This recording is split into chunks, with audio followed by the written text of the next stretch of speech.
Whistler.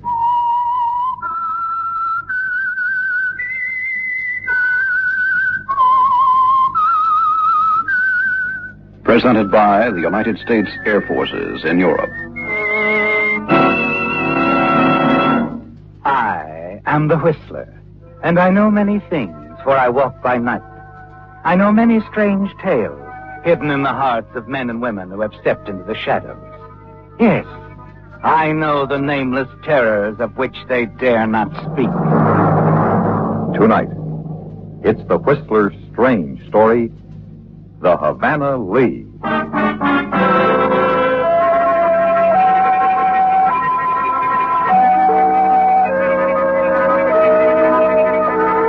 While Havana's tourists were at play on that cool summer morning, a meeting was taking place behind the paneled glass doors of the Cuban Sugar Growers Association.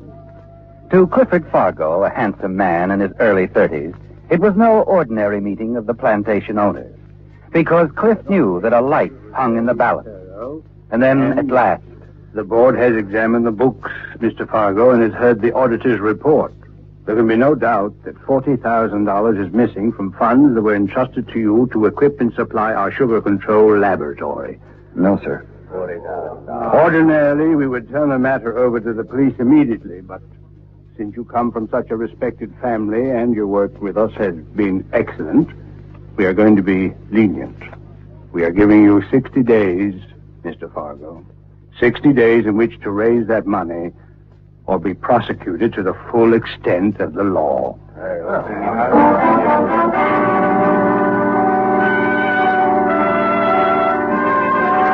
It all started so innocently, didn't it, Cliff?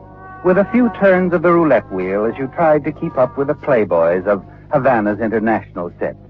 And now you face disgrace and jail. Your mind whirls like a dynamo as you seek a way out. And then you try to escape your own thoughts, as you've managed to do on other occasions, by going fishing. You hire Jose and his two-masted scow, don't you, Cliff? And leave for a weekend cruise down the Caribbean. It turns out to be a very important move, doesn't it? As late Sunday night, you're heading back to harbor.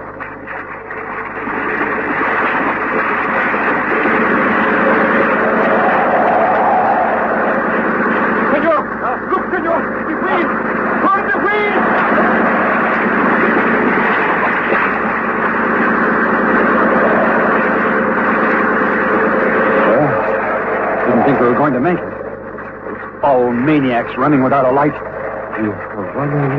What'd you say, Jose? Por favor, nothing, senor. You said something about Havana Lee. Was that the name of that boat? I do not know. You know plenty.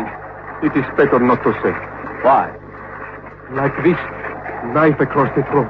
I'll keep it confidential. Senor Fargo, in a few hours we are in the home of Havana. Let us forget. Jose, you want me to turn you over to the port police? They'll make you talk. All right. But do not brief anyone what I say. It is both our lives. Oh, stop whispering. Who can hear us out here? Now, what about that motor launch? It is the Havana Lee, named after one of the most beautiful women of the island, and one of the most cruel. I'll bet. What's a racket? Smuggling. Very dangerous people. What do they smuggle? Whiskey into the United States without paying the big taxes. Fools. You said something, senor? Skip it. Come on, Jose. Let's get into port.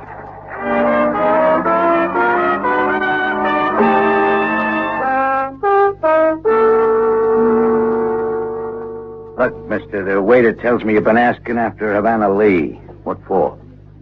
Business. Quit stalling. I got high blood pressure. I don't like being annoyed. I'll discuss my business with Miss Lee. Who are you? The name's Fargo. Cliff Fargo. I work as a chemist. But I came here to talk directly to Miss Lee. She's busy. You can tell from me she's also a little stupid. That's not a very nice thing to say. Huh? How do you do, Mr. Fargo? Oh. So you're Havana Lee. Huh? You are beautiful. In other words, beautiful but dumb. Well, that's not quite what I meant. What did you mean, Mr. Fargo? Well, I'd rather discuss it in private.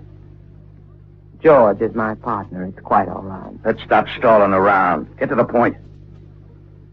As I understand it, you run that motor launch of yours to Florida loaded with liquor.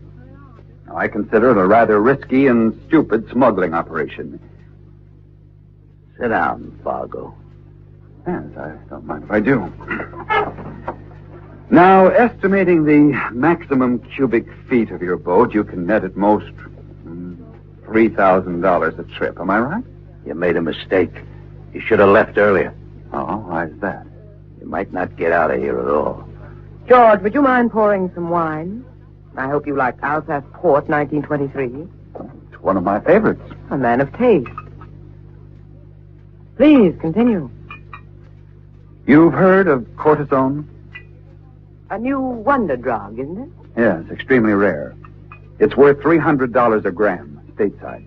And what's your price? I can process it here for $30 a gram. The same drug? It would take 10 hours of chemical analysis to detect the difference. I see. It's safer. Package of cortisone worth $25,000 is no bigger than a man's fist. Flick of the wrist, it's overboard. I'd like to see this cortisone. How long will it take? A week? Get it. Fine. Oh, there's only one question we have to settle. And what's that? That you take on a third partner. I'll think it over. Please do, and let me know. Wait. You'll get your third. I don't buy this, Havana. We don't even know who this test tube pusher is. George. Okay.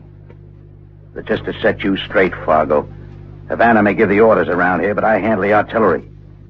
Don't forget that. I won't forget it, George. Not for a minute.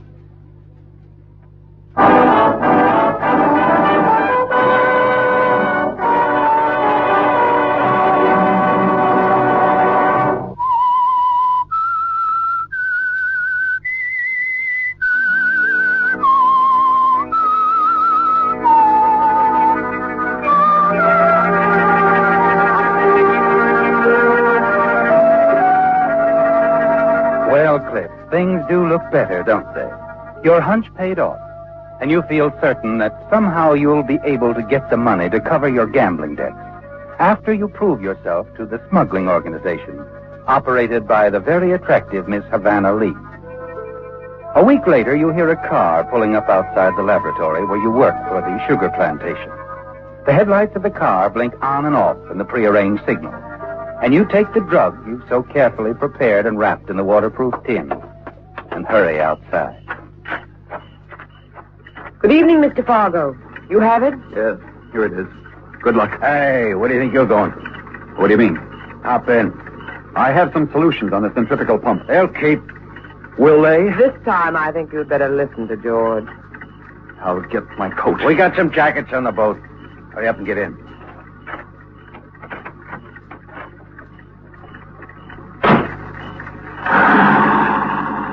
I don't understand this, Havana. Well, it's simple, really. Since you're sharing the profit, we thought it only fair you share the risk. That wasn't our agreement. It is now. So, this is your idea. Yeah. If this is a trap you're springing, I want you around so I can put a 45 against your back and pull the trigger.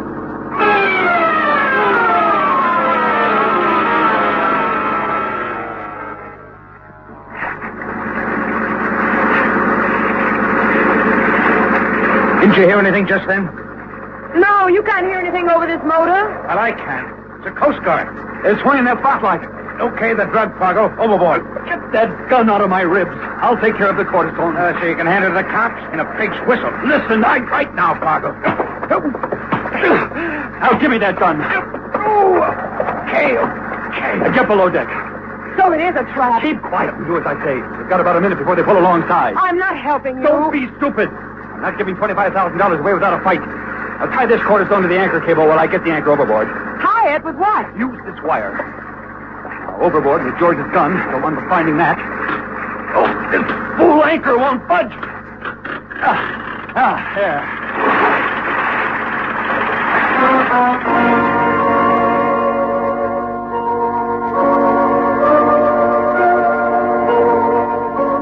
Amusing, isn't it, Cliff? The boarding party, the careful searching of the boat, revealing nothing. You smile as the boarding officer reports to his commander that all he's found is a bottle of medicine. Medicine for George's high blood pressure. Your smile widens because even that annoys Havana Lee. And George is made to look very foolish for suspecting you. Later, after you've tied up quite safely in a deserted cove along the coast north of Miami, Havana goes ashore with a drug you've retrieved from the anchor chain. And you're left alone with a quietly smoldering George.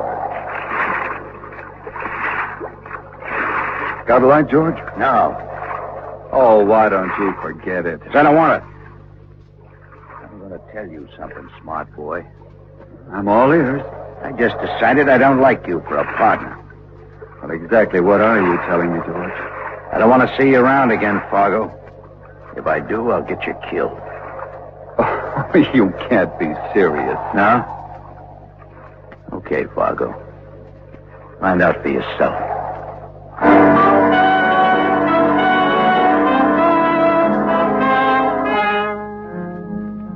You aren't going to let George's threats keep you from the money, are you, Cliff? The money that can save you from disgrace and a prison term. When Havana comes back on board, you decide to play for the highest stakes, don't you? But you have to act quickly and carefully. And so with George on deck at the helm, sending the speedboat full throttle back to Cuba, you and Havana sit in the hold under the shadows of a swinging lamp. You decide that this is your chance. Thank you for all you did tonight. You're welcome. But at the moment, I'm only interested in the payoff. Is that really all? I thought you said that... Well, that I was a beautiful woman. You are? Why? Oh, you can talk about money. Most men would give a fortune to be in your position. Havana, you've got a decision to make. Yes, I know, George. He is becoming troublesome. That can wait.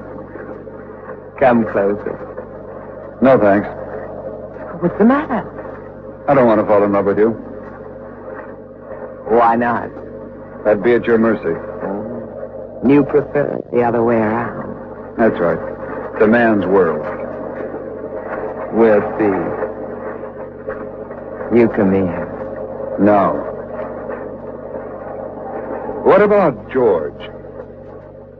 Well, what do you suggest? It'll have to be good, or one of his gunmen friends will be out looking for us. That medicine for his high blood pressure, it's an interesting drug. Small doses, it thins the blood. An overdose, however, is quite deadly. Not here, Cliff. It's as good a place as any. But the body... It won't hit him for 4 or 5 hours. By that time, he'll be home in bed. An accidental overdose happens all the time. What do we do? Pour it down his throat? I'm going to spell him at the wheel. Before he gets down here, pour 3 tablespoons into his coffee. Well? All right. If you know what you're doing. Good. Come here, darling. Yes. Oh, yes.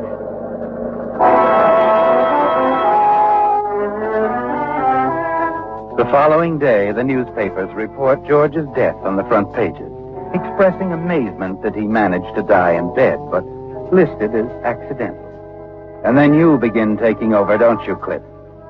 During the next few weeks, you smuggle 3 more shipments of your precious concoction into Florida, through a ship steward and a fishing captain. But you're growing uneasy, aren't you? Havana Lee keeps stalling on the payoff, until finally, you force the showdown. Havana, I need $40,000 immediately. But they still have the money. It's just a matter of getting it over here to Cuba. Wait a few more days, darling. I have to have it now. Well, what do you want me to do? Transfer it from your personal account. I don't have that much. But why don't you pick up the money yourself? How? Well, Florida wants more of the stuff. Deliver it yourself and collect what's yours. Fine. Where do I go? Contact Paul Matthews, Hotel Tampa. All right. You can tell Florida I'll be on the morning plane.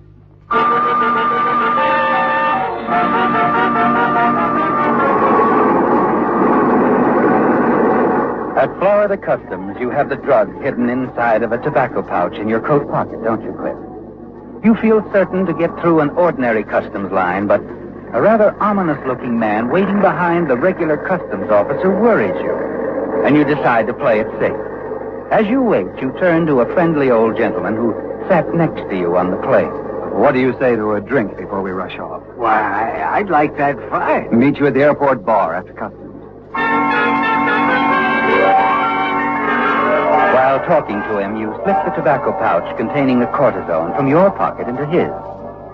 A few minutes later, in the office of the customs inspector, you're glad you did. They make a very thorough search of your person and your luggage. They were tipped off, weren't they, Cliff? The search was too complete. You make certain you don't run into the old man you agreed to meet in the bar. Instead, you rush to a phone booth and call the Tampa Hotel. You're not surprised when the desk clerk tells you that no one by the name of Matthews is listed as a guest. Now you're certain, aren't you, Cliff? You take the next plane back to Havana. Arrive there an hour later, about 3 in the afternoon. You pick up your car at the airport and drive directly to Havana Lee's home.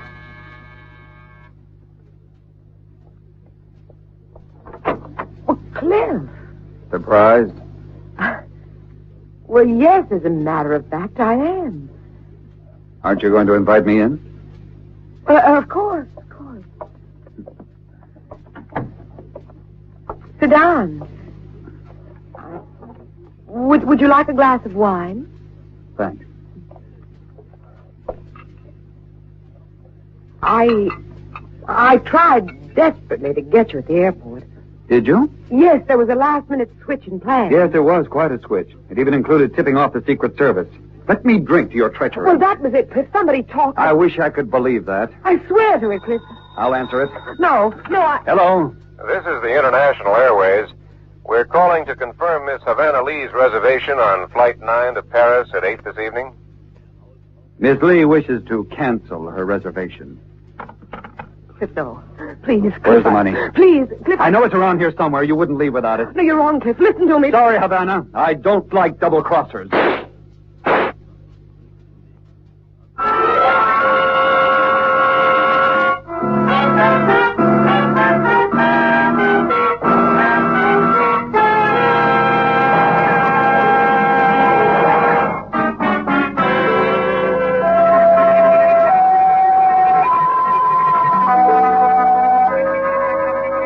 As you were sure you would, you found the money in one of Havana's suitcases in the bedroom.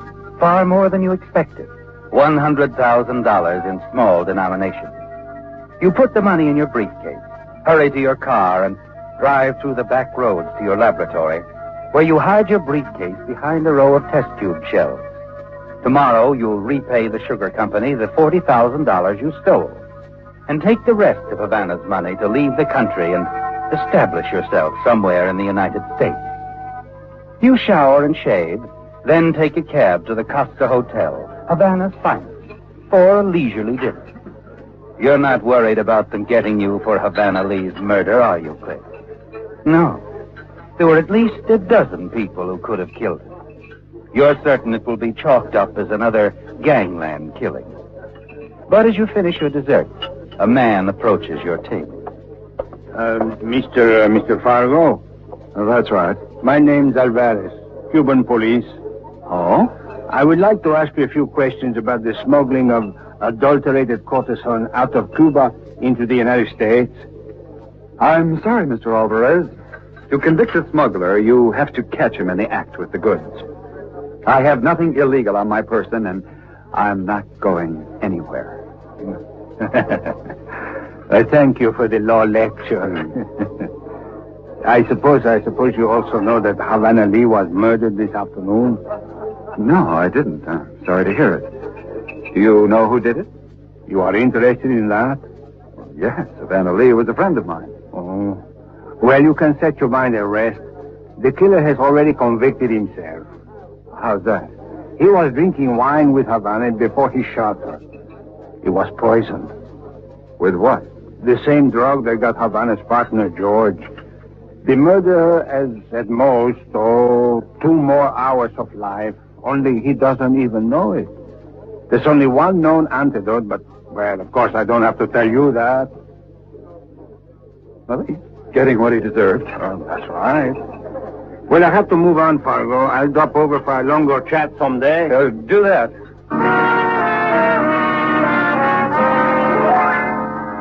You can hardly wait until he leaves, can you, Cliff? And as soon as you're certain he's gone, you hurry to the drugstore and order the one antidote you know can offset the effects of the wine you drunk at Havana Lee's. The one antidote you're certain can save your life. And hurry it up, will you please? Never mind, Clark. What? Come along, Fargo. Alvarez, look, I can explain. Oh, Wait, come on. We knew Havana Lee's killer would try to get the antidote as soon as he knew about the poison wine. All right, I did it. But let me take the antidote. I'm getting dizzy right now. In 5 minutes, Mr. Fargo, you don't have to worry. I told you that wine story to see what you would do. What? It was perfectly good wine. As a matter of fact, I had a glass of it myself. Very tasty.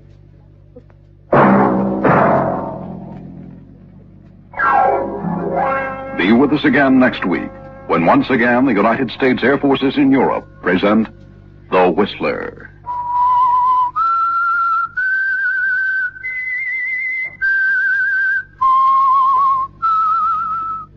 AFN production by... And now stay tuned for the program that has rated tops in popularity for a longer period of time than any other West Coast program in radio history. The Signal Oil program, The Whistler.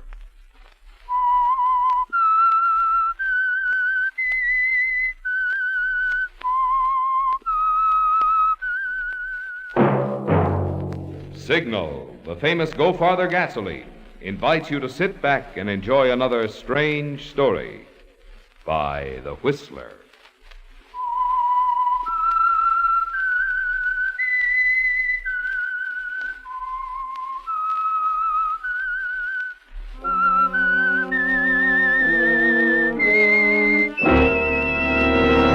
I am the Whistler, and I know many things, for I walk by night. I know many strange tales hidden in the hearts of men and women who have stepped into the shadows. Yes, I know the nameless terrors of which they dare not speak. And now for the Signal Oil Company, The Whistler's strange story. She never would be missed.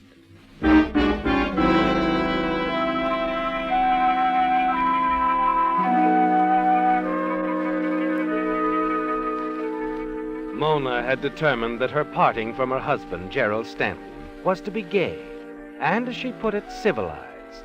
There were to be no tears to mar Mona's beauty, no tiresome recriminations. Best of all, Gerald had understood her perfectly. He had seemed to realize at once why she preferred Vincent, why the divorce was so very necessary to her. And now there was nothing more for Mona to do other than wait for train time. Check on the few last-minute details with her maid.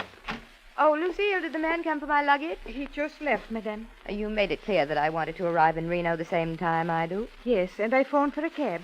It will be right here. Oh, you're an angel, Lucille. You've been so good through all this. You don't know what it means to find someone who's charming after so many years of... So many years of what, my dear? Gerald.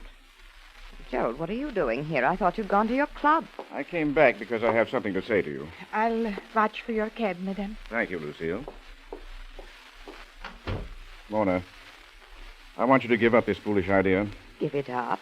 That's absurd. Everything's settled. You agree. I didn't know until today just whom I was being divorced for. You've always known it was Vincent. We've never made any secret of it. But I knew nothing about him. He's no good, Mona. I can understand your thinking so. It isn't just me. Do you realize he's been thrown out of every decent club in San Francisco? Why, no respectable society will tolerate him. You think you'll be happy married to that? I've never been able to understand your reverence for what you call respectability. He's a bounder, Mona, a cheat. Everything that's rotten. In short, a juicy topic for a club full of old men. It always comes back to that, doesn't it? You're young and I'm old. It's time we faced it, don't you think? Mona, believe me, if it were anyone else, I'd let you go. No protest. But this Carter...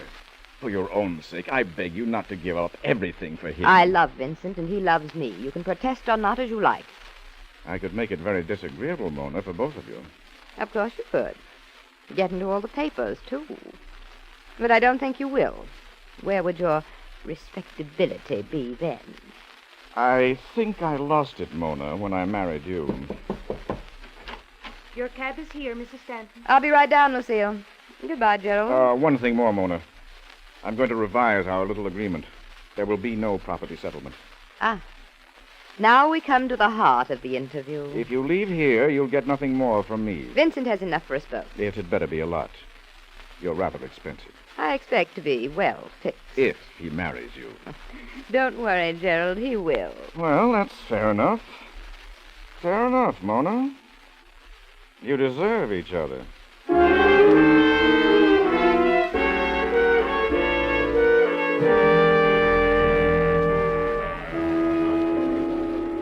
Car number 32, right here. Thank you. Say goodbye to me now, Vincent. I can't bear these prolonged farewells. Darling, here's something to remember me by. What is it? Open it and see. Vincent, what a perfectly stunning ring. You like it? It's been in the family for ages. Oh, Vincent, I do love you so. Wire me when it's over, and I'll meet you here at the station. Oh, no, darling, not at the station. I want to look my very best when I see you. Can't we make How about where we always meet? Pietro's for lunch. 1 o'clock the day you get back. Wonderful. You'd better be wearing that ring. You'll see me flashing blocks away. Oh, there it is, darling. I've got to run. Goodbye, Angel. I'll be living for our lunch at Pietro's, darling.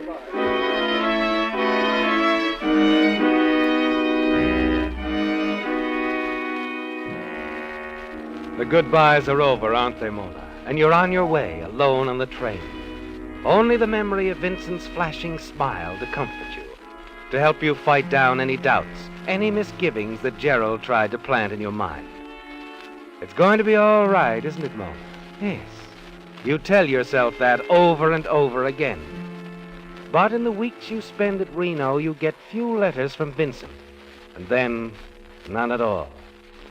And then at last you return to San Francisco, hurry to Pietro's, where you wait again.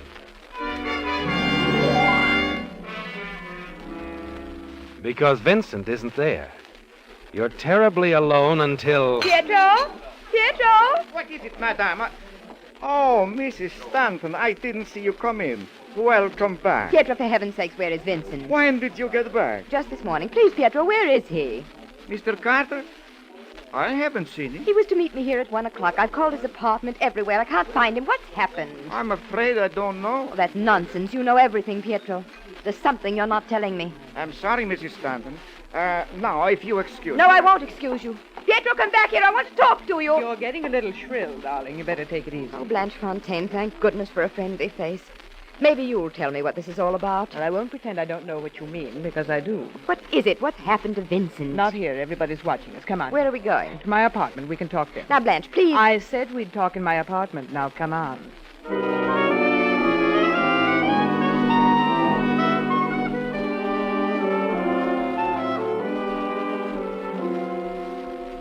I know how you feel, Mona, but a lot can happen in 6 weeks, and... Well, it has. Oh, I can't believe it, Blanche. Who is this other woman? Alice Phillips. Alice? Do you mean Vincent has thrown me over for that washed-out society bud? I'll admit she is a pale one, but her family, my dear. Main line, old guard, and oh, so respectable. Respectable? Oh, this is too much. Well, it shouldn't surprise you. Vincent's always been a perfect sucker for that sort of thing. But he can't. He's going to marry me. I have his ring. Darling, what's a ring when he can marry a Phillips? This is the top for him. Big stuff. He'll never let that go. I think you're cruel to say things like that. I face facts, Mona, and so must you. Now forget it. Go away for a while. Pull yourself together. Exit gracefully, you mean? You can go up to my lodge if you like. You'll be alone there, miles from everywhere. It'll give you time to get hold of yourself. Vincent loves me. I've given up everything for him. Husband, money, everything. I'll find him and talk to him. He'll say it isn't true. All right, darling. Have it your way. I will. You'll see.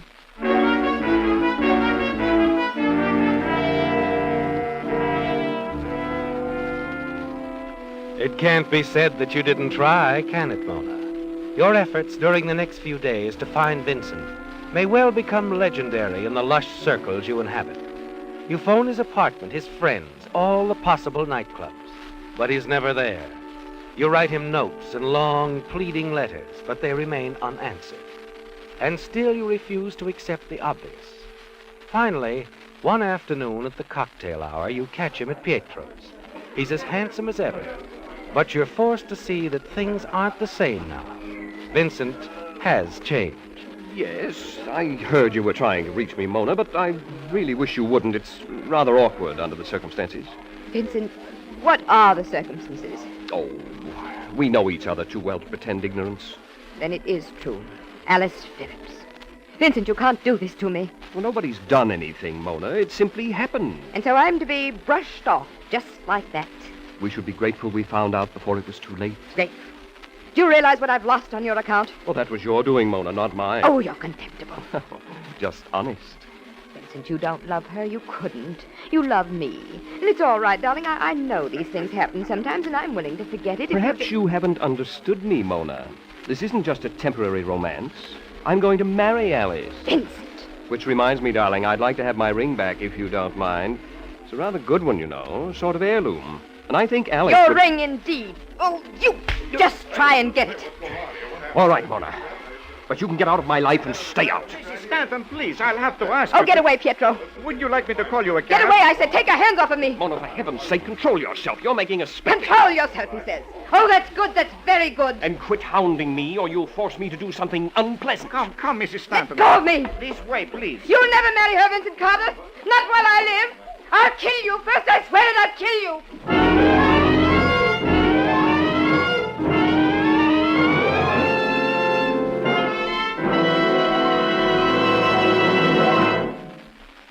Next weekend, before you start off on your Labor Day trip, wouldn't it add a lot to your peace of mind to know that no matter how hard you may drive, no matter how high the thermometer may soar, your motor is protected by an oil that won't break down under heat, an oil that won't let unnecessary wear rob your car of its pep and power and turn it into an oil eater? Then this week is the time to change to new Signal Premium, the wonderful new Signal motor oil that reduces engine wear due to lubrication 50%. In addition to providing the finest of lubrication, new Signal Premium protects your motor in 4 important extra ways. 1, controls harmful engine deposits such as carbon, gum, and varnish. 2, keeps oil rings clean and free. 3, keeps hydraulic valve lifters from sticking. 4, stops acid corrosion and rust. Yet all this extra protection of heavy-duty type Signal Premium is yours at no increase in price at Signal stations. So if you want to save money, and your car too, get your motor oil changed to new Signal Premium before your Labor Day trip. Get it changed at a Signal service station.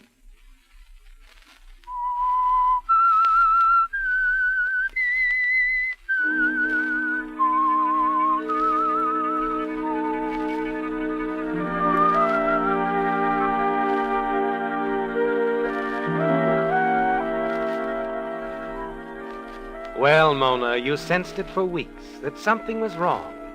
That Vincent Carter had changed his mind about you after you've divorced your husband to marry him. And now, meeting him face to face, you've heard from his own lips that he intended to marry someone else, Alice Phillips. And your own words, angry, excited words, run through your mind to mock and torture you. Your threat to kill him. Yet you've been able to do nothing at all, except run to your friend, Blanche Fontaine, and pour out your heart. Oh, Blanche, it was so humiliating. And on top of that, to be thrown out. What am I going to do? I've told you, Mona. Go away somewhere by yourself and get over it. Go up to my lodge, darling. I'm running over to London for a few weeks. I shan't be using it. I've lost everything because of him. How could he do this to me? Why not? He's done it to every woman he's ever known. I wish I could hurt him as he's hurt me. You can't. It doesn't work that way with Vincent. When he's through, he's through. And like the old song, they never would be missed. They never would be missed. Here now. In case you decide to be sensible, here are my keys to the lodge. You'll be alone there. It's miles from everywhere. Nobody has to know anything about it. Oh, you're very kind, Blanche. No phone, nothing. It'll be good for you. The larder's well stocked, you'll make out. I'll make out better right here. I'm leaving tomorrow, so if you decide to use the lodge, go on up. Just stay as long as you like. Blanche, if you think I'm just going to leave town quietly and sneak up to your lodge and let Vincent Carter That's the sensible thing to do, and you should begin to use your head. I'll use my head, but I won't use your lodge. Suit yourself. But in case you change your mind, I'll leave you the keys. Goodbye, darling. I'll call you as soon as I'm back. Have a nice trip, Blanche. Oh, Vincent, you fool.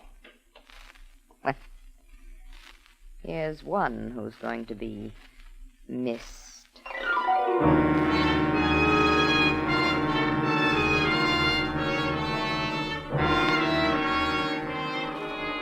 It's a vicious plan, isn't it, Mona? But you've decided, yes, to disappear suddenly and without explanation. You'll do it in such a way that Vincent Carter will be blamed for your disappearance. You're certain that the publicity, the suspicions in his direction will cause the ultra-respectable Alice Phillips to break off her engagement to him. And once that happens, you're certain you can win him back. And you're certain your plan will work, aren't you? Only Blanche knows that you know of the existence of the lodge, and you've told her you weren't going to use it. You're sure she'll be on the high seas bound for London and will learn nothing until her return. The next day, a phone call to Vincent is your first move in working him into your little scheme. I don't know what possessed me, Vincent. I was dreadful, and I'm terribly sorry. Oh, it's all right, Mona. Alice is a lovely girl, and I think she ought to have the ring. But you mean you'll give it back? Of course. Come over and have a drink with me. Show me there are no hard feelings. I'll give it to you then. Well, all right, Mona. I'll come by. Just for a minute. Done and done, darling. See you. Lucille? Yes, madame? I'll be dining out, Lucille. Fetch me something to wear and hurry. Mr. Carter's coming right away. Mr. Carter? Yes, he just called, asked me to have dinner. But you think you should? Why not? If he wants me back, I'm quite willing. But, Mrs. Stanton, how do you know that's what he wants? How do you know it isn't... What do you mean, Lucille? Well, he called here yesterday when you were out, and... Oh, he said dreadful things. He said that if you didn't quit bothering him, he would do something drastic. I didn't tell you that because that was yesterday, Lucille. Oh, don't worry, I can handle him. Oh, I hope so, madame. But, Lucille, please don't tell anyone who I'm with. I promised Vincent. He doesn't want it known yet. Oh, I don't like it, madame. I don't like it at all. Nonsense. Come on, help me get ready. He'll be here.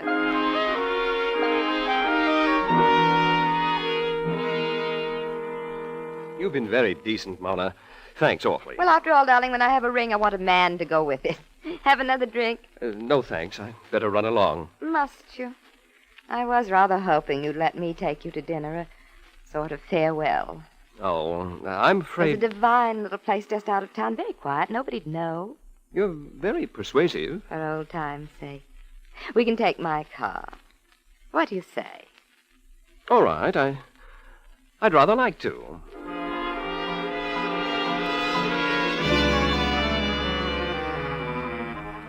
It's all so easy, isn't it, Mona? You go downstairs with him. Make sure the doorman sees you drive off together in your car.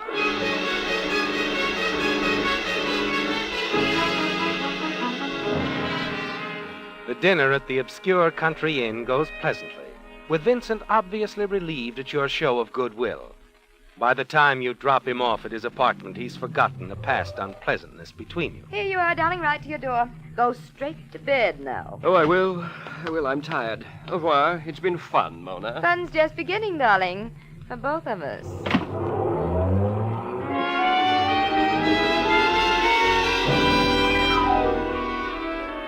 And now, Mona, the easy 4-hour drive to the lodge, where you run your car out of sight behind some trees. Then settle down amid the comforting simplicity of oil lamps and wood fires, certain that the mechanics of your scheme are going successfully. Yes, you were last seen with Vincent, and your disappearance is complete. The news breaks even sooner than you expected, and you walk down behind the clump of trees to listen to your car radio and the news reports. San Francisco police were still continuing their questioning today concerning the sudden and unusual disappearance of Mrs. Mona Stanton. The maid stated emphatically that her employer had no intention of taking a trip and expressed the possibility of foul play. Police are dissatisfied with the explanations of one Vincent Carter, former fiancé of the missing woman.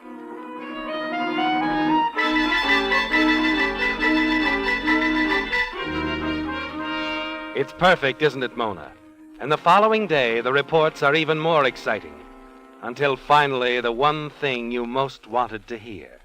In the case of Mrs. Mona Stanton, missing for the past 5 days, socialite Alice Phillips flew to Santa Barbara tonight, accompanied by her mother. Sources close to Miss Phillips indicate that she has broken her engagement to Vincent Carter, material witness and principal suspect in the mysterious Stanton disappearance. And now for some other coast news. So she wouldn't stick by you, Vincent, eh? Too respectable. You've won, haven't you, Mona? You tell yourself over and over again you've won. Vincent has been humbled, Alice driven away. You can return to him now, take him back on your own terms. And then as you finish packing for the trip back to the city and close your suitcase, you hear a car approaching the lodge. Only one person knows you're here, Mona. Just one. Blanche.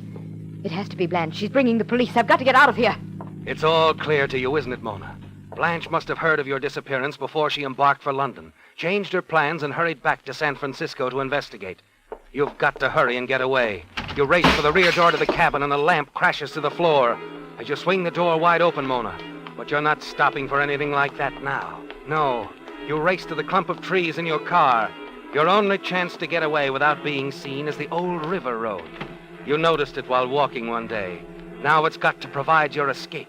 Your heart pounds as you release the brake. Let your car coast silently down this back road. A mile from the lodge, you risk starting the engine.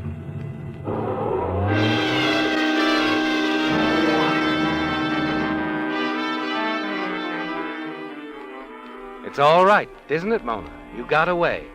And exactly 4 hours later, you're walking in on Vincent at his apartment. Mona. Had enough, Vincent, darling. I could disappear again, you know. Come in. Come in, Mona. Ready to listen to reason, I take it. It's close in here, darling. Untidy, too. But you don't look too dapper yourself. What do you mean, Mona? What do I mean? You asked me up, didn't you? You've had your fun. Why bother to come back at all? I want a husband, darling, and security. I want you. Security? You don't have to lock the door. I shan't run away so long as you're reasonable. That's right, Mona. You won't run away. Ever. Vincent, what are you doing? You had your little joke. Now I'll have mine. Oh, come now, darling. Put it down. You don't deserve to live. I said put the gun down, Vincent. Keep away. Come on, give it to me. Let go, Mona. Let go, I say. Oh, you little... High heels can be rather painful, can't they, Vincent? Now our places are reversed. You're the one who doesn't deserve to live. Well, I was only trying to scare you, Mona. I wouldn't have killed you. Then you shouldn't have let go of the gun when I kicked you, because I am going to kill you. No, please, Mona. Wait a minute. Why should I? After wrecking my life and tossing me aside as if I were a casual pickup, you were going to kill me. I'm just turning the tables on you, that's all.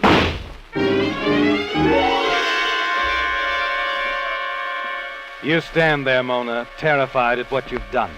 The revolver you wrested from Vincent still smoking in your hand. Then, as the paralysis of shock subsides, you begin to realize your own danger. You've killed a man, Mona, and your feelings about him are well known. It comes back to you in your own words, shouted publicly that day at Pietro's. You'll never marry her, Vincent Carter. I'll kill you first. And now you have killed him, haven't you, Mona? And who's going to believe that you didn't intend to? Suddenly you lean down, quickly press the gun into Vincent's hand, smooth over the evidence of the struggle, and slip out of the apartment. Within a half hour, you're at police headquarters, telling a plausible story to the lieutenant in charge. You see, Lieutenant, I'd gone up to the lodge for a complete rest, so I hadn't even heard a radio until a few hours ago. I happened to turn on the 6 o'clock news, and when his appearance, well, naturally, I came back at once. I see. I'm afraid it's been a pretty serious mistake all around. Oh, it's dreadful. We'll have to let Vincent know immediately. I'm afraid it's too late, Mrs. Stanton. What? The report just came in. Vincent Carter shot himself not more than half hour ago. He... Oh, no. Steady, No. steady. It's all my fault. If I hadn't gone away... Oh, I wouldn't say that. You didn't know. Oh, what shall I do if only I hadn't Best left... thing is to go home and try to get some rest. Oh, I couldn't. Not now. Not when... Try, though, will you? It's too bad, but you're not to blame. All right, Lieutenant. I'll try.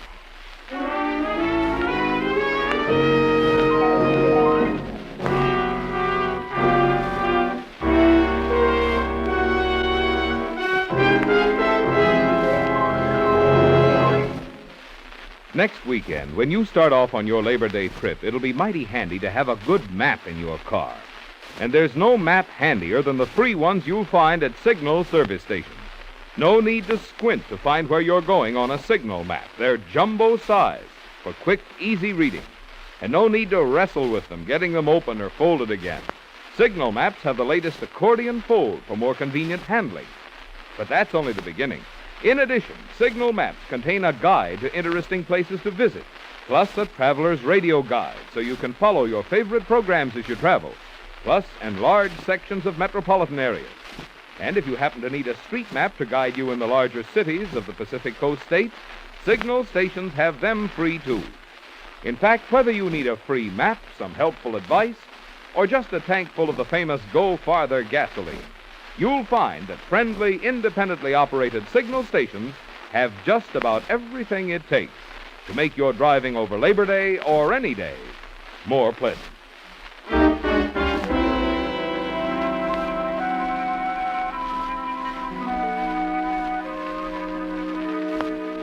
It's a shock, isn't it, Mona? Your disappearing act had unexpected results. Vincent is dead now. Dead, the police believe, by his own hand. It appears that you had nothing to do with it because of your story that you were in your car at the time, driving back from the lodge to save Vincent from the suspicion that he had done away with you. And they can only think of you as an innocent figure in a comedy of misinterpretation. The next day, the police lieutenant comes to your apartment. Confidently, you answer his questions with your usual inventiveness. I told you all I can, Lieutenant. I left the lodge right after the 6 o'clock news broadcast. When I heard on the newscast that Vincent was being blamed for my disappearance, I went back to town. But what difference does it make now? Because, Mrs. Stanton, Vincent Carter's death wasn't suicide. Wasn't suicide? You mean Vincent was... Murdered, Mrs. Stanton. The angle of the bullet proves the shot couldn't have been fired by Mr. Carter. I see. But surely you don't suspect me. Yes, I'm afraid I do. You had the strongest motive in the world. I've learned a great deal about you since I last saw you, Mrs. Stanton.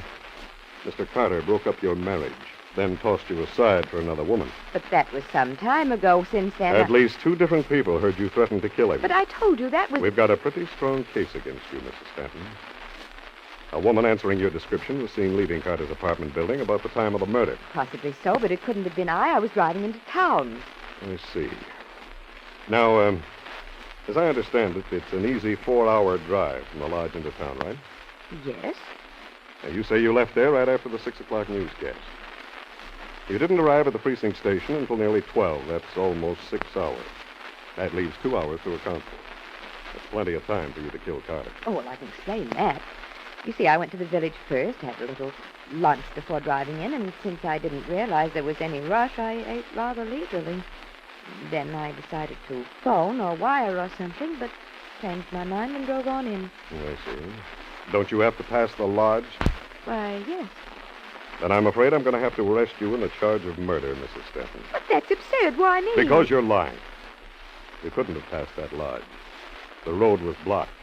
The lodge was burning to the ground. Somebody was in a big hurry to get out of that lodge. In the rush, they knocked over an oil lamp. Oh, if only Blanche Fontaine hadn't driven up. Miss Fontaine's still in London. That car you heard was a couple of forest rangers. Lucky thing they were in that neighborhood. We might have had a bad forest fire. Come along, Mrs. Stanton. Let's go down to headquarters.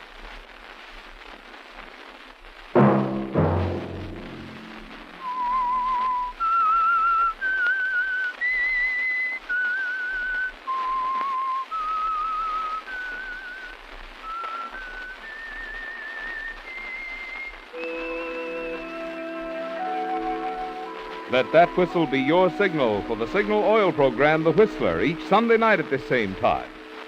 Signal Oil Company has asked me to remind you that starting next Friday, heavy holiday-bound Labor Day traffic will make it even more important to drive at sensible speeds, be courteous, and obey traffic regulations.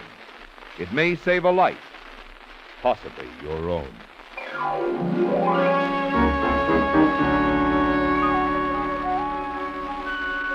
Featured in tonight's story were Bill Foreman, Alice Reinhardt, Les Tremaine, Joe Gilbert, Ted Von Eltz, and Bill Boucher.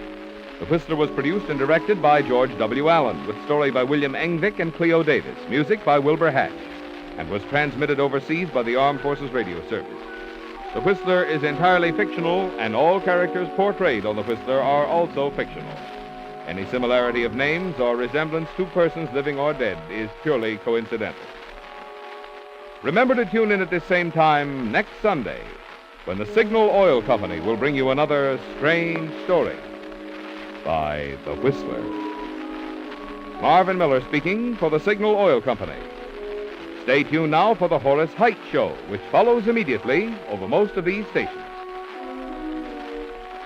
This is the CBS Radio Network.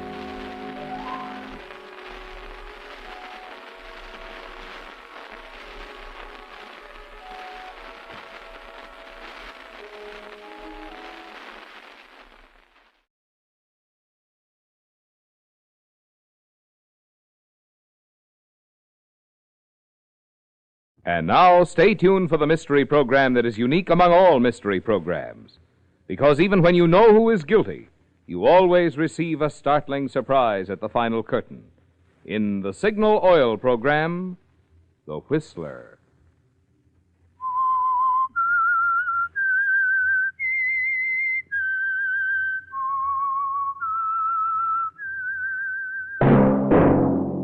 Signal, the famous Go Farther gasoline, invite you to sit back and enjoy another strange story by The Whistler.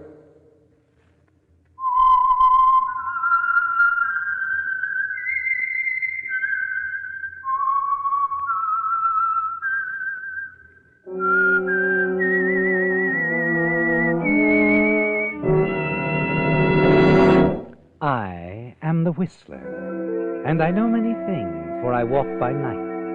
I know many strange tales hidden in the hearts of men and women who have stepped into the shadows. Yes, I know the nameless terrors of which they dare not speak.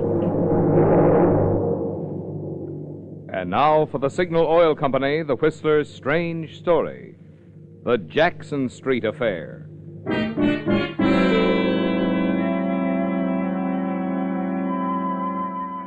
She paced nervously, anxiously, back and forth across the thin carpeting of the parlor in the house on Upper Jackson Street. A rooming house now, the ancient three-story structure had seen far better days, standing as it had through so much of the history and lore of old San Francisco. But this was present-day San Francisco, and Catherine Marley, 30-ish, dark-haired, wasn't thinking of the distant past. Rather, she was worrying about the immediate future. She was worrying so much that when she sat down to light a cigarette, her hands shook. And when the doorbell sounded, she almost leaped from the chair and then hurried to answer the ring. I'm coming. The trunk is right here in the hall. You can just... Oh, you're not... Rawlings is the name, ma'am. Fred Rawlings. I just saw your vacancy sign here. Oh, yes, of course. I thought you were from the transfer company. Oh, no. I'm from the Brisbane Star out of Australia. Merchant Marine, ma'am. Radio operator. Now, about the room. Oh, come in. Well, I hadn't hoped to be so lucky, ma'am. I mean, finding a room vacant here. You see, I'll only be in town a few days. I wanted to visit my old friend, Carl Pennell. Carl Pennell? Yes. He lives here, doesn't he? Well, he did live here, Mr. Rawlings. Did live here? I don't understand. Mr. Pennell moved out just 2 days ago. Oh? It's odd. You see, I'd written to him. I told him I was coming. That's very odd, yeah. I'm sorry. He didn't even leave a forwarding address. Well, of course it shouldn't be too difficult to trace him down, eh? His trunk here. Where are you supposed to send it? His trunk? Oh, well, that doesn't belong to Mr. Pennell. It's my trunk. Oh, indeed. Well, then it is going to be hard to locate Carl. No address. I don't know where to start. I don't suppose you'll be wanting to stay here then. I mean, since Mr. Pennell's moved out. Huh? Oh, well, I don't know where else I'd stay, ma'am. Might as well be here. I'm getting tired of toting this sea bag about. Could you show me to the room? Well, if you wish, All right. This way, Mr. Rawlings. It's this floor in the back. Ah. Matter of fact, it's the same room Mr. Pennell had.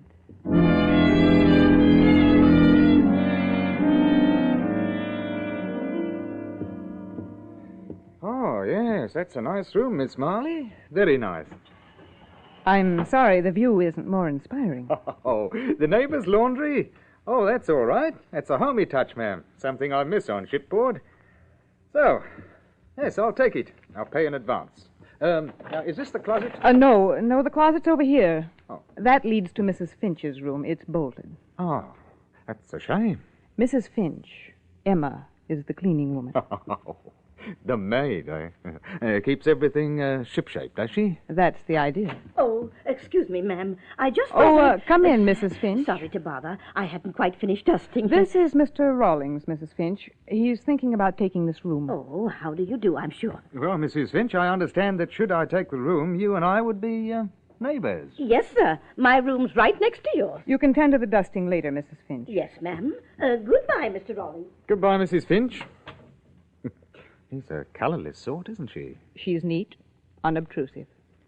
That's all we ask of her. How is it, miss, if you'll excuse me asking, how is it such a pretty young woman as yourself is running a rooming house? Oh, it's temporary. I plan to sell the place soon. This was my mother's house. She died a few years ago.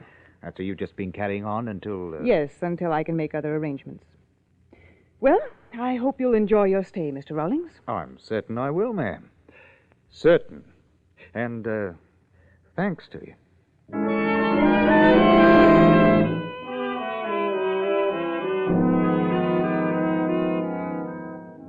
You don't like this, do you, Catherine? This unexpected arrival of Mr. Fred Rawlings. You don't like it at all.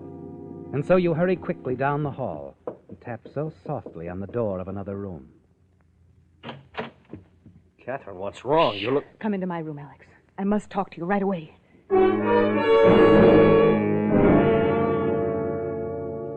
I don't see what we've got to worry about. This Rawlings is just a friend of Carl's. Don't say we've nothing to worry about.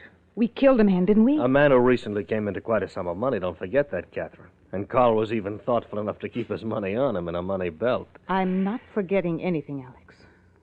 Oh, how simple it looked. Carl Pennell was lonely, we told ourselves. Lonely and rich after his uncle died. No relatives, no friends.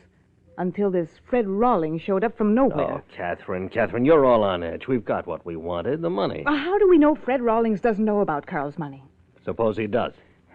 Oh, Alex, I'm sorry. I'd like to share your calm, cool manner. But the fact remains he did notice the trunk. And that trunk contains Carl Pennell's body right at this moment. I won't breathe safely until it's out of this house. Hey, wait a minute. Looking for something? Hey? Oh, I was just having a look at this old trunk here. Alex, this is our new guest, Fred Rawlings. He's in the Merchant Marine. How do you do, Alex? Hello? I could have sworn that trunk belonged to my friend Carl, that's all. It doesn't. It's Catherine, Miss Marley's. Well, I just got Carl Pennell on my mind, I suppose. You folks hear about Carl coming into a bit of money? Why, no. No, as a matter of fact, we often wondered how he got by. Oh, it was nice for Carl. Nice for anybody to have a rich relative leave him an unexpected windfall. Couldn't have happened to a nicer chap.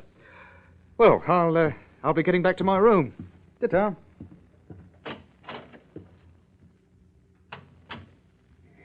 What do you think? I don't know, Catherine. I don't know. Alex. What's the matter? The trunk. Those blurred initials on the side. I never noticed them before. Blurred initials?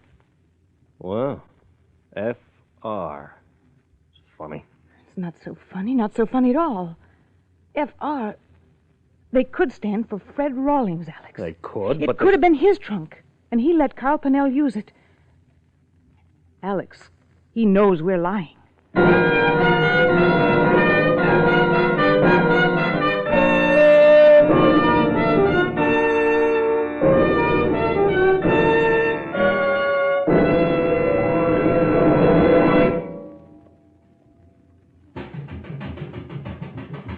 Engineware, Engineware, Engineware.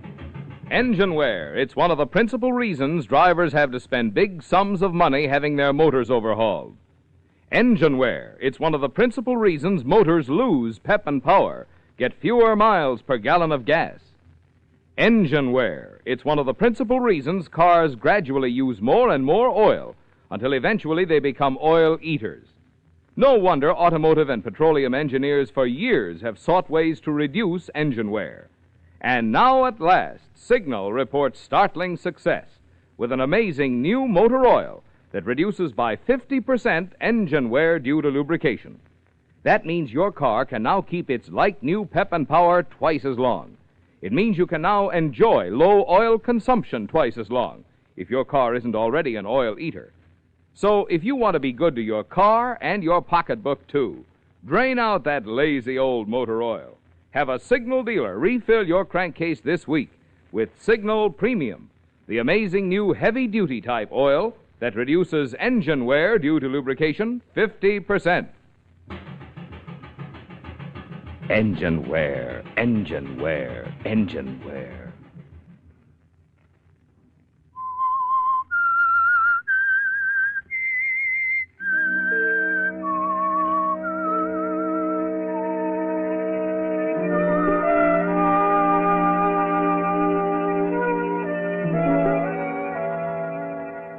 Alex shares your worry now, doesn't he, Catherine? Alex, who was so cool, so calm up to a few minutes ago. Yes, he senses the terrible peril you've both been placed in with the arrival of Fred Rawlings, looking for his friend, Carl Pennell. It was a most unexpected arrival, wasn't it? Especially with Carl Pennell lying dead inside the trunk, which you think Rawlings has already recognized as one belonging to him. He knows you've lied, doesn't he, Catherine? You're certain of that. The only uncertain thing is what to do about it. Finally, Alex makes a practical suggestion. The only thing left for you to do. We've got to get that trunk out of here as fast as possible. It's as simple as that, Catherine. What the devil's holding up that transfer company? They should have been here an hour ago. Oh, Alex, I can't stand this waiting. I mean, with Fred Rawlings snooping around. Well, he can't see you like this. You've got to get a hold... Look, we'll change the plan. You go on over to Mill Valley, the cottage. I'll wait here and see that the trunk gets on the truck. Yes, it might be safer, Alex.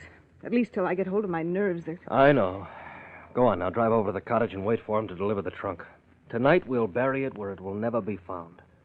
I'll stay here, keep an eye on things. Particularly on Mr. Fred Rawlings.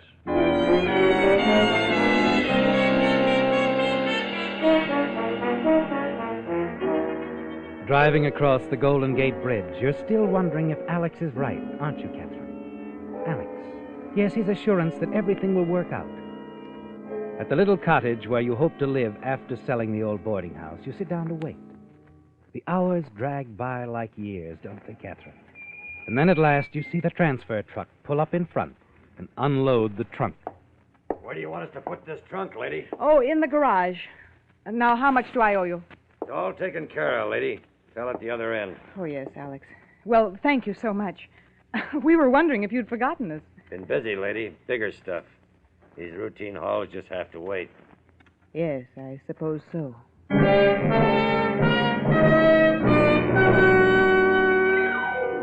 The routine hauls have to wait, Catherine. You can't help thinking about the casual, unknowing words of the transfer man as you lock up the cottage, get into your car, and start back toward San Francisco. You feel relaxed now, secure. You'll meet Alex, have dinner with him, and then leave the remainder of the grim plan in his hands. In Mill Valley, you stop for a leisurely lunch before driving back across the bridge. After lunch, you get back into your car, and as you glance out the window, you see a cab passing, coming from the direction of the cottage.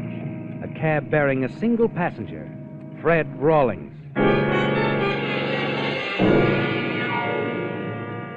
Shocked and nervous, you drive quickly back to the cottage and run to the garage. The trunk. It's been opened. Yes, Catherine, the trunk has been opened, undoubtedly by Fred Rawlings. You feel the panic sweep through you as you realize that Fred probably knows everything now. All about the murder of his friend, Carl Pennell. You look inside the trunk, straightened up, startled. There's only a few odds and ends of clothing inside, Catherine. Carl Pennell's body has disappeared.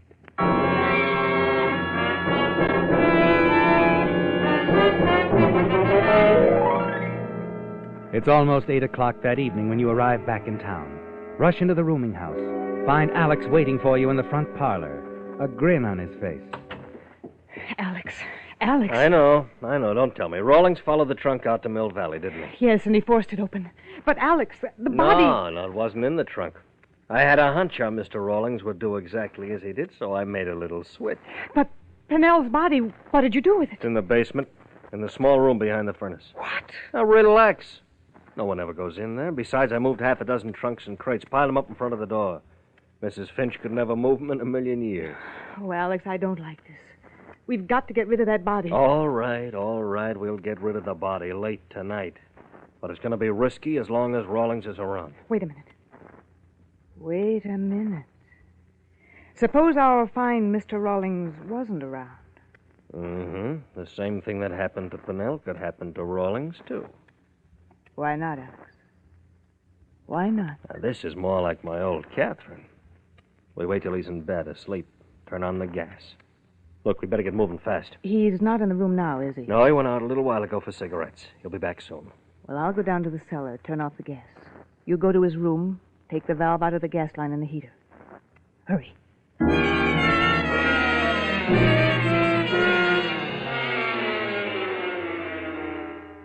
Down in the cellar, you turn off the gas. No one will notice it, Catherine. You're certain of that.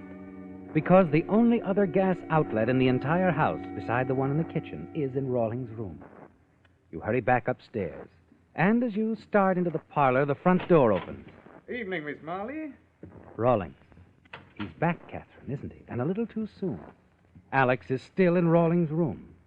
You've got to stall Rawlings off long enough for Alex to come back. Oh, good evening, Mr. Rawlings. It's getting a bit cooler out. Yes, it is. Come on into the parlor. I was going to fix a highball. Perhaps you'll join me? Thanks, no. Well, keep me company then. Oh, of course. Charming room, this. I love these old-fashioned parlors, don't you, Miss Marley? It was Mother's favorite room. I've left it just the way she liked it. Sit down, won't you? Thanks. You, have a big day, Mr. Rawlings? Yes. Rather a busy one at that. So many things to do, you know. So many old friends to visit and all. Any of those old friends know the whereabouts of your Mr. Pennell? No, I'm afraid not. Oh, that's a shame. Oh, I've a feeling I'll find the lad soon, Miss Marley. It's all set, baby. Mr. Rawlings, you've met Alex, haven't you? Of course. How are you, old man? Fine, just fine. Drink, Alex? Yeah, I don't care if I do. You sure you won't change your mind, Mr. Rawlings? Well, by George, I will have one. Plain water, eh?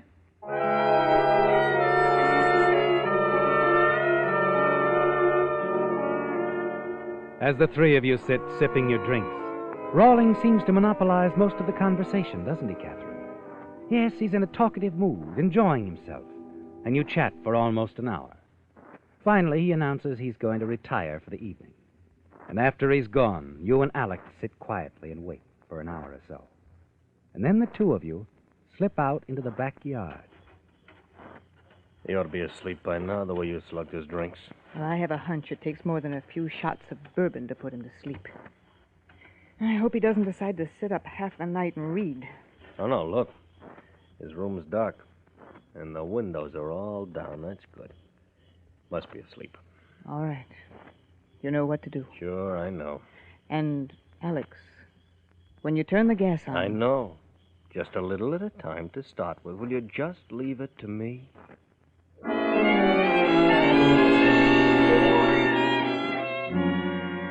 Back upstairs in the parlor, you pace the floor. And finally, Alex returns from the cellar, drops into the chair by the fireplace, and grins at you. Then he picks up a magazine, leans back, and starts to read. You continue to pace the room, glancing occasionally at the clock.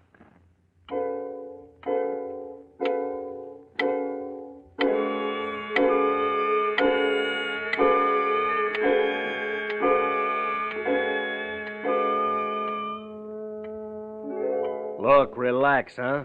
Nothing's going to go wrong. Gas has been pouring into that room for almost 3 hours now. Mr. Rawlings is well on his way. Oh, I know. Come on, have a drink and stop thinking about everything. Alex, wait. What's the matter? Listen. Someone's coming down the hall. Hello, you chap. What? Oh, I didn't mean to startle you, Miss Marley. I'm sorry. You still up? Yes, we're still up.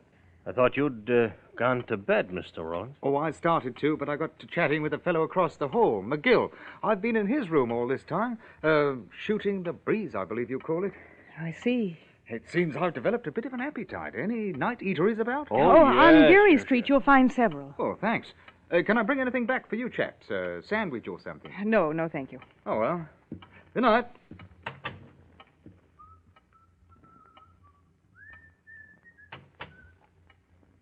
So, nothing could go wrong, Alex. Nothing could go wrong. Okay, how was I to know? Oh, you'd better air out that room before he gets back. And replace the valve on the gas line. Hurry.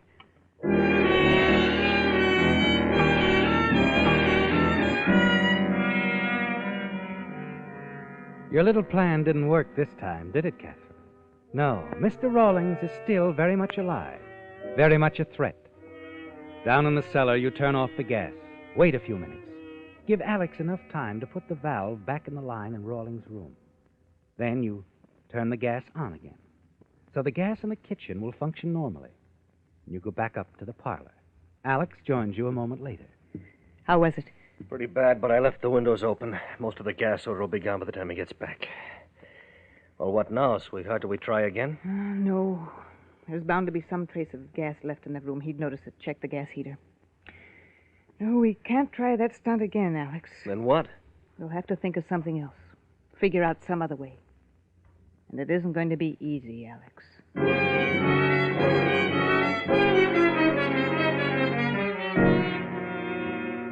It's on your mind all night long, isn't it, Catherine? You rack your brain for some simple way, something that doesn't involve too many risks, a way to rid yourself of Mr. Rawlings.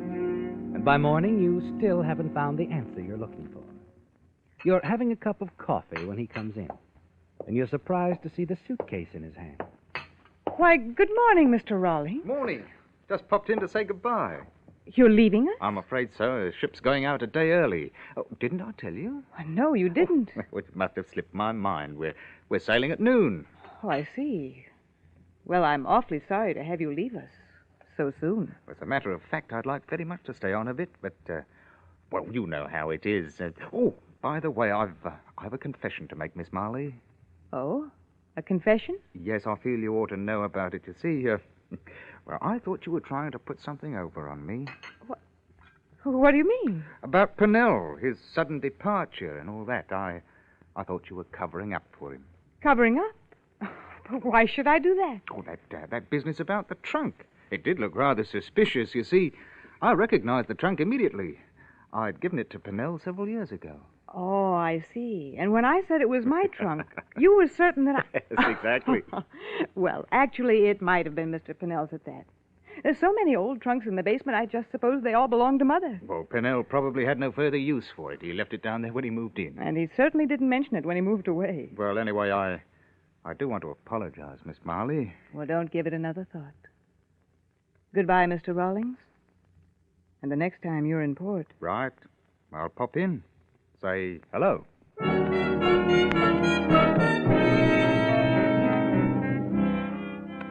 You almost laugh out loud with relief, don't you, Catherine? As you hurry upstairs to tell Alex the good news.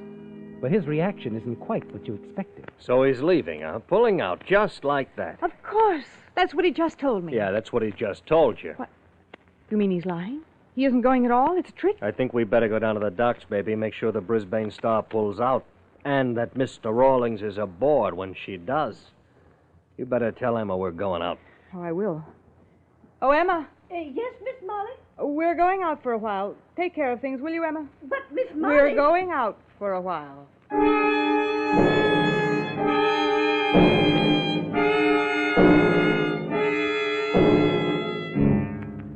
It's a 20-minute drive to the Embarcadero. And Alex parks his car near the pier where the Brisbane Star is docked. The hours go by, and the two of you watch the loading of the boat. And then, a few minutes before 12... She's pulling out all right, baby. Yes, and look up there, Alex, on the deck. Yeah, Mr. Rawlings, big as life. Goodbye, Mr. Rawlings. Bon voyage. Well, honey, I'd say we don't have a thing to worry about anymore. Not a thing.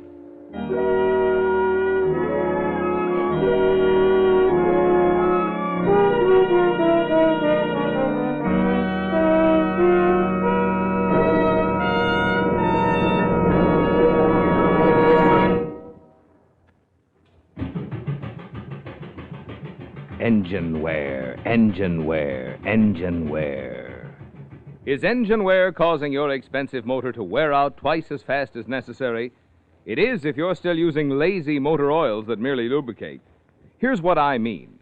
In amazing new Signal Premium motor oil, special properties are engineered into the oil through the marvels of modern chemistry. As a result, new Signal Premium not only reduces engine wear due to lubrication 50%, it also protects your motor in all these important extra ways. 1, keeps oil rings clean and free. 2, controls and reduces harmful engine deposits such as carbon, gum, and varnish. 3, prevents sticking of hydraulic valve lifters. 4, stops acid corrosion and rust. Best of all, Signal's new heavy-duty type oil gives you all this extra protection at no increase in price. Good reason to get your next oil change at a Signal service station. Change this week to amazing new Signal Premium motor oil that reduces engine wear due to lubrication 50%. Engine wear, engine wear, engine wear.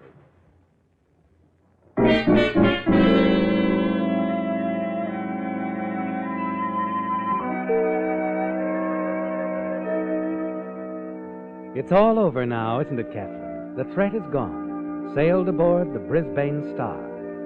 Now all that remains is for you and Alex to return to the rooming house, and at the first opportunity, get rid of Pennell's body, now hidden in the small cellar room behind the furnace. Then the cottage in Mill Valley, and a comfortable life, thanks to Mr. Pennell's money. The two of you drive back to the house, and as you step into the parlor, you find a tall, heavy-set man there waiting for you.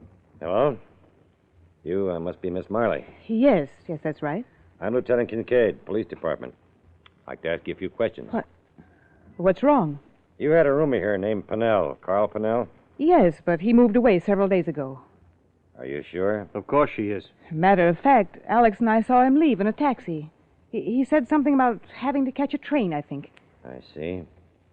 Now, Mrs. Finch, will you come in, please? Lieutenant, what's this all about? Oh, Miss Marley. Miss Marley. Emma, what's the matter? Well, it was about the gas. I tried to tell you this morning, but you and Mr. Alex were in such a hurry. What about the gas? Twice now. 2 nights in 1 week. I smelled gas in my room. It worried me. I thought something should be done about it. So she called the gas company, and they sent a couple of men over to check the house. Yes. My room being directly over the furnace, I thought maybe that's where the gas was coming from, and... The gas company men checked the furnace and found nothing. But in tracing the pipes to the exterior of the house, they had to go into that small room in the cellar. No. Yeah. That's when they called the police. Mrs. Finch identified the body as that of Carl Pennell. Now, Miss Marley, suppose you and your boyfriend here come along with me to headquarters. I think you got a lot of explaining to do.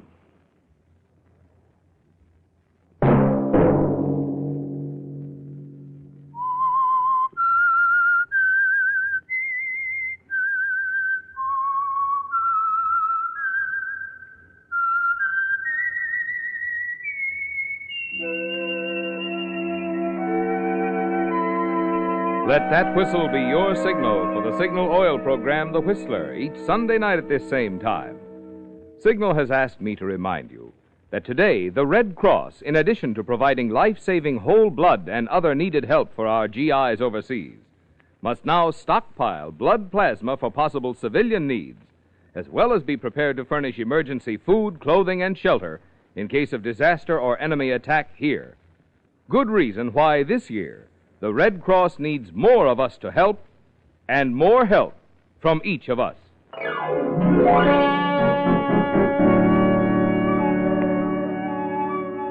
Featured in tonight's story were Bill Foreman, Joe Gilbert, Larry Dobkin, Martha Wentworth, Ben Wright, and Herbert Litton. The Whistler was produced and directed by George W. Allen, with story by Adrian Jean Doe, music by Wilbur Hatch, and was transmitted to our troops overseas by the Armed Forces Radio Service. The Whistler is entirely fictional, and all characters portrayed on The Whistler are also fictional. Any similarity of names or resemblance to persons, living or dead, is purely coincidental. Remember at this same time next Sunday, another strange tale by The Whistler. Marvin Miller speaking for the Signal Oil Company. Stay tuned now for Our Miss Brooks, starring Eve Arden, which follows immediately over most of these stations. This is CBS, the Columbia Broadcasting System.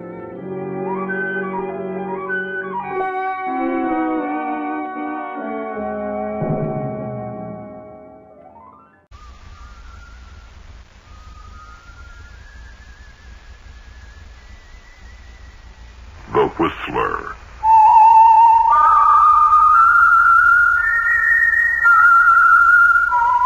Presented by the United States Air Forces in Europe.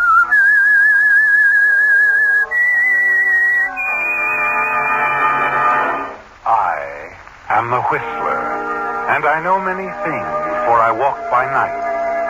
I know many strange tales hidden in the hearts of men and women who have stepped into the shadows. Yes, I know the nameless terrors of which they dare not speak.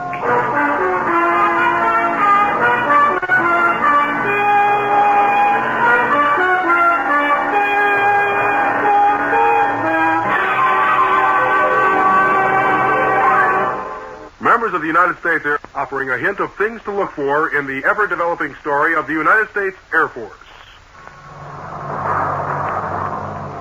And now, the Whistler's Strange Story. Feature story.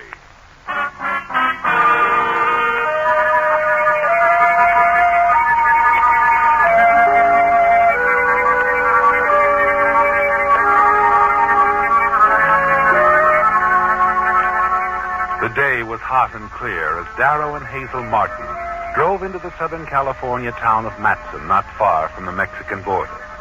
They were youngish, well-dressed, and prosperous looking as they parked their new, brightly polished sedan in front of the Star Cafe. And there's a sound reason for this appearance of prosperity, isn't there, Darrow? Yes. Selling worthless stock in barren mines requires a successful front. And you and Hazel have been doing quite well, haven't you? After a leisurely meal, you glance through the local paper, looking for likely prospects.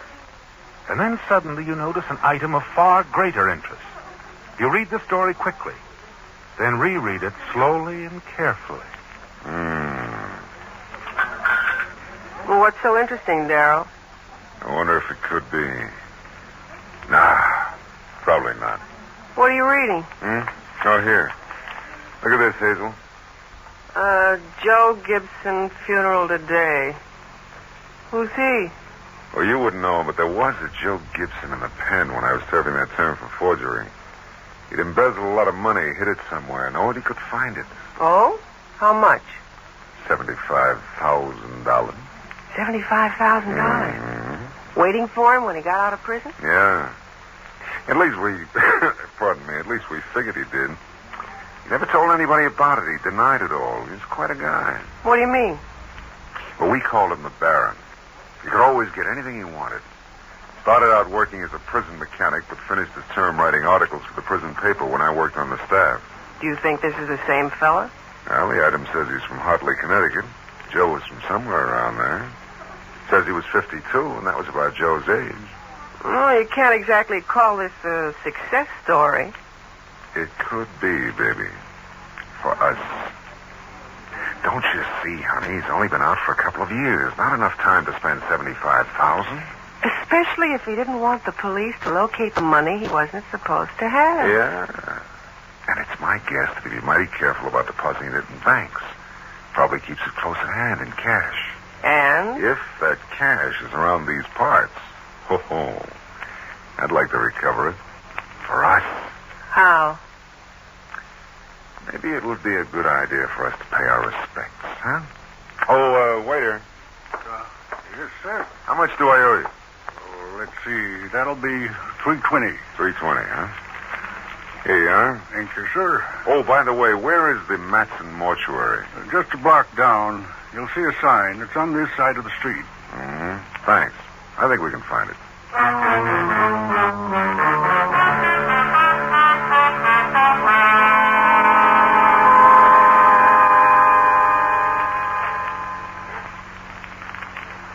Yes? We came to pay our respects to Joe Gibson.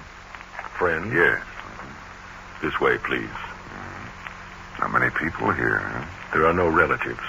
And Mr. Gibson wasn't in Matson long. Oh, we just drove into town, noticed in the paper about his death. The services will be at 3 o'clock. That's about 2 hours from now. In here, please. Thank you. If you'll excuse me, I'll greet these people just coming in. Suddenly you find yourself staring at the profile of a tall, gray-haired man standing on the other side of the room, talking to a man wearing a sheriff's badge. Your eyes seem glued on him. And then you notice Hazel pulling at your arm. Come on, Darrow. Don't just stand there. Okay, let's go over to the casket. Let's get out of here, Hazel, quick. The man in the casket is not Joe Gibson.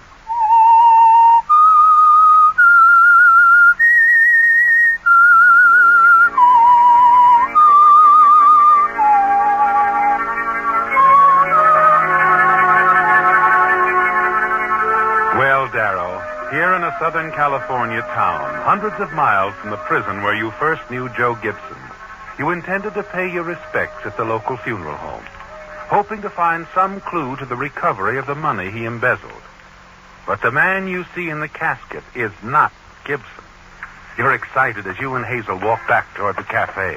What's the matter, Darrow? We barge in on some stranger's funeral? Not at all. I knew the deceased, too. He was there at the pen when Gibson and I were, but what puzzles me is that Joe Gibson himself was there in that room. Do you remember that tall, gray-haired man? Well, yeah, you kept staring at him. That was Joe Gibson. Do you think he saw you? No. It wouldn't make any difference. You'll learn I'm in town sooner or later. Now that I know Joe's pretending he's somebody else. I wonder how he managed to switch an identification. That's what I intend to find out. Oh, here's a cafe. Let's go in and see what we can learn, huh?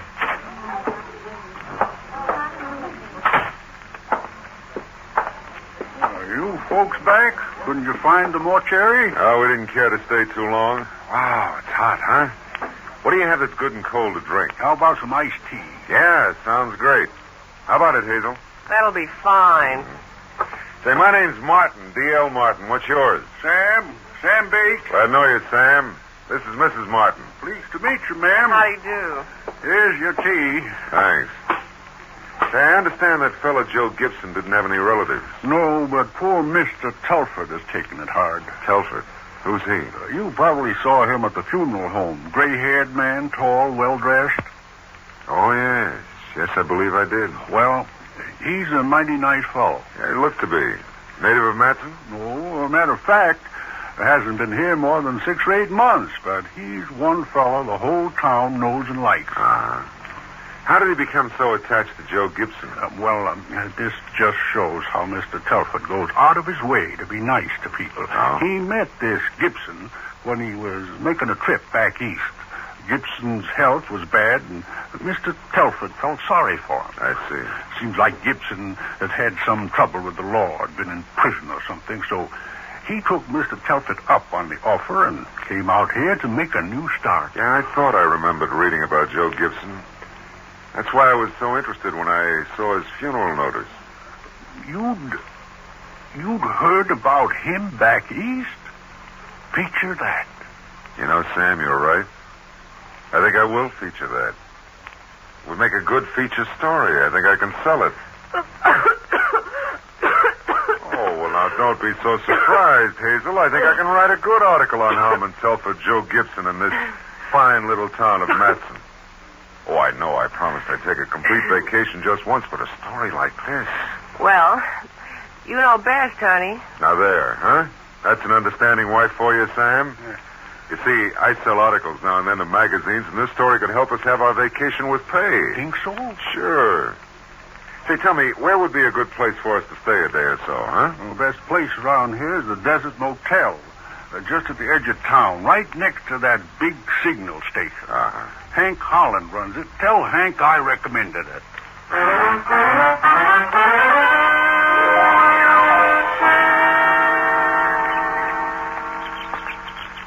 Mr. Holland? Yep. Sam Bates at the Star Cafe. I know. Sam just called me. Said you was writing a story about Madsen and Mr. Telford. News travels fast, that's right. Mighty fine man, Mr. Telford. Rich, too. Oh? Yeah, always has big bills. 50s, mainly. Gets a big kick out of it when we can't change them. Now you know him then, huh? Sure, everybody in town knows Mr. Telford. Our paper's always saying something about him. Newspaper, huh? I should get plenty of information from my story from the newspaper files. Where'll I find the office? On Main Street, right next to the Star Cafe. A fella named Dan Brady owns it. Just tell him I sent you.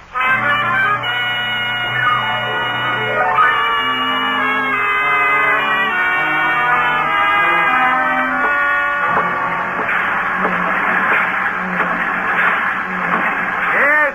I'd like to see Mr. Brady, please. I'm Brady. How do you do? My name's Martin. Oh, yes. Sam told me about you writing a story on Matson and the Gibson case. Oh, that Sam's a good publicity agent. Well, I was hoping I could use your newspaper files for some background. Be glad to help. Got copies all the way back to 1911 when I first bought this Really? paper. Changed the name to the Clarion. Haven't missed a weekly issue since. Oh, it's a remarkable record. Should mention that in my story, huh? I find Matson's a very interesting place. I like the people here, too. Oh, thanks. Since you're writing about Mr. Telford, you'll find he's been making headlines in our paper ever since he came to Matson. Fine man. Generous, too.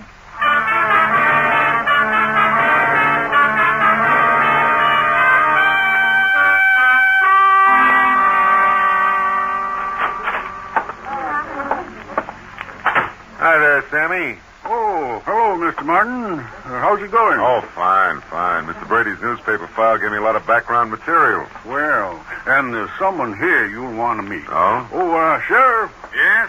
What is it, Sam? Sheriff Roberts, this is Mr. Martin. I was telling you about him. Oh, how do you do? Hello, Mr. Martin. So you're writing a story on the Gibson case? Yes, I think it'll sell. You've heard of Gibson in the East? Yeah, I'm pretty sure it's the same person. I was working in Connecticut, and I read about his editorials while he was on the prison newspaper staff. That's so? Yeah. I believe he got out with minimum sentence because of good behavior. Of course, I'll check all the details when I get back to New York before I send the article for publication. I'll check with you, too, Sheriff, when I know more about the case. Well, I'll be glad to help, too, Mr. Martin. Oh, you've been a big help already, Sam. I tell you, there is one thing. I just can't seem to get to see Mr. Telford. You want me to call him for you? Would you do that, Sam? Now, that would be fine.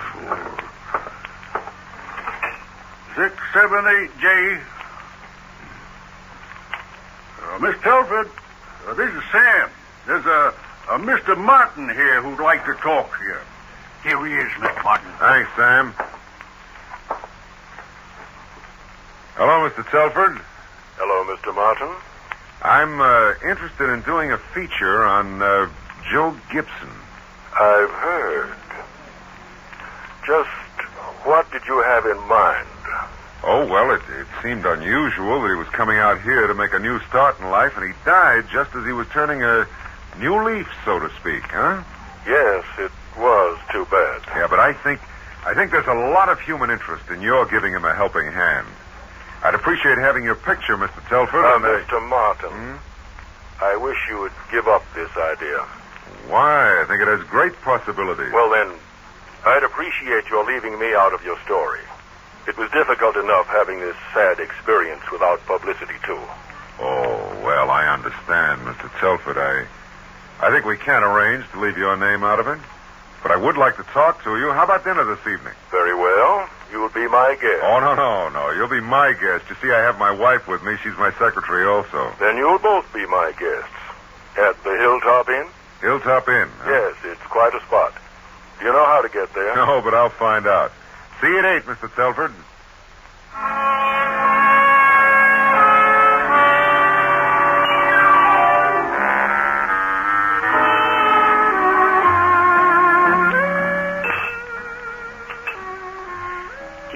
coming, Darrow. Well, it's 10:20. We'll give him another 10 minutes. If he doesn't show, we'll chalk up a point for Mr. Telford. Good thing he'd called to say he'd be late and for us to go ahead and eat. I'd have starved by this time. Food's been excellent. Hope it hasn't been poisoned. Oh, it was too delicious for that. Yeah. Excuse me, Mr. Martin. Huh? Mr. Telford just called, said he's awful sorry, but now he finds he won't be able to come out at all. He just telephoned? Yeah, he's taking care of the bill, sir. Says for you to have some more drinks and stay and enjoy yourself. Oh, we're sorry Mr. Telford couldn't get here, but it has been a delightful meal. This view over the countryside is lovely. The lights on the highway and the town below. Thank you. We're real proud of this view. Would you like another drink now? Oh, no, thanks. We've had more now than we usually do. Since Mr. Telford isn't coming, we better get back to town, All right. So Mr. Telford sends his regrets, eh? Well, I guess we'll just have to see Mr. Telford at his home late tomorrow evening. Real late. Seeing Telford may not be so easy. He might refuse to let us in. He won't refuse. I'll make certain he doesn't.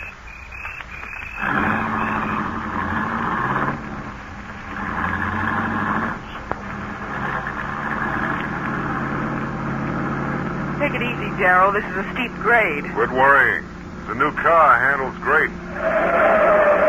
These turns are plenty sharp, Darrow. Slow down, please. What's wrong? No brakes. Pull the emergency. Doesn't work. Oh, look out. We'll never make this turn. Hold on. I'm doing my best.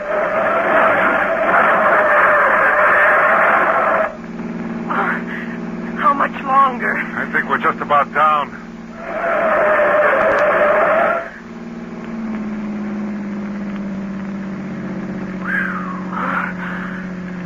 Thank heaven. We're safe now. Darrow, do you know what I'm thinking? I know what I'm thinking. I think Joe Gibson, alias Mr. Harmon Telford, tried to kill us.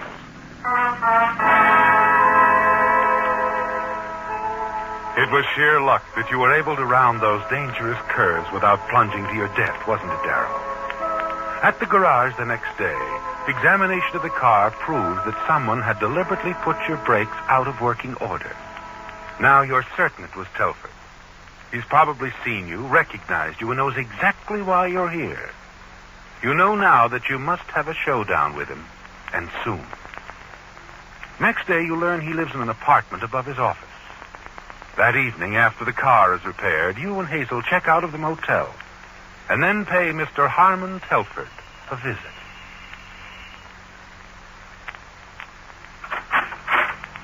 Yes? Hello, Mr. Telford. I'm Darrow Martin. This is Mrs. Martin. I believe we've met before. Some years ago, Darrow. Yes, matter of fact, that's right. Some years ago. Well, aren't you going to invite us in, or do we have our conversation here in the hallway? Of course. Come on in. Oh. We came to thank you for the wonderful dinner last night. Too bad you couldn't have joined us inside. Yes, I was sorry I couldn't keep my appointment. Well, no matter now. Last night gave me the final touch for my feature story concerning Joe Gibson, alias Harmon Telford. What are you after, Darrow? Oh, I thought you might like to buy my story. Why should I?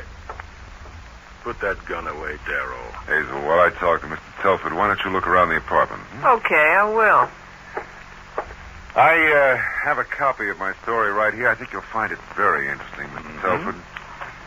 It tells how Joe Gibson came to this little out-of-the-way place and established himself in the hearts of the townspeople as a moderately wealthy, well-educated, and community-minded Harmon Telford.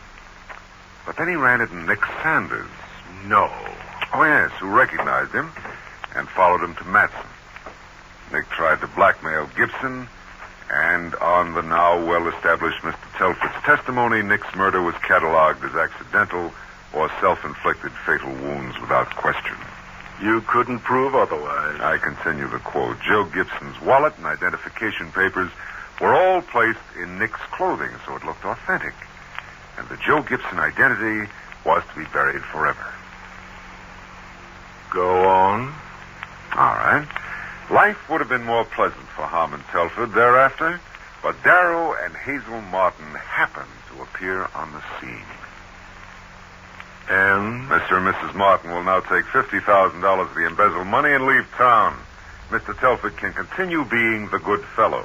Or? The feature story will go into print. But I don't have any money. You're all wrong. Yeah, that's always been your story. Hazel, find anything? Nothing. I didn't think you'd have it here, Telford. I've got a hunch it's in your office. And we'd like you to open your safe for us. Why, you... Save your comments. Just come along downstairs to your office and don't try anything. I'm keeping this gun in my coat pocket pointed at you.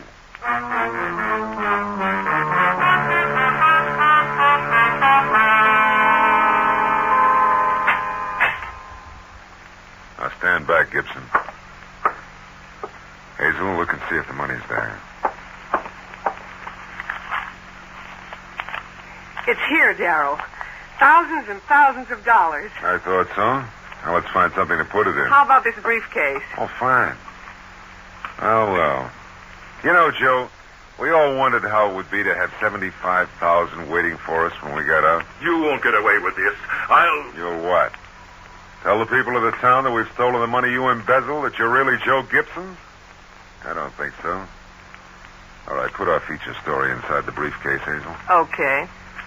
Now, in case Mr. Telford decides to go to the police and they find the briefcase filled with money, they will also find the feature story of his true crime. Look out, Darrow. Rats! So you want to play rough? Don't shoot him, Darrow. No need for that. I don't intend to, but... Go ahead and shoot. People will be in here in a minute. You're asking for it? You didn't kill him. Of course not. He'll come out of it in an hour. I just knocked him out. Come on, honey. It's Mexico for us for a while. We'll stay there till the heat's off and then come back to the U.S. and spend this loot.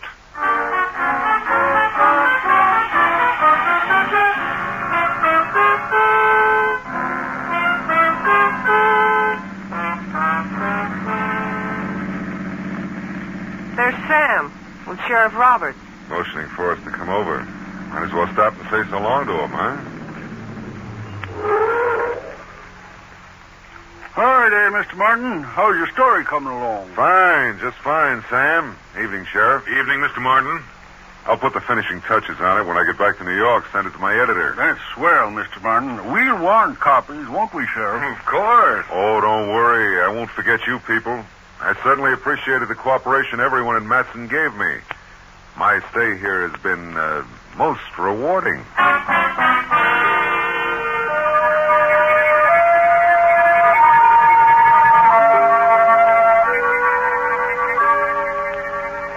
It's been a most rewarding stay for you in Matson, hasn't it, Darrow?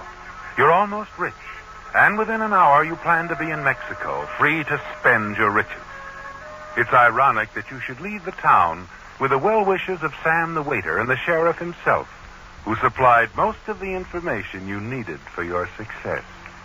Yes, sir, Mr. Martin. It's going to make Matson real proud to have this story about Joe Gibson published. Well, I promise to send you autographed copies. Good. I'll post him in our window along with the Matson Clarion's account of this Gibson hoax.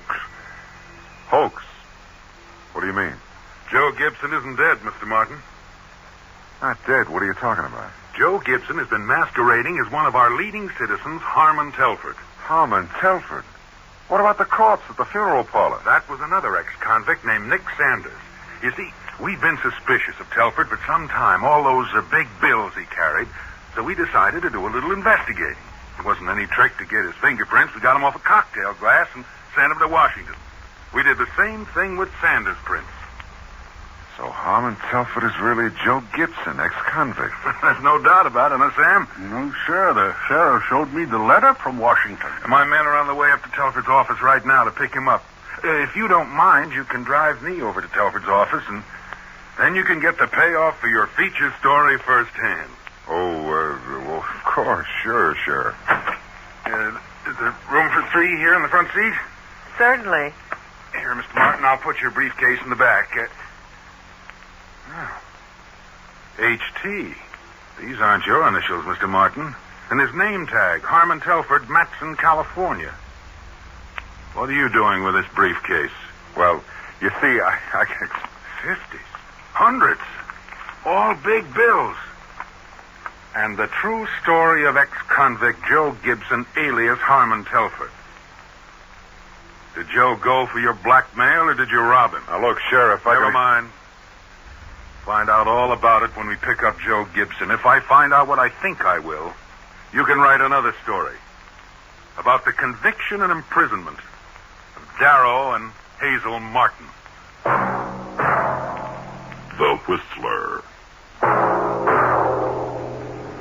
Listen next week when once again the United States Air Forces in Europe present The Whistler.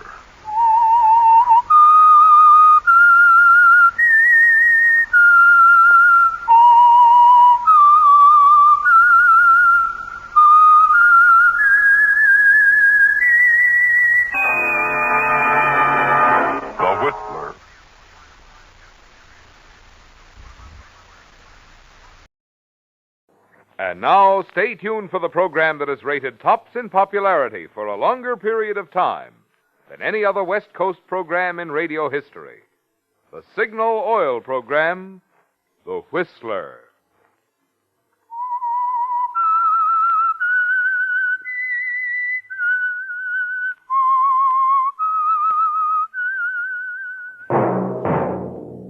Signal, the famous Go Farther gasoline, invite you to sit back and enjoy another strange story by The Whistler.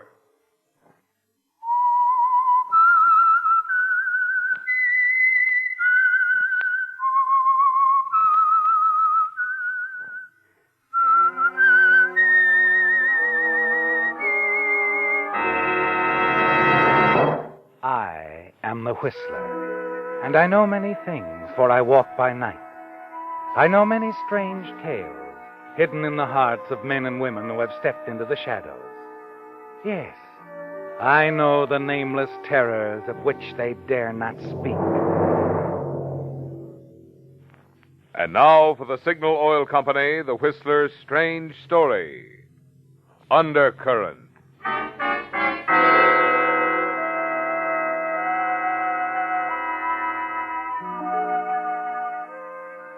The sea was calm, and the ship, the SS Java Queen, out of Vancouver for San Francisco, was moving calmly through it, smoothly, and in the vernacular, all was well.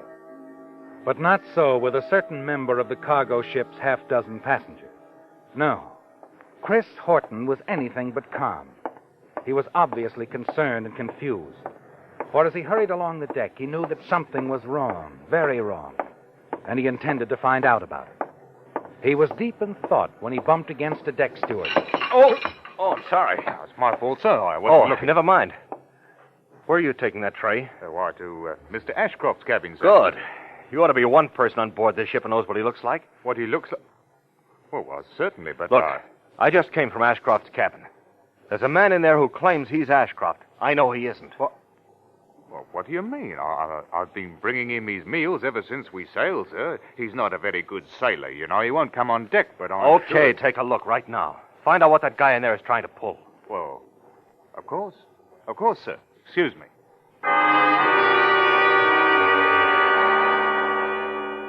You watched the steward walk away, Chris, and knock on the door of Ashcroft's cabin. Presently it opens. The man inside takes the tray, and a moment later the steward is back at your side. He shoves his cap back and stares at you as he scratches the side of his head. You feel he's ready to agree with you. And then... I don't get you, Mr. Horton. I don't get you at all. What? Well, unless you're trying to pull my leg, well, you're all mixed up, sir. That's Mr. Ashcroft, all right. Oh, I know it is.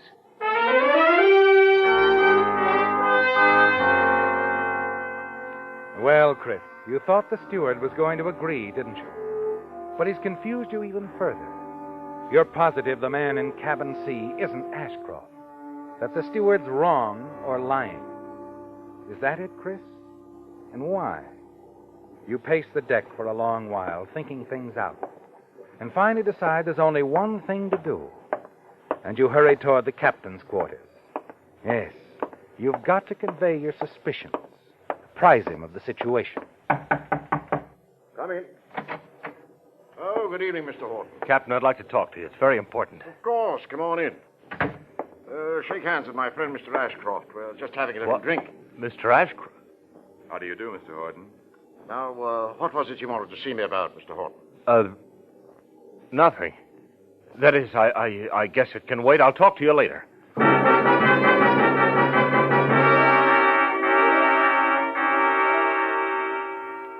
It's a shock, isn't it, Chris? A terrible puzzle. A ship moving through a calm, smooth sea, but with a weird undercurrent crisscrossing in your mind. Because you know that the ship's captain and the deck steward are making a horrible mistake, or they're deliberately lying. You stop suddenly, realize you're passing the radio shack, and there's someone inside you can trust. Reg McKenzie, a nice youngster, clean, fresh. He couldn't be mixed up in anything undercover. He could send a message for you, Chris, but to whom? And then your gaze falls on the ship's bulletin board, a typewritten sheet of paper, the news from shore. There's a brief paragraph. The sensational developments in the Saletti murder case in San Francisco. And instantly a name comes to your mind. Stoddard. John Stoddard. A well-known police detective. A man known to you only by reputation. You hurry into the radio shack. Reg? Huh?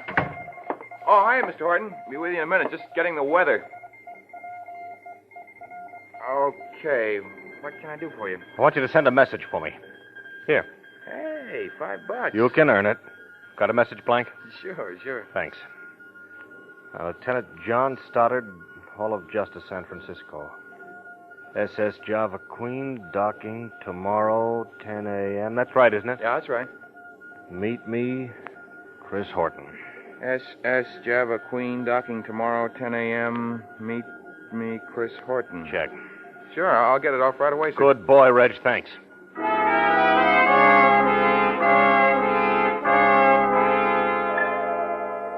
You feel better now, don't you, Chris? Relieved. And you start down the companionway toward your own cabin. And then a thought strikes you, makes you hesitate and turn. Slowly, you make your way back to a position where you can observe the radio shack. Yes. Sure enough, Chris.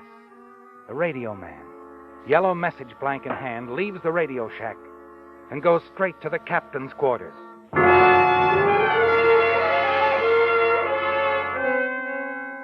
Now you're certain, Chris. Know that they're all against you. And your message to Police Lieutenant John Stoddard has been turned over to the captain. In your cabin, you pace the floor. Wonder and worry for hours into the night. And then as you decide to step out on deck again. What? What the devil? Locked. I'm locked in!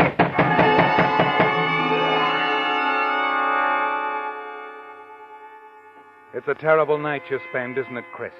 A virtual prisoner in your own cabin, unable to get out, get help from the other passengers. And on this kind of a ship, there are no phones. You stretch out in your bunk, and it seems you've only dozed off. And then it's morning. You hurry toward the porthole, look out. See that the ship is docked. The cargo is being lowered away. You turn and start pounding on the door and shouting frantically. Let me out of here! Open up! Open up, steward! Something wrong, Mr. Rose? Something wrong? Why was I locked in like this? What's going on? Locked in, sir? Yeah. Why, this door wasn't locked, sir. Perhaps it just, jammed a little, eh? Jammed? Yeah, sure. Maybe it was just jammed. Well, if you're all packed, Mr. Orton, I'll carry your bags ashore, sir.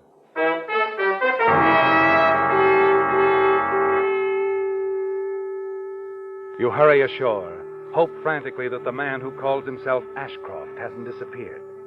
For if you lose him now, Chris... Oh, but suddenly you spot him just a few feet away, about to enter a taxi.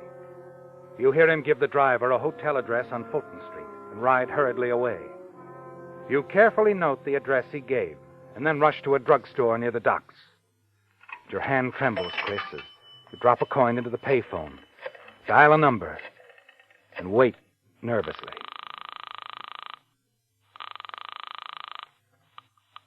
Yes? Linda, it's Chris. Just got in. Oh, Chris. What you get in touch with me? I've been scared to death. Listen, baby, something's gone wrong. We better not talk now. Come to my apartment tonight. All right, Chris, but... Tonight, did I everything said. go... 8 o'clock.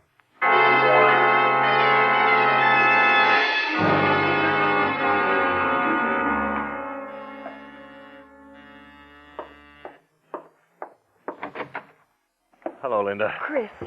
Oh, Chris. Take it easy now. I've already fixed your drink. Oh, I can use it. Maybe you can use another when you hear what I've got to say. What? You better sit down. Oh. Well, I did it, baby, just like we planned. I bumped him off and set it up to look like suicide. Frank. He's dead. Yeah.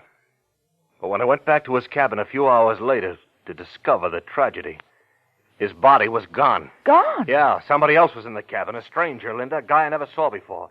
He was posing as your husband, said his name was Ashcroft. But, Chris, how could he? I don't know, but the steward backed him up, the captain, everybody. But why, Chris? What does it mean? I don't know yet, Linda, but we've got to find out. Quick.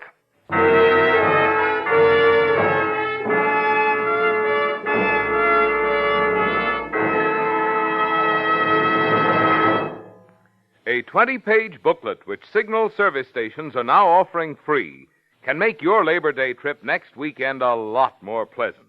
It's called Lane's Guide, and it answers the two questions travelers ask most often. What's a good place to eat? Where's a good place to stay? In addition, this handy pocket-sized booklet, which was prepared by a professional travel organization, contains other useful information, such as whether prices are low, medium, or high, whether the lodging place has facilities for swimming, and in the case of motels, whether kitchens are available. Since Lane's Guide includes 350 cities and towns throughout 16 western states, you'll want a copy in your car for all your trips. So I'd suggest that you stop at the very next Signal station you see to get your free copy of Lane's Guide while the supply lasts. You'll find this is just one of many friendly services that independent Signal dealers offer to put more pleasure into your driving while you go farther with Signal.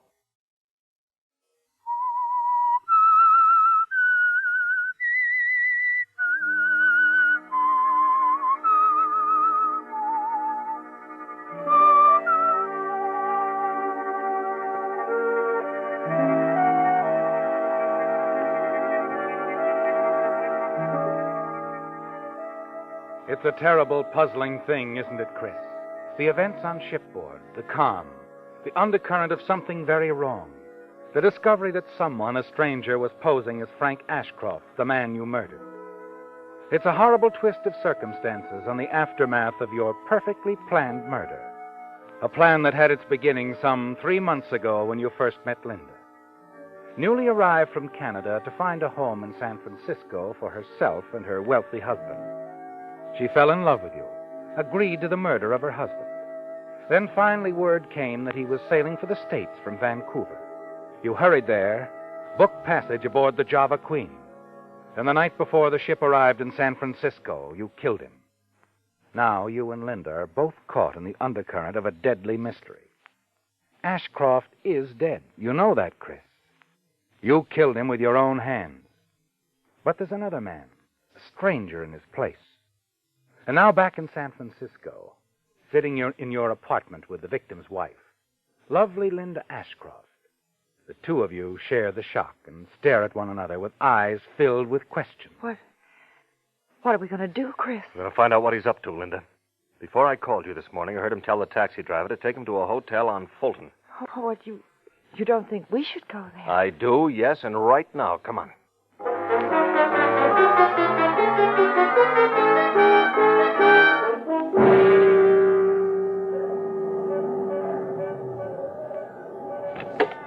There's the hotel. Wait a minute, Linda. What's the matter? There he is, the guy getting into the cab. Why, he doesn't even look like Frank. We'll just tag along. Find out where he's going.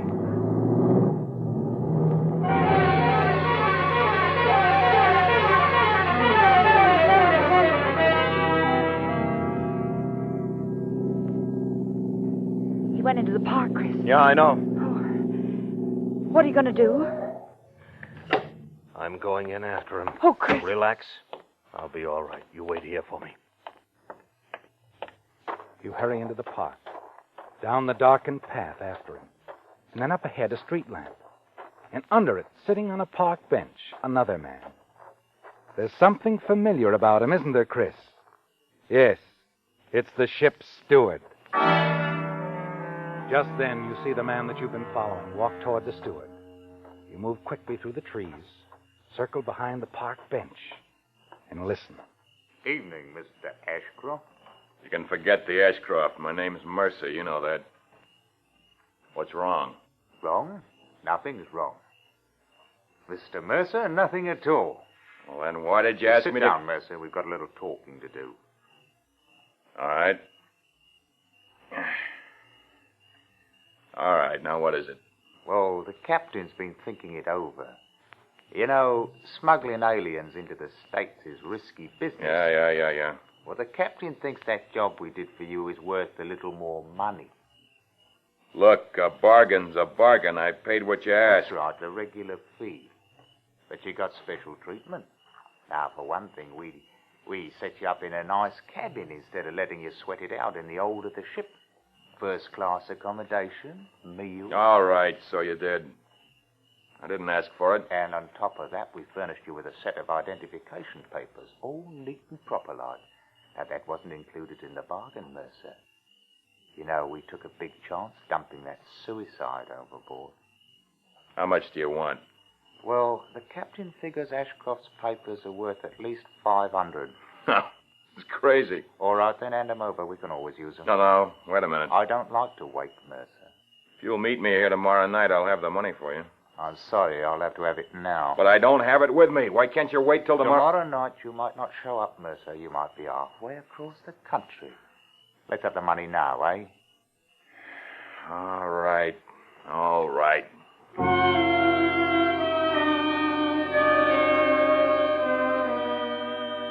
It's all quite clear to you now, isn't it, Chris? The conversation you've just overheard explains a lot of things. You know exactly what happened aboard ship last night and why. And now as you hurry back to Linda, you know you've nothing to worry about. And a plan is already beginning to take shape in your mind. What happened, Chris? Relax, baby. We're in great shape. Great shape. Oh, what do you mean? Our friend just met the ship's steward. You mean the same one who... Yeah. Seems like the captain of the SS Java Queen and his boys are running a nice little racket, smuggling aliens into the States. And the man who was posing as your husband is one of their clients, a guy named Mercer. Well, Chris, I don't understand. Well, it's simple, Linda. The steward went down to your husband's cabin and found him dead. Right away, he gets a bright idea, removes all identification from the body, dumps it overboard, and sets up Mercer, this alien he was smuggling in, as Ashcroft. Oh, but that seems like such a risky thing to do. No, not particularly. The steward must have known your husband had no friends aboard. Besides, he stayed in his cabin all the time. It was a perfect setup. Of course. Yeah, perfect. Till I started asking questions. That's why they locked you in your cabin. Sure. Just long enough to get this guy Mercer ashore. It all adds up, Linda. It adds up beautifully. Well, what are we going to do now? I think I got that figured out, too. Now, this guy Mercer doesn't know anyone here in town. How about your husband? Oh, no, not a soul. I'm sure of it. He's been living in Canada for the past 15 years. Came from Detroit originally. Good. Suppose something happened to Mercer. An accident. He's carrying your husband's identification papers. An accident? A fatal accident. The police find him. You identify him as your loving husband, Frank Ashcroft. Tell him he arrived this morning aboard the Java Queen. Oh, no, Chris. The captain will know. So what? If they do call him to identify the body, he'll have to string along. We know too much about his little sideline. Oh, no, let's forget it. Forget the whole thing. We're in the clear now. Look, baby.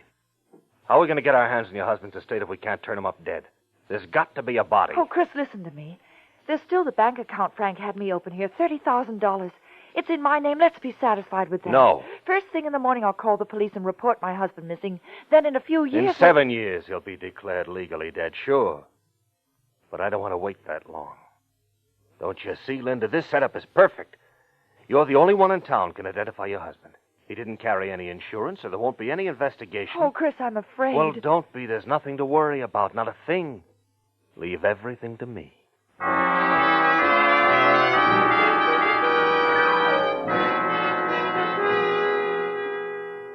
A perfect setup, isn't it, Chris? An opportunity you can't afford to miss. You start the car. Turn into the park. Drive down the road toward the park bench. It's empty now. But up ahead you see Mercer walking along the side of the road. Your foot presses down on the accelerator. Hard. Chris, what are you going to do? Take it easy, Linda. I said I'd handle it. No. Oh, Chris, no, we don't have to do this. Sure we do, baby. Sure we do.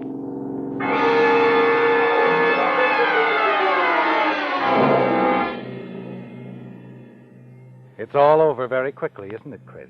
Mercer is dead, and you drive away.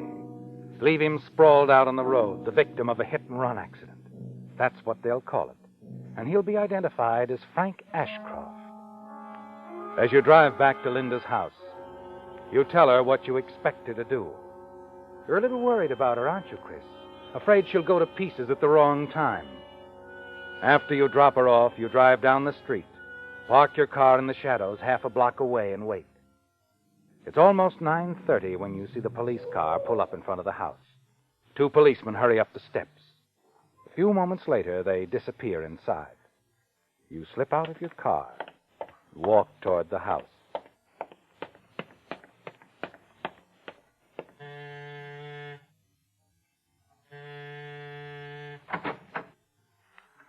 Yeah? Oh. Good evening. Is this Mr. Ashcroft's residence? Are you a friend of his? Well, in a way, a shipboard acquaintance, you might say. We met on the Java Queen out of Vancouver. She docked this morning. He gave me this address. I see.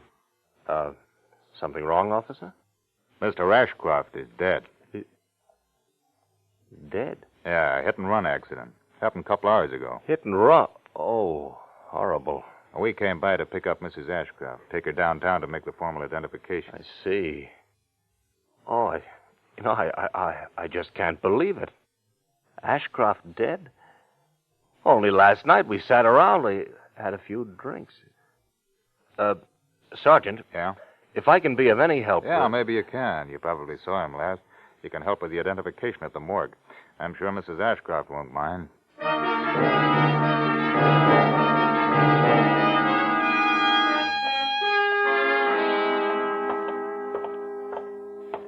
In here, Mrs. Ashcroft. Mr. Horton. Thank you, Sergeant. Hello, Charlie. Howdy, Sergeant. What do you got? This is Mrs. Ashcroft. Oh, yeah, sure. Just a sec. Let me see. Here we are. Section B43. Yeah, that's down this way.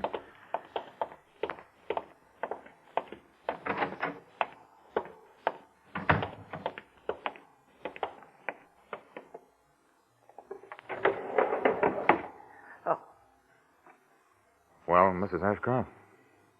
Yes, that's my husband. Mr. Horton?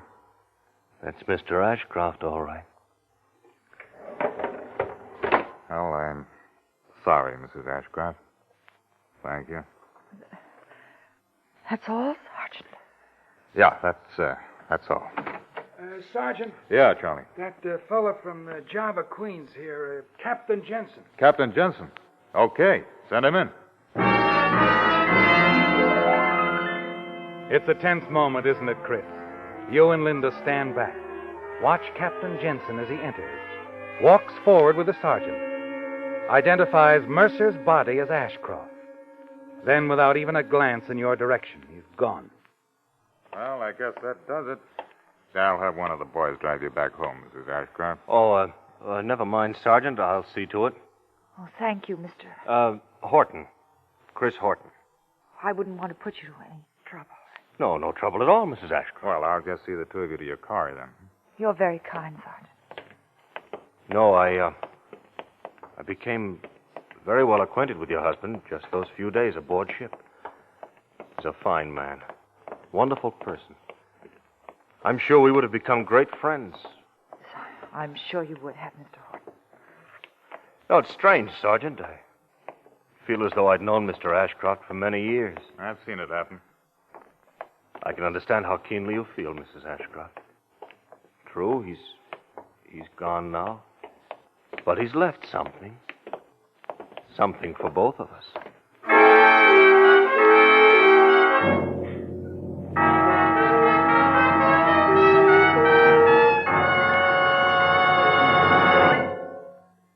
Next weekend, when you start off on your Labor Day trip, wouldn't it add a lot to your peace of mind to know that no matter how high the thermometer may soar, your motor is protected by an oil that won't break down under heat and form destructive varnish, sticky, gummy varnish that clogs up piston rings, causing your car to lose pep and power and eat up gasoline and oil?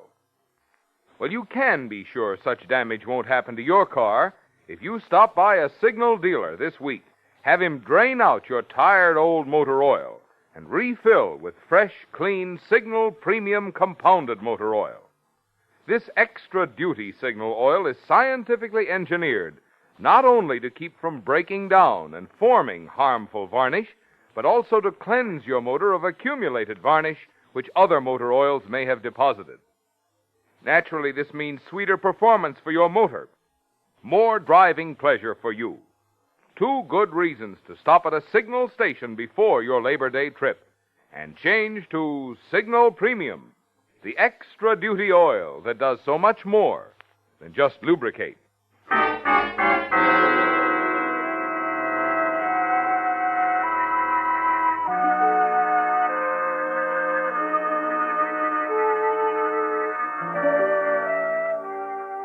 You're certain you're in the clear now, you and Linda, aren't you, Chris? Yes, she's just identified Mercer's body, the hit-and-run victim, as Frank Ashcroft, her husband. It'll all be over in a few days. There'll be a quiet funeral, a private funeral. You're sure now that Linda will inherit the Ashcroft estate, and the 2 of you will share it together. And now as you follow the police sergeant out of the morgue, Linda holding onto your arm tightly, a man suddenly appears in the doorway, blocking your path. Good evening, Sergeant. Oh, good evening, sir. Understand you brought in Mrs. Ashcroft and a man named Horton. Why, yes, this is Mrs. Ashcroft. Well. So you're Mrs. Ashcroft. This is a surprise. Nice to see you again, both of you. What do you mean? Last time I saw you and Horton here, the 2 of you were in a big hurry, Mrs. Ashcroft. Just a minute. What is this? We're talking about that hit-and-run accident, Horton. Only now it doesn't look like it was an accident at all. Now, wait a minute. Drop the act, Horton. It won't work. I saw the 2 of you in the car that ran down Frank Ashcroft. You what? You know, you're a hard guy to trail, Horton. I've been trying to catch up to you since this morning. I don't understand. When I went down to the boat, they told me you'd already gone ashore. You went down to the boat? Got your address there, but you haven't been home all day. When I came back tonight, you were gone, but the doorman was very helpful. Pointed you out about a half a block away, driving a yellow Nash convertible, license number 12M483. All right, but I still don't get the connection.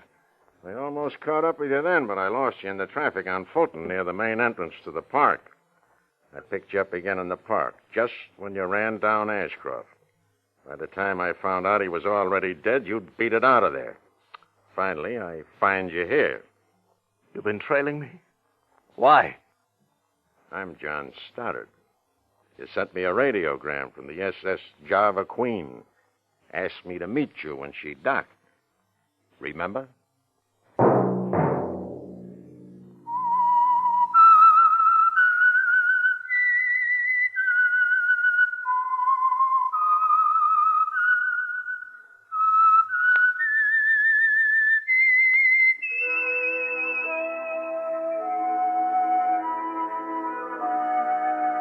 Let that whistle be your signal for the Signal Oil program, The Whistler, each Sunday night at this same time. Brought to you by the Signal Oil Company, marketers of Signal gasoline and motor oil, and fine quality automotive accessories. Signal Oil Company has asked me to remind you that starting next Friday, heavy holiday-bound Labor Day traffic will make it even more important to drive at sensible speeds, be courteous, and obey traffic regulations. It may save a life, possibly your own.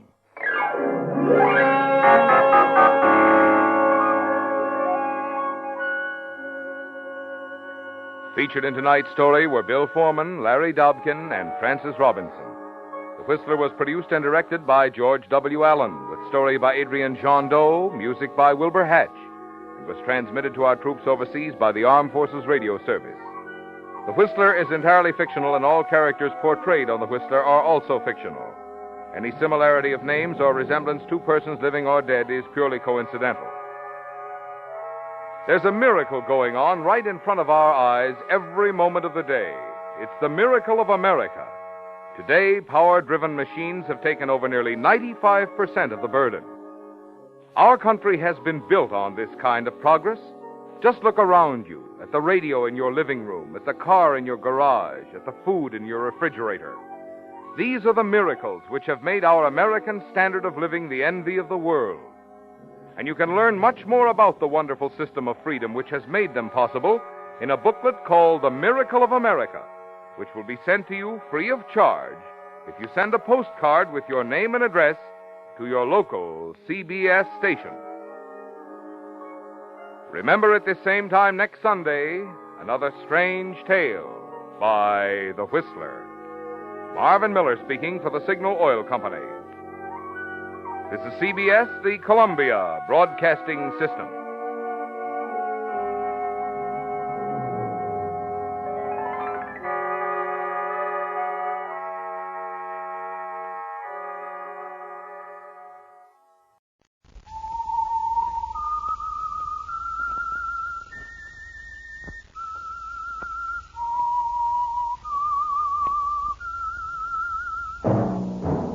The Whistler.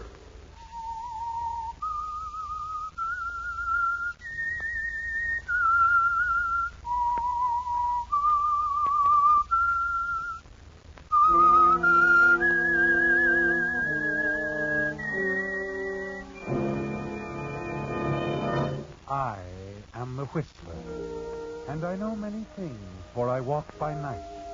I know many strange tales hidden in the hearts of men and women who have stepped into the shadows. Yes, I know the nameless terrors of which they dare not speak. And now the Whistler's strange story. Enough rope.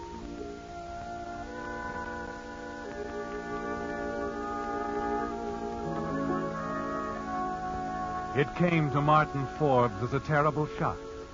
During the years since the death of his wife, Margaret, he had buried himself in his painting, managing somehow to drive the horror of it all out of his mind.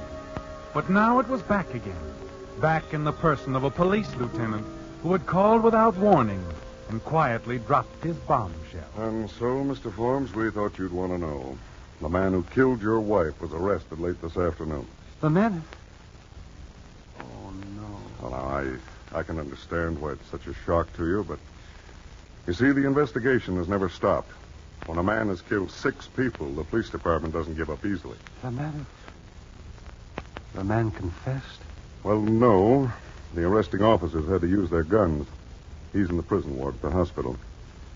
Naturally, we hope he'll come around long enough for questioning. But you're certain he's... The strangler? There's no doubt about it. Yes, it's my duty to inform the relatives of the victims. I'm only sorry it couldn't have been sooner, Mr. Well, I'm sure you people have done everything possible. It must have been very difficult. Yes, it has been. Yeah, we really hoped we had something in the case of your wife. It's being a little different from the rest. Different? The weapon, I mean. In all the other cases, it appeared the strangler used a silk scarf. But with your wife... Yes, they told me. Length of rope, wasn't it? Mm-hmm. Clothesline, judging from the marking. Too bad he didn't leave it around. Would it have made any difference? Oh, yes, sure. Even a scrap might have prevented his next murder. Our analyst could have traced it down. And with luck, we'd have had a description of the man who bought it.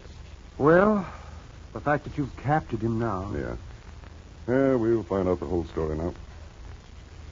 Well, Mr. Forbes, I should be getting back. I suppose if you learn anything further... Mm-hmm. We'll pass it along. Of course, there's a chance he may not pull through, but...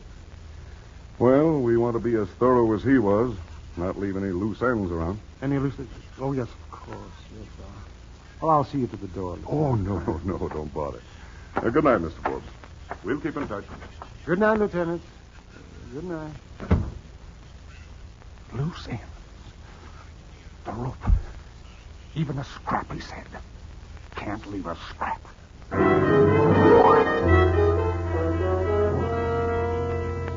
Yes, it came as a terrible shock, didn't it, Martin?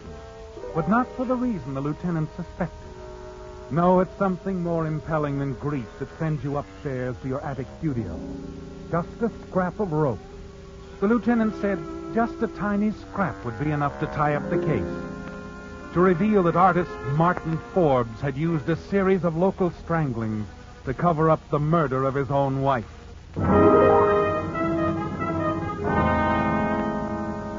Naturally, the actual length of rope you used was destroyed immediately afterward, wasn't it, Martin? But the piece it came from, the odd length used to tie up an old trunk, to hang in your studio and on the attic wall.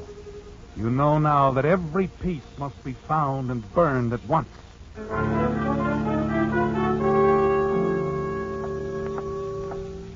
On the way out to the incinerator, you realize that the front doorbell is ringing. Hastily, you stuff the rope under a chair cushion and hurry to answer. Yes? Well, you are home. Almost gave up. I've been standing here ringing the Well, I bell. was busy upstairs. You are Mr. Forbes, Martin Forbes? That's right. I'm Harvey Brandt, Clara Brandt's husband. Clara Brandt. Well, I'm sorry, Mr. Brandt, but I can't ever recall meeting your wife. Oh, you never did. Clara was, she was one of the strangler's victims, too. Just like your wife, Mr. Forbes. Oh. Mind if I step in a minute? Oh, no, please do. Yes. Just wanted to talk to somebody, you know. I mean, after that detective fella came by with the news, he said he was coming here next.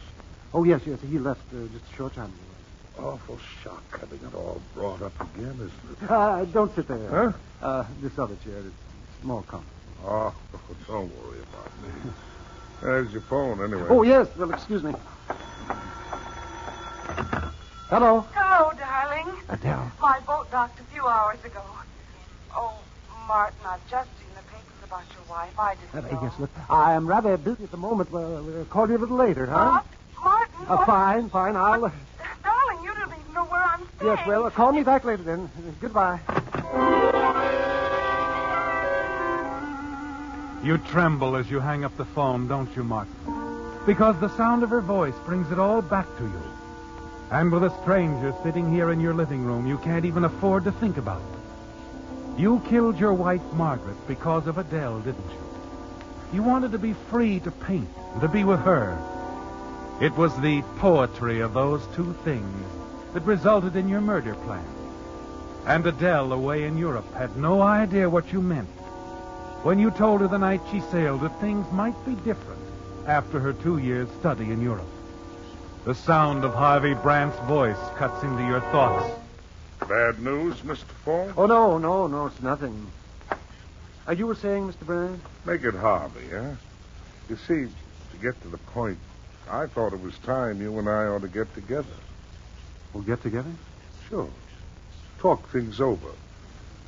Since Clara passed on, well, how do you do it?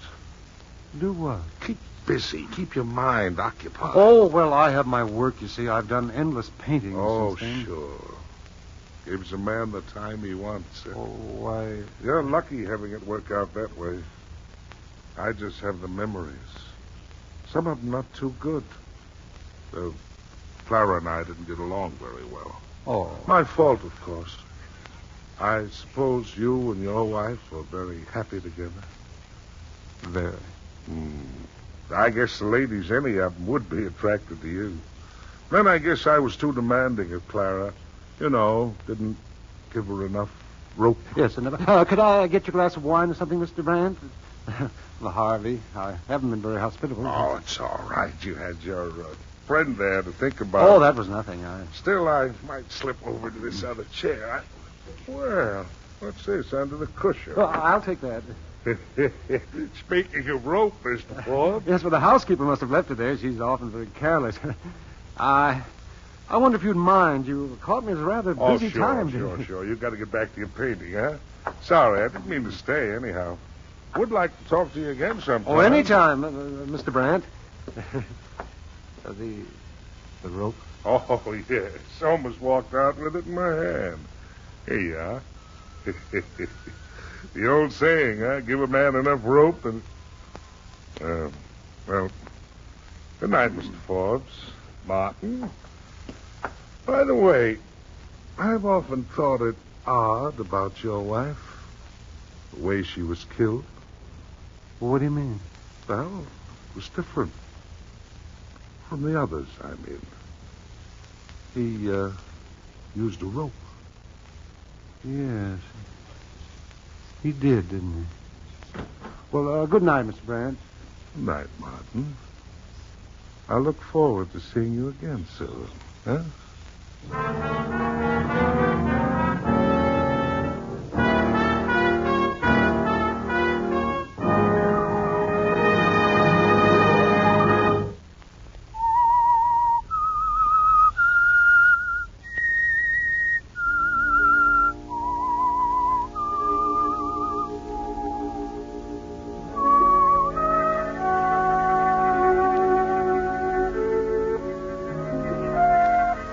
Well, there it is, Martin. After a year without interruption or threats.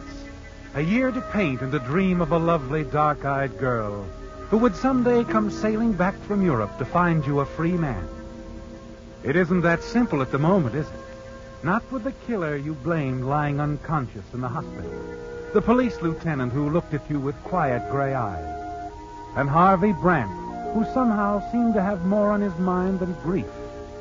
Harvey worries you, and so does the rope. The rope that can hang you if you don't watch out. After Harvey leaves, you waste no time in getting the rope outside to the incinerator. You watch the smoldering flames, and then with a line of poetry running through your mind, you start down the narrow path to the place where your wife's body was discovered more than a year ago. To reach the goal off afar, to pause and catch a falling star. Quite a gent. The man who wrote those lines. Free thinker, eh? Not restrained by laws. You're not either, are you, Mr. Forbes? Well, I don't know what you mean, Lieutenant. I noticed you were burning something in your incinerator. Oh, well, it's only... Bad. Very bad. You're only supposed to do that between 6 and 10 in the morning. Huh? Is that what brought you back here, Lieutenant? Oh, no. I had a little trouble with my car back here in the street behind you, so I cut across the back lot. I thought perhaps I could use your phone. Oh, well, certainly. I'll show you where it is. Oh, that's good. Mr. Brandt was here right up to a moment ago. Oh, I thought he was coming over. You know, we worry about him. We're afraid he might do something foolish. Suicide? I don't know.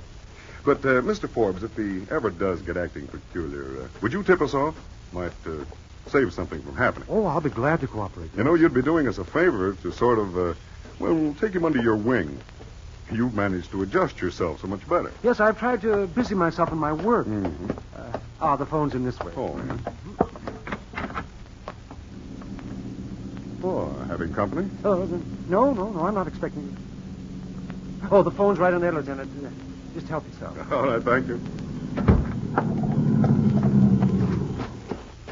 Adele. Darling, you sounded so strange on the phone. No, don't get out. But, Martin, Look, darling, I can't see you now. It's just one of those things. It's nothing too important, really. Martin, I don't now, understand. Listen, there's a little cocktail bar down the street a few blocks. The Blue Lamp. I'll meet you there in an hour or so. How's that? Well, all right, darling. I'll be waiting.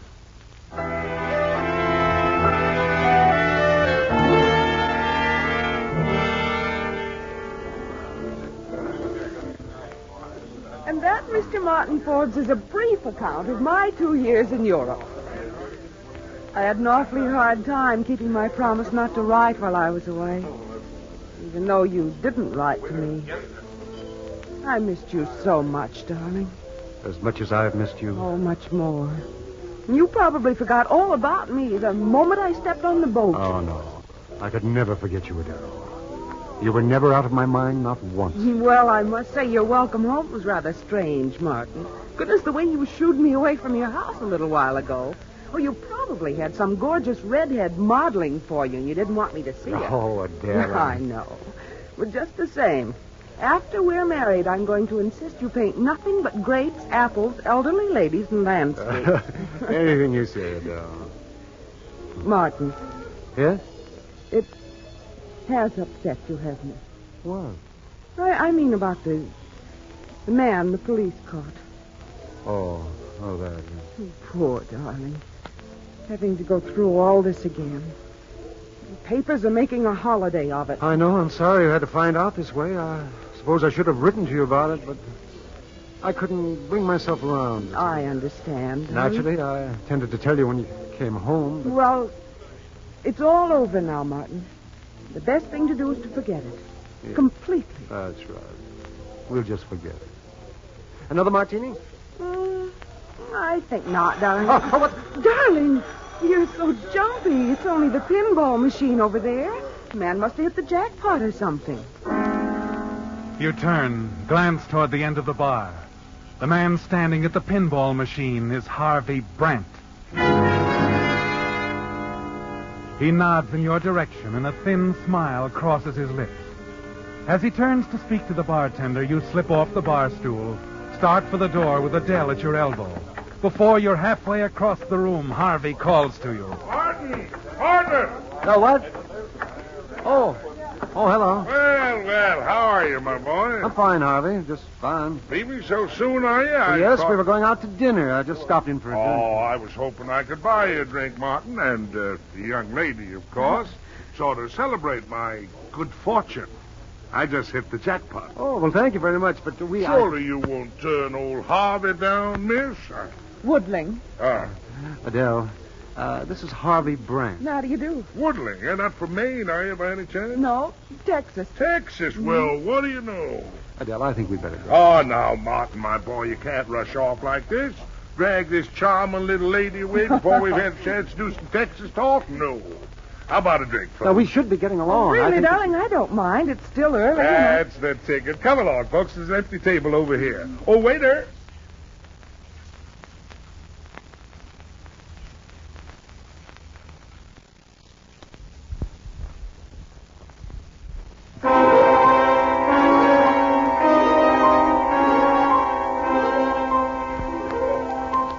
You're trapped, aren't you, Martin? And you sit there for the next half hour, listening to Harvey Brant passing himself off as a lifelong friend. Finally, you manage to fake an important phone call. When you return to the table, you use it as an excuse to break away. Then you take Adele to dinner, and you can see she's been impressed by the good-humored, friendly Mr. Brant. After dinner, you drop Adele off at her hotel, then drive home. And as you start up the front steps, a familiar sound reaches you. The slow, rhythmical creaking of the porch swing. Hello, Martin. Huh? Oh, Harvey. Your little lady friend left a cigarette lighter in the lounge. Oh, thank you. I'll give it to you. Charming young woman. Very charming. Intelligent, too. Like intelligent women. You known her long, Martin? Not very. Well, I was under the impression you'd met quite some time before your wife died. I met her only recently. She's interested in art. Yes. While you were making that phone call, she mentioned that she'd been studying in Europe for the past 2 years. Seems she also said something about knowing you before she went abroad, if I'm not mistaken. Well, it's all rather convenient the way things have turned out, isn't it? Ciggy, Martin? No, thank you, no. Well, I think I'll turn in now, if you don't mind. I have a busy day tomorrow. That's the trouble with you, Martin. You work too hard. Don't relax enough. You ought to have a hobby. I have. In fact, I have several hobbies. Well, that's fine, Harvey. Tell me, Martin, are you interested in guns? Guns? Yes, I have a wonderful collection. Just what you'd need to give you a nice start. Frankly, it takes up a little too much of my time, what with all the other hobbies I have. Been thinking of giving it up. The gun collection, I mean. Oh, I see. It's worth quite a bit of money. Well, naturally, I wouldn't expect you to pay it all off at one time. I could let you have a couple of pieces now and then, sort of buy it on the installment plan. Well, I don't know if I could afford it, Harvey. Oh, I'd make a fair price on the collection. I'm sure you wouldn't have any trouble at all meeting the payments. Well, I don't know, Harvey. Perhaps a hobby isn't what I need. I'm sure it is, Martin. Think it over anyway. There's no hurry. All right. I'll think it over. Good night.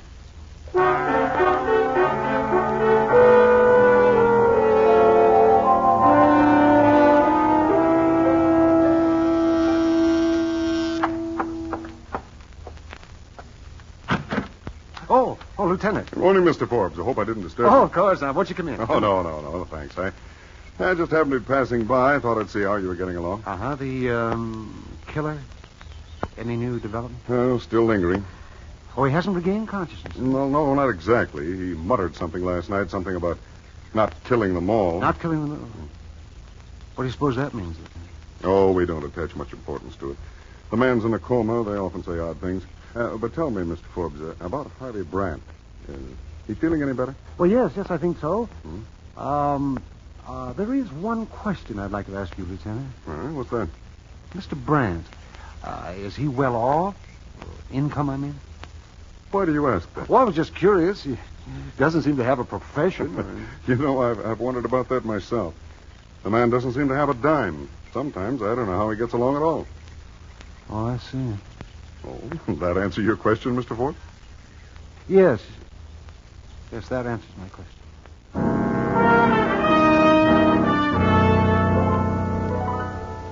That's right, Martin. The question is answered now, isn't it? It explains Harvey's suggestion that you buy his gun collection. Somehow he's learned the truth about your wife's death. Guessed that the reason for it was Adele. And you're going to have to pay for his silence. Still, you're not quite certain that Harvey intends to blackmail you. That is, until that evening when you're out driving with Adele. Martin, I have a visitor today. Friend of yours. Oh, friend? Oh, that nice Mr. Brandt. Brandt, huh? Yes, he happened to be in the neighborhood. And... What do you want? Oh, he just dropped by to say hello and chat a little. What about? He's terribly interested in you, darling. As a matter of fact, he's quite interested in both of us. Oh? Wanted to know all about me, how we met and where. He was full of questions. My goodness, is he usually that inquisitive? No, not usually. He also mentioned that you were thinking of buying his gun collection. Oh, yes. Uh-huh. I didn't know you were interested in guns, Martin. Well, I wasn't really. Until a short time ago. Well, it's always nice to have a hobby. But isn't this one apt to be a bit expensive? Yes, I'm afraid so, Adele. Afraid it's going to be very expensive. I'll know how expensive tonight. I'm going to see Harvey.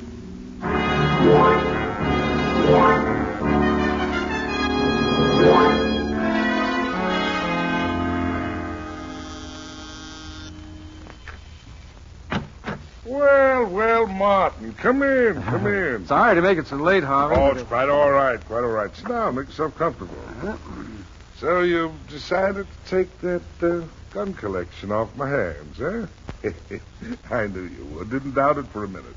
The price, Harvey? We haven't discussed that yet. $10,000 will take care of everything. 10,000? Cheap, Martin, considering everything I know about guns. Here, I'll show you some of the pieces. Just finished cleaning them before you arrived. There's one, Martin. Finest old pistol I ever saw. Isn't it a beauty? Yes. Yes, that's a fine gun. Is it loaded? Sure is. Take it easy now. Yes, sir. You're going to get a lot of pleasure out of this collection, my boy. Am I, Harvey? Mm-hmm. $10,000 for a collection of crummy guns? The whole lot's not worth more than $100. I don't understand what I'm not buying, Harvey. Now, just you a minute. You thought you could bleed me for every cent I had, didn't you? You should have known, Harvey, if I murdered my wife, I wouldn't hesitate to murder again. Wait a minute, Martin. It's not too late to talk things It over. is too late, Harvey. It's too late for anything but this.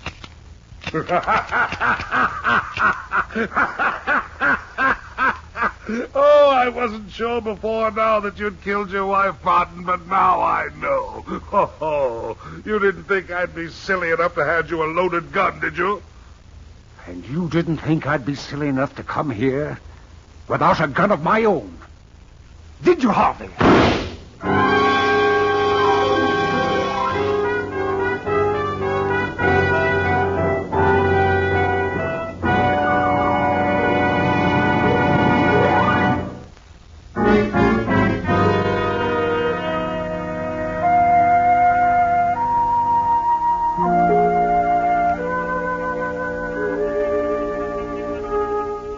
Well, it's almost over now, isn't it, Martin?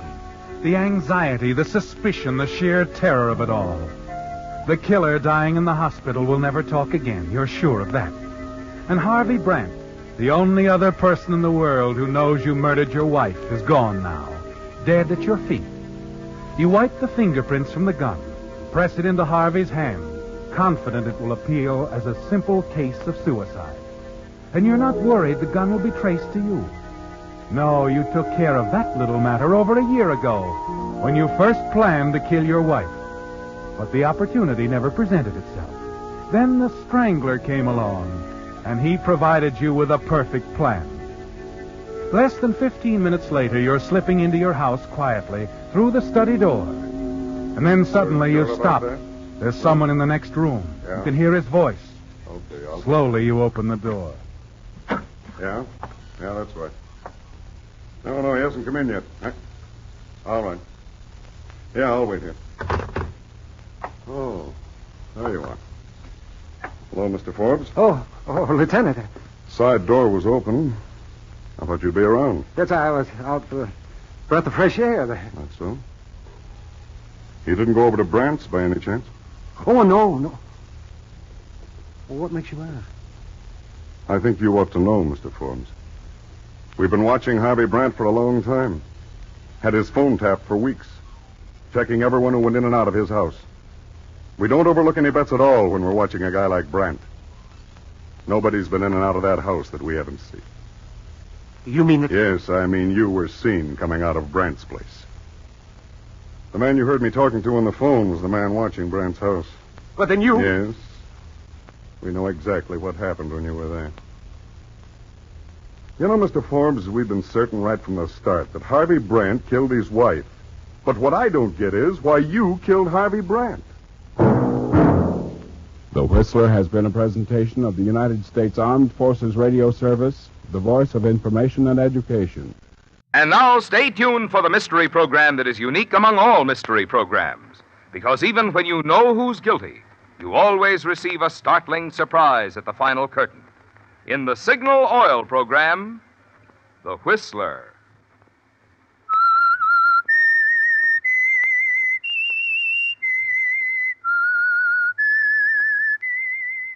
S-I-G-N-A-L.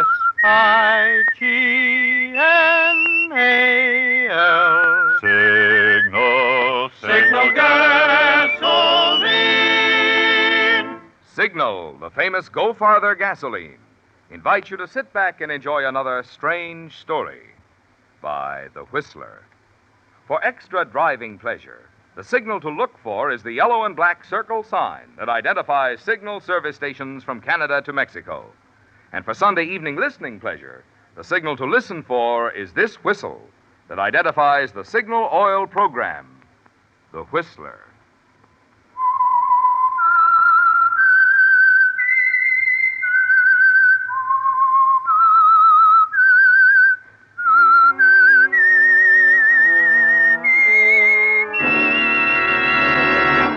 I am the Whistler, and I know many things, for I walk by night. I know many strange tales hidden in the hearts of men and women who have stepped into the shadows. Yes, I know the nameless terrors of which they dare not speak. And now for the Signal Oil Company, The Whistler's strange story, The Go-Between.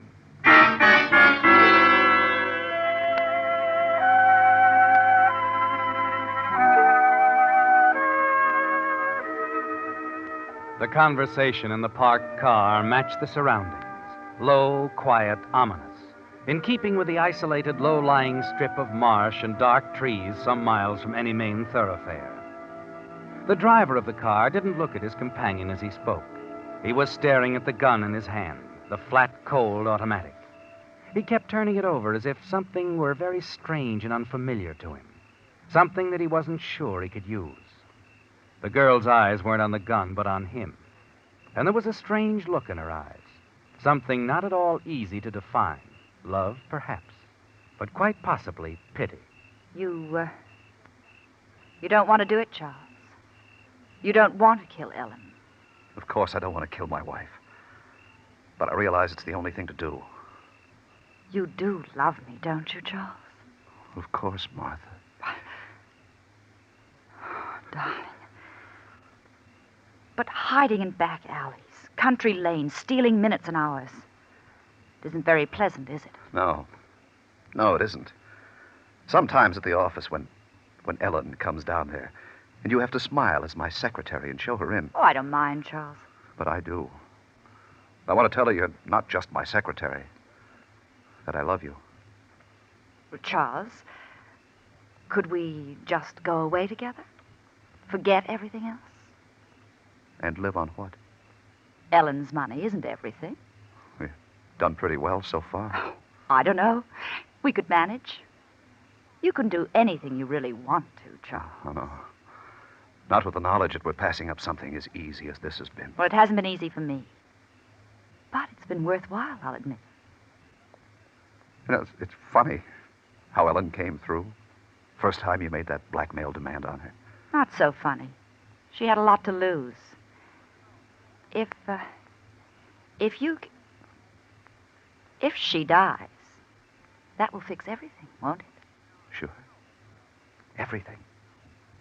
All her money goes to me. Good way for it to end. Perfect. If I've actually got the nerve to go through with it. Charles, I think we should get back to town. Yeah. Back to town. Back to my dear, sweet wife, Ellen.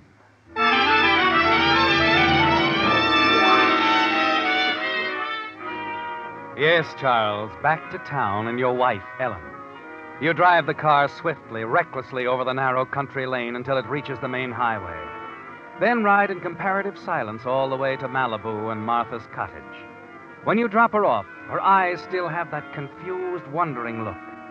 She's thinking about Ellen, isn't she, Charles? Wondering if you'll go through with it. Realizing what she's thinking gives you an odd sensation. You wonder what your secretary, Martha Stone, would think if she knew what was really on your mind. If she knew all the details of your situation with Ellen. Back in town, your own home, the lights are still on in the library as you let yourself in and confront Ellen, who's been waiting up for you. Well? I couldn't do it, Ellen. I just couldn't kill Martha. Couldn't do it. What's the matter with you? Did you lose your nerve? I don't know. I'm not sure it's a matter of nerve alone, Ellen. To kill... Well, a man doesn't pick up a gun and blast. He's got to hate. And you don't? Certainly not that much. You're too soft, Charles. Really, this has to end. Martha can't go on blackmailing me forever. I won't go on paying. It's a strange position. It's funny. I fail to see the humor of it, Charles. You say you love me. I do. I was decent enough to admit to you that the girl is blackmailing me. I told you why. Sure. You told me. Lake Tahoe, 2 years ago. Wealthy playboy killed. Mystery woman vanishes. You. It was an accident. Are you sorry now that I told you? Sorry I let you play up to Martha? What about our plans, Charles? Your plans for getting rid of her. For good. I don't know, Ellen. I've got to have more time to think. About what? About the fact that you're falling in love with your secretary. That I don't count anymore. Don't talk like a fool, Ellen. You know that isn't true. I've been in love with you from the moment we met. I'll always be in love with you. I'm sorry. I didn't mean it. You know I didn't, but darling, you said... I know what I said. That I'd get Martha out of the way. I said I'd kill her. For you. It's the only way, Charles. The only way to stop what she's doing to me. To us.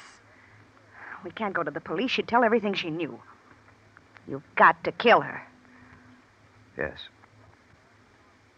Yes, Ellen. I guess it's the only way to stop Martha. And I will. Tomorrow night. I will.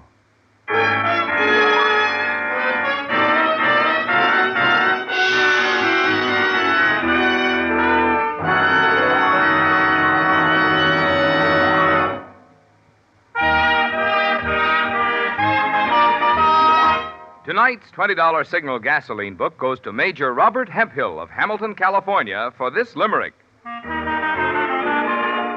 A sprightly old lady said, "Brother, use the Go Farther gas and no other." When asked why it was, she said, "It's because I happen to be Whistler's mother." Signal, signal, signal gasoline. North I will go far with Go Farther gasoline. Of course, Major Hemphill should have said the Whistler's mother. But any mother's advice is good advice because Mother knows best. For over 20 years, Mother has seen Signal gasoline grow more and more famous for mileage. And Mother also knows that Signal's efficient performance, which makes possible that good mileage, also assures you plenty of pickup and power, plus quick cold weather starting. So next time you need gasoline, just remember what the Whistler's mother said. With Signal, the Go Farther gas, you're always ahead.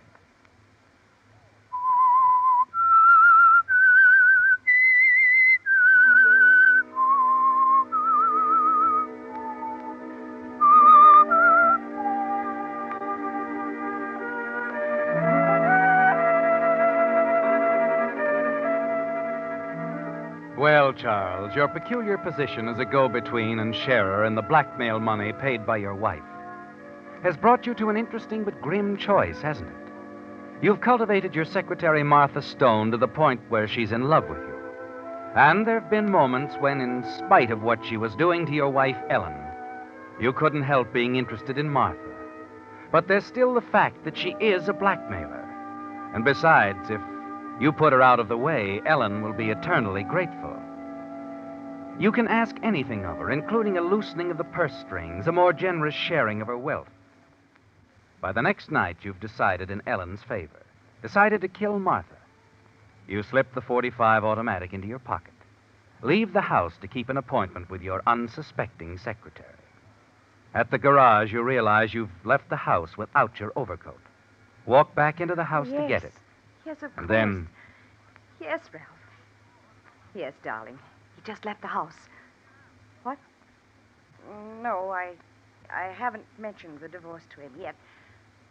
Well, I was waiting for certain things to clear up. you stand there in the entry hall, stunned, bewildered, until the full meaning of what you're overhearing penetrates your mind. Ellen, your devoted, confiding wife. She's double-crossing you completely, isn't she, Charles? Really using you as a go-between. Talking you into killing your secretary, Martha, to get her out of the way. And at the same time getting a murder charge to hold over you to make her own plans with someone else completely safe. You walk toward the open library door and listen to Ellen's concluding words. Yes, darling, yes. Oh, yes, it'll be perfect. We'll have no trouble with Charles, I'm sure. And then we can go anywhere. To the moon together. All right, Ralph. Bye. Charles. Yes, Ellen. Charles, your devoted, faithful husband. So I was to be the goat. Your passport to a complete and perfect freedom. No, Charles, no, you don't understand. I Your love you. stepping stone, Alan, on the way to the moon. For you and this Ralph Jonas, that's it. The artist. Charles, no, please. It's all over, Ellen. For good. All but one thing. You'll never get a divorce because of what I know. Now I'm going to Martha. Just as I said I would. But not to kill her. To tell her to go on with it. The blackmail. I want her to bleed you white.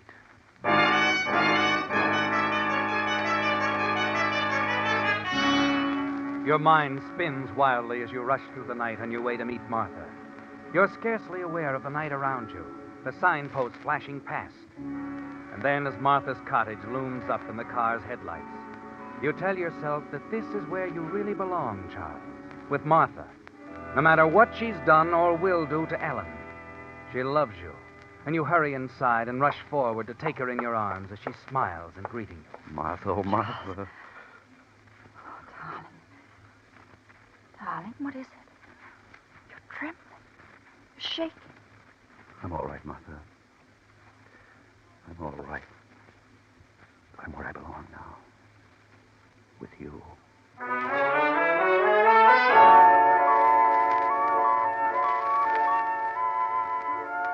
In the days that follow, you're strangely, blissfully happy, aren't you, Charles? happy with Martha. Spend your evenings with her. You're not caring what anyone thinks. And all the time, you revel in the fact that she's taking more and more money from your wife. You know Ellen will continue to pay. She can't take the chance of Martha telling about the killing at Lake Tahoe, showing the snapshot of Ellen and the murdered playboy together there. You're amused at what's taking place because you finally learned the meaning of a word you'd sometimes wondered about. The word is hate, isn't it? And you're not at all sure that it won't lead to the next step soon. Murder. Martha keeps asking you when you're going to get rid of Ellen, doesn't she? When everything Ellen has will belong to you, to both of you. And the idea of killing your wife becomes an increasingly attractive thought. And then one afternoon at your office, there's a phone call. Hello, Charles, you old slave. Well, Dad, how are you? Just great, boy, just great. I thought you were still off in the South Seas. Oh, got back yesterday. How things been going? Oh, pretty well. Sure anxious to see the old gang. Probably will at the cocktail party this afternoon. Cocktail party? Yeah, weren't you and Ellen invited? Ralph Jonas is having a little fling over at his studio. You know Ralph, don't you, the artist? Well, no. Ellen does. Well, she'll probably be there. I have a desk loaded with work, Ned. Slave, come on. Do you good to get away. Besides, we have a lot to talk about. Suppose I drop by in 10 minutes and pick you up. Well, all right, Ned, do that.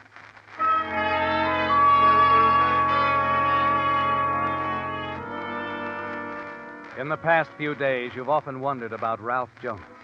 Yes, this man that you've never met. The man who has taken your wife, Ellen, from you. Now, here's your chance to find out what he's like.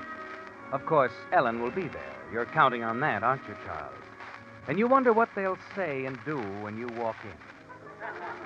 The studio is exactly as you pictured it, Charles. Cluttered, stuffy, the huge window overlooking the rooftops of the city.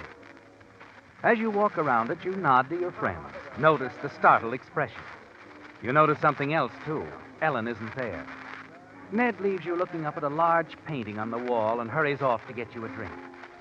And then as you stand there, your eyes wandering over the huge canvas. Well, how do you like it? What? Oh.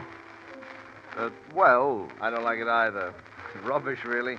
Any man who paints like that's a half-wit. Well, I don't know. But I do. I'm the half-wit. Ralph Jonas. Oh, I see. I don't believe we've ever met. That's right. We've never met. I'm Charles Grayson. Oh. You didn't expect me? Frankly, no. I knew we'd meet sooner or later, of course, but I was certain it would be in an alley and that you'd probably beat my brains out. Oh, no. No, I don't go in for that sort of thing. You, got something more ingenious in mind, perhaps, huh? No. Nothing at all. Well, I can't say I'm disappointed. We're going to let it go just like that? Why not? Well, I don't know. I feel I should do something. Apologize, get you a drink, invite you to dinner. Somehow I feel much better about this whole thing if you punched me in the nose. This painting, Mr. Jones. Ralph, please. This painting is rather interesting. Oh, you think so? Yes, it has something. That's what one of my critics said. He went on to add that something was an odor. He's right. I'm not very good, you know. Getting back to your wife, Charles. I don't see her around here. No, she left half an hour ago. In one of her moods again. We had a row. She's been very upset lately. Yes, I know. See here, old man. Why won't you give her a divorce? Maybe I'm in love with her. Oh, not really. Are you in love with Ellen? Of course I am. I want to marry her. But I can't wait forever, and I don't intend to. That's what we had the row about. Oh, I see. I can't understand why she simply doesn't divorce you. Simple, really. Mental cruelty or some such hogwash. Is she afraid of you, old man? Ellen? Afraid of me? Well, there must be something. Some reason why she won't sue for divorce. Why don't you ask her about it? I already have. She's so vague about it. I don't know, Charles. This situation is impossible, really. I may have to give up your wife. And all her money, too? Money?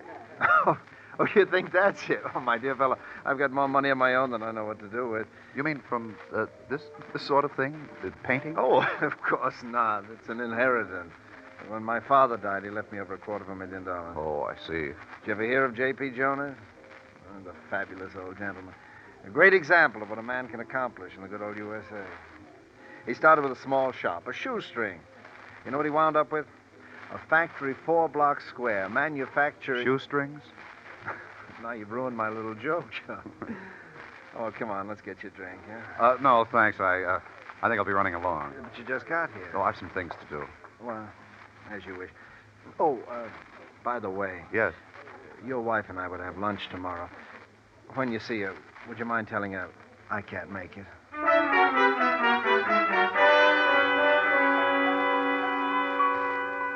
You can't help smiling as you leave the studio, can you, Charles?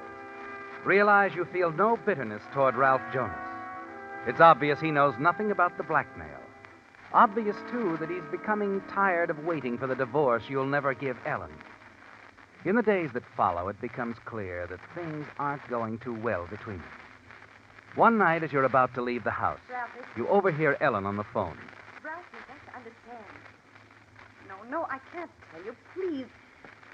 You've got to give me time. I know I can work things out, but Ralph, I tell you... Go right ahead, Ellen. Don't have to interrupt. I was just looking for my pipe. Ralph, I'll call you back. Charles, I must talk to you. Sorry, Ellen. I'm in a hurry. Some other time. But, Charles... Here's my pipe. Now, how is Ralph these days? Getting more and more impatient? Charles, we've got to talk. Where are you going? Just out. You're going to see Martha, aren't you? And what if I am? Good night. Charles, come back.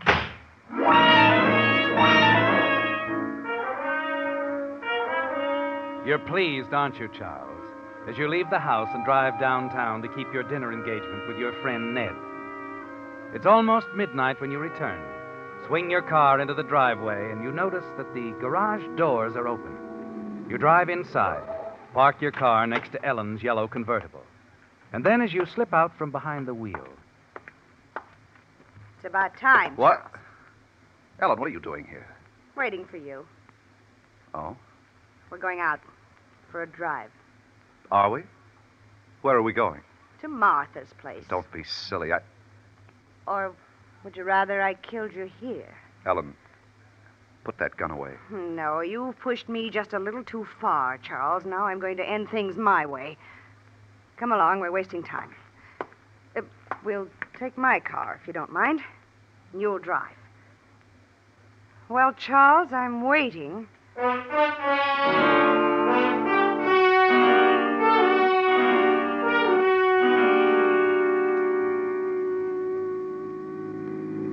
What's this all about? Mind telling me, Ellen? I told you. I'm going to kill you. Listen, I want... Keep your hands on the wheel and your eyes on the road. You sound like you've done this before. I have, Charles. The Lake Tahoe killing wasn't an accident. You think you're going to get away with this?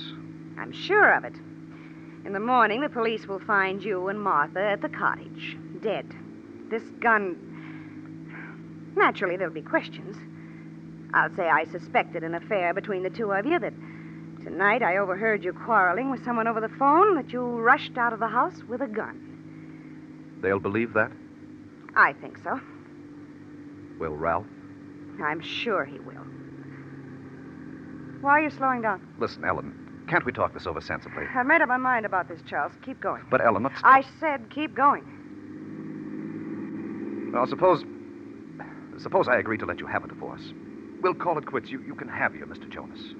And the blackmail. Will that continue? I'll talk to Martha. She'll do what I say. We'll forget the whole thing. No, I can't risk it. I can't risk Ralph finding out about that affair at Lake Tahoe. Sorry, Charles. It's no use, Charles. Ellen has made up her mind to kill you, and you can't talk her out of it. But you can act, and soon. Somehow, you've got to get the gun away from her. And then as the car rounds a bend in the road, you slam on the brakes. Caught off guard, Ellen falls forward, strikes her head sharply against the dashboard, and then slumps to the floor. You ease her back in the seat, pick up the gun, stare at it. Then at Ellen. It's obvious that you can kill her now easily. And once you've disposed of the body, you'll never have to worry about money again as long as you live. It doesn't take long for you to make up your mind. Does it, Charles?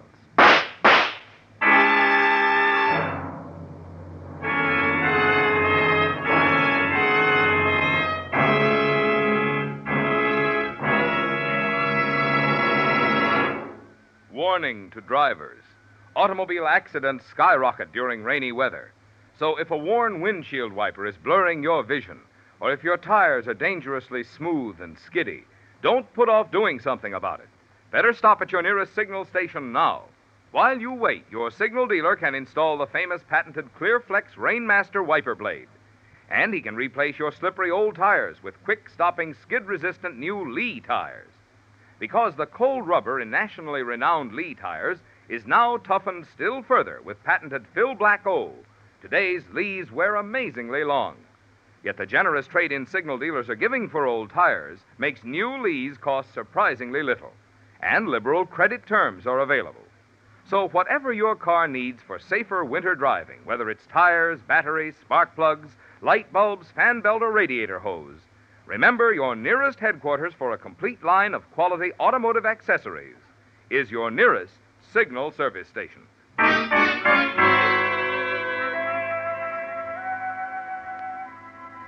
It's done, isn't it, Charles? Your wife, Ellen, is dead. You've buried her in the lonely canyon not far from Malibu, carefully covered the spot with underbrush, and you're certain her body will never be found. You return to the car, step on the starter, and begin your drive to Martha's. You're anxious to see her, tell her that it's over, that the future you've planned together is now assured. You reach in your pocket for a cigarette, and your hand touches the murder gun, the gun you took away from Ellen, your wife, before you killed her, and realize that in the excitement of burying Ellen, you forgot to dispose of the gun at the same time. For a moment, you're frightened. Then you realize you can easily drop the gun into an even better hiding place, the Pacific Ocean, once you reach Martha Stone's cottage in Malibu. You relax and continue your drive to Martha's. When you arrive, you find the cottage in darkness. Quickly, you unlock the front door, step inside, and then as you turn on the lights... Forget something? What? Well, who are you? Lieutenant Barlow, Police Department. Police Department? That's right. We thought you might come back, remove the body or something if you thought you were still in the clear. That's why we had the lights off. Me? But I This don't... is Sergeant Hill. Who are you? My name's Grayson. Charles Grayson. What's happened? Come on in the bedroom. Maybe this will refresh your memory. Turn on the lights, will you, Sergeant? Right. Martha. Uh-huh. She's dead. Well, what did you come back for? Oh, wait a minute. You think that One of the neighbors saw that yellow convertible you're driving pull away from here an hour ago. Yeah, but I wasn't driving it. My wife, she must... Your wife? Are you saying she killed Martha Stone? Well, no. Well, still, Yes, I suppose she must have. Where is your wife now, Grayson? At home? Yeah, I suppose so. That her car, the convertible? Yes. Yes, it is. But you don't know where she is. No, I don't. Not exactly. I think we better all get down to headquarters and talk this over. By the way, Grayson, a .45 automatic killed Martha Stone. You wouldn't know anything about that, would you? Of course not. How could I know? I hope not. Because once we find the guy with that .45, we found the killer of Martha Stone. Incidentally, Sergeant, you better search Mr. Grayson. Oh, it's just routine, Mr. Grayson. Right, Lieutenant. No, wait a minute. Go ahead, Sergeant. I said frisk him.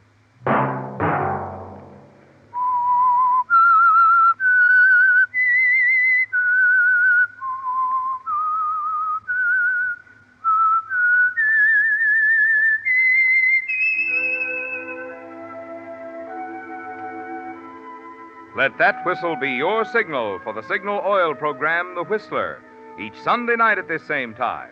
Brought to you by the Signal Oil Company, marketers of Signal gasoline and motor oil and fine automotive accessories. Remember, if you would like the fun of having your friends hear a limerick of yours on The Whistler, the address to which to send it is the Signal Oil Company, Los Angeles 55, California. All limericks become the property of the Signal Oil Company. Those selected for use on the Whistler will be chosen by our advertising representatives on the basis of humor, suitability, and originality. So, of course, they must be your own composition.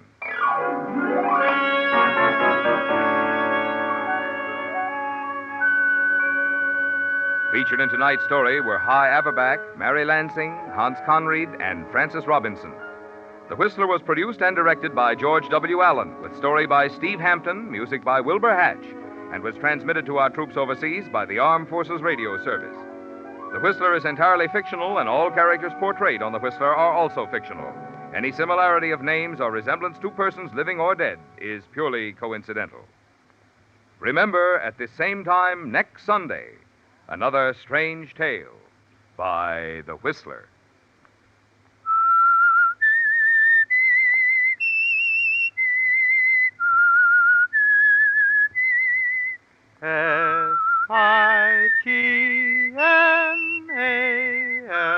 Signal, signal gasoline. When infantile paralysis strikes, you need the help that is supported by the March of Dimes. The March of Dimes needs your help now. Give 1 dime or as many as you can afford, but give something. This is Marvin Miller speaking for the Signal Oil Company. This is CBS, the Columbia Broadcasting. And now stay tuned for the mystery program that is unique among all mystery programs. Because even when you know who is guilty, you always receive a startling surprise at the final curtain. In the Signal Oil program, The Whistler.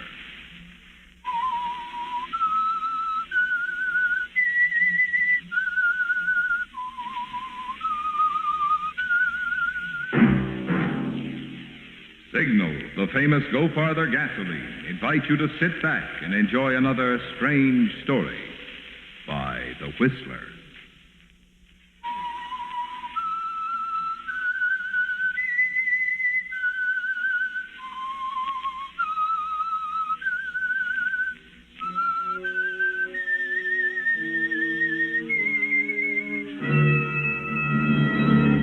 I am the Whistler, and I know many things, for I walk by night. I know many strange tales hidden in the hearts of men and women who have stepped into the shadows. Yes, I know the nameless terrors of which they dare not speak. And now for the Signal Oil Company, The Whistler's strange story, Breakaway.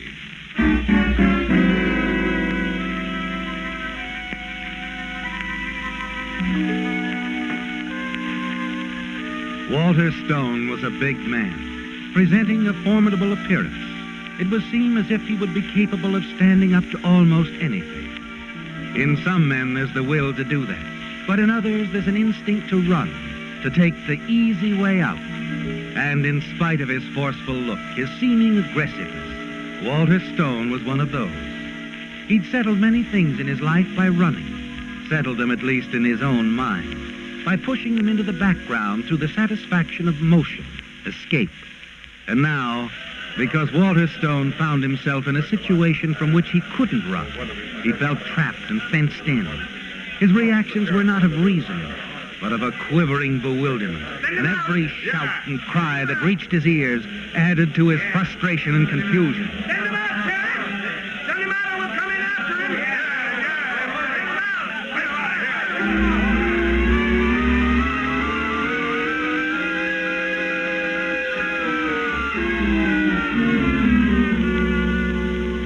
It was like an angry tide, rising, falling, the shouting and muttering of the crowd milling around outside the jail in Weatherby, Arizona.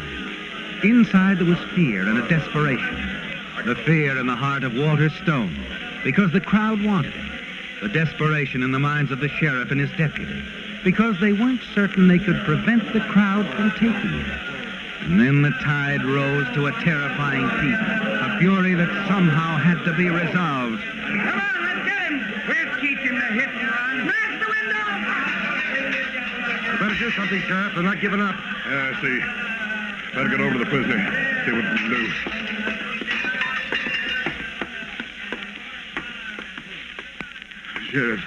Sheriff, can't you talk to them? Explain? Explain what, Mr. Stone? That you're sorry now? sorry you ran down and killed one of the most beloved citizens, old Fred Weatherby? I couldn't help it. Tell him I couldn't help it. You could help running off, leaving Fred to die in the street. I got rattled. Sure. So rattled that you made it 10 times worse. How do you mean? Do you deny that in making your getaway, you ran directly through a crosswalk full of school children? I didn't hit any of them. I didn't. It wasn't your fault that you didn't. It was a miracle those children managed to escape. That's what got the crowd. They're completely out of hand, Sheriff. What do you think? I think we're not going to be able to stop them. Look, you can't give me up to him. You can't do that. I got my rights. Sure, you've got your rights. So have those school children and old Fred Weatherby. Now, the good his rights did him. It doesn't make any difference. The important thing is what's happening now, right now. Sure. What's happening to you, Mr. Stone, or what's about to happen? You going to give him up, Sheriff? No, I'm not going to give him up. It's my duty to protect my prisoners. My sworn duty. Hello, Jim. Yeah? You better take Stone upstairs. Upstairs? Yes. And get him out a back window to the roof of the next building. Then over to the courthouse. The courthouse? Yes, my car's parked there. Oh, here, Jim. Here's Yeah, the keys. yeah. There you are. Now drive him to Millburg. Have them put him in jail there. Okay. Come on, Stone. Oh, what if they get us? There's a chance they won't this way. Otherwise, I can't guarantee anything. Well? Sure, I'm right with you. All right. Up these stairs. And remember, stick close. Sheriff? Yes? Can you call ahead to Millburg? Tell them we're coming? No. The mob cut the phone wires. If they hadn't, I'd have some state troopers down here. All right, go on, Jim. We just have to take a chance all the way around.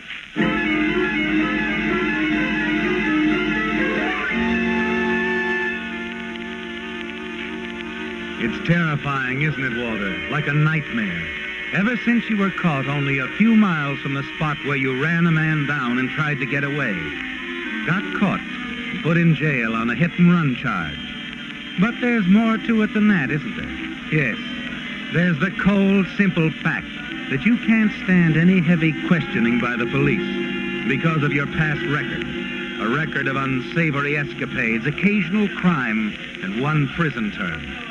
You must escape more than that milling crowd in the street below. And almost without thinking about it, you know that you're watching for your chance, even as you and the sheriff's deputy make your way along a ledge. Drop to the roof of the building next door. We'll make it, Stone. Nobody out back here. The courthouse? It's just around the corner? That's right. You don't have to pass the mob. You've been a big help, Jim. I haven't meant to be. I just follow orders. I got no stomach for hit-and-run artists. No, I guess not. Come on. We can drop into the alley from the fire escape here. You mean I can drop into the alley? Huh? This is as far as you go, Jim. I just want the keys to the sheriff's car and your gun. Okay, Jim. Looks like you need a little more.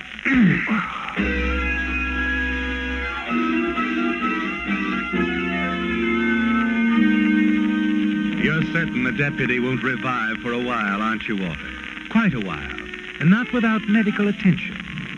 You make your way down into the alley, dart swiftly around the corner to the courthouse where the sheriff's car is parked.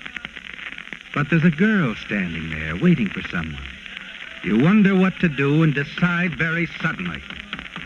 Get in the car. What? Get in, I said. Oh, no, you don't. I'm not yelling for anybody. Now get in or I'll drag you in. Nobody's telling the sheriff I drove off alone, sister, not even you. So you're going to ride for a few miles. Come on. That's better. Yeah, not bad. Not bad at all. The sheriff's car, nobody will stop it. You just keep quiet, sister, and everything will be all right for both of us.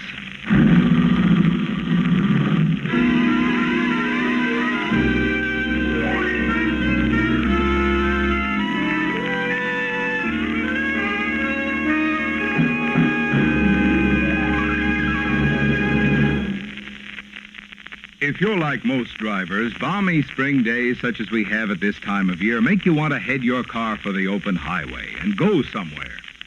And going places just naturally makes you more concerned about gasoline mileage, the thing Signal gasoline is famous for. Mileage, in fact, has been one of the principal reasons for Signal's amazing growth in popularity. From a small start in Southern California, Signal's popularity has grown and grown. Until today, Signal stations serve 7 Pacific Coast states from Canada to Mexico. And wherever Signal is sold, it is known as the Go Farther gasoline.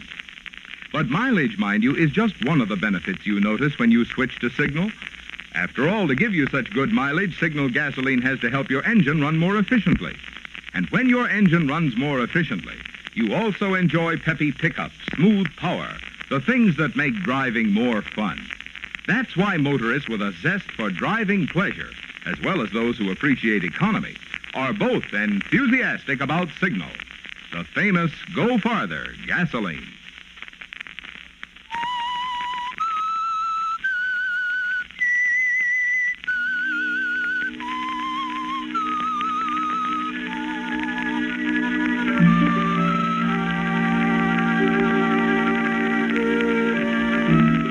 Pressure has eased momentarily, hasn't it, Walter? The dread, dulling fear that encircled your heart and mind back in the tiny jail. It's gone. And the shouts of the angry, determined crowd are gone, too.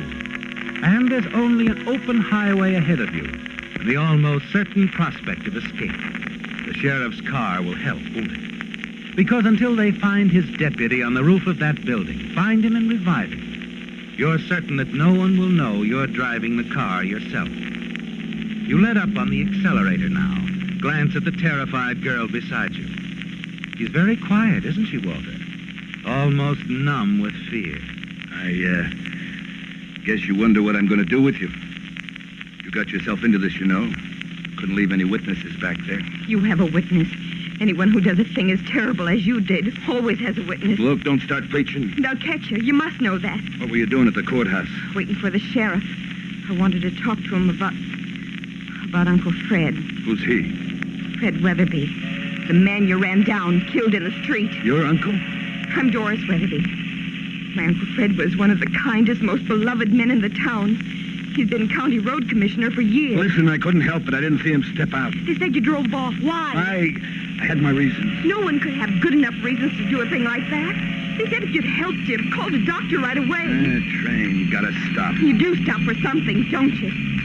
Where your own life is involved. Forget it. I feel sorry for you in a way, Mr. Stone. Such a big man. In appearance, I mean. But so small, so very, very small inside. Forget it, I said. Stop talking like that. All right, Mr. Stone, because you really might hit me instead of running. Mr. Stone, look. Huh? Over there, police. Police? Where? Here. What are you doing? Come back here. Why, you little fool.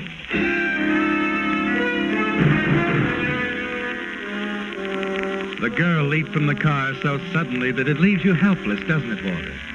You weren't even watching her because of her remark about the police. And of course there were none. Just a trick. But you must catch her, Walter. You're not far enough away from the town, are you? And if Doris reaches the sheriff, talks to him, you'll have to abandon his car immediately. You jump out, race down the railroad tracks in pursuit. But it's no use. You stop and listen for her, peering into the darkness, wondering what to do. The fear is starting again, isn't it, Walter? You're confused and trembling as you head back and stop just in time to see a pair of highway patrolmen looking over the car. You're so close you can hear their voices. Sheriff's car from Weatherby. Funny you'd leave it here so close to the railroad track. Well, maybe he's around here somewhere, Dave. Maybe he's... Hey! What's wrong? Somebody hiding out there. You see in the field. Come out of there, you! Not a chance. Come on, after him, Dave!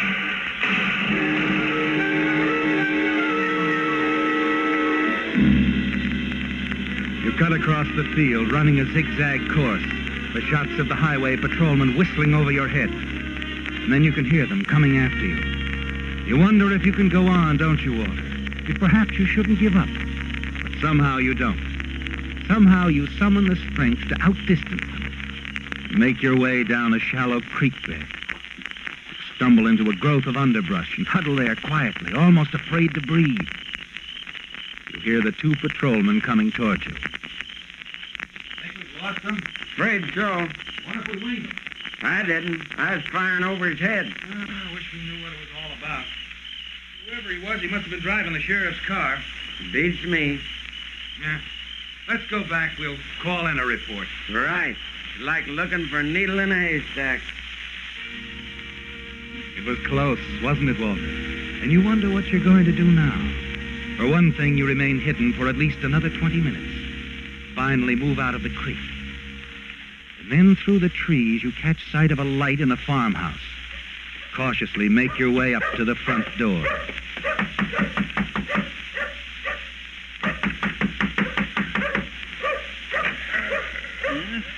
Who's there? That you, Hank? Look, mister, my name's Edwards. Ran out of gas.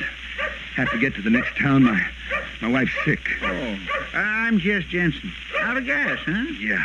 Oh, no, that's too bad. Quiet! Skip back in your house! Now, let's see. You say you're out of gas, huh? That's right. Well, I got a drum of gasoline out in the garage. I'll fill up a can for you, young fella. Yes, I can do that. You, have a car? Yeah. Oh, you mean you'd like me to drive you back to yours? Yeah. Well, I can do that. Yes, I can do that. Wait here, young fella. I'll go get the keys. Yeah, thanks. Thanks a lot. It's a break, isn't it, Walter? Finding a man as cooperative as Jess Jensen. And your hand tightens around the gun you hold in your coat pocket. But you don't want any noise, do you? Awaken the others in the house. So you wait for him to come down and follow him out to the garage. You decide to maneuver into position, get behind him, and bring the gun butt down on his head hard. You're sure it will be as simple as that. Then you can get away in his car. You watch for an opening. He's a big man, isn't he, Walter? And you know you can't afford to miss. Well, I think this container will do it. Yeah, it'll be fine. Enough gas to get you to the next town. There's a couple stations there. Okay. How about a hand? Here, hold it while I tip the drum over. Well, here, take it. Yeah. You new around these parts? No, just traveling through. Okay, here we go. Move over a little, huh? Yeah, sure. Hold that can up a bit. That's it. Easy now, easy she goes. Oh, that does it. Sort of spilled over a little, didn't it? Get any on you? No. Okay. There we are. How far down the road you say you were? A couple of miles, I guess. Yeah. Well, I'll be with you in a second as soon as I mop this gas up. I don't like to leave it like that. It's the opportunity you've been waiting for, isn't it, Walter? You watch him as he picks up a rag, and he kneels, his back to you. You move slowly toward him. Then as you bring the gun out of your pocket... Drop it, Mr. Stone. What? Drop it, I said. Hey, what's going on here? What's the idea? The idea, Mr. Jensen, is you're about to help an escaped prisoner. Escaped prisoner? What? Hey, that's my gun you got there. That's right. I was just coming into your yard when I saw the two of you leaving the house. I've lived in these Arizona parts long enough to know there's usually a shotgun behind every ranch kitchen door. Say, I seen you somewheres before, ain't I? I'm Doris Weatherby, stenographer in the county assessor's office. That's right, sure. Here, you better let me have that gun. With pleasure. Thanks. All right, now then, what's this all about? That man, his name is Walter Stone.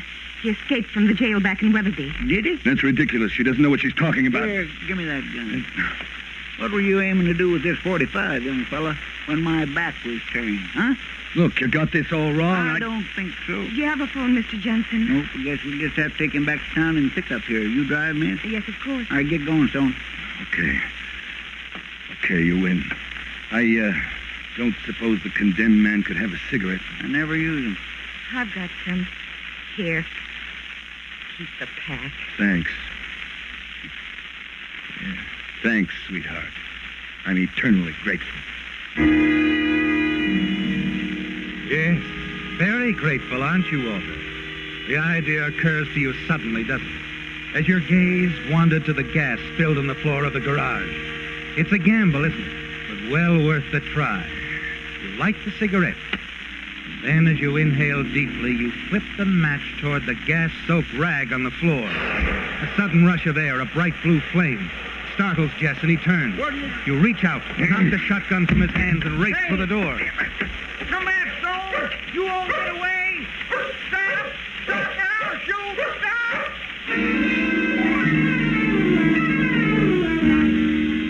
you know that Jess isn't going to shoot right away, don't you, Walter? With your gun and his lying on the floor and the fire rising rapidly. Over your shoulder, you can see Doris helping him try to battle the flames. And then you lose sight of them through the trees.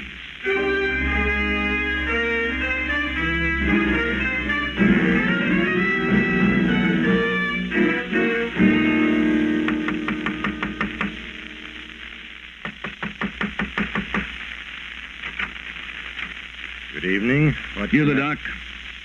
Why, yes, I'm Dr. Summers. Okay, inside. Now, see here, what... I don't want any trouble, see? You're a little guy and your bones won't stand any rough stuff, so play it smart. Do as I say and you won't get hurt. You're Walter Stone, aren't you? The radio... Yeah, that's right. Skip the lecture. What is it you want? I've got a couple of bad cuts from a barbed wire fence. Patch me up. No, take your car keys. My car That is yours, isn't it? Parked alongside the house? Yes. Don't be a fool. You won't get away. Sure I will, Doc, and you're going to help me. Pick up that telephone. Pick it up, I said. I'm not afraid of you, Stone. You might as well take your hand out of your pocket. I don't think you have a gun there. Pretty smart, aren't you? Maybe I can find something to persuade you. What's in this cabinet? Be careful. Be careful, those test tubes. What's in them, Doc?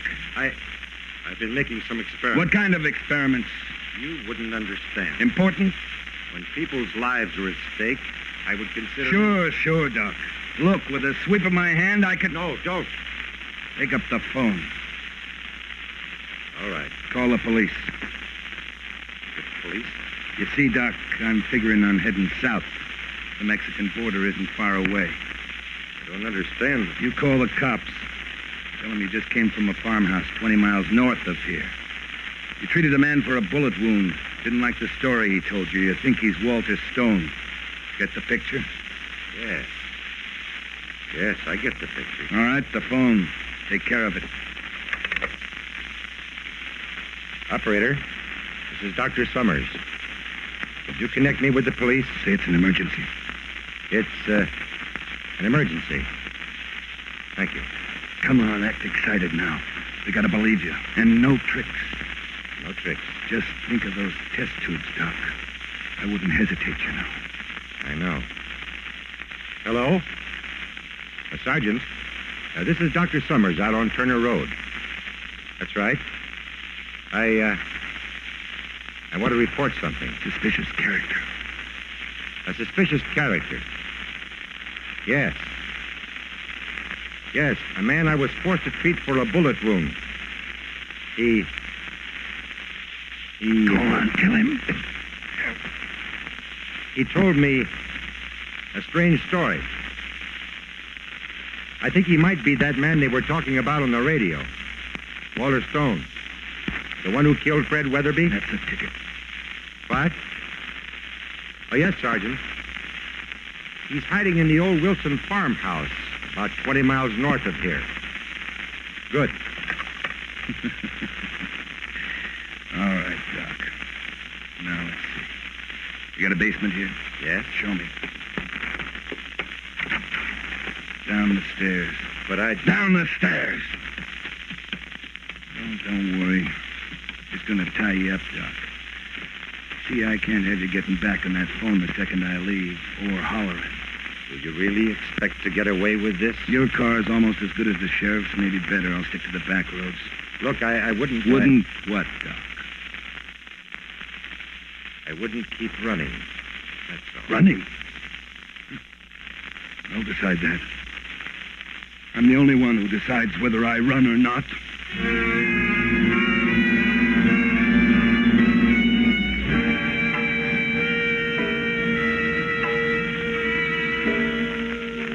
As you leave Dr. Summers bound and gagged in the basement of his home, it doesn't seem possible that only a few hours have passed since you heard the angry crowd outside the jail, following your arrest for running down and then leaving old Fred Weatherby. You slip behind the wheel of Dr. Summers' car and head south. The road to Mexico is open. You're certain of that, aren't you, Walter? Yes. Because you know at this moment the police cars in the area are converging on a farmhouse 20 miles to the north. A few minutes after you leave the doctor's house, you turn off the main highway into a side road. Presently pull up at a gas station. Evening, sir. Fill her up? Yeah, might as well. Almost empty. Good thing you stopped. There isn't another station between here and the border. How far is it to the border? Oh, about 30 miles. Unless you take the shortcut. Oh? Yeah, knocks off about 5 miles. Cops again. They sure been busy tonight. Looking for somebody, I guess. Seem to be in an awful hurry. Heading north. You did say fill her up, didn't you? That's right. Good thing, too, that you got here when you did. I was just about ready to close up and go home. Yeah. I guess I'm pretty lucky, huh? That you are, mister. That you are.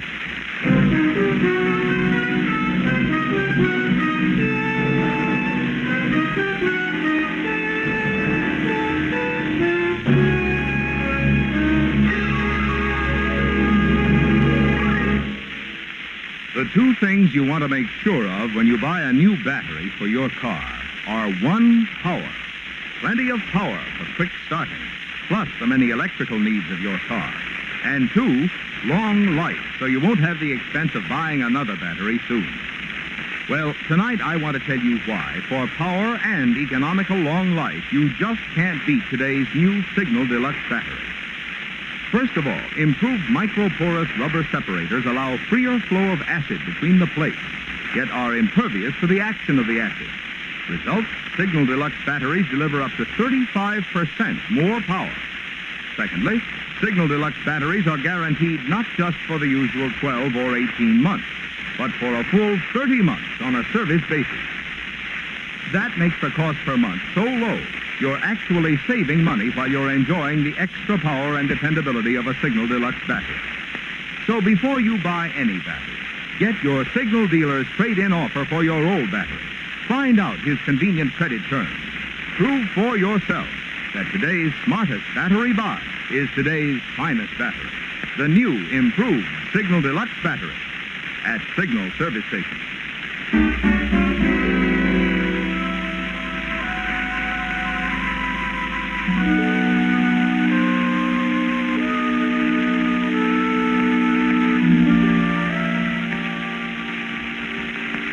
In the glare of the spotlights from the ambulance and police cars on the road above, the sheriff made his way down the steep embankment to the wrecked auto in the ravine.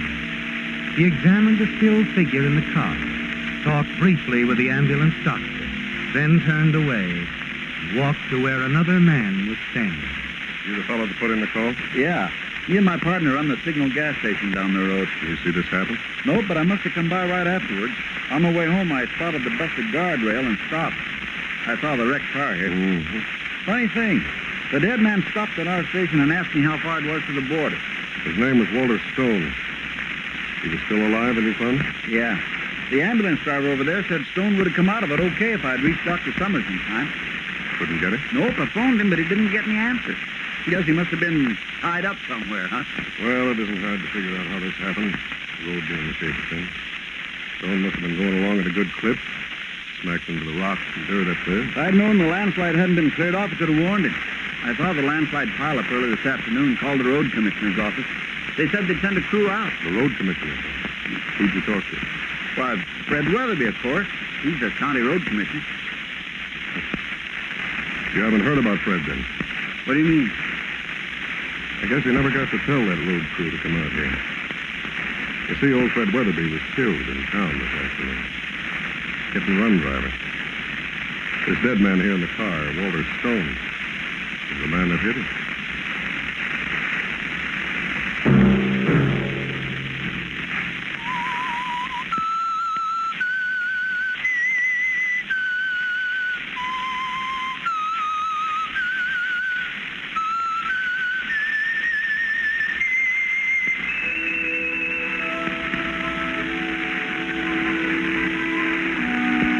Whistle be your signal for the Signal Oil program, The Whistler, each Sunday night at this same time. Because this month marks the 50th anniversary of the American Automobile Association, Signal Oil Company is happy tonight to congratulate the AAA and its 3.5 million members for the splendid job this worthy organization has done, not only in promoting driving pleasure, but also driving courtesy and driving safety. Everyone who uses America's streets and highways, whether it be for driving, riding, or walking, can be thankful there's a AAA.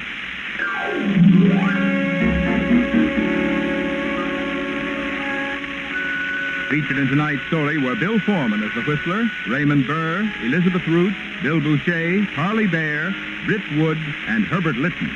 The Whistler was produced and directed by George W. Allen, with story by Adrian John Doe, music by Wilbur Hatch, and was transmitted overseas by the Armed Forces Radio Service. The Whistler is entirely fictional, and all characters portrayed on The Whistler are also fictional. Any similarity of names or resemblance to persons living or dead is purely coincidental. Remember to tune in at this same time next Sunday, when the Signal Oil Company will bring you another strange story by The Whistler. Marvin Miller speaking for the Signal Oil Company. Stay tuned now for our Miss Brooks, starring Eve Arden, which follows immediately over most of these stations. This is the CBS Radio Network.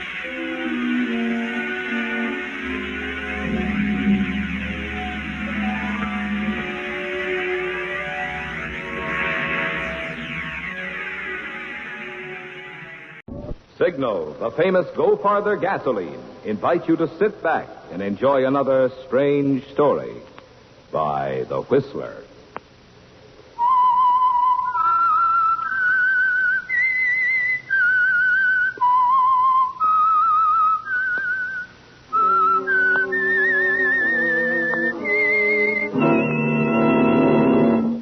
I am the Whistler, and I know many things, for I walk by night. I know many strange tales hidden in the hearts of men and women who have stepped into the shadows. Yes, I know the nameless terrors of which they dare not speak. And now for the Signal Oil Company, The Whistler's strange story. Charming Hostess.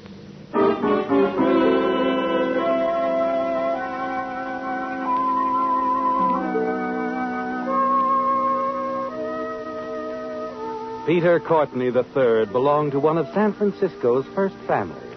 He was rich and popular and had a beautiful wife. But few of his friends had ever met Mrs. Courtney. She seldom left the Courtneys' Atherton estate. Yes, the big rambling house and the beautiful grounds appealed to Barbara Courtney. She felt happy there and safe. It was only an hour's drive into the city, but to Barbara it was like another world, and nothing intruded except the newspapers and the mail. The morning mail and newspapers placed at the breakfast table by the old butler, Williams, always gives you an uneasy feeling, doesn't it, Barbara? Yes, even though they usually turn out to be advertisements and invitations, even this morning. Anything interesting in your mail, darling? Oh, it's the usual, Peter. Invitations. They still keep coming in spite of the fact that we never accept. I've been thinking about that, Barbara. You ought to go out more. Oh, don't be ridiculous. I despise social affairs. Yes, I know. But I've been talking to Dr. Kastner. Dr. Kastner? The psychiatrist? Not about me. No, dear, of course not. The subject came up accidentally. I see. We happened to have lunch together at the club yesterday, and he got to talking about seclusiveness. Seclusiveness? Staying at home too much. Dr. Kastner says it can become rather harmful. Oh, nonsense, dear. Lots of people don't like dashing around. Nevertheless, I've made up my mind. Peter, when we were married, you promised that we'd live quietly. And we have, for quite a long time. Does it seem so long, Peter? No, darling, I didn't mean it that way. It seems only yesterday that I was in that military hospital overseas being cared for by a very lovely nurse. That's what I am, dear, a nurse. Not a socialite, just a plain, simple person. And a sweet one. Too sweet to be hidden away. But I like being hidden. I'm really very shy. Yes, I know. I'll never forget that look on your face when they turned those newsreel cameras on us when we came back from Europe. I'll admit I was frightened. I realized for the first time that I'd married a very prominent man. That reminds me, our marriage anniversary is on the 10th. And do you know what we're going to do? I know, Peter. What? We're going to give a party. A big one. Oh, Peter, no. We'll invite everybody, all my old friends. But, Peter, it's out of the question. I just couldn't do it. I know nothing about entertaining. You'll learn. And you'll like it when you get used to it. But can't you see I'm just not the type. I'll take a chance on you, Barbara. You're a lovely, gracious woman. You'll be a charming hostess.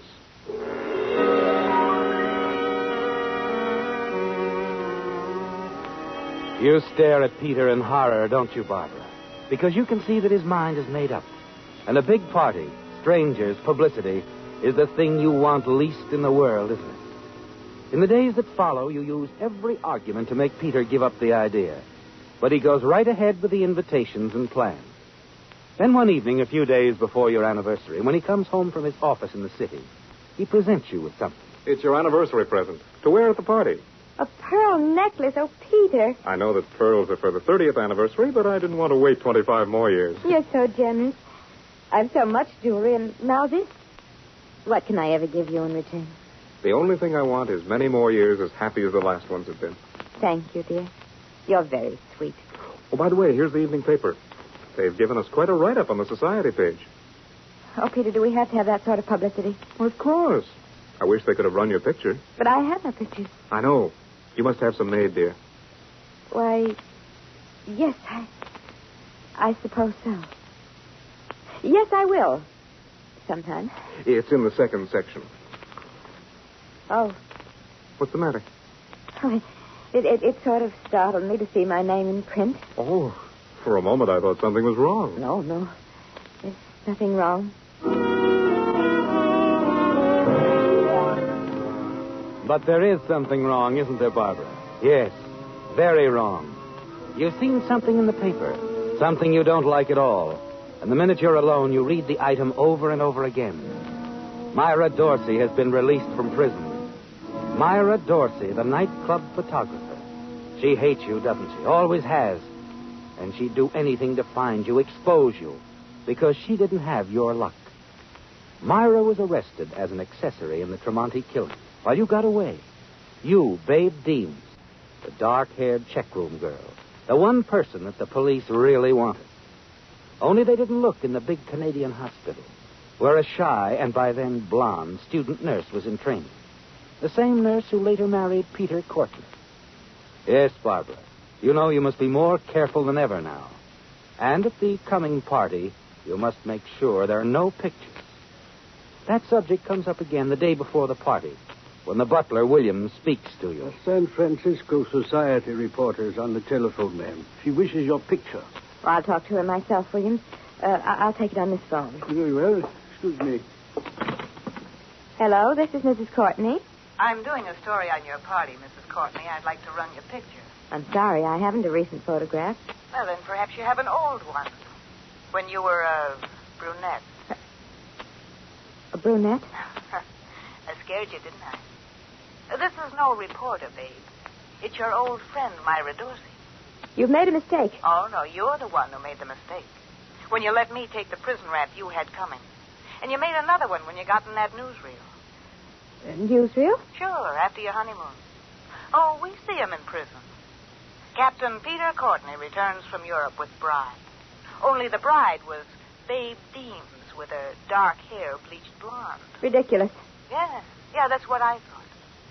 Nobody recognized you, but me. But, of course, I knew how you'd look as a blonde because I had the picture. Picture? What picture? A flashlight I took of you and Tremonti the night Tremonti was killed. You wore a blonde wig, babe. I still have the picture. Oh, and, of course, I have other things. Letters, things like that. Enough evidence that I could have Mrs. Peter Courtney picked up by the police within 24 hours. I see. How much do you want? Well, now you're talking like the old Babe Deems. You're going to pay me for every day I spent in prison. $15,000. I'll be at your house at 5 o'clock tomorrow night to get it. No. No, don't come here. Oh, why not? I've been wanting to see the Courtney estate for a long time. All right. But please, Myra, come to the side door. It's down the driveway. I'll let you in myself. The side door? Well, okay. For $15,000, I can afford to be insulted. I'll be there at 5 on the dot. I'll watch for you from an upstairs window. What will you be wearing? Honey, they don't give you mink when you get out of prison. I'll be wearing the only thing I've got. A dark blue coat and hat.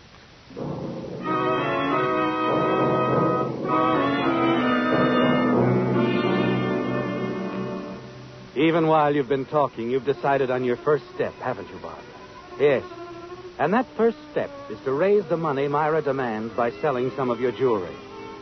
The next morning, after Peter leaves for the city, you take your own car and drive into San Francisco. But it takes much longer than you thought to raise $15,000, doesn't it, Barbara? And it's dangerously late by the time you start home. And you've got to keep the rendezvous at 5 with Myra. The traffic is heavy. And even driving fast, it's 5:30 when you arrive home. Then you see Peter's car. Realize that he's home. That will make things even more complicated, won't it, Barbara? You force yourself to enter the house and find Williams very excited as he meets you at the door. Oh, Mrs. Courtney, I'm glad you're here. Mr. Courtney's been asking for you. Where is he, Williams? Upstairs with Dr. Adams. Dr. Adams? Peter isn't ill. Oh, no, ma'am. They're with the woman. Woman? What woman? The poor woman was hit by a car right in front of the house. A woman was hit by a car? Who is she? Do you know? No, madam. I never saw her before. But I don't think she's a friend of the family. So what makes you think that? Well, for one thing, she's rather poorly dressed. Oh? What is she wearing? Very drab clothing, ma'am. Very. Dark blue coat and hat.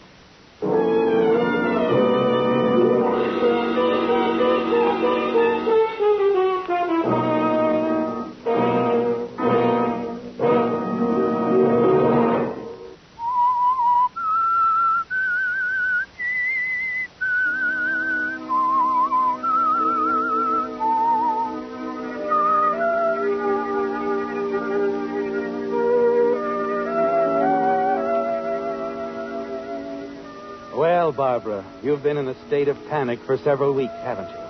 Ever since your husband, Peter Courtney, insisted on giving an anniversary party. Then you learned that Myra Dorsey, out of prison, planned to expose you, reveal your grim past in connection with the Tremonti killing, unless you pay her $15,000. And you're sure this is just the beginning of a long series of blackmail demands. But now, returning home to keep your appointment with Myra, you learn of the hit-and-run accident in front of the house. You stand terrified, but strangely excited and pleased inside as you guess what happened even as Williams describes it to you. Mr. Courtney and I saw the whole thing as I was bringing him from the station. Fortunately, Dr. Adams happened along a few minutes later. We brought her in and put her upstairs in the green bedroom. Oh, Mr. Courtney's coming downstairs now. Oh, Peter, how is she? I don't know. She's unconscious. She is? Yes. Lucky Dr. Adams happened along. Perhaps I can help. You don't know who she is? We haven't the faintest idea. But wait a minute.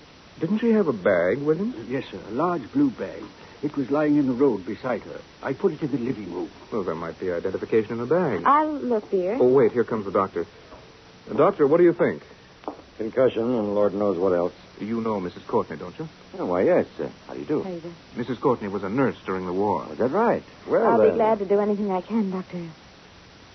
Anything. Well, that's fine. I'll go back upstairs as soon as I've made some phone calls.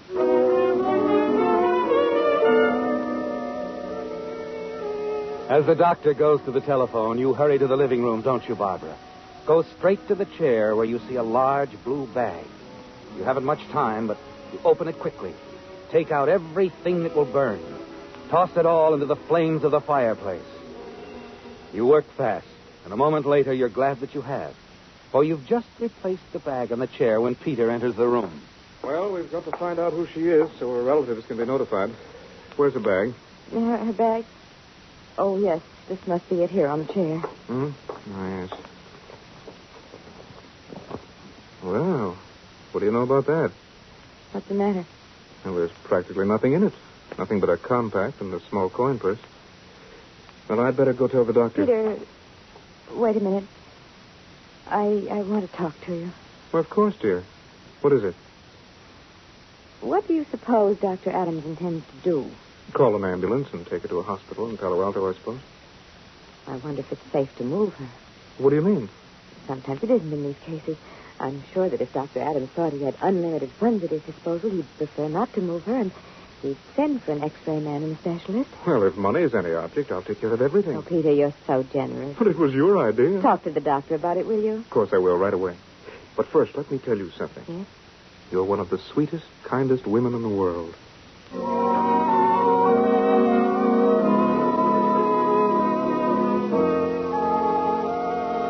You smile at Peter as he walks away, don't you? He's so unsuspecting and so far from the truth. You breathe easier, realizing that you'll be able to give Myra the money and tell her the letters and all her evidence against you has been destroyed. A little later, as the doctor comes up, it looks as if things are working perfectly in your favor. I've just had a talk with your husband, Mrs. Courtney. Yes, Doctor. I must say that you're both being most generous. Naturally, we want to do everything we can. That's very fine of you, very. I've called Dr. McLean over in Berkeley. He's an excellent man. He'll be down as soon as he can with an x-ray man. And in the meantime, the patient can remain here? Yes. Now, there isn't much for you to do. Just call me if there's any change. Very well, Doctor. You can trust me. Yeah, I was on my way to an urgent case when this happened. Here. You can reach me at this number for the next hour. Yes, Doctor. Now, the main thing is to let her have quiet. Don't disturb her unless she calls. I understand. If she becomes conscious, she may be in great pain. Give her a hypodermic and this solution. You know how, of course? Certainly. Good. Nursing experience is a valuable asset. You never know when it's going to come in handy. That's so true, Doctor.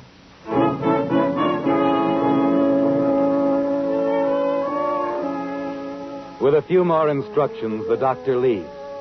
You look at the hypodermic and toy with an idea in the back of your mind. It's a way out, isn't it, Barbara?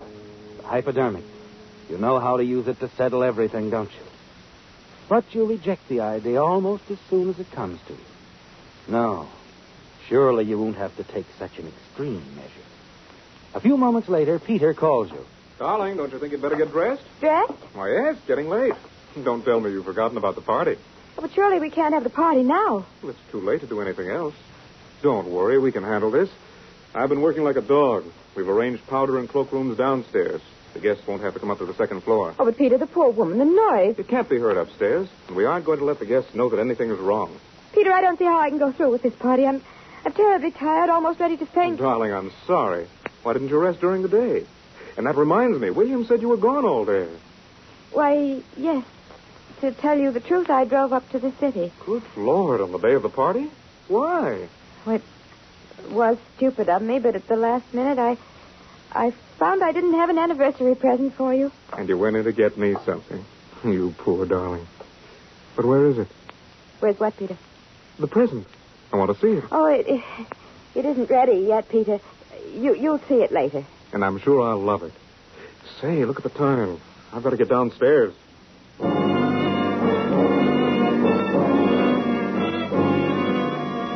In your confusion, you'd forgotten the party, hadn't you, Barbara?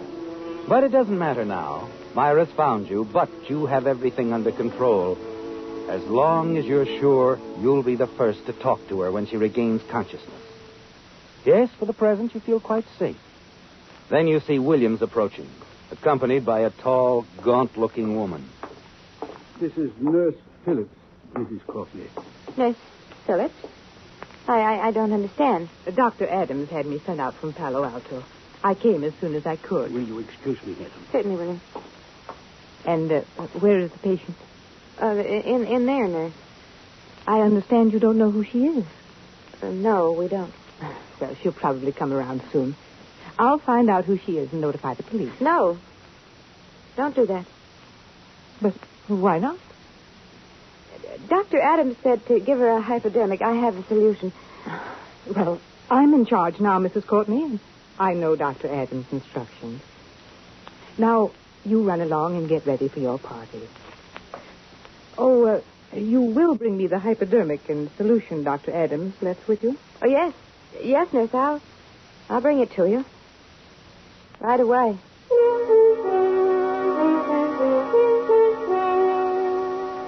Even as you realize the helplessness of your position, with the arrival of Nurse Phillips, you begin to plan again, don't you, Barbara?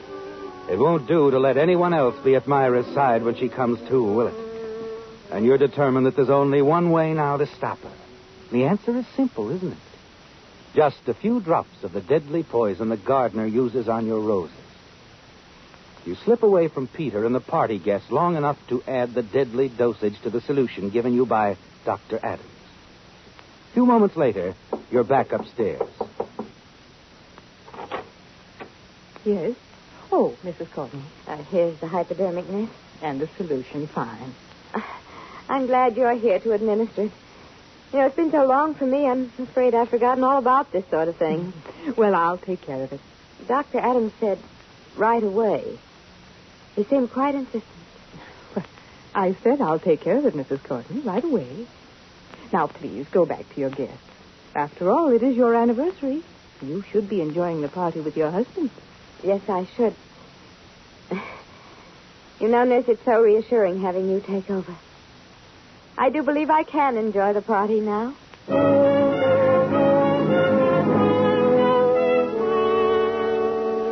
Yes, Barbara. You go downstairs, join the guests and your husband. You're safe now, aren't you? And much later, Peter manages to get you alone for a moment.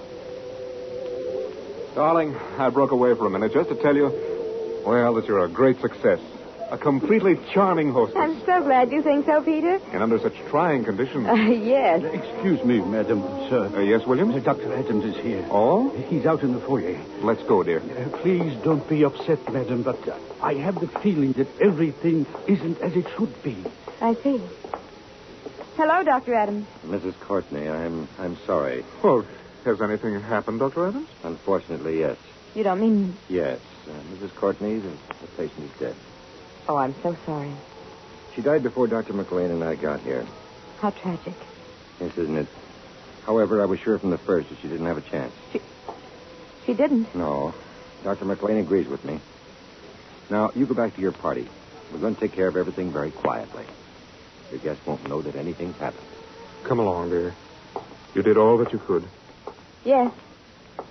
Yes, Peter, I did all I could. There's nothing left to do now.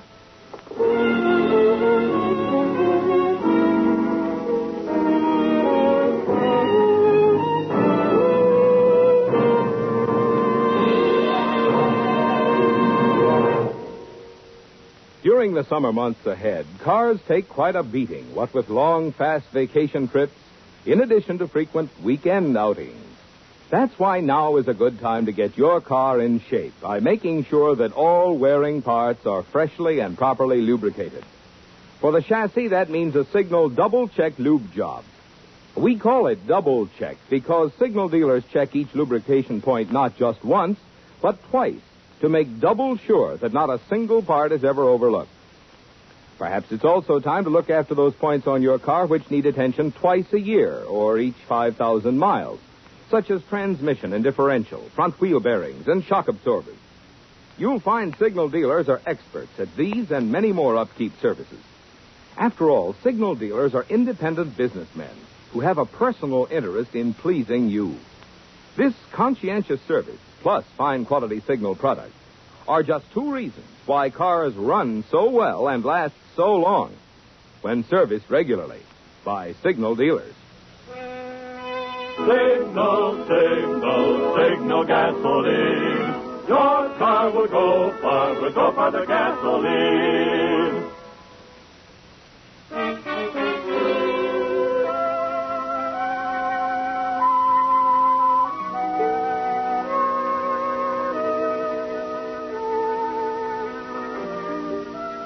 Well, Barbara, you're certain that you're in the clear now, aren't you?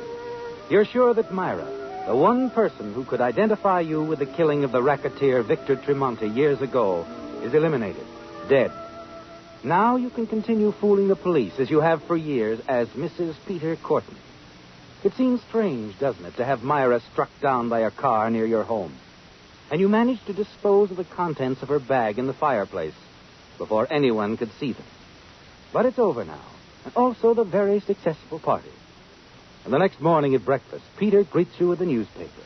You smile, realizing that you're no longer afraid of newspapers and photographers. Good morning, darling. You rest well? Oh, I was tired. Well, you had a right to be. What a party. I told Williams not to let any calls disturb you. You had quite a few. Phone's been ringing constantly. Ooh. Am I a big success, darling? Are you? It makes quite a story on the society page. Huh? Listen, I'll read it to you. Entertaining 200 guests is no easy job under the best circumstances. But few hostesses have been confronted with the situation Barbara Courtney found herself in last night. With a gay party going on downstairs, she had the added responsibility of an uninvited guest in an upper bedroom, a victim of a hit-and-run accident near the Courtney estate. But Mrs. Courtney, a former nurse, was equal to the occasion. She did everything in her power to try to save the life of the fatally injured woman. I only did what anyone would have done. Oh, no, dear, you were most thoughtful. Mr. Courtney, the police are here. Lieutenant Briscoe. The police? Oh, about the hit-and-run accident yesterday. Well, not entirely, Mr. Courtney. Huh? Sorry to intrude on you like this, but we're here to make an arrest. Arrest? Yes, your wife. What are you talking about? We've been looking for your wife ever since the killing of a man named Tremonti 6 years ago. Myra Dorsey told us all about your part in that killing, Mrs. Courtney. She also showed us some very incriminating photographs of you. But Myra never regained consciousness. Myra Dorsey wasn't unconscious. She's in jail on a hit-and-run charge. She got talkative because she thought you saw the accident and turned her in. Actually, we traced the license number. You mean Myra was the driver? That's right. A rented car. Myra Dorsey was the one that hit the unfortunate woman who died. The woman who was identified at the coroner's office as Mary Benson of Burlingame. Mary Benson? Mary Benson? Oh, that was the name of the young woman who failed to arrive to serve at the party. Please, Barbara, tell me. This is all some sort of a joke, isn't it? No. I'm afraid it is, Peter. A horrible joke. One that I played on myself.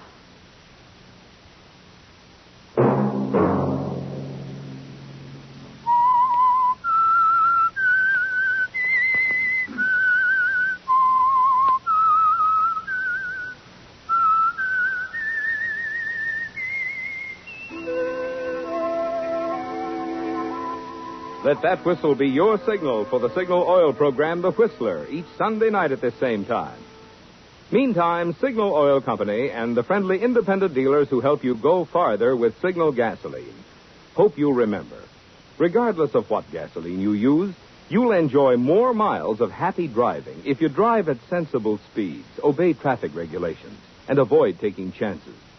You may even save a life, possibly your own.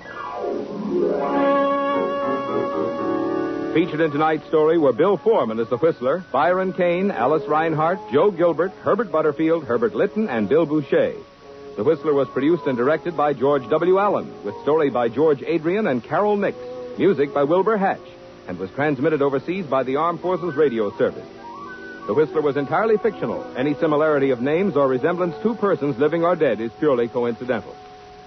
Remember to tune in at this same time next Sunday when the Signal Oil Company will bring you another strange story by The Whistler, entitled A Case for Mr. Carrington, in which the heat and native passions of tropical Jamaica combine to bring a young American to the point of killing and final payment for his crime. Marvin Miller speaking for the Signal Oil program, The Whistler.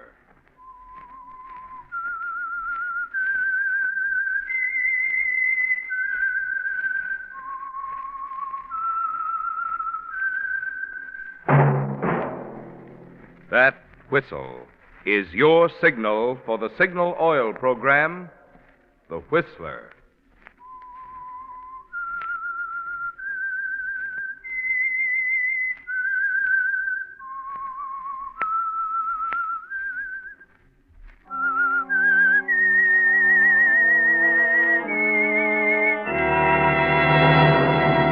I am the Whistler, and I know many things, for I walk by night. I know many strange tales hidden in the hearts of men and women who have stepped into the shadows. Yes, I know the nameless terrors of which they dare not speak. Yes, friends, it's time for the Signal Oil program, The Whistler. Rated tops in popularity for a longer period of time than any other West Coast program in radio history. And Signal gasoline is tops, too, tops in quality. It takes extra quality, you know, to give you extra mileage. And Signal is the famous Go Farther gasoline. So look for the Signal circle sign in yellow and black that identifies friendly dealer-owned Signal stations from Canada to Mexico. And now the Whistler's strange story. Night Final.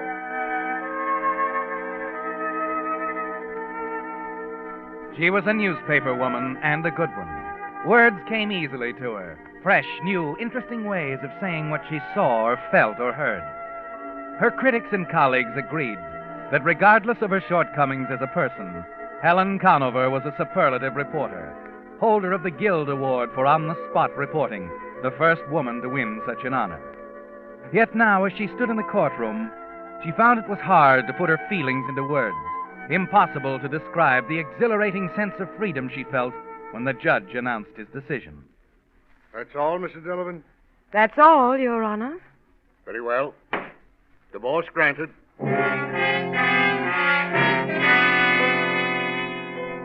As she left the courtroom and started down the hall, she saw her husband's lawyer a few steps ahead. Mr. Jackson. Huh? Oh, Mrs. Delavan. Oh, I mean, Miss Conover. Well, you almost got out of the building before I could thank you. Thank me. Yes, for everything. For the quick, painless way you handled the divorce. Miss Conover, divorce at best is never a painless operation. Well, it is the way you handle it. Is Malcolm really out of town? No, of course not. But then why didn't he... It was all arranged beforehand. I convinced Malcolm it'd be wise not to contest the divorce. Oh? Why? I'd rather not go into that now. He's at home, I think. You'd probably know better than I. Mal was such an angel about it. You know, somehow I suddenly feel a little tender toward him. He was so gentlemanly and everything. Considering the circumstances, I'd say he was. What do you mean, Mr. Jackson? You noted, of course, that Paul Wilson's name wasn't brought into the proceeding. Well? Didn't that strike you as unusual? Wilson was a full-fledged co-respondent if I ever saw one. Your husband isn't entirely blind, you know. See here, if you're implying... You can take it any way you like. Malcolm's a very generous man, Miss Conover. Had he been otherwise, this divorce proceeding might have had some unfortunate overtones. For you, at least. Well, there was nothing wrong. I made it very clear about Paul and me. Yes, of course. Incidentally, Malcolm told me he'd like to see you when it's convenient. You might drop around sometime today. Perhaps I will. Fine. Good day, Miss Conover.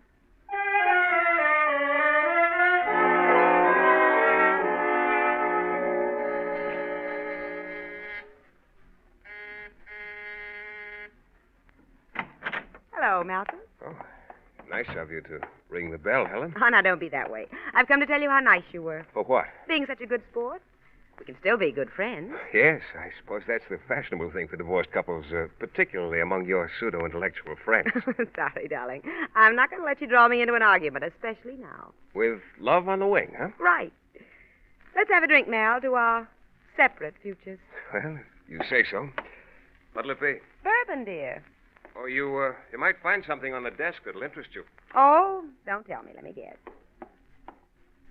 Oh, here we are. A new letter opener. Oriental sheath knife, isn't it? 14 notches on the handle. Ooh, long and bloody history. Now, why do you ever collect these things?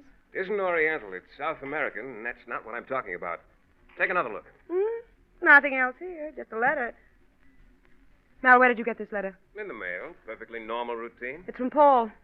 Why is he writing you? He'll be in town tomorrow night. For some reason or other, he wants me to come to his apartment at 9. Here's your drink. But why would he... Oh, maybe at long last he's heard about the divorce. Airline pilot's out of touch with things, you know. You're going to see him? Of course. Let's drink to him, Helen, to our good friend, that wife-stealer superb Paul Wilson. That's not necessary. You saw now, because you didn't even know he was going to be in town. I knew it and you didn't. That's a great story. Man bites dog. Stop it, Mal. I won't have you talking like that. All right, Helen. You're a great girl, a fine reporter. I resent losing you, I admit it. Just too bad you didn't take enough time out from your reporting to learn to be a woman. Now you'd better go. Listen, Mal. I said you'd better go. He's probably in town now waiting for you. Well? All right. Goodbye, Malcolm.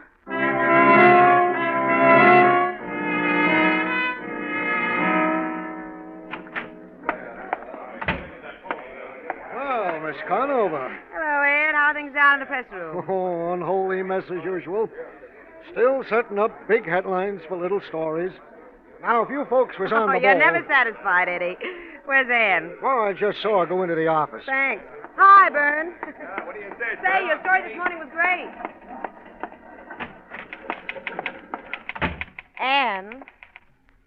Well, crack out the champagne. I hear you did the trick. Yep, it's all over. The old Liberty Bell. Let freedom ring. Skip it. Any calls? Our dear city editor called, wants to be sure you're covering the circus opening tomorrow night. Though why you do it, I'll never know. Sentiment, Annie. My first assignment was a circus opening. Haven't missed one since. Though I wish I hadn't promised this time.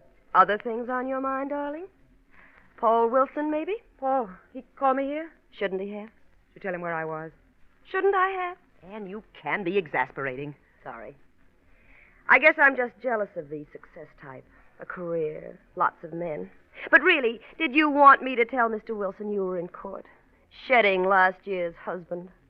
You didn't? No. Wonder why he's here. How did you ever keep it from him, dear? The divorce, I mean. He's out of town most of the time. I just didn't tell him. He'll be surprised. Yeah. I suppose you have it all planned to marry him as soon as it's final. Don't rush me. I'm just out of this one. What did he say? He wants to see you at 8 tonight. I told him you were tied up tomorrow with the circus. Oh. You'll go with me, won't you? That's your department. Why don't you take Paul? I have another pass you can use. Business and pleasure and all that sort of thing. I'm afraid he doesn't love me that much, but I might ask him tonight. Let me know what he says, will you? Why? Oh, I don't know. Just curious.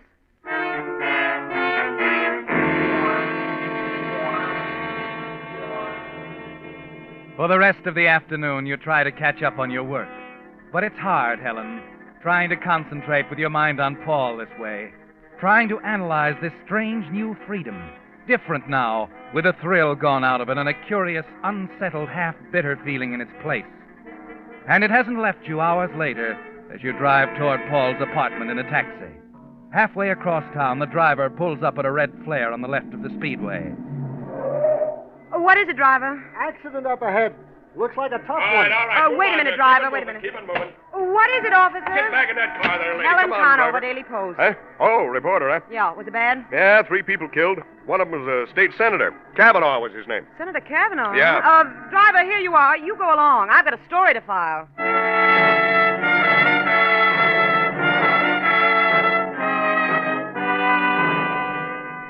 Yes, Helen, on duty or not, you're a reporter above everything else. A state senator killed. The bodies of 2 high school students in the wreckage of the other car. So it's 2 hours later, nearly 10 o'clock, when you finally arrive at Paul's apartment. Well, so you finally decided to show up, darling. I'm sorry, Paul. I got here as soon as I could. There was a bad accident. I had to get the story in. You're not supposed to be working this late. I'm a reporter, dear. When a story breaks and I'm there, the Daily Post gets it. Yeah. For God, for country, and the Daily Post, eh? Well, I'm not a reporter now, dear. Oh? I'm a woman. A single woman. Yeah, I heard about it. Aren't you glad? Nope. What did you say? Helen, just because I buy you a few drinks, take you dancing a couple of times, doesn't mean I intend to break up a man's home. Paul, I told you about You Malcolm. didn't tell me half of it. A man named Jackson looked me up. Your husband's lawyer. Jackson, what did he say? You should have let me in on all these plans of yours, Helen. Malcolm, too. What are you trying to say? I wouldn't have let you go ahead with this divorce. It's all over, Paul. I have my divorce. I did it for you so I could be free. You made a mistake. A bad one. You see, I'm not getting a divorce. You're married. That's right. And Malcolm knew it. I don't know how, but he did. You what? Seems that you got into the wrong game, baby. Ordinarily, it'd be time to pick up your chips and go home. Now you can't even do that. You can't do this to It me. was your own doing, Helen. Don't go blaming me. Rotten. Careful, sweetheart. You'll spoil your makeup. You'll never get away with it, Paul. Do you hear me? You'll never get away with it. I'll You don't know kill how you funny for it. you look, really. Did you hear what I said? I'll Hey, wait a minute. kill you. Wait a minute. Don't. No. Oh, that's a dirty shame. that vase belonged to my favorite aunt. Don't slam the door.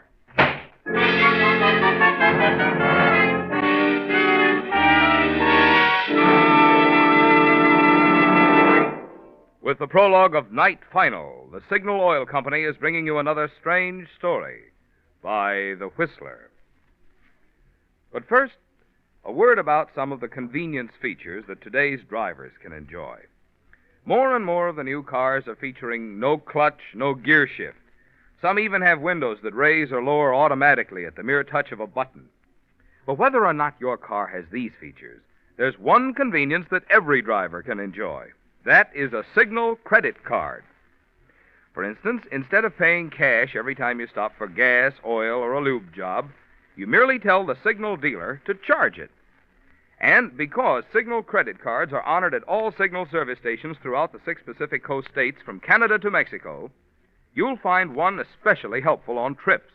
You're relieved of the necessity of carrying large sums of money, yet you're prepared for those unexpected emergencies that can arise. Moreover, at the end of each month, when you pay for your driving needs with one check, just as you now pay your phone, light, or department store bill, you have a handy record of what it costs to run your car. When you consider how much ease and pleasure all of this adds to your driving, it's no wonder more and more motorists are stopping by their Signal service stations to fill out an application blank for a Signal credit card. And now back to the Whistler.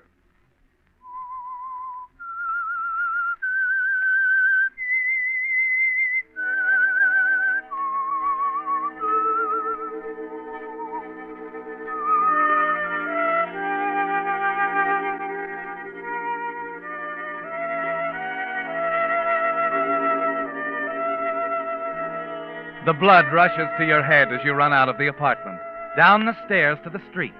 A hatred for Paul boiling up inside you, twice as powerful now as the love ever was. Because it's a helpless hatred. Because Paul is up there now, laughing at you, and you're helpless.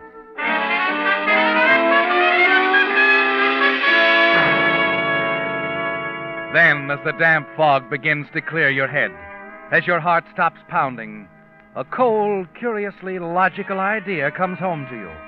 And you realize that the thing you shouted in anger at him back in the apartment, that you could kill him, wasn't really hysterical at all. It was a statement of fact. You could kill him, Helen. You aren't helpless at all.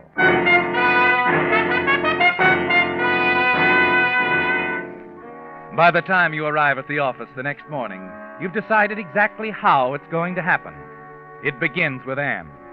There are things you must plant in her mind, and with Anne, you have to be careful. Congratulations, darling. You scooped the whole town with that crash story last night. Really? Oh, now, don't be wide-eyed, dear. It doesn't become you. Well, it was a lucky break, Anne. And you did a nice job of covering it, I might add. Mm-hmm.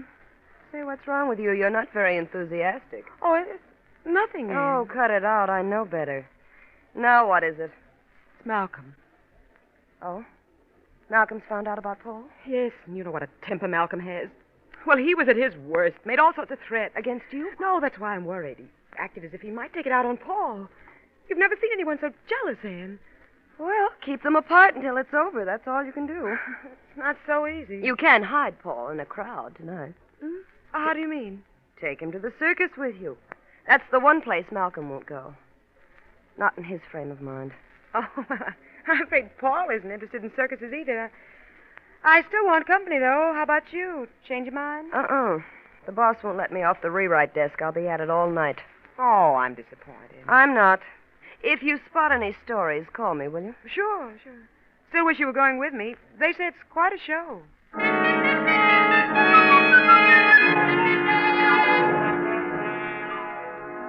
Yes, Helen, quite a show.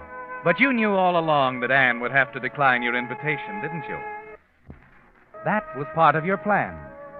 Part 2 takes place at the apartment, your old apartment, to which you've still got a key.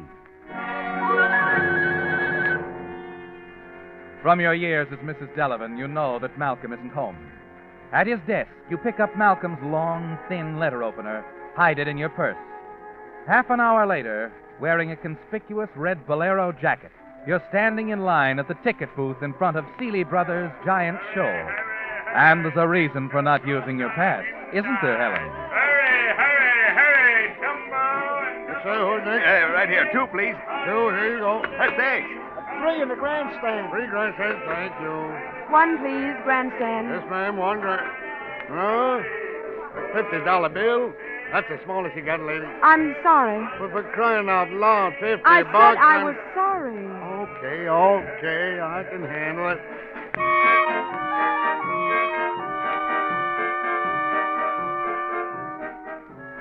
A red bolero jacket and a $50 bill. You know the man in the ticket booth will remember you, don't you, Helen? And inside the main tent, you slip the jacket off, turn it inside out, and fold it over your arm. just one of the crowd again. And then, a few minutes later, you slip quietly out a side exit and make your way to the street. It'll be a simple matter to reach Paul's apartment unnoticed on the crowded streetcar.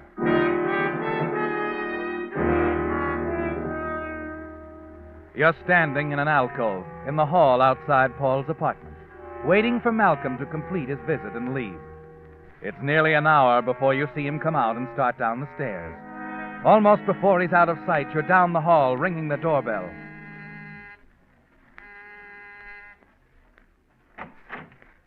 Helen, Aren't you going to ask me in, Paul? should I? There's a vase or two I forgot to nail down. I'm sorry, Paul. I won't stay long. Okay. Your timing was perfect. Just missed your husband. Yes, I know. Oh? He showed me your letter, Paul. What did you talk about? Oh, Helen, it's all over. Why go on talking about It meant a great deal to me, Paul. I'm sorry. No, you're not. Helen, please. Why did you come here? I want to say goodbye, Paul. Goodbye. Yes, I won't bother you anymore. But would you mind too terribly, Paul? Would you mind kissing me goodbye? Of course not. Come here. Oh. Helen, I never meant... Helen, you...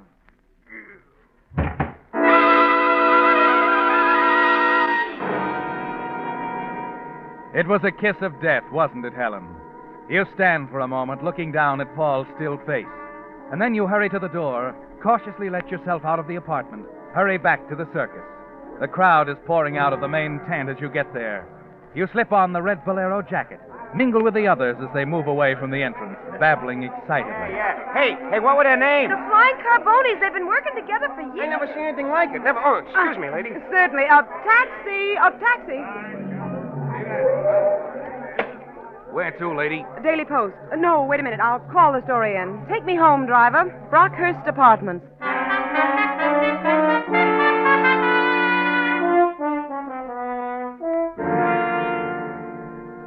That about all, Miss Conover? Give me the last paragraph again, will you? Sure. But while last night's performance followed the Shaw Brothers formula right down to the waltzing bear and the death-defying acrobatics of the Carboni troupe, its very adherence to circus tradition assures it of profitable engagement. Mm-hmm. Profitable engagement in a city which has long since demonstrated its loyalty to tinsel and tan bark. Got that? Right. Okay, print it.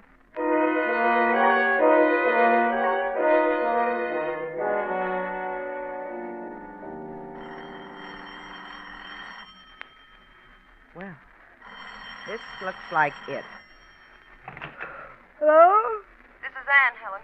Oh, good heavens, Anne, it's 3 a.m. If it's about that review, It isn't about the review, darling. You better brace yourself. I have some pretty shocking news. What is it? Paul Wilson was murdered tonight. What? They're holding Malcolm on suspicion. I'll be right down.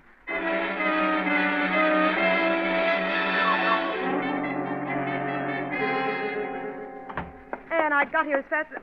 Ed, what are you doing here? Oh, I had a little extra work to do in the composing room tonight. I've been talking to Ed about the murder, Helen. Horrible. I can't believe Malcolm That's would... just it. Neither can we. Pretty crude stuff, you know. Advertising a motive all over town like that. Then knocking off your rival with an Oriental curio that a correspondence school detective could trace to you. He must have lost his reason. Oh, no. He was pretty jealous, but he wasn't stupid. Well, that's beside the point now. Suppose they'll want me down at police headquarters. You can relax, honey. Police headquarters is coming to you. What's this all about, Anne? Why Just a minute. All right, Lieutenant Jacobs. This is Lieutenant Jacobs, Helen. How do you do? How do you do? I'd like to ask you a few questions. Well, I'd like to ask a few myself. You'll have a chance in just a moment, Miss Conover. I won't be long. You see, I only have one question. All right. Where were you at 10:15 last night? Well, Anne could have told you that. I was at the circus. Are you sure, dear? Well, I've thrown the story into the rewrite Didn't man. you stop to wonder why I wasn't on the rewrite desk? Well, no, I You didn't. should have. You see, I changed my mind. I went to the circus, too. I used the other pass, the seat next to the one you were supposed to be using. Does this mean you actually suspect me of murdering Paul Wilson? Well, I admit it gave me pause. Your ex-husband claims he and Wilson talked things over, that Wilson was giving you the air. That's a ridiculous lie. Malcolm is pretty sure of his facts. He suggested, quite loudly, too, that you were trying to frame him. It all depends on that one point, Miss Conover. Where you were at 10:15 last night. I already told you. I was covering the circus. If you're awfully concerned about that ticket business... We are. I'll produce the pass I didn't use. It's at home in my tan coat. See, I changed to my red bolero jacket and discovered when I got there I'd left the pass at home. So I bought a ticket in the grandstand. You can prove that? I think so.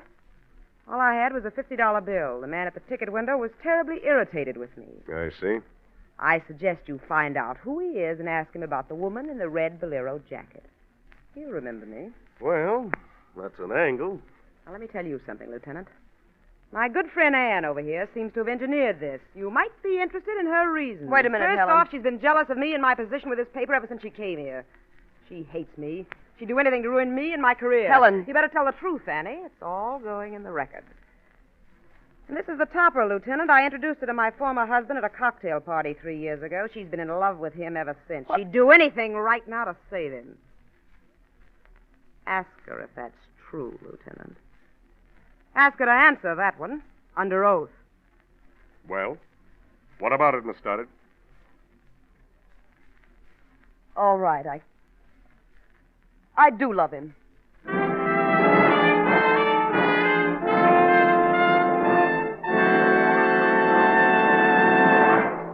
The Whistler will return in just a moment with a strange ending to tonight's story. Meantime, 2 points it'll pay every driver to remember if you want to be sure of the tops in quality when you buy gasoline. 1, in gasoline, it takes extra quality to go farther. and 2, Signal is the famous Go Farther gasoline. yes, it's a fact. Mileage is the best yardstick of gasoline quality. After all, in order to give you quicker starting, faster pickup, and smoother knock-free power, Signal gasoline has to help your motor run more efficiently. And when your motor runs more efficiently, naturally you see proof of it on your speedometer in mileage. That's why we're so proud of Signal's good mileage, which has made Signal gasoline known from Canada to Mexico as the Go Farther gasoline. And it's why we say, to be sure of the tops in gasoline quality, there are just 2 things to remember. 1, In gasoline, it takes extra quality to go farther. and 2. Signal is the famous Go Farther gasoline. And now back to the Whistler.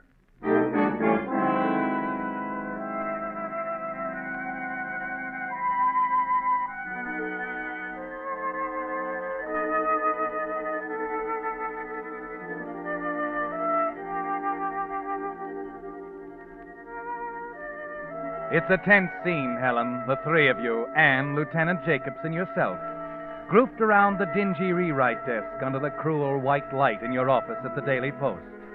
Ed, the compositor from the press room, sitting quietly on the sidelines. It was an awkward moment, explaining away your absence at the circus. But you're sure now, with a ticket man available to place you at the circus at the time of the crime, with Anne admitting her love for Malcolm, that you're in the clear. It's almost a full minute after her admission that Anne finally speaks. Ed, Yeah?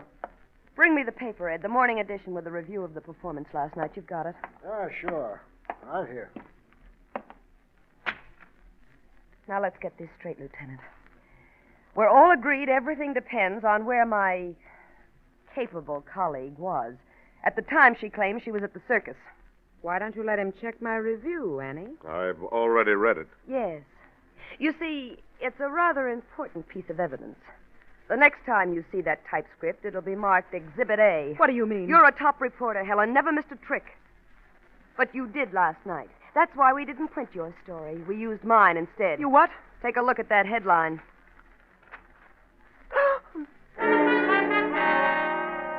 The black letters stab into your brain like neon, swim before your eyes. The floor seems to open up and swallow you as the sense of it strikes home.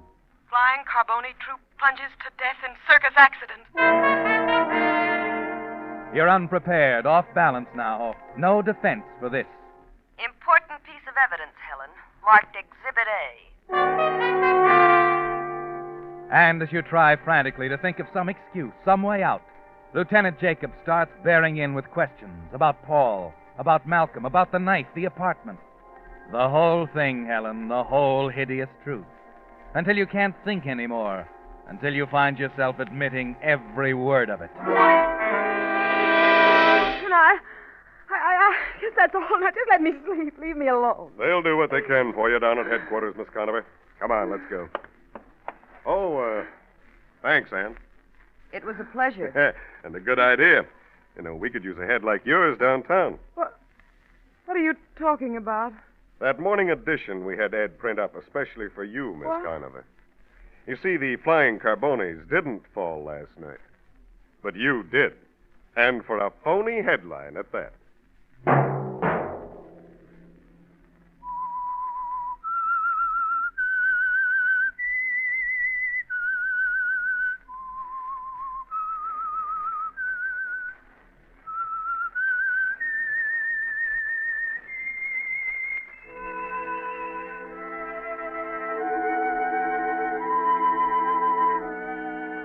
Let that whistle be your signal for the Signal Oil program, The Whistler, each Wednesday night at this same time.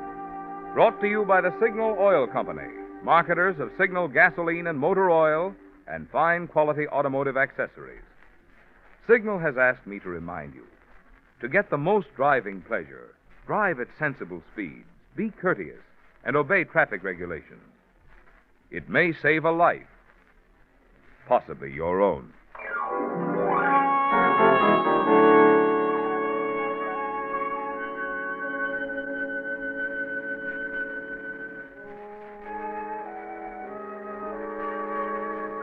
Featured in tonight's story were Betty Lou Gerson and Joan Banks. The Whistler was produced by George W. Allen, with story by Bob Platt and music by Wilbur Hatch. It was transmitted to our troops overseas by the Armed Forces Radio Service. Next Wednesday, for a full hour of mystery over most of these stations, tune in a half hour earlier. Enjoy The Saint as well as The Whistler. This is Marvin Miller speaking.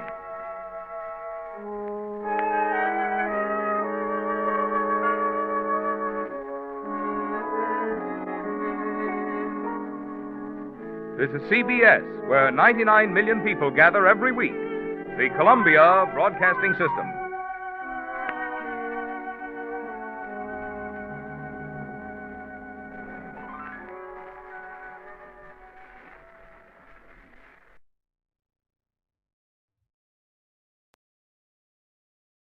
Wait a minute. Have you heard the strange tales of the Whistler?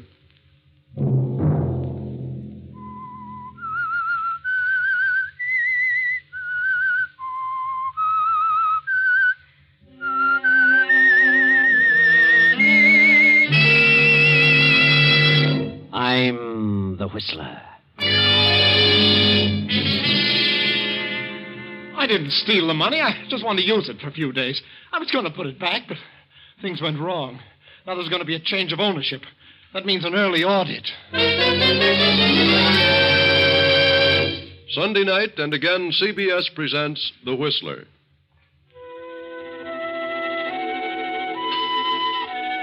I, the Whistler, know many things, for I walk by night. I know many strange tales, many secrets hidden in the hearts of men and women who have stepped into the shadows. And so I tell you tonight the tale of the accounting. Tom Bradford is a middle-aged rancher living a few miles out of town. Tom has married a widow with a grown son named Ralph, who is inclined to be shiftless and lazy. Tom resents this because times are difficult and he's short of help.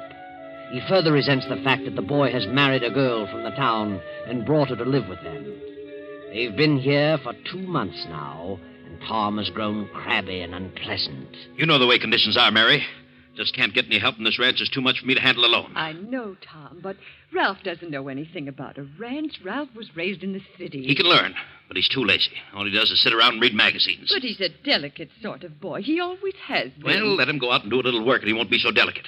You've made a baby out of him. I've done no such thing. If Ralph were able to help you, I'd be the first one to ask him to do it. Oh, if he amounted to anything, he wouldn't have to be asked. I wish the Army would take him. They deferred him because he wasn't strong enough. Well, he's not too weak to do a little something around here. And that wife of his, that Vera, she's worse than he is. She could do something. All she does is dress herself up in Baby Ralph's. She loves Never him. washes a dish because it might ruin her hands. She can't cook. She can't do a thing. I don't like her. I think Vera's a nice girl. And I can do without her being here. You mean you don't want her here? That's exactly what I mean. But if she left, that would mean that... Why, Ralph wouldn't stay here without Vera. Then they can both go. Do you know what you're saying? Ralph is my son. I don't care who he is. He can get out and shift for himself. And take that steaming little brat of a wife with him. Oh, you're just upset, Tom. You'll feel different about things in a few days. You must try to control yourself. Mary, before they came here, you and I got along very nicely. But since they've come, we've had nothing but arguments and hard feelings. Ralph and Vera are constantly stirring up trouble.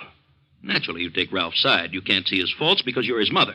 But at the same time, you're his worst enemy. Tom, how can you say such a thing? I know what I'm talking about, and I've made up my mind they've got to go. Go where? What will they do? Well, let Ralph figure it out. Let him get a job. A job? What can he do? A lot of things. He's not that helpless. Oh, but Tom, please, you don't understand. I understand, all right, and that's final. He and Vera can get out in the morning. Very well. I'll tell them. And perhaps I should go, too. Is that what you want? Oh, now, don't be ridiculous, Mary. I didn't say that. I thought you loved me. I never dreamed you could be like this. I'm not being mean, Mary, and I don't want to talk about it anymore. You going to tell them, or shall I? Yes, Tom, I'll tell them. Very well. I'm very tired. Good night, Mary.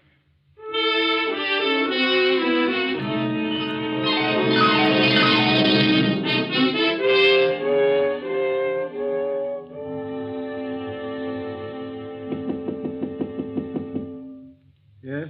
Ralph, darling, it's Mother. May I come in? Oh, yes, Mother. Sorry to disturb you so late, but I have to talk to you and Vera. Oh, yeah? What's the matter? Well, it's about Tom. What about him? Well, I don't know how to say it. Say what? What's wrong with him? I don't know. He just isn't himself. You know how terribly upset he's been lately. Yeah. But he doesn't understand, Ralph. He just doesn't understand. Understand what? He doesn't understand you. You and Vera. What's wrong with me? Nothing, Vera. It's just Tom. He's in one of those spells. He doesn't like anything or anybody. You mean he saw it? Yes, Ralph. He's terribly upset. Well, what have I done? Well, he thinks you're lazy. He's angry because you won't help him around the ranch. What? Oh, that's silly. What do I know about a ranch? Nothing. I told him that, but he said you could learn. Well, I wouldn't last half a day doing this kind of work. I'm not the type. He's terribly unreasonable. He refuses to see it that way. Well, oh, to heck with him, then. I'm lazy, too. Is that what he thinks? Yes, Vera. I'm terribly sorry and embarrassed. We aren't farmers. I'm not going to let Vera tend those confounded chickens, and I'm not going to milk any cows. Ralph. What does he think I am? Please, Ralph, don't get excited. Well, if he feels that way about me, I'll get out. What? You'll do no such thing. We'll stay right here till I get ready to leave. Ralph, darling, Tom wants you to leave in the morning. What? Well, of all the nerve. This is your house, too, isn't it? Yes, but, Ralph, if you stay here, you'll have to work, and I don't want you to have to do that. You couldn't stand it. It wouldn't be good for you. What? You mean you want us to leave? No, I don't want you to. But I've thought it all over, and I think you'd better go into town. But don't worry, I'll see that you get along all right. How? Well, I'll have to get a job. Well, maybe you can find something to do, something light. What a fine mess. I'm sorry, darling. But you better go in the morning. Go? I wouldn't stay around here another day. Well, I know bookkeeping. Maybe I could get a job in the bank. That isn't such hard work. No, but don't worry, darling. I won't. Good night.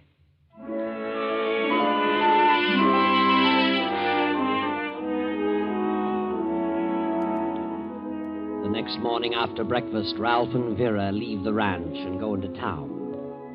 A few days later, Ralph obtains a job in the bank. Then, after a month or so, he is promoted from the adding machine to the teller's cage. Now, 2 months more have passed, and the young teller in the next cage steps into Ralph's compartment. Busy, Ralph? Huh? Oh, hello, Herb. I was just... How are things going? All right, Herb. Yeah? Seem to be having some trouble, Ralph. Trouble? What do you mean? Oh, I don't know. You looked a little worried. I thought maybe you were having a bit of difficulty making things balance. What do you mean? No, I'm not having any trouble. What gave you that idea? Well, I've been off a few cents a couple of times, and believe me, I know what it means. Why, I've worked all night, several times, trying to find what happened to 2 cents. I know how it feels. Yeah? find it? Well, I didn't find the 2 cents, but I found the error in my figures. Well, I haven't found the error in my figures. Haven't you? Well, that's good. What would be wrong with my books? Why, I didn't say anything would be wrong. I just thought you looked a bit worried. Thought maybe I could help you. I don't need any help. I'm quite able to take care of my responsibilities. Good. Glad to hear it. By the way, have you heard the news? What news? This bank is being taken over by a system and is to become one of its branches. You know what that means. No, what's it mean? It means a complete audit before the end of this month. That isn't very far away. About 15 days. Yeah? I just thought you'd want everything in order. I know I would. Yeah. Well, thanks for the information. You're welcome, Ralph.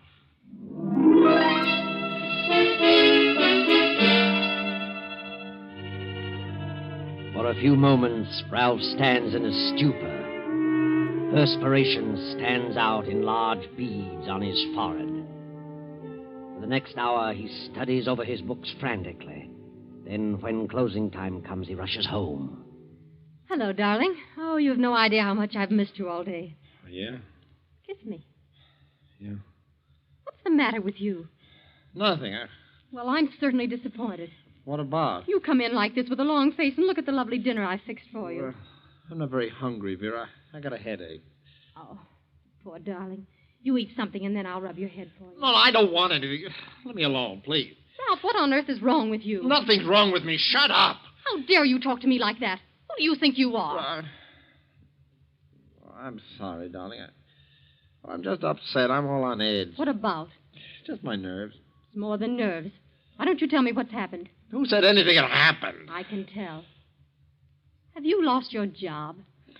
No. Is that fellow you lost $50 to in that poker game threatening you? Is that it? Look, Vera, I'm in a spot. I don't know what to do. The bank is changing hands, and there'll be an audit before the end of the month.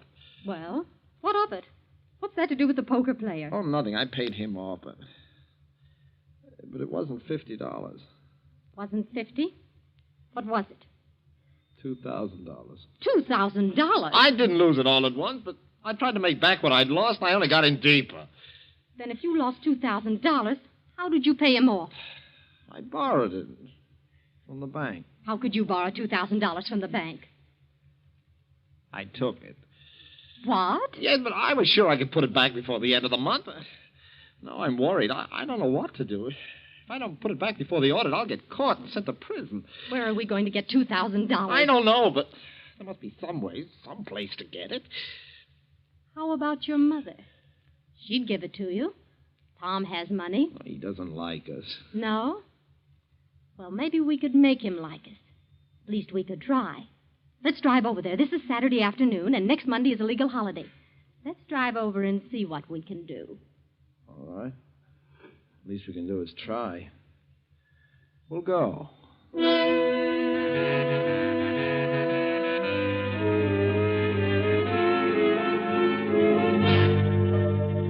Ralph and Vera drive to the ranch. And as they go up to the porch, they hear Tom arguing in a loud voice with another man just around the corner of the house. They slip to the edge of the porch and listen. All right. All right, I'll tell you what I'm going to do.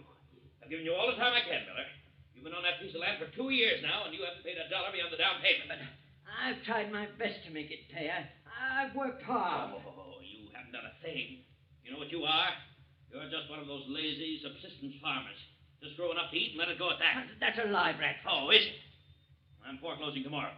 There's a lot of money tied up in that land, and I need it. Well, so have I. Every cent I have is there. I want you out of there by tomorrow. But look here. My wife is sick. I can't leave now. I won't. Oh, can't you? Won't you? Well, you'd better be out by noon, Miller. Or you just try it. I guess as soon kill you as look at you. What did you say? Get out of there. Get out of there! I'll go. But you just remember what I said. Wow. What do you think of that? Come on. Let's go on in and talk to your mother. Tom's going to have a stroke one of these days. He's been warned about those fits of temper. Might be a good thing for everybody if something did happen to him. Yeah? Maybe so. Oh, hello, Ralph, darling. I didn't expect you down today. He has an extra day off, so we thought we'd come down. Did you hear Tom arguing with that fellow Miller just now? Yes, I heard them. Tom better not play around with Miller. He's a tough-looking customer. Tom gets worse every day. He rants and raves at the least little thing. Hasn't spoken to me civilly for weeks. I can't stand it here any longer. I'm glad you came because I'm going back with you. Going back? Leaving Tom? I've got to. He's unbearable. Oh, but, Mother, you can't leave him. That is, not just now. Why not? Well, you've got to put up with him for a while longer because Why don't you tell her, Ralph? Ralph, what is it? What's happened? Ralph is in trouble. He needs some money. Oh, darling, what's happened? Tell Mother. Well, I borrowed some money from the bank. I have to pay it back before the end of the month. How much? $2,000. What? Good heavens. Well, if you can't pay it back now, they'll have to extend it. They can't do anything else. Oh, yes, they can. They'll send him to jail. You see, they didn't know I borrowed it. Ralph, darling, you mean you stole it? No, I didn't steal it. I was just wanted it for a few days. I was going to pay it back, but things went wrong, and now there's going to be a change of ownership, and that means an audit. He's got to have the money right away. But what can I do? I haven't any You've got to get it from Tom. You've got to. But Tom needs every cent he has to hold on to this place. Well, you can ask him. You've got to do something. Do you want Ralph to go to the penitentiary? Oh, good heavens, no. Then hurry up and talk to him. But what'll I say? Oh, you'll think of something. Go on in and talk to him. But do you think this is the time? Well, I'm desperate. I need that money in one way or another. I'm going to get it. Oh, yes. Yes, darling, don't get excited. It isn't good for you. I'll talk to him now. He just came in the back way. We'll wait in here. Yes, all right. Oh, Tom, look at your face. It's flaming red. Huh? You shouldn't let yourself get so worked up over things. Miller's a lazy, good-for-nothing fool. Well, he knows I mean business. He'd better be gone by tomorrow noon. Oh, he'll go. Don't worry. Huh. Even threatened to kill me. Please, Tom, forget about it. Come on, dear, sit down. Your lunch is ready. Don't really need that land. Just that I can't tolerate shiftless, irresponsible people. That place is worth $5,000. Miller paid $750 down, been on it 2 years, and hasn't paid a dime since. Tom, dear, I need some money. Yes? Well, that's not unusual. Hand me the checkbook. By the way, I've got a list of things you can get from me in town. How much do you want, Mary? I want to borrow some money, Tom. Since when do you have to borrow money? Well, I want to borrow it. Well, that's ridiculous. Borrow it. Huh. Now, how much do you want? $2,000. $2,000? Are you crazy? No, Tom, I need $2,000. What could you possibly need that would cost that much? You certainly have everything that... Wait a minute. What are you getting at, Mary? Please, Tom. Please lend it to me. I'll pay it back, I promise. How? Just how would you pay it back? You have no earning capacity. Well, I know, but Ralph has. He could Ralph? pay... Well, I thought it was something like that. What's he got up his sleeve? He needs $2,000 right away. Oh, he does. Well, what for? What's he done? Why, nothing, but he has an opportunity to... Well, it's a business proposition. Do you expect me to believe that? What's he done? Something at the bank? Well... Quit stalling. Did he borrow from the bank and forget to tell them about it? Yes. Oh, Tom, please let me have it. They might send him to jail. Jail? Oh, no, not Ralph. He couldn't stand it. Please, Tom, please. He's so young. He didn't realize what he was doing. Let him go to jail. Maybe they'll teach him that the world wasn't made for him alone. Oh, you don't mean that, Tom. Don't I? I knew he was no good from the first day he came here, and that snip of Avera's worse. She probably put him up to it. Please help us, Tom, please. I wouldn't give a dime to help him. He belongs in jail. As far as I'm concerned, that's just where he'll go. Oh, Tom, please. Give to him. Tom, listen to me.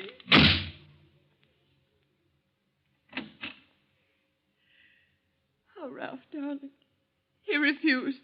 He won't help me. I heard him, the stingy old crab. So he doesn't like me, eh? Well, he should know what I think about him. I could stick a knife between his ribs. And, well... Yeah? You really could? Yes. What are you saying? What are you thinking? Nothing, Mother, nothing. I'm just thinking Tom isn't in very good health. He ought to be careful about those rages. He's likely to die in one of those spells. Yes. That would be too bad. Has Tom any living relatives? No. Well, I hope for your sake, Mother, that he's kept up on that insurance policy. But he has. Let's see now. How much was that? $50,000, wasn't it? Yes. That's a lot of money. Oh. But we mustn't talk like this. Mother would feel terrible if Tom should... Well, after all, he's her husband. She loves him. Yes. Yes, of course. But you'll have to face it sooner or later.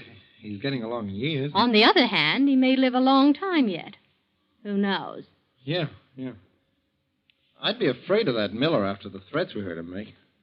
Ralph, darling, Yes, Mother? What were you going to say? Nothing. I wasn't going to say anything. Come on, Vera. Let's get our things out of the car.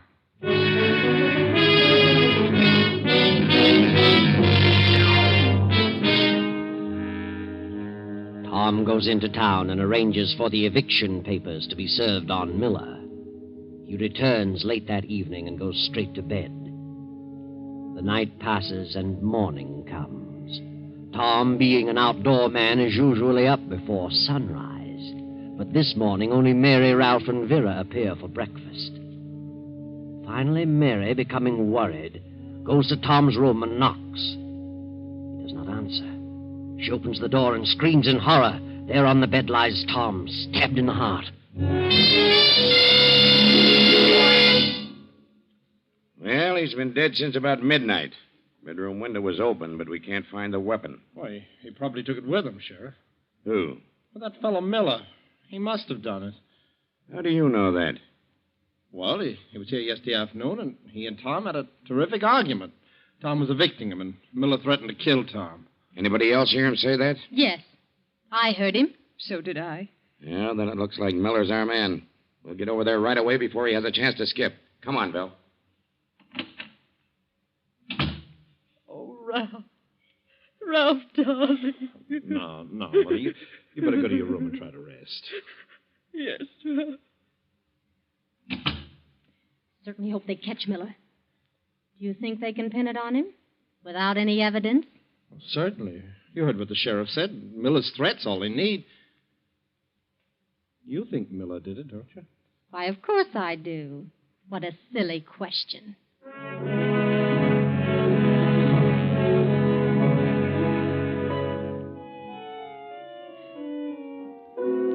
When the sheriff arrives, he finds that Miller has gone. They put out a search for him. Now, Ralph is back at the bank, in the cage next to Herb. Well, Ralph, they haven't found that fellow Miller yet. No?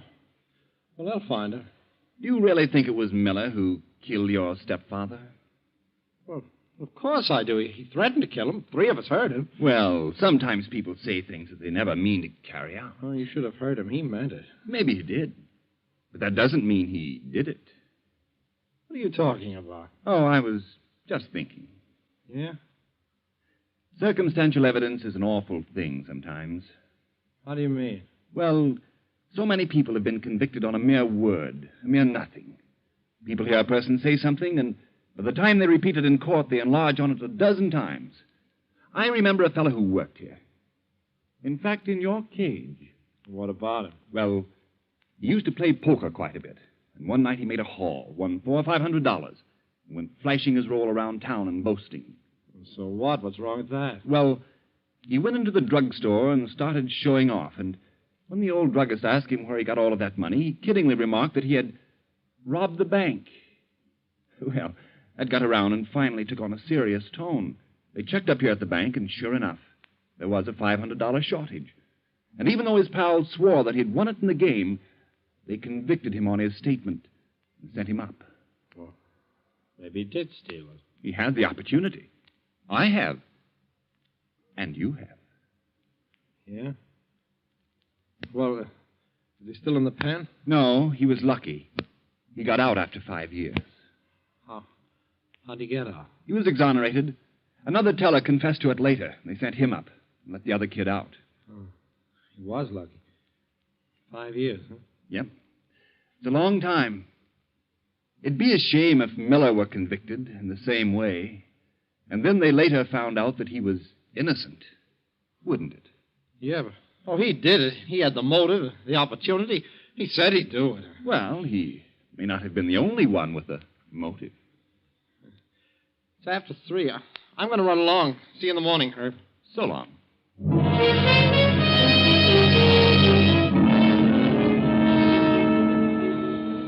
Ralph grabs his hat, his face tense with anxiety as he hurries down the street to his car. He drives quickly to the ranch and enters the house. Standing in the middle of the room is the sheriff. Hello, Ralph. You're just in time. What? In time? How long have you been here? Just drove up a second before you did. Well, what do you want? Did you find Miller? No, not yet, but they will. Oh. Well, you certainly got a case against him, all right. He won't have a chance. I wanted to ask you and your mother and your wife a few more questions. Yeah? Well, all right. What do you want to know? We got a message from someone in town saying that Miller was seen at the gas station about 7 o'clock on the night Tom Bradford was killed. Well, so what? Maybe he was. They checked with the attendant. He said Miller had his car packed, had his family, and headed out of town in the opposite direction. Well, maybe he circled around and then came back. No. He couldn't have done that. Why not? Because he wouldn't have had time. He was seen in the next town an hour later, still headed east. He wouldn't have had time to get that far if he'd circled back here. See what I mean? Yeah, I see. But he must have come back. Not unless he flew, and that isn't probable. But there must be some explanation. He must have gotten here some way. Maybe he killed him earlier. Maybe that's it. Say, that's right. No. We can figure the time of death closer than that. It was near midnight. That's definite. I see. Well, who told you about this? Who sent you this message? We don't know. It was printed with a pencil and mailed in town. Yeah? Is that all it said? Well, no. There was more to it. Huh? What else? Oh, there's always cranks butting into cases like this. Amateur detectives are always getting hunches, and, they're seldom ever right. Well, what did it say? I'll tell you. Calm down. Yes, Ralph, take it easy. Oh, yes, darling. Don't be so upset. It isn't good for you. Well? It said that the real murderer would probably be found in the immediate household of Tom Bradford. What? And since we haven't found the weapon, we might check over the house. I never heard of such a thing. That's the biggest bunch of nonsense I ever heard of. Why, my mother loved Tom Bradford. So did I, so did Vera. He was like a father to us. Please, Ralph, don't shout so. Well, my partner's been looking over the place while we've been talking. I imagine that he'll find... Just a minute. I hate to bother you right now, but, Here you are, Sheriff. Take a look at this. Well, a knife. Mm-hmm. Apparently covered with blood. That's right. I found it in Mrs. Bradford's room. Right under the mattress. What? Well, how did it get there? Yes, Mrs. Bradford. How did it get there? I put it there. Afterward. Mother, what are you saying? You're out of your mind. Did you kill your husband? Yes. Yes, I killed him. No, she did not. She couldn't I killed him, and I had a good reason. I hated him. He was cruel to me, and he hated Ralph. I couldn't stand it any longer, so I killed him. She's lying. She didn't do it. She ought to know. We know Miller didn't do it. You can't do this, Mother. I know what you're trying to do. What's she doing? She's trying to protect me. She thinks I did it. Thinks you did it? Mother, do you realize what this means? Tell him the truth. Tell him. I did it. I killed him.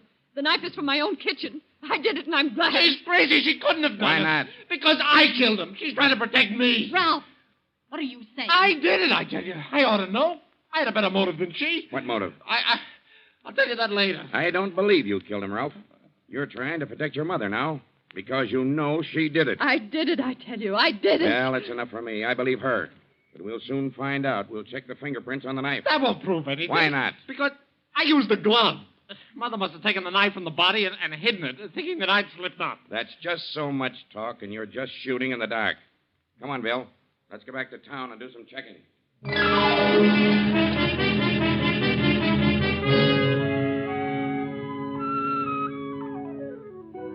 But the only fingerprints on the knife were Mary's, and try as he might, Ralph could not convince them that he wasn't trying to shield his mother.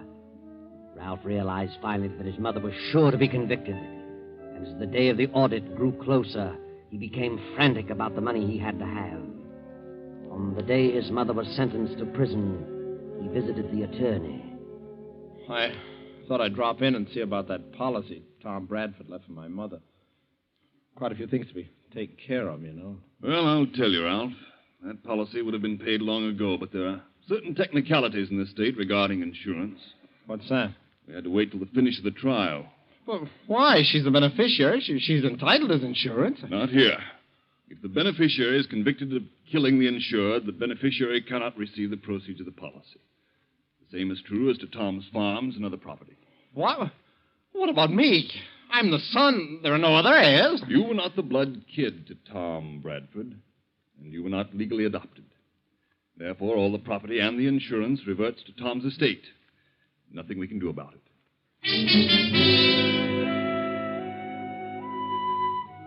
Well, Ralph, there you are, holding the bag. Now you've got to face the music at the bank. With all your scheming, nothing was gained. You planned to kill Tom and blame it on Miller, but instead got your mother upset and she killed him because she wanted to keep you from doing it. That's what you believe, Ralph, but you're wrong. I know. Your mother didn't do it. She found the body and removed the knife, thinking you'd slipped up. It was your dear little wife, Vera, who did it, and she'll never tell. But she'll pay for it later. I know.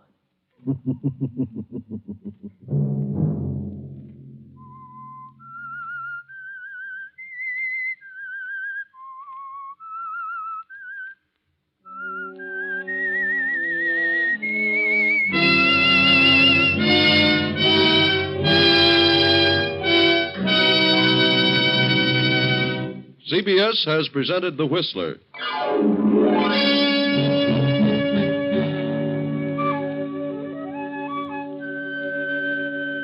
Original music for this production was composed and conducted by Wilbur Hatch. The Whistler is written and directed by J. Donald Wilson and originates from Columbia Square in Hollywood. I, the Whistler, will return to tell you another interesting tale. Good night. This is the Columbia Broadcasting System.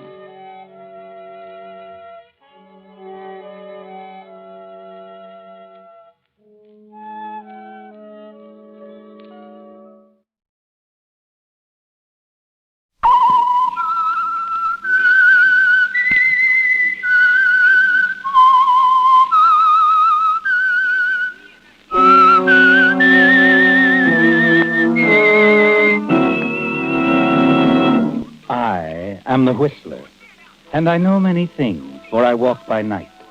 I know many strange tales hidden in the hearts of men and women who have stepped into the shadows. Yes, I know the nameless terrors of which they dare not speak. Tonight, it's the Whistler's strange story, Designed for Murder.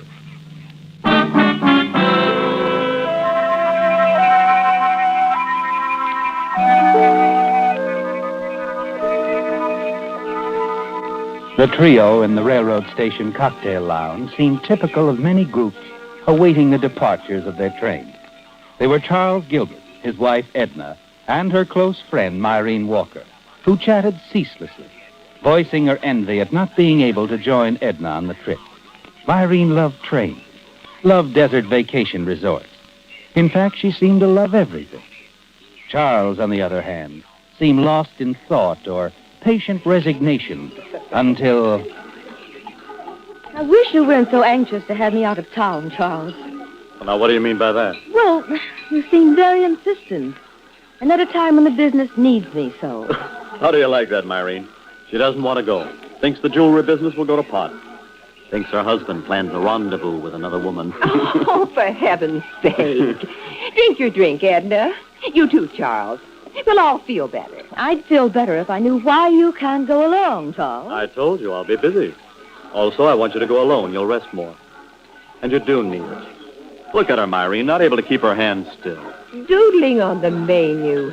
Give me that pen. Oh, sorry. I'm always doodling. It's a design I was thinking of. A piece of costume jewelry. Well, stop thinking of anything like that. And since it's going to bother you, I'll tell you exactly what I'm going to be doing, dear. It was to be a surprise. A surprise? Mm-hmm. We talked about a beach house, remember? On Lido Isle? I remember talking about it. Well, I bought one. A beautiful place. I'm having it all remodeled inside. I have to be there. Charles, you didn't. I did. Oh, don't be too grateful because, well, it's mostly your money. Well, I don't care. It's the thought. Charles, I feel much better about the trip now. You do? Well, then give me your handkerchief. Look at it, Myrene. What? Torn to shreds by Edna. When she's not doodling, she's tearing up her handkerchief. She's got to be doing something every minute. And she wonders why I want her to rest. My dear, you're going to relax, or I'll know the reason why. I'm sorry.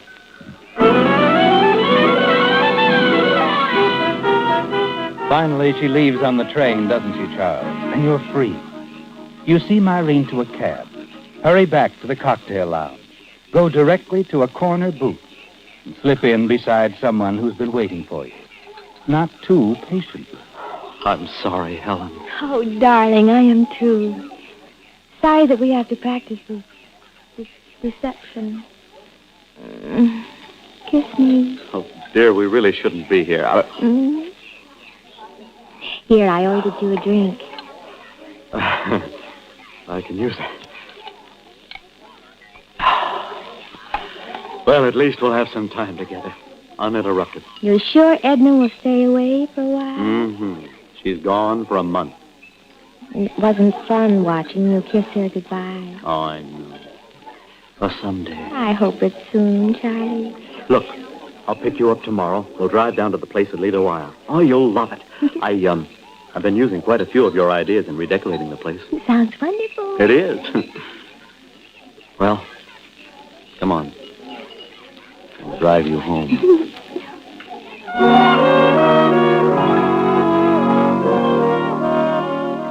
She's an exciting girl, isn't she, Charles? You have difficulty getting around to saying goodnight to Helen. And only the thought of seeing her again the next day finally makes it possible. It's quite late when you arrive back home and let yourself into the house. You're scarcely inside when... That's odd. Who could that be?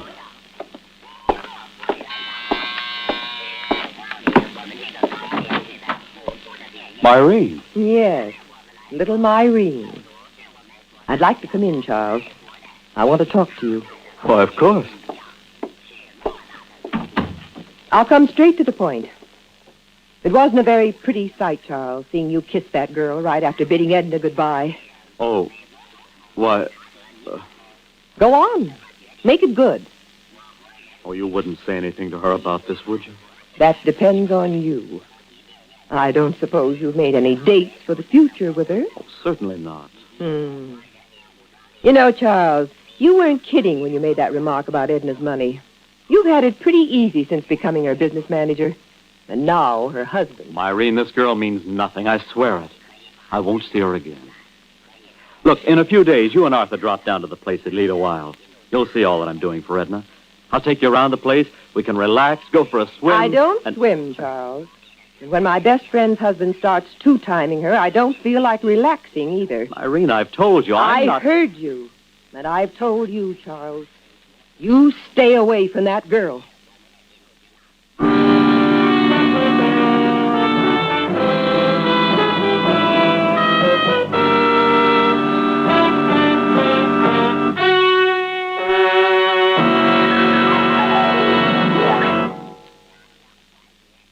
In just 30 seconds, the Whistler will continue tonight's story.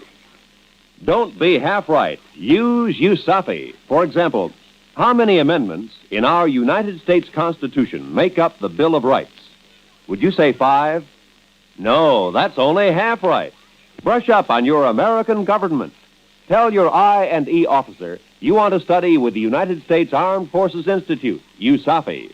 It's easy. It's simple. If you don't want to be half right, use USAFI. And now, back to the Whistler.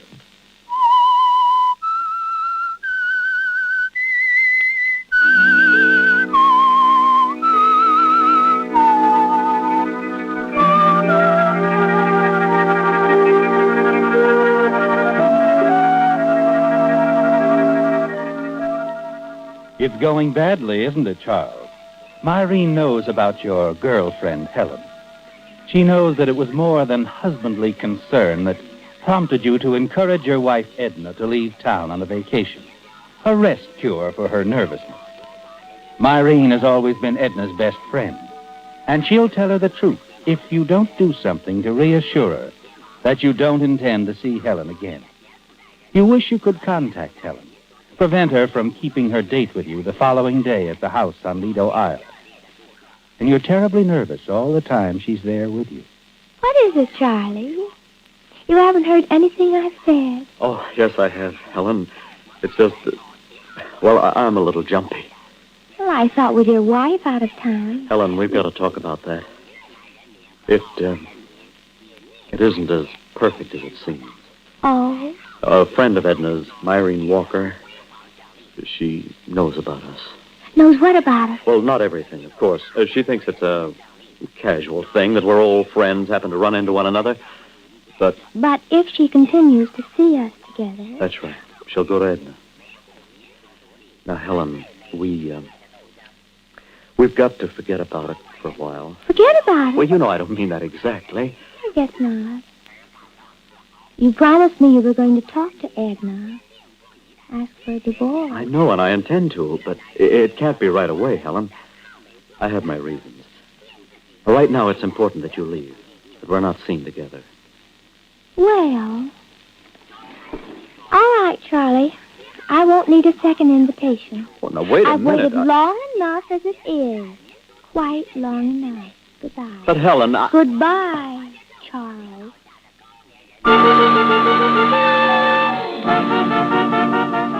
She's gone, isn't she, Charles? And only a few moments later, you'll hear her car start up and roar away. And you're alone. Alone in the house that you were supposed to be remodeling for your wife, Edna. And as the hours of the afternoon drag by into the night, you find yourself hating the place. And you'll always hate it. Unless somehow, soon, the house can be yours and Helen's. Just how you're going to bring that about isn't quite clear to you yet, is it? How you'll get rid of your wife, Edna. It's on your mind all the next day. And that evening, as you sit alone at the beach home, you're still thinking about it. When suddenly you're aware of a noise outside.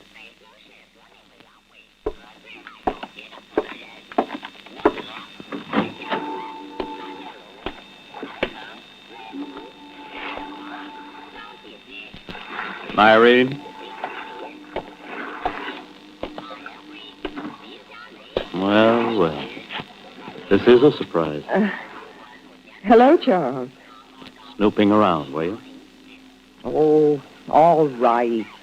Call it that if you want. You're wasting your time, really. I'm quite alone. Are you? Of course.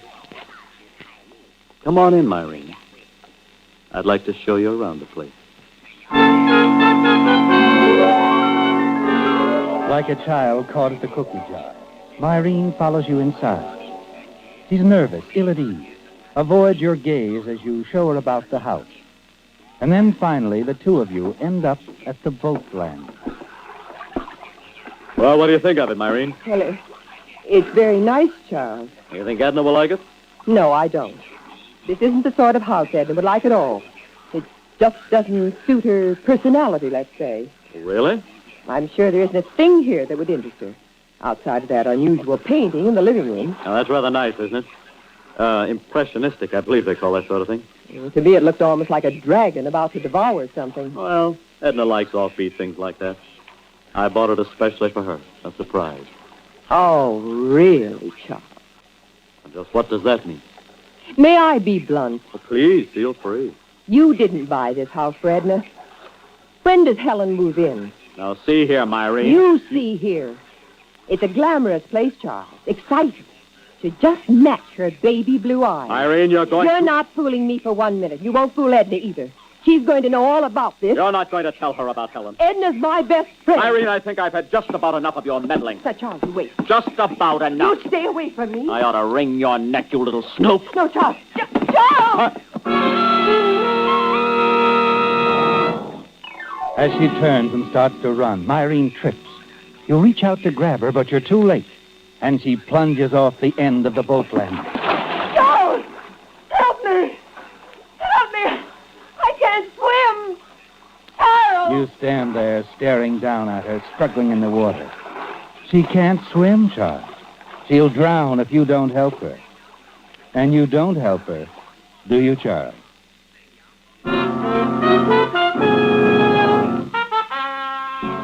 2 hours later, you're back in your house in town, where you await the inevitable call.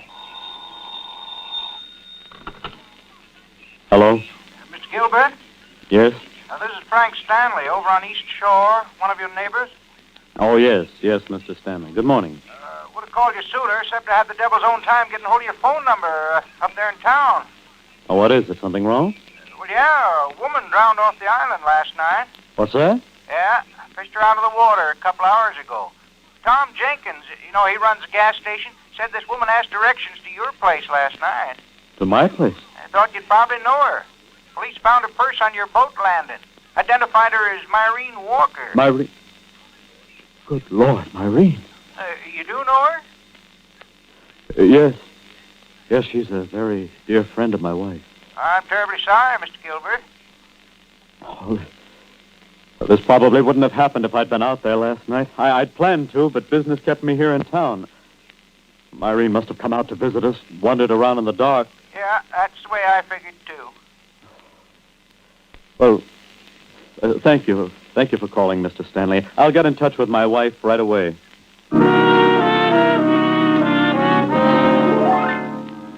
You smile, don't you, Charles, as you hang up the receiver? It's all over now. Myrene is dead. You could have saved her, but you didn't. You couldn't have her telling your wife about Helen, could you? Later that day, you send a wire to Edna at the resort. Inform her that you have some bad news. Ask her to return immediately.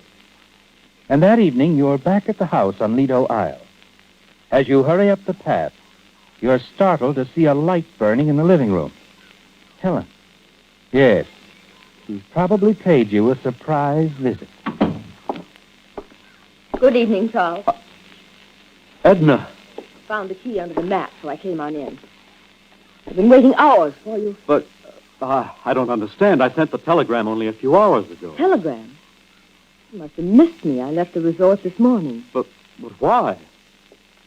Here. Perhaps this will explain. A letter? Myrene sent it to me. Myrene? Yes, Myrene. She told me all about your little friend, Helen. Oh, now, Edna, surely you don't believe Myrene wouldn't lie. But, Edna, listen, You needn't bother to deny it, Charles. But you've got to let me explain. Let's drop the matter here and now. You see, Charles, I've thought it over very carefully. I've decided to forgive you. Forgive me? Yes. I'm really much more to blame for Helen than you are. I don't understand. Perhaps I drove you to her. I haven't been a very good wife, Charles. More than a little neglectful. Thinking too much about business and not enough about us. Our home. Our marriage. Well, we haven't been as close in the past few years as we used to be, Edna. I know. It's my fault.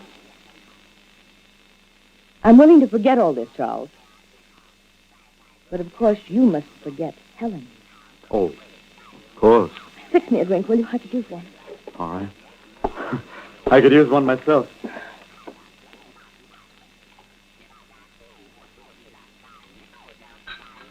Charles, Yes? you said something about a telegram. Oh. Yes. Yes. Well? Bad news, I'm afraid. It's about Myrene. What's happened? Well, apparently she came out here last night while I was in town. While she was wandering around outside in the dark,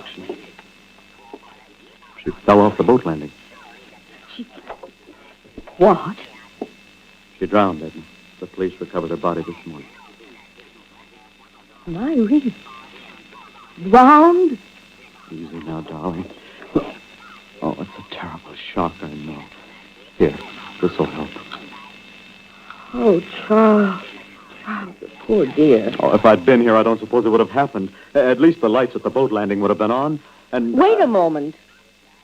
You said you were in town. Yes, at the house all evening. But you weren't. What? You weren't at the house in town. I know, because I called you from the resort half a dozen times. There was no answer. But I tell you, Edna, Where were you last night? Charles, where were you when Myrene had her Accident. Answer me. Listen, Edna, You were I here wasn't... when Myrene came. She knew about Helen, and you were here when Myrene came. She knew about Helen, and you were afraid she'd tell me. You didn't know she'd already sent me this letter, did you? Did you? All right, so I was here. And Myrene's death wasn't so accidental, was it? Wait a minute. Where are you going? To the sheriff's office. Edna, listen. Let go of me, I Charles. didn't have a thing to do with Myrene's death. You've got to believe me. It was an accident. Let the police decide that. No. Let go, I said. No, Edna. You're not going to the police. Charles. Charles. Don't look at me like that. What you... Edna.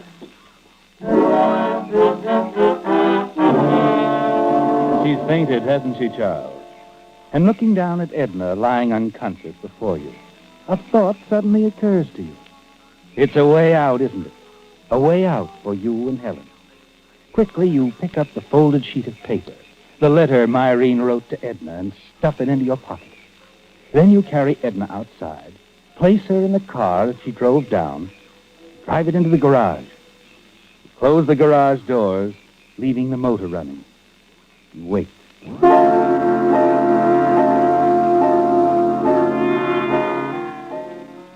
Later that same night, you drive Edna's body back to town in her car. Put it in the garage. Again, leave the motor running as you close the garage doors.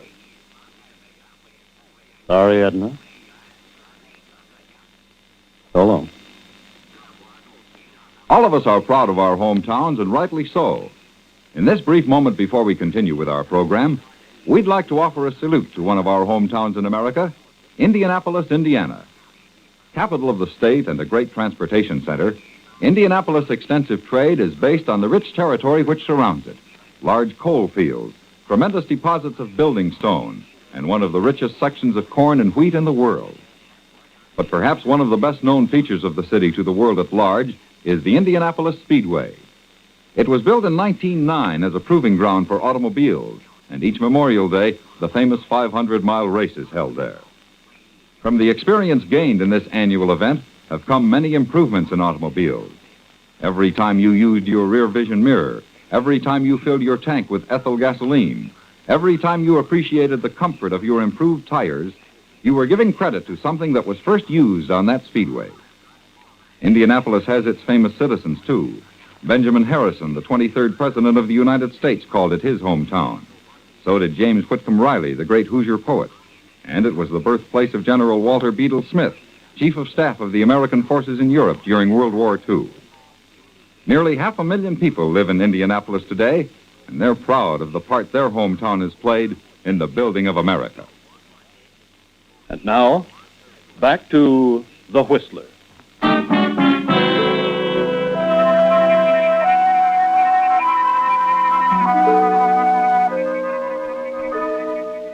You've carried it off very well, haven't you, Charles?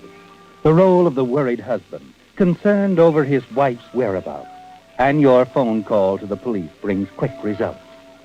An hour later, the sheriff calls on you at the house on Lido Isle, quietly informs you of your wife's death, carbon monoxide in the garage of your home in town. You continue to play the part now of the grief-stricken husband, and inwardly you're pleased, certain your performance has more than convinced the sheriff. And then... Mr. Gilbert, you said you were alone down here last night. Yes, that's right.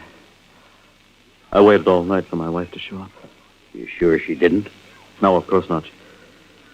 She's never set foot in this house. I bought it only a few days ago, shortly before she went on her vacation. I see. Why did you ask me that? I was just looking at the painting of that dragon. Impressionistic stuff, isn't it? Yes, that's right. I understand your wife was always drawing. Quite a doodler. Yeah. It was just a nervous habit, though. I was sort of wondering about that dragon design. Looks kind of familiar. It's an original. Huh? Sure is different. It was a present for my wife. She didn't even get to see it. Yeah. Maybe you better have a look at this. A letter? No letter, just an envelope. It's addressed to your wife from someone named Myrene Walker. We found it in your wife's coat pocket. Well, what about it? Turn it over. All right, but I don't see... Now, I'd say that drawing was the work of a nervous doodler, wouldn't you, Mr. Gilbert?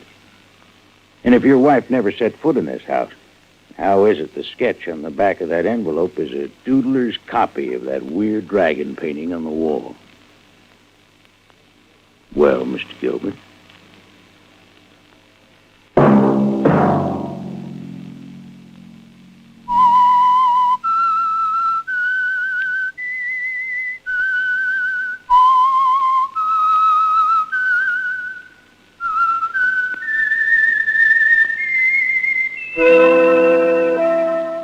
Featured in tonight's story were Bill Foreman as the Whistler, Lorene Tuttle, Jack Edwards, Lois Corbett, and Jack Moyles. The Whistler, directed by Gordon T. Hughes, with music by Wilbur Hatch, is written and produced by Joel Malone and transmitted overseas by the Armed Forces Radio Services. The Whistler was entirely fictional, and all characters portrayed on The Whistler are also fictional. Any similarities of names or resemblance to persons, living or dead, is purely coincidental. The Signal Oil Program, The Whistler.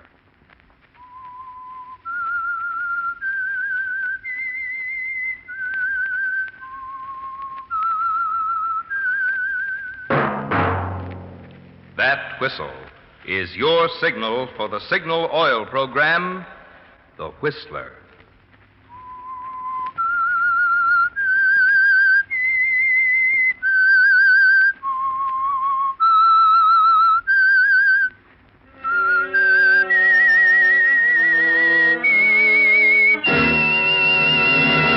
I am the Whistler, and I know many things, for I walk by night.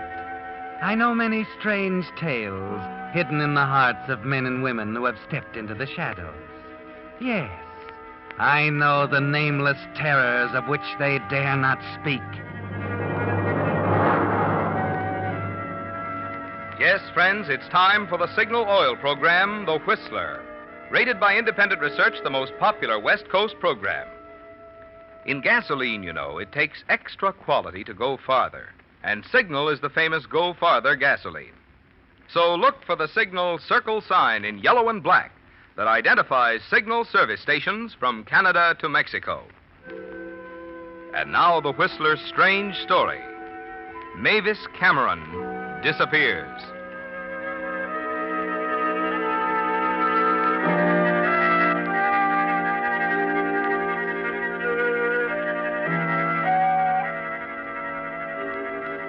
Mavis Cameron was one of thousands of American business girls, a filing clerk in the Fifth National Bank in Chicago. At 25, Mavis was rather pretty and had a pleasing singing voice. She also loved the spotlight. Naturally, she found bank work a little dull. Even that night when Mavis and 4 of the girls from the bank had dinner in the main dining room of the fashionable Park Wilson Hotel, it seemed a little dull. Until the after-dinner coffee was served. Then the MC of the floor show asked Mavis to sing a number, and she felt better. She felt still better following the outburst of applause at the conclusion of her number. So much better, she decided to drop into the Park Wilson's fashionable bar, make a phone call, and have a nightcap before going home. Scotch and soda, please. Mix it. Right.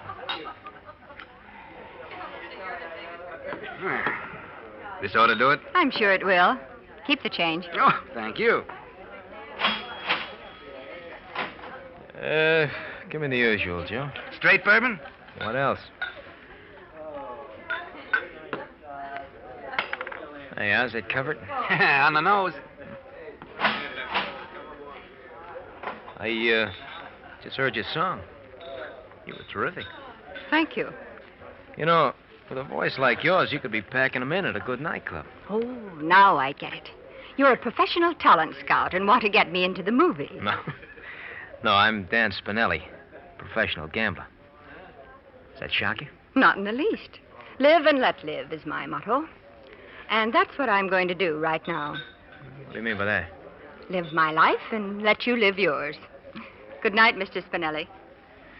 Oh, just think. Tomorrow I can tell the girls at the office I met a real live gambler. You could tell them a lot more than that. Yes? You've heard of Domingo's out beyond Lakeside? Of course. It's a private gambling club, isn't it? Oh, it's more than a gambling club. Swell dining room, swell floor show. A lot of big people go out there. Nightclub operators. People that count. So? So, I'm going out there right now.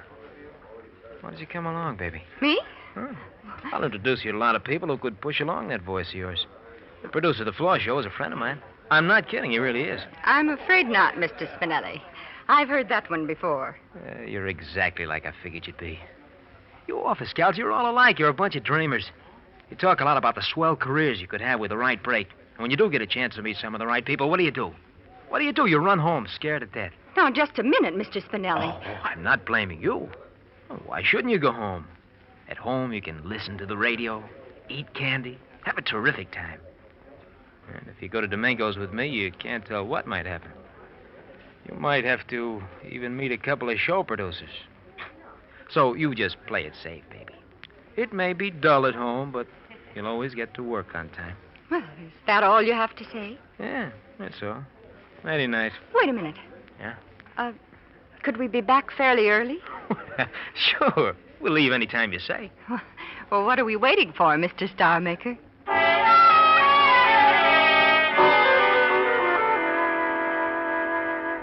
Spinelli used just the right approach, didn't he, Mavis? You know you're being a fool. At this time, you've gone too far. But as the hours pass, you tell yourself your fears are groundless. Dan treats you with perfect courtesy. And you're surprised at the number of prosperous-looking people he seems to know. You help him lose several $100s, then proceed to the rendezvous room and enjoy the floor show. Afterwards, you dance. Suddenly, you've had enough. Dan, would you mind if we sat the rest of this out? Oh, sure not. What's the matter, kid? You tired? Awfully tired. And I have to get up pretty early. Well, I always try to make a lady happy. Well, here we are. Go on, take the load off your feet. I'll order another drink. Oh, I don't think I want another drink. Do you mind if we leave now? Sure. I'll just finish this. When we'll be on our way, huh? Say, what stuck a pin in you? Music? Yes. That song. Another guy? Another guy. My fiancé. He used to whistle it all the time. Every time I hear it, it gets me a little. Oh, what happened to him? He's still overseas. Pardon? Dr. Clint Rogers, M.D. Ah. He's been gone so long, you're getting a little lonesome, huh? I've been lonesome ever since he left. And do you know something? I've decided I don't want a career anymore. I just want to marry Clint. Well, too bad. We could have had a lot of fun, baby. Shall we go?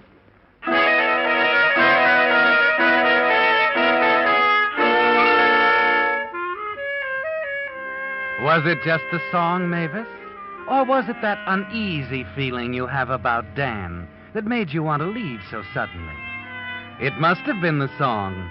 For as you're ready to leave the club grounds, Dan is still the considerate escort.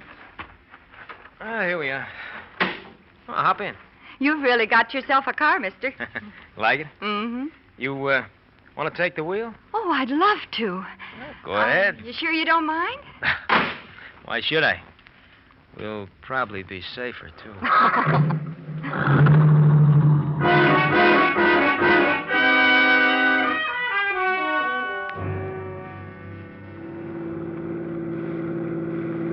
As you speed Dan's convertible toward the city limits in your tiny apartment, you're glad your reckless little adventure is nearing its end. Everything's been fine so far, but you can't throw off a feeling of uneasiness. For several miles, Dan says little, seems preoccupied, and you feel relieved when he breaks his rather strange silence. Oh, Mavis, you don't happen to have a couple of aspirin with you, do you?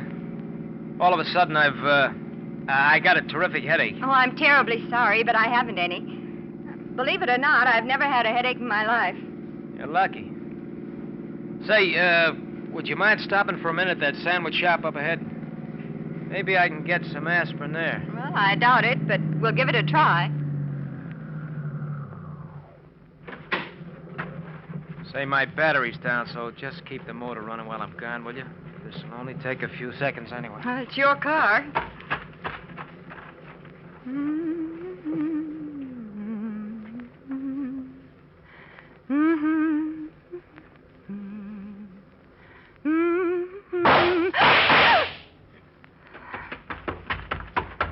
Dan! Get going. Dan, you shot someone. I said get going and get going fast. Has a gun in your ribs, baby. You just saw what happened to one guy that crossed me.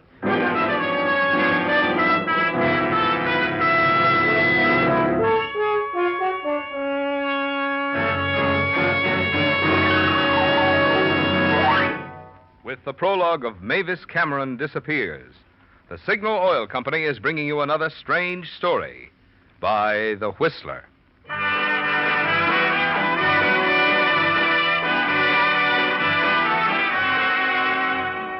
Recognize that? June is busting out all over. Yes, spring's arriving fast. Which means that if you want to put spring into your driving and rid your car of winter stiffness and squeaks, it's time now to see your friendly neighborhood Signal gasoline dealer for a spring changeover. He'll drain out winter-worn oil and refill with Signal Premium, the new type Signal motor oil that actually keeps motors 6 times cleaner and reduces cylinder wear 1/3. He'll drain the transmission and differential and refill with fresh summer weight lubricant. He'll give your whole car a Signal double-check lubrication with 9 specialized Signal oils and greases. And what's more, he'll be glad to check other items that need attention every 5 or 10,000 miles, such as air cleaner, oil filter, or front wheel bearings. Yes, this is just the spring tonic your car needs. So make it a point this week to drive into your Signal dealers for a Signal spring changeover. And now, back to the Whistler.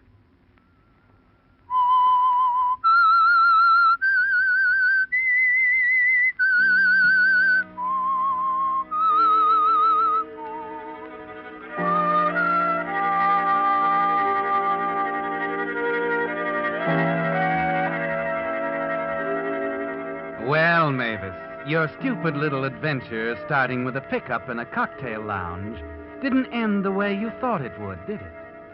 You didn't expect to be an involuntary accomplice in a holdup and shooting, did you?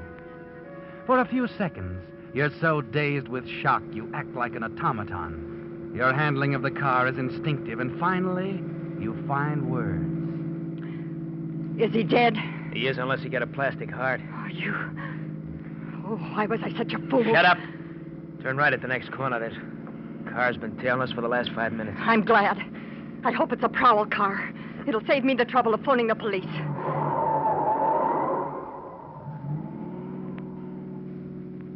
Good. He didn't turn.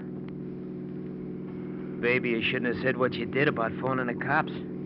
This is a pretty dark street, baby. It's after midnight. You were to have a fatal accident. Not a soul in this whole world would know about that sandwich shop job except me. Oh, Dan, you wouldn't. Better pull over and park. We got a couple of things to talk over. Oh. Pull over, I said.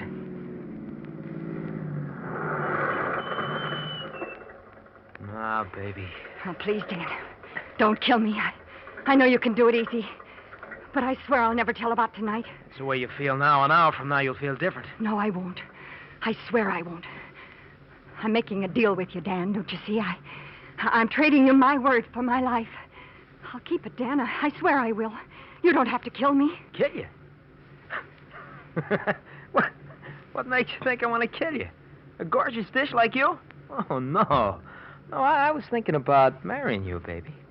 You see, the law don't let wives testify against their husbands.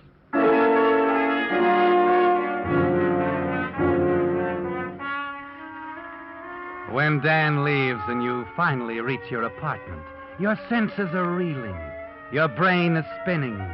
You hear Dan's final words over and over again. I'll pick you up at 10 in the morning.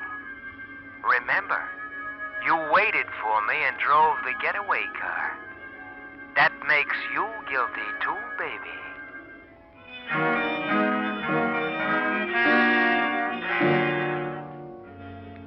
Now you're beginning to see what you're up against, aren't you, Mavis?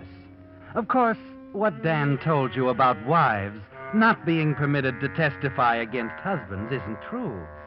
Not when the action occurs before marriage. But you don't know that, do you? And it wouldn't help much if you did. You do know Dan is a murderer and wouldn't hesitate to kill you if he thought it necessary. What you should do is phone the police.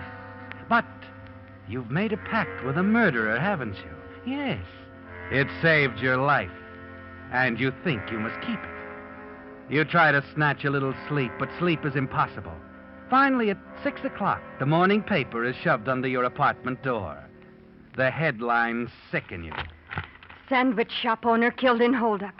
The subheadings are even worse. Unidentified man and woman seen fleeing from the scene of the crime in open car. There it is, Mavis. It seems hopeless, doesn't it? Even if you called the police, you know your story would sound phony. You were seen with Dan at Domingo's just before the crime by scores of people. He introduced you to several as his best girlfriends. You can hear the district attorney now pounding at you with questions. Which will damn You were friendly with Spinelli, were you not? And you were at the wheel of Spinelli's car when you drove him from the crime, weren't you? And you realize how foolish your answers will sound in a courtroom. He told me he had a headache. And he thought maybe the sandwich shop man might have some aspirin tablets.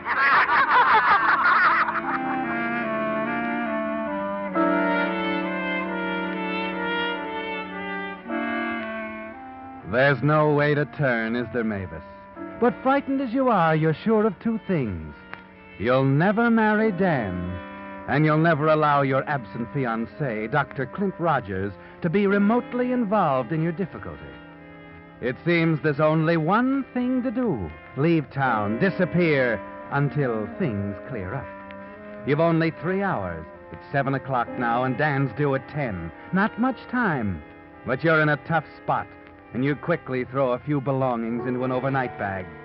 At 9 o'clock, you're at the bank, where you make a hurried explanation of your unexpected departure and withdraw your savings. At 10, you're on an eastbound plane. 6 months later, you're featured singer at the Ten of Spades, a prosperous little night spot in Brooklyn, under the name of Doris Trent. That voice came in handy, didn't it, Mavis? I'd like to recommend a look in Managua, Nicaragua. What a wonderful spot. There's coffee and bananas and the temperature high. So take a trip and on a ship go sailing away across the agua to Managua, Nicaragua. Ole.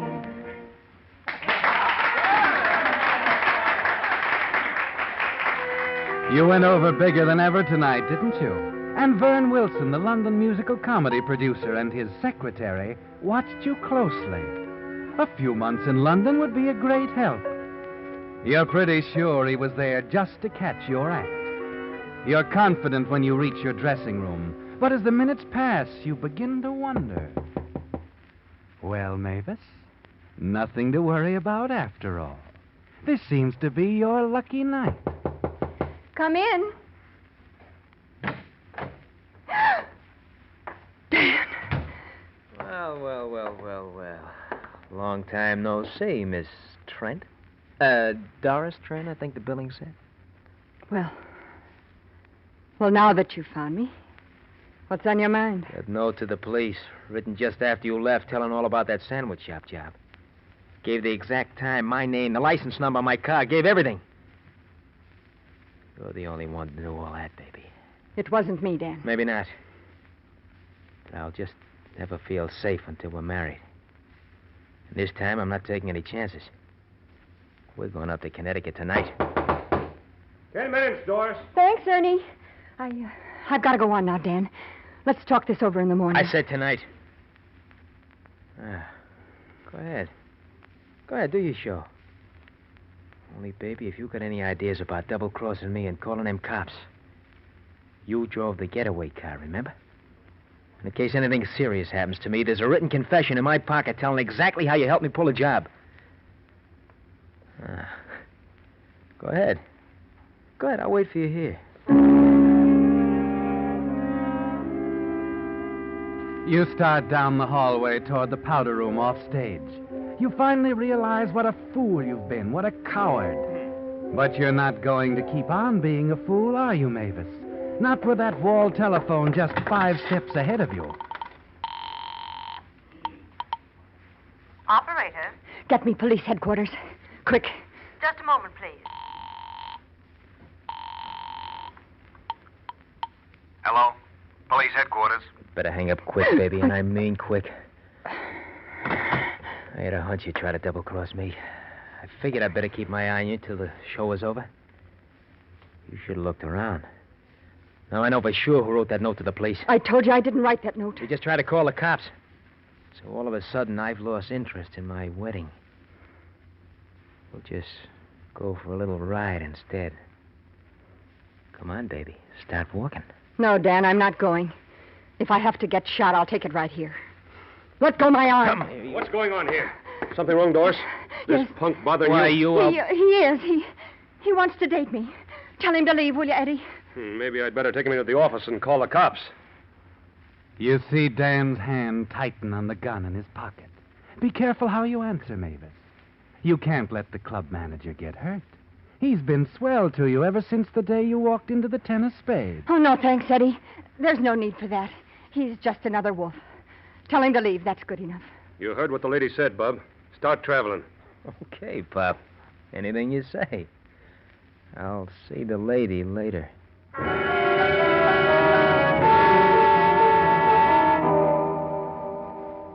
Even the police can't help you much right now, can they, Mavis? They've been after Dan for months, and he's still on the loose. And you're sure he's going to kill you on sight. A minute ago, you thought you were all through running. Now you must make another hasty exit. And this time you're ready. You've always known Dan might show up, and you've kept most of your street clothes in the 10 of spades wardrobe room. Your money in the club safe. With Eddie's help, you're out of the club in 20 minutes. An hour later, you're on a train. Some weeks later, under a new name, Lily Gray, you're a top favorite with the customers at the Hacienda, a little night spot just south of the border. But after 5 long months, you hate it, don't you, Mavis? The Hacienda's little more than a honky-tonk. And you hate yourself for your past stupidity. You hate your new name, Lily Gray. And most of all, you despise the proprietor, Spanish Joe, and his crude greed for money. And now he approaches the table where you sit alone with a sandwich and a cup of coffee. Hey, Lily, there's a nice American gentleman just came in. He wants to buy for you some champagne. Not now, Joe. I'm eating a sandwich. Please, Lily, let him sit with you. And treat him nice. Let him spend his money. Okay, Joe. I'll let him spend his money on champagne. But if he gets any ideas... He won't get ideas. Shh, here he comes. Oh, come, Mr. Fonte. Sit down. Miss Gray, she likes champagne. Sure you don't mind, Miss Gray? When you're going to buy champagne? Of course not. Sit down. Thank you. Cigarette? No, thanks.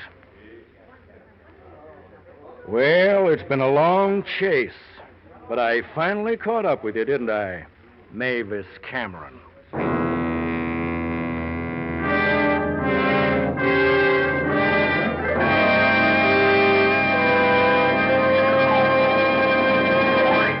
The Whistler will return in just a moment with the strange ending of tonight's story.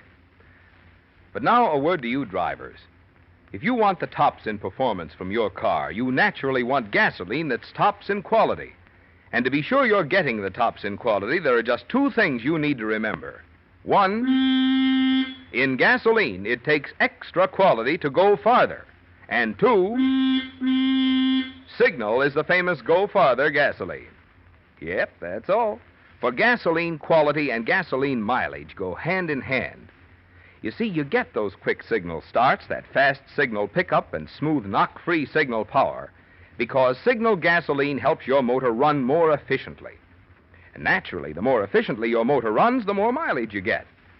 So the very same features in gasoline that give you extra driving pleasure also give you extra mileage.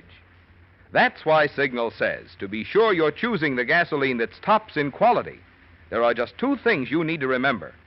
1, in gasoline, it takes extra quality to go farther. And 2, Signal is the famous Go Farther gasoline. And now back to the Whistler.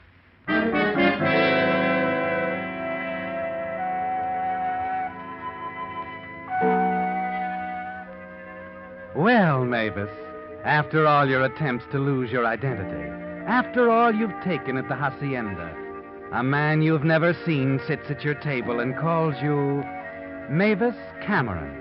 He's a detective, of course. It's all quite clear, isn't it? Dan Spinelli was captured and involved you as his accomplice.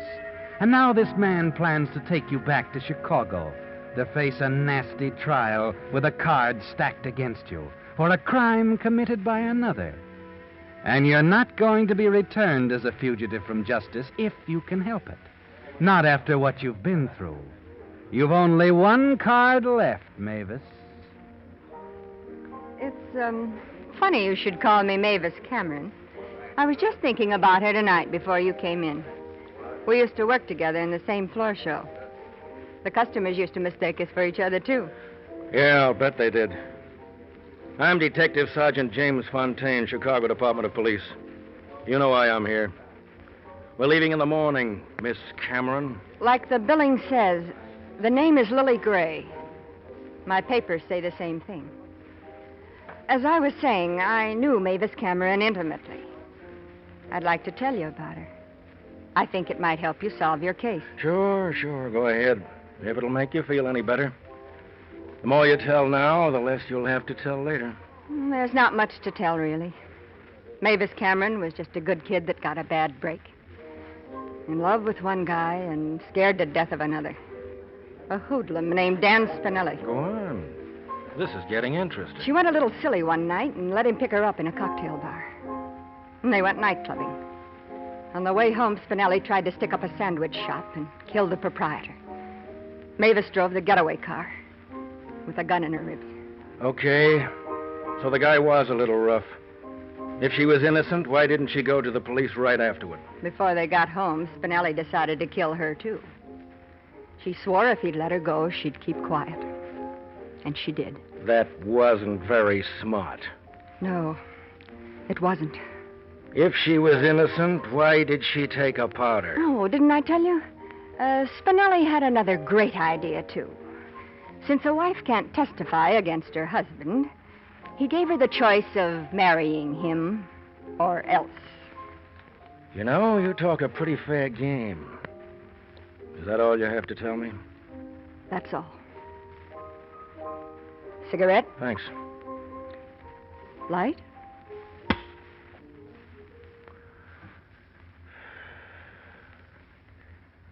Thanks again, Miss Gray.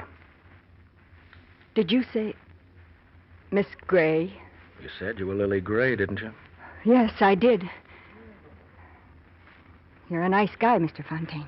I hope your girlfriend comes back to Chicago and clears things up sometime.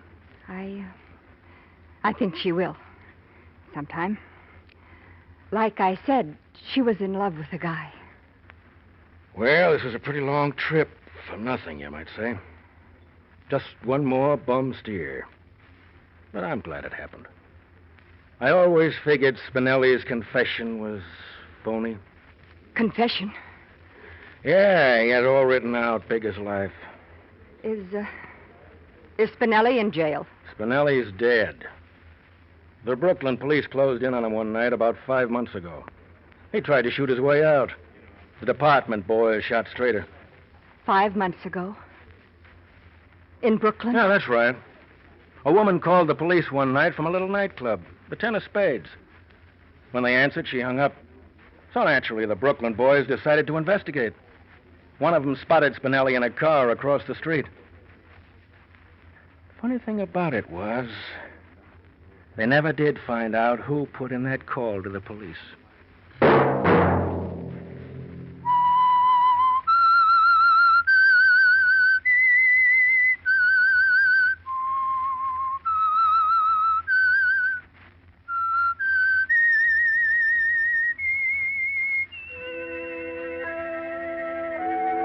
Let that whistle be your signal for the Signal Oil program, The Whistler, each Monday at 9.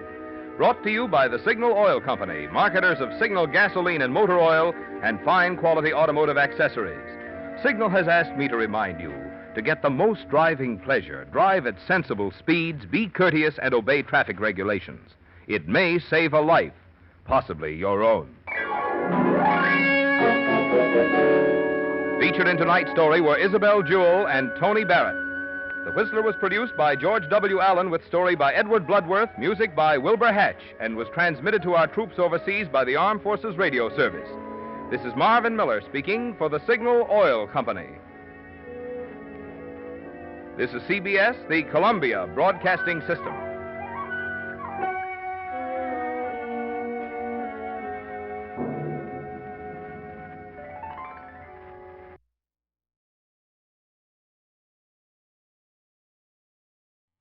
The Signal Oil program, The Whistler.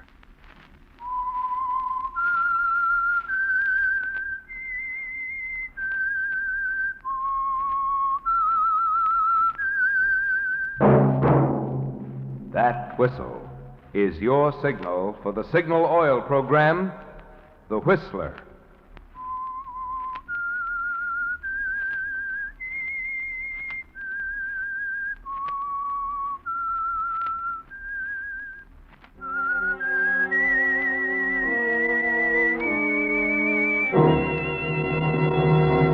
I am the Whistler, and I know many strange things, for I walk by night. I know many strange tales hidden in the hearts of men and women who have stepped into the shadows. Yes, I know the nameless terrors of which they dare not speak.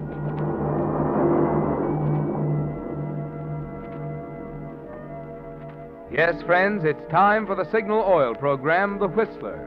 Rated by independent research, the most popular West Coast program in radio history. And Signal gasoline is tops, too, tops in quality.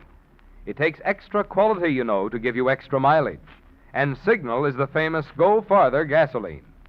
So look for the Signal circle sign in yellow and black that identifies friendly dealer-owned Signal service stations from Canada to Mexico. And now the Whistler's strange story.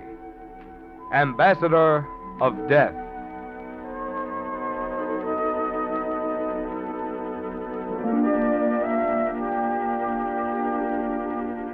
The majority of the guests in Mrs. Helena Forsythe's elegant drawing room looked upon the party for what it was, a highly important marker in the Washington social season. Her guest list was virtually a who's who of the government elite, of foreign dignitaries and the syndicated columnists who recorded their comings and goings. But to Gerald Sanders, consular officer in the diplomatic service, it was even more than this. Mrs. Forsythe was charming. She was a widow, and her influence extended well beyond social affairs. Oh, Mr. Sanders, I've been looking for you. Oh, Mrs. Forsythe. I was about to pay my respects. You'll forgive me, Mr. Sanders, but you know when you came in this evening, it started me reminiscing. Oh, how so?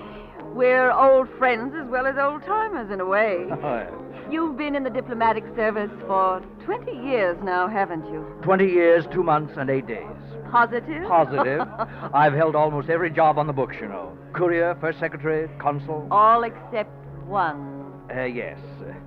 All except one. And that one's on its way. I assume you're referring to Mr. Johnson's resignation? What else?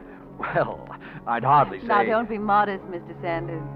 You know as well as I that his replacement will come from the ranks of the career diplomat. Of course. But you see, the career diplomat is a rather common bird in these parts. Well, you're not only modest, Mr. Sanders, you're naive, too. Oh? Yes. It's a narrower choice than that. Down to 3 men, as a matter of fact. You, Eric Thomas, and, let's see, that outsider. Donald Wilkins? Of course, Donald Wilkins. Oh, but he really doesn't have a chance. Mrs. Forsythe. Still Mrs. Forsythe? Why not Helena? Helena, then. Your sources of information would do credit to the intelligence department. I shall take that as a compliment. The way it was intended, I assure you. You're a clever woman, Helena. I've always admired you. Have you? Well, I've admired you too, Gerald. Very much. Well, I hadn't realized. Strange, isn't it, that men schooled in the subtleties of diplomatic conversation seldom really understand what a woman has in mind. Helena, But I warn you, Gerald, I'm a conniving woman. How do you mean? Nothing is more important to me than seeing someone I admire and respect successful. Oh? You must get that appointment. You think I have a chance? It's between you and Eric Thomas. I know it. Poor Wilkins is out of the running, and... I'd be sincerely grateful for anything you can do. Well, I'll do what I can, but most of it's up to you, Gerald.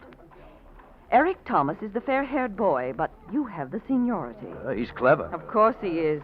Look at him over there, playing up to Stanton Edwards, the columnist. Yes. Frankly, though, I'm not too worried about Thomas. Perhaps later on I'll have a chat with him.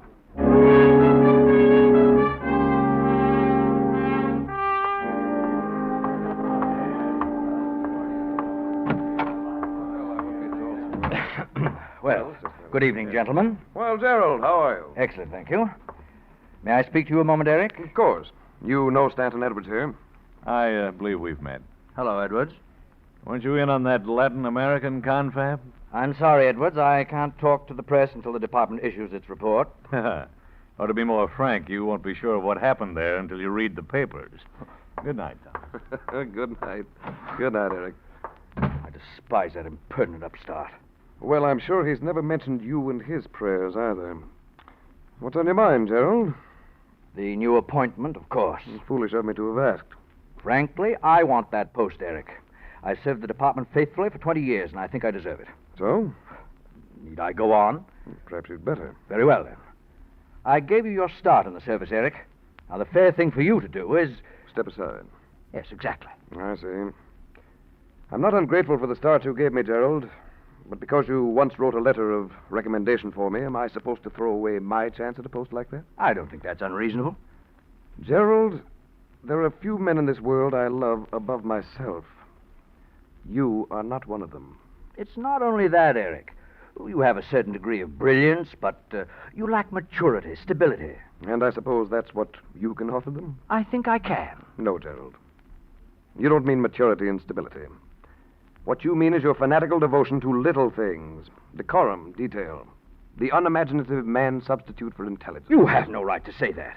Why, I've been in the diplomatic service all my life. What of it? My good man, if human beings were rated as objectively as horses, I would be in the Kentucky Derby and you would be pulling a plow. We're wasting words. Well, is that your final answer? More than that. I not only won't step aside for you, I intend to make every effort to get that appointment myself. Very well. Suppose we step inside for a scotch and soda. I believe we ought to make an appearance together. You're really of the old school, aren't you, Gerald? Keep up appearances no matter what the cost. I don't like scotch. Let's make it hors d'oeuvre. Our good hostess is serving some delightful ones with Roquefort cheese. As you wish. There's nothing I like quite as well as Roquefort. Come on, Eric. After you. And by the way, Gerald, I have a bottle of good scotch in my room. Now that we've become enemies, let me give it to you. Oh, don't be ridiculous, Eric. Not at all, not at all. The old diplomatic tradition. Bear gifts only to your enemies. Well, here we are, about to make our entrance. Let's keep up the front, old boy. It's funny, isn't it? You think so? Of course. Here we go, arm in arm, like a couple of devoted schoolgirls. When basically nothing would suit you better than to see me 6 feet under the sod. Eric, you're going a bit too far. I don't think so. I can see it in your face.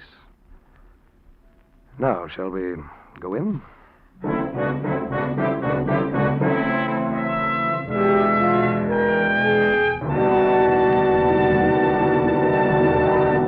With the prologue of Ambassador of Death, the Signal Oil Company brings you another strange story by The Whistler.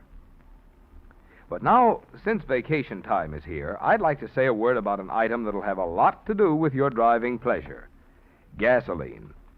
No matter where you travel throughout the West, from Canada to Mexico, you'll find Signal, the famous Go Farther gasoline. Almost 2,000 friendly dealer-owned Signal stations stand ready to serve you and to honor your Signal credit card. And remember, When you power your car with Signal, the famous Go Farther gasoline, you not only enjoy Signal's good mileage, but also the thing which makes that mileage possible, extra engine efficiency. And of course, extra engine efficiency means more thrilling performance for your car. So on your vacation trip and always, to be sure of the tops in gasoline quality, just remember these 2 points. 1, in gasoline, it takes extra quality to go farther. And 2, Signal is the famous Go Farther gasoline. And now back to the Whistler.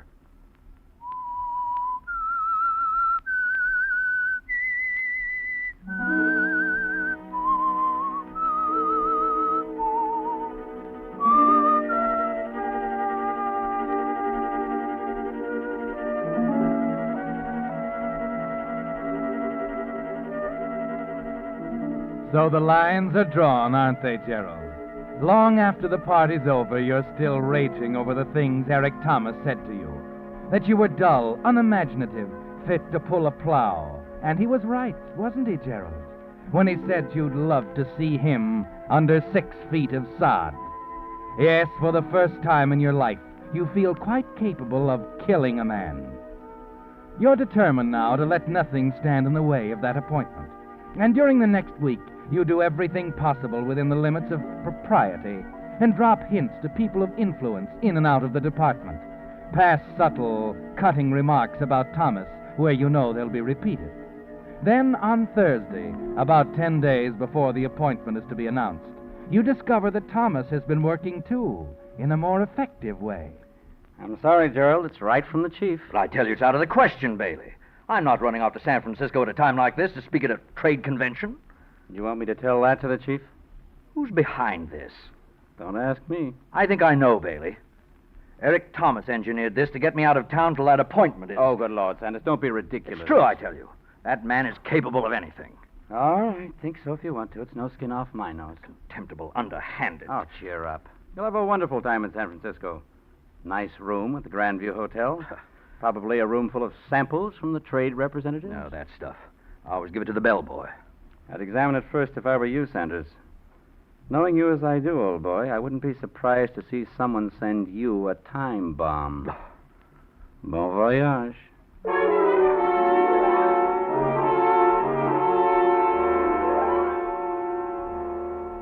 Yes, Gerald. Eric Thomas has been working too. And he has the upper hand now, hasn't he? There's no way out. You're under orders from the chief to spend the next few days, the most crucial days in your career, in San Francisco, leaving Thomas a free hand in Washington. You rack your brain all morning, groping for an answer, but there simply isn't any. And that afternoon, when you go downtown to pick up a few things for the trip, you're ready to admit that Thomas has you licked. And then, for some strange reason, something in the window of a fancy food shop strikes your eye. A gift package of imported cheese. You stop for a full minute thinking. There's nothing I like quite as well as Roquefort. You turn, walk across the street, where you see a few shoeshine boys competing for customers. Shine, mister? Shine 'em up, only a dime. All right, son. Oh, before you start, I wonder if you'd do me a favor. Oh, sure. Here, take this. And run over to that shop across the street for me. I want you to buy that small box of imported cheese in the window.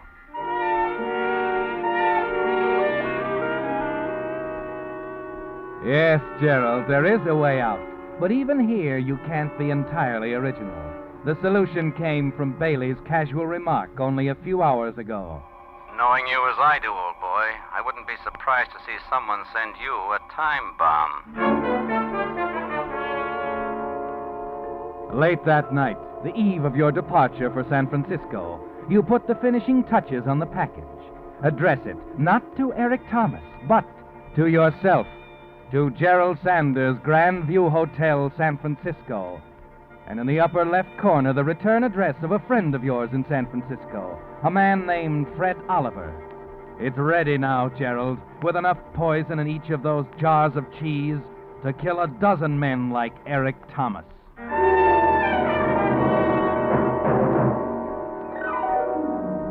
At the plane the next morning, you're greeted by the usual annoying group of Omaha, reporters. Denver, Salt Lake City, and San Francisco. How about answering a few questions, Mr. Sanders? I'll answer when I'm free to answer, gentlemen. They're giving 2-1 that Eric Thomas will get the nod on the new diplomatic appointment. What about that? No comment. Look this way, Mr. Sanders. Wave your arm. Smile. That's it. Thank you very much, Mr. Sanders. All aboard Flight 27, Flight 27. departing immediately. Sorry, gentlemen, I'm on my way. Now, look, you give us at least Don't one... you understand English, man? I said no comment. Okay, Mr. Sanders. Bum voyage.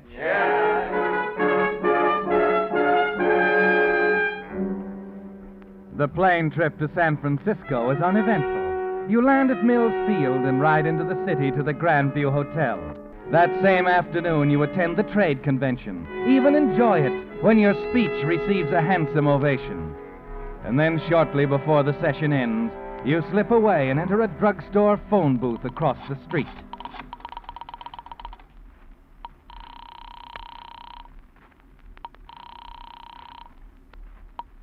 Grandview Hotel. Mr. Gerald Sanders, please. I'll ring his room, sir.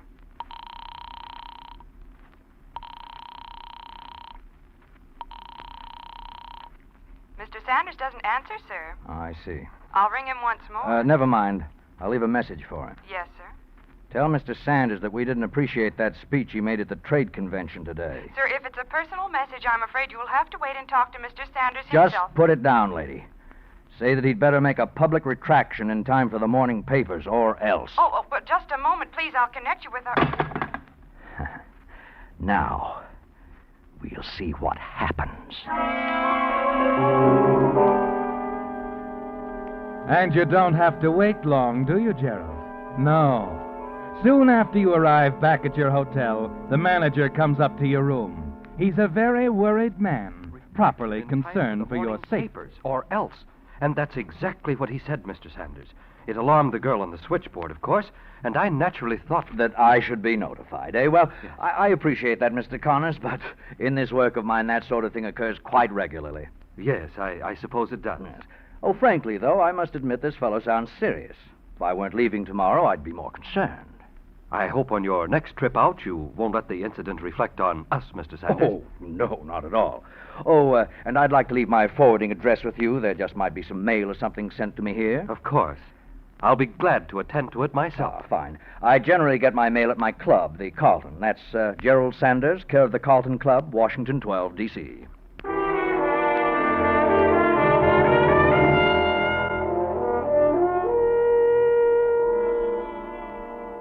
That's all, Gerald, except for one more thing. Before you leave San Francisco, you drop the small white package, the one that's addressed to yourself, into a mailbox. You know that it won't be picked up and delivered to the Grandview Hotel until after you've left, and that it will have to be sent on to you in Washington. That's exactly what you want, isn't it, Gerald? All the way across the country, you keep reviewing in your mind how it's going to work. When you arrive in Washington, you call on Helena, and you wish you could tell her everything, but you don't dare. Indeed, you try not to appear too sure of yourself as she greets you and introduces you to a few guests. Oh, and Gerald, have you met Donald Wilkins?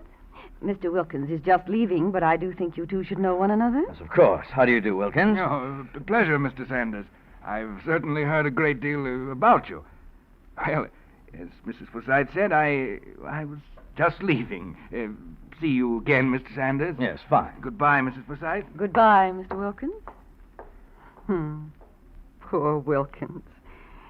They all come running to me, don't they, Gerald? You can't help everyone, Helena. You're so right, Gerald. Besides, we have to make up for lost time. Leaving town didn't help you at all. Oh? Eric Thomas been gaining ground? He's taken advantage of every moment. I've watched him. I still think I'll beat him out. I know you will, Gerald. But we're going to have to change our tactics. In what way? He's been undermining you in every way possible. I say your move is to bring the fight out into the open. Take it to your superiors. Make it a real fight. I don't think that's necessary. Gerald, you haven't been here.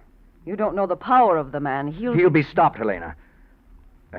In some way, he'll be stopped. Now, let's talk about something else. There's nothing else to talk about until your appointment is assured. You are a conniving woman. I only know what I want. And I know that you'll get it. Don't worry, Helena. I know what I'm doing.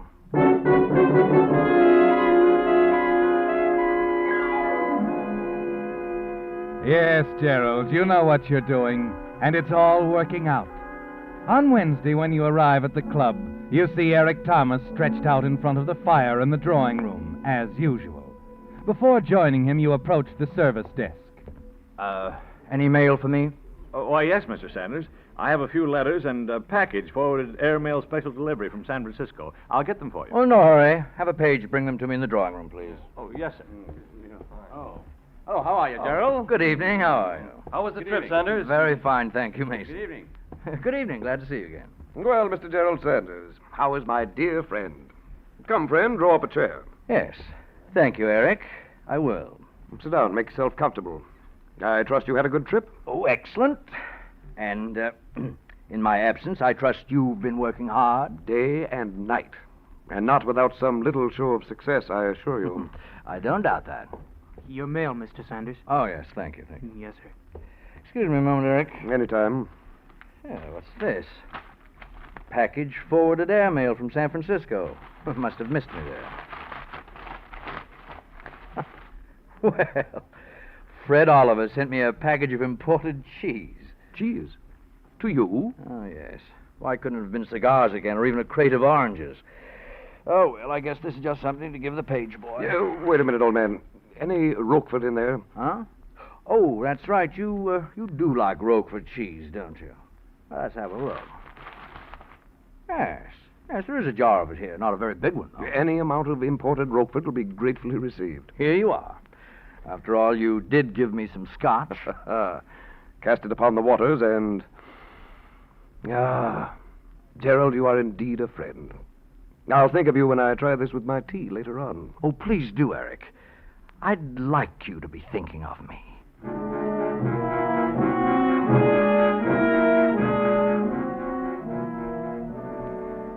Well, Gerald, it's complete now. The contents of the little white package have been delivered to the proper party. Only a matter of hours and the appointment will be yours.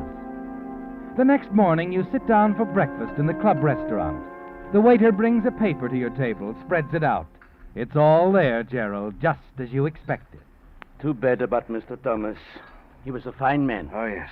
Shocking thing. Shocking. Well, we never know. Here today, gone tomorrow. What'll it be this morning, Mr. Sanders? Oh, the usual, I guess. Orange juice, bacon and eggs, coffee, perhaps a little buttered toast, marmalade. You aren't even thinking of what you're saying, are you, Gerald? No. Your mind is busy now framing answers to the questions that you know will come. You can see a police lieutenant fumbling a little at having to ask you questions. And you say, Mr. Sanders, that some unknown person phoned your hotel in San Francisco? That's right, Lieutenant. The hotel manager told me about the call. I didn't think too much about it, but now... You figure he's the one who sent you that poison cheese, huh? Yes. Some way he must have found out the name of a friend of mine and put it down on the return address. That's why you didn't hesitate to hand the package over to Mr. Thomas. Why, certainly.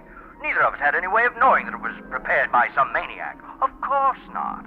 You did a perfectly natural thing, Mr. Sanders. A perfectly natural thing.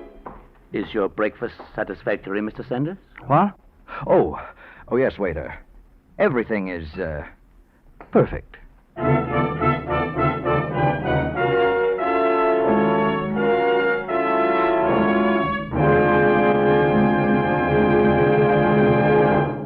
The Whistler will return in just a moment with the strange ending to tonight's story. Meantime, if you've been needing new tires, here are two pieces of good news for you. One, now you can again be choosy about the tires you buy, which means you can insist on genuine Lee tires, the brand your signal dealer is proud to stand back of. Yes, that's Lee of Conshohocken, for over 45 years the finest of first-line tires. And today's Lees are the greatest ever, with new post-war features for extra safety, wear, and riding comfort, including Lee's patented double-life rayon cord. And now that second item of good news. Prices have just been substantially reduced on Lee tires, and your Signal dealer can now offer you a generous trade-in allowance on your present tires. So there's no longer any good reason to keep on taking chances on those smooth, tired-out old tires. Prepare now for a carefree summer of safe driving. Drive into your Signal service station this week and find out how little it'll cost you to drive out on fine new Lee tires. And now back to the Whistler.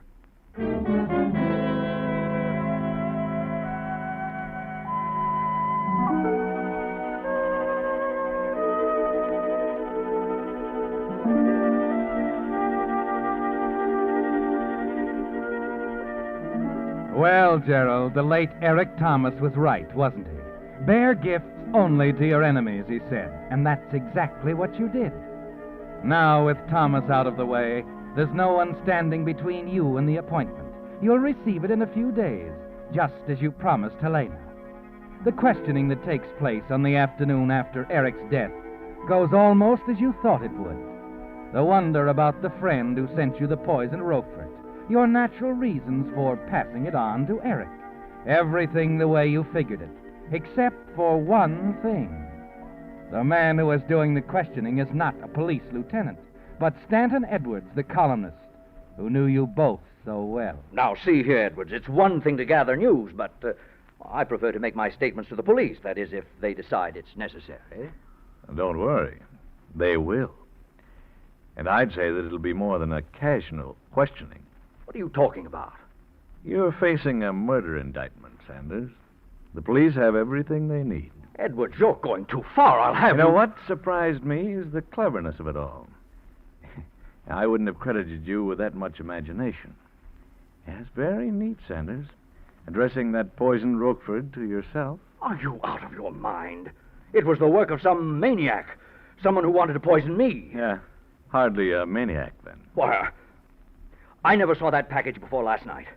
And I won't stand for these accusations. I'll have you know Stop that... it, Gerald. It won't work. You see, I remembered your picture in the paper. I have an excellent memory for people I dislike. My picture? At the airport last week when you left for San Francisco. You were standing outside the plane waving your right hand. In your left, you were carrying an overnight bag and a small white package. Huh? Now, I could see the package quite clearly. You had a finger hooked through the string. Why, yes, of course. It was a box of candy, a gift for a friend. No, Sanders. I ran down the negative on that picture. It was quite sharp, especially in the enlargement we made up for the police. The printing on your gift box came out nice and large and clear. You're lying. No. The picture showed that the printing read, "To Mr. Gerald Sanders, Grandview Hotel, San Francisco, California." That picture was taken here at the airport. And that means you wrapped that package and addressed it to yourself before you left Washington. No, it's not true. Oh, yes, it is. And the really horrible thing about it, Sanders, is that it was all so unnecessary. You shouldn't have been so naive about Mrs. Helena Forsythe. Leave Helena out of this. Too bad you didn't, old boy. You fell right into line for her. What do you mean? Oh, it's a shame to tell you this now, Sanders. But you weren't the only one she worked on. She was driving Thomas, too. That was her little plan. Plan for what, Edwards? What did she want? She wanted to split things up and create two warring camps in the department. You on one side, Thomas on the other. But why? To make room for her boy, of course. The man she really wanted to see appointed. Donald Wilkins. They announced his appointment this morning.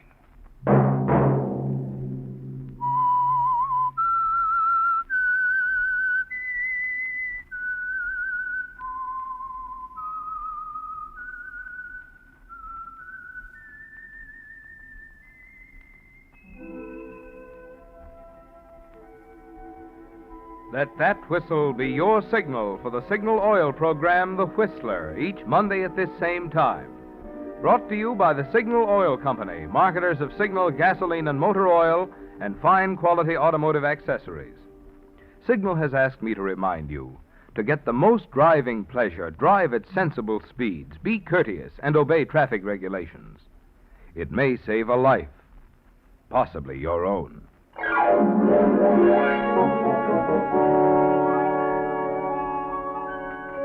Featured in tonight's story were Joseph Kearns and Tom Collins. The Whistler was produced by George W. Allen with story by Meyer Dolinsky, music by Wilbur Hatch, and was transmitted to our troops overseas by the Armed Forces Radio Service. This is CBS, the Columbia Broadcasting System.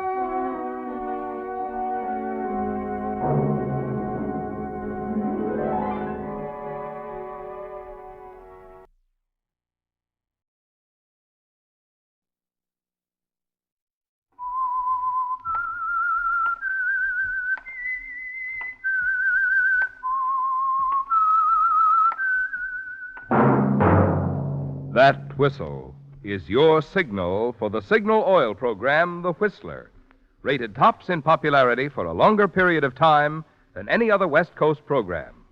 And Signal gasoline is tops, too, tops in quality. It takes extra quality, you know, to give you extra mileage. And Signal is the famous Go Farther gasoline, available wherever you see the Signal Circle sign in yellow and black that identifies independent signal dealers from Canada to Mexico.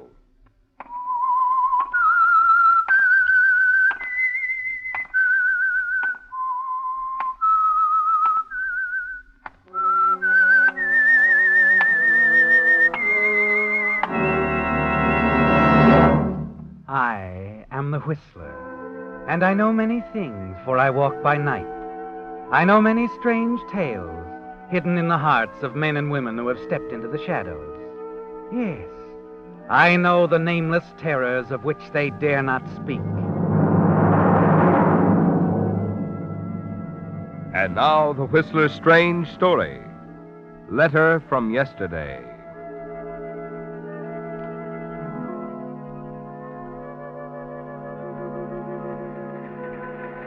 Sitting by the window of the streamliner as it sped through the night toward Los Angeles, Arthur Wilson seemed like any average, middle-aged businessman. But there had been a time when Arthur Wilson was something else, somebody else, Jack Foley. And though it had been 25 years ago, Jack Foley, now Arthur Wilson, would never forget it. The plaintive wail of the train whistle drifting back at him now somehow recalled that other time and place, exactly as if it were now, this moment. Perhaps it was because another whistle had marked the time when it all began.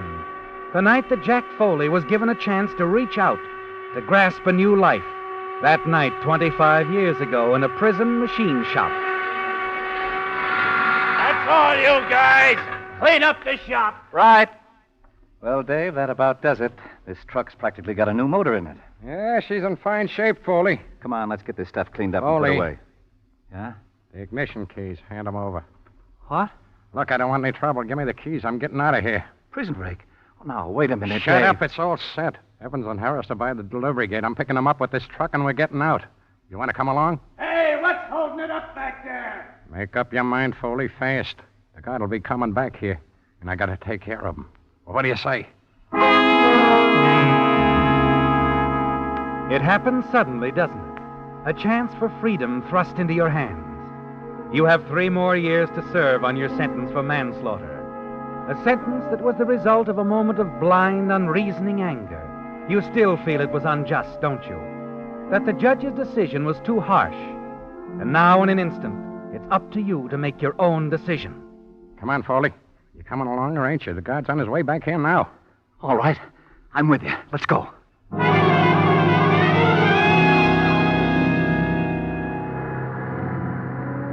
Dave, the guard back there.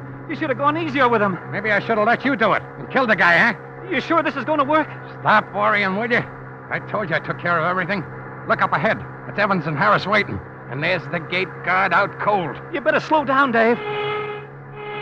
The alarm. They'll never get us now. Swing on, you guys. We ain't stopping. There's a one-way ride or none at all.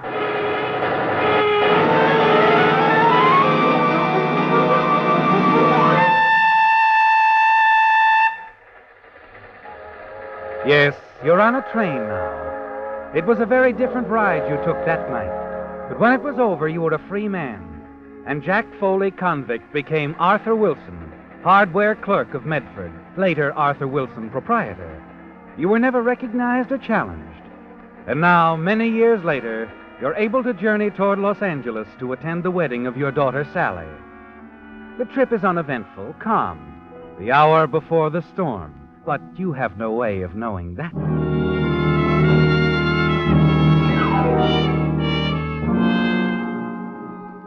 And on an evening a week later, you're thinking only of Sally as you dance with her at the home of Mrs. Alice Terhune Franklin, mother of her fiancé, Stephen Franklin.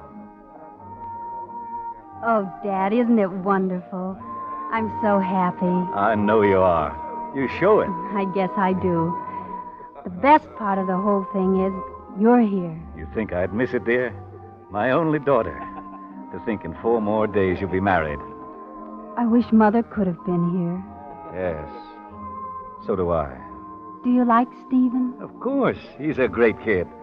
Your future mother-in-law seems very nice, too. Mrs. Franklin? Oh, she's swell, Dad. Come on, let's go join Stephen. He's in the library. You can't leave that man of yours for 5 minutes, eh? Well, I'll leave him later for a dance with you. All right, dear.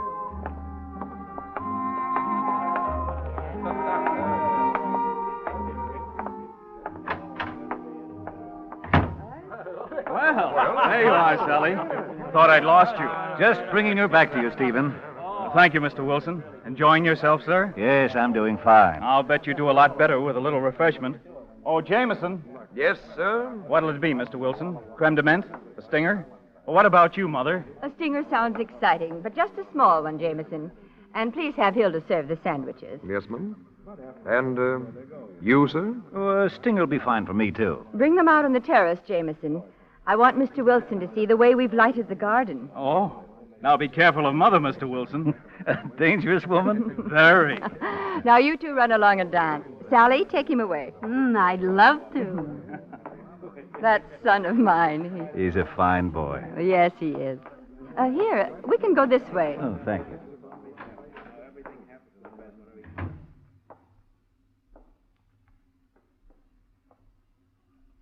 Say, this is nice. Yes. And it was a good excuse. I wanted to talk to you, Mr. Wilson, alone. Oh? This is rather difficult for me to talk about, Mr. Wilson, but, well, quite frankly, I'm concerned. Now, I don't want you to think it's because we don't all love Sally. We do. But, But what, Mrs. Franklin? well, you run a hardware store, Mr. Wilson, in Medford. Anything wrong with that? Oh, no, not at all. I'm sure that it's a very fine store. But before that, who were you? What did you do? Who was I? Well, what I mean is, we know so little about you. Sally herself doesn't even seem sure. I only wondered if you... It's quite natural that you'd wonder, Mrs. Franklin, but I can set your mind at ease. I was brought up by an uncle. Ran away like so many youngsters did in those days. Went to sea for a while. Oh, and your uncle, where is he now? He's dead. He was my mother's brother. As for my father, well, I scarcely remember him, but... Mr. Wilson, I don't mean to recall unhappy moments to you. I know you must think I'm terrible, but you see, my son... I think I understand. I feel the same way about my daughter, Mrs. Franklin. I'm proud that she's marrying Stephen. Thank you. And I'm sure you can see that I would at least inquire, so that the children shouldn't make a mistake that they might regret. Oh, there'll be no regrets, Mrs. Franklin. No reason that there should be. Believe me. Very well, Mr. Wilson. We won't discuss it any further. And thank you. After all, the important thing is that Stephen is going to marry a fine girl. I'm glad you feel that way about Sally. Oh, I do. And now, if you don't mind, I'll just go back in. Stephen knows that I've been worried, and I want to tell him that everything is all right. Well, thank you. Mind if I stay out here a few minutes? Oh, yes, do, by all means. It's so nice and quiet that it gives a person a chance to think. Yes. Oh, and here's Jameson. You can serve Mr. Wilson here, Jameson. Yes, ma'am. I'm just going back inside. I'll take mine. Thank you. I'll be along shortly, Mrs. Franklin. All right. Your drink, sir? Oh, yes. Thanks. Thinking of something else? Yes, I was. But it doesn't matter. I think it would, sir. To her. What are you talking about? Delightful woman, Mrs. Franklin. Pleasant, friendly, but very, very devoted to that son of hers. All she has in the world, you know. Aren't you being a little presumptuous, Jameson? Presumptuous? Oh, no, sir. Not at all. I wouldn't dare be presumptuous to one of Mrs. Franklin's guests.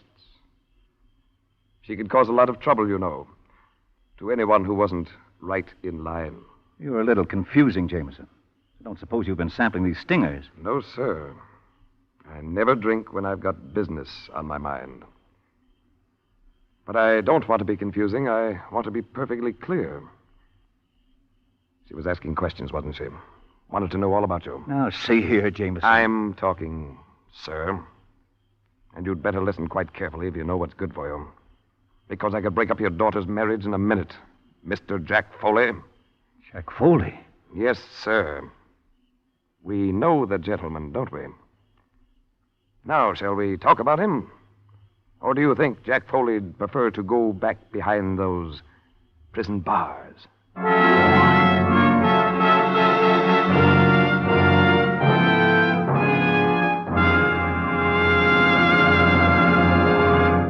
With the prologue of Letter from Yesterday, the Signal Oil Company brings you another strange story by The Whistler. Now, here's good news for you drivers who will be needing a new battery this winter. Did you know that there's now a new, finer battery which lasts up to 2.5 times as long as ordinary batteries? I'm referring to the new Signal Deluxe battery, which is guaranteed for a full 2.5 years on a service basis. The secret of this amazingly long life in Signal Deluxe batteries is their improved design all-rubber separators, the finest type known to battery engineering. But longer life is only part of the story. In addition, Signal Deluxe batteries deliver up to 35% more power and require water far less frequently. So much for their quality. But how about price? Well, considered on a per-month basis, which is really the only way to figure battery costs, Signal Deluxe batteries actually cost less than many ordinary batteries. No wonder drivers with an eye to economy, as well as those who demand tops in performance, are both heading to Signal service stations for a Signal Deluxe battery, the new, finer battery, backed by a full 30-month guarantee. And now back to the Whistler.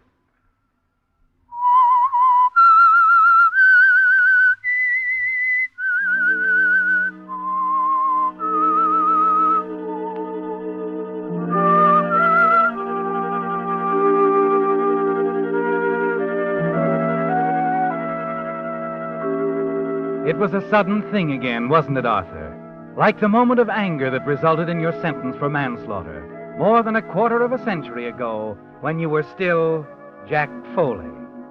The sudden decision you made a few years later to join in that prison break.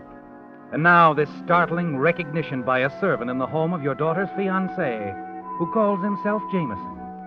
He can destroy everything, can't he? Your daughter Sally's coming marriage, your business in Medford. He can even brand your whole life as a masquerade and tell them all who you really are and send you back to prison. Jack Foley, my old classmate, and I'm not mistaken. I've been very careful, Jack. My name is Wilson. Arthur Wilson. Sure. And mine's Jameson. Now it is. Used to be Sanders. Remember me? 3 cells down from you. Same section. Number 34192. I don't know what you're talking about. I've lived in Medford, Oregon for a quarter of a century. I never heard of you. Oh, come now, Foley. Put on your thinking cap. I've told you my name is Wilson, and I never saw you before. My, what a contrast in memory. Boy, I recognized you instantly. But it's understandable. I was a very young man, and you only knew me a short time. You, left us rather suddenly, Jack. Stop calling me that. Sorry, sir. That better? You know, I ought to call you Lucky. Lucky Jack Foley. Now Arthur Wilson. Successful businessman, his daughter about to marry into one of the best families in the state. What are you after? Huh? The memory's getting better, isn't it? What is it? What are you after? Is this some sort of blackmail pitch you're giving me? Now, that's an interesting thought. It might be if I were the man you think I am. The man I know you are. How long have you worked here, Jameson? Or Sanders, if you prefer. 6 months or so. You must be out of your mind. Suppose I happen to be Jack Foley. Do you think for 1 minute that Mrs. Franklin or anyone else would take your word for it? No, sir. Certainly not. Well, then what are you driving at? Why all these ridiculous suggestions, Jameson? Sir, I have what is known in the trades as a black on white. Surely you remember Professor Slips Dolan, Dean of Forgery? He was in another section, but in the apartment just below. I'm getting tired of this, Jameson. Great man, Professor Dolan. To the professor, any written document was a black on white. I have such a document. Regarding Foley? Regarding you, sir. Yes. The light's very good out here. I'll show it to you. Just remember, the light's also too good for you to start anything. You seem to think of everything. Well, take a look at this and you'll really think so, sir. Here. The letterhead will convince you, I think. Look at it. Bureau of Identification, Washington, D.C. Department of Fingerprints. The Bureau of Identification sent my fingerprints to you? Oh, no, sir. It was the other way round. I sent your fingerprints to them. But, well, it's quite simple. My training, I'm sure that as a hardware merchant, you were grateful, shall I say, to our alma mater for your work in the machine shop. I've used my training in photography to advantage many times. Taking fingerprints is a very simple process. Hold on, Jameson. Where did you get my fingerprints? Oh, they're all over the house, sir.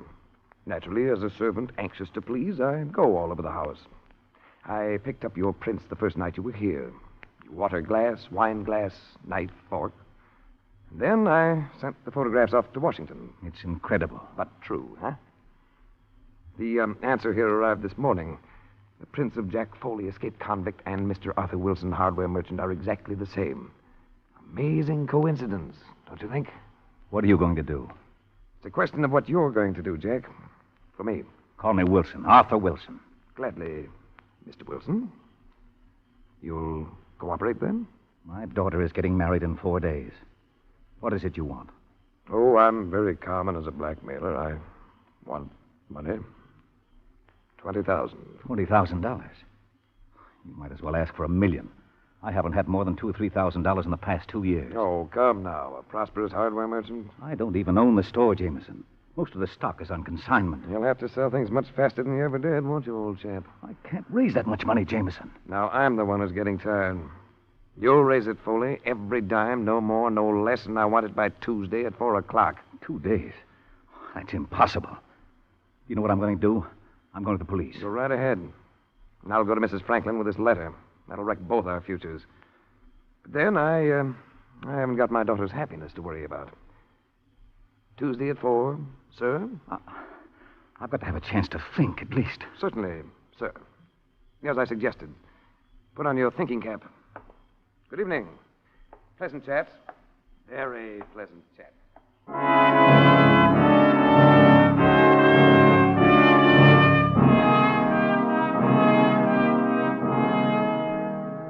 There it is, Arthur. A demand that places your future and your daughter's happiness squarely on the block. It's all over if you don't meet Jameson's request for the money. And you haven't the slightest idea where you're going to get it, even part of it. But you have to try. The next morning, from a booth in a neighborhood drugstore, you put through a call to Walter Reynolds, president of the Medford Grain Exchange Bank. I have your party, sir. Go ahead. Hello? Hello, Walter. This is Arthur Wilson. Oh, yes, Arthur. What can I do for you? Oh, something's come up. I can't go into details over the phone, but I've got to raise some money. Certainly, Arthur. It's an unusual amount, I'm sure but we when can take care of it, Arthur.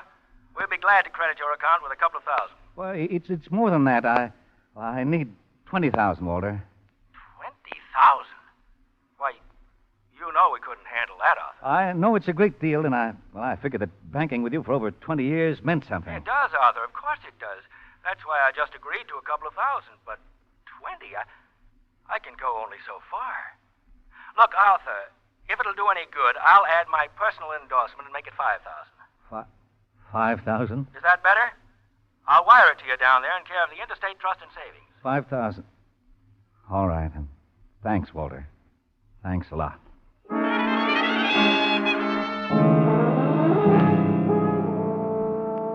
It doesn't mean much, does it? Added to your checking account and the few traveler's checks you're carrying, it's still a total of only $6,500. Jameson said $20,000. And you know that's his price for delivering you the letter from the Bureau of Identification that will bring your past to light. You put through another call to your closest friend, Ward Weston, only to discover that he's away on business and can't be reached. It's $6,500 or nothing, isn't it? And the next morning, returning from the Interstate Trust Bank, you tell yourself that you're going to get that letter. Later, you're nervous and trembling as you face Jameson in the library. You brought the money, have you? Look, Jameson, give me a break, will you? If you only realized... The money, Foley, or I'll start talking. You can't do that. Oh, can't I? I don't care for myself, but it's Sally, her happiness. You can't do this, Jameson. It would ruin everything for her. I understand, Foley. I really wouldn't want that to happen. And it won't, as long as you hand over $20,000. Well? I wasn't able to get it. You weren't able to... All right. How much did you get? $6,500. $6,500? Well, that's absurd, Foley. Not even half what I asked. Keep your voice down and stop calling me Foley. Oh, I should have told you. We're practically alone. Mrs. Franklin went downtown. Stephen's out with your daughter. You're not going to destroy their happiness, Jameson. I want that letter. Now, don't get impulsive. I'm not fool enough to get careless, you see. Gun? What's that for? Protection. I know all about you. Your temper, your sudden way of doing things. They put you in jail, got you out. I don't want anything to... Sudden, huh? That gives me an idea. All right, my old classmate. Drop it. Drop the gun. Let go my arm. Drop it. Break my arm.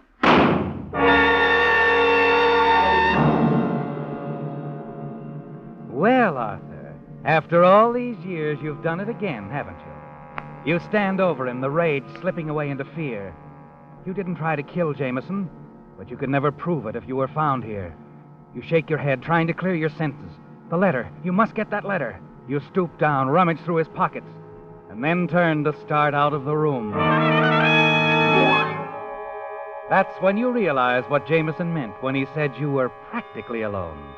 There's a frightened girl standing there, Hilda the maid, her eyes wide, moving back and forth from you to the silent figure on the floor. You killed him. You shot Mr. Jameson. No, Hilda. It was an accident. You've got to believe me. I saw it from the hall with my own eyes. It was self-defense. I had to do it, Hilda. You've got to tell them that. Oh, the door. Someone's at the door.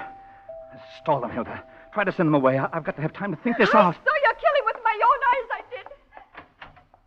I'd like to see Mr. Jameson, please. I'm from police headquarters.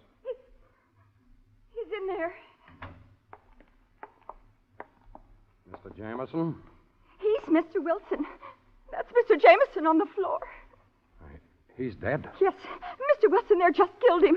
I saw it with my own eyes, I did. Well, what do you know? I come to pick up a blackmailer and catch a killer right in the act. He stole a letter from Mr. Jameson's inside pocket.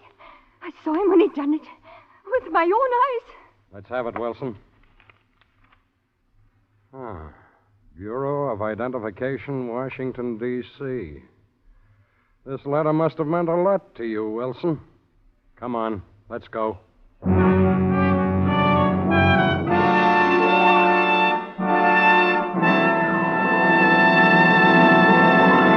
The Whistler will return in just a moment with a strange ending to tonight's story.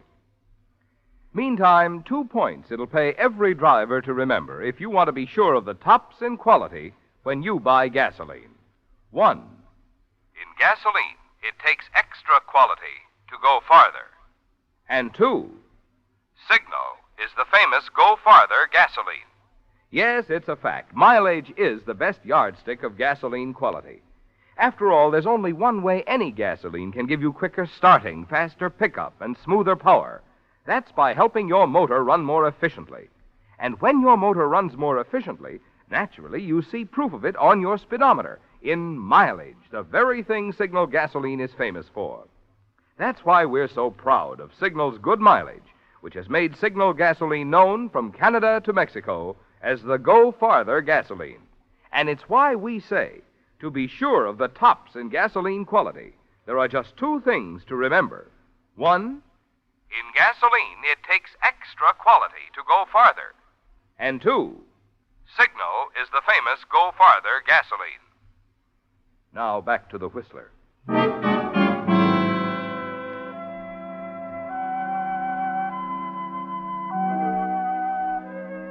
Well, it's all over, isn't it, Arthur? Your long years of living a double life. The end of the masquerade is Arthur Wilson, the name you took up some 25 years ago, when under your real name, Jack Foley, you escaped from prison. And now, in a sudden moment of blind rage, you tried to disarm the butler, Jameson, who had known you in prison, a man who was blackmailing you, threatening to expose your almost forgotten past. And the struggle for the gun had ended with an explosion and death. After a sleepless night in your cell, you're taken to the office of District Attorney Grant. Your one thought is for Sally. Yes, your daughter's approaching marriage means more to you than any punishment which the district attorney might have in mind for you.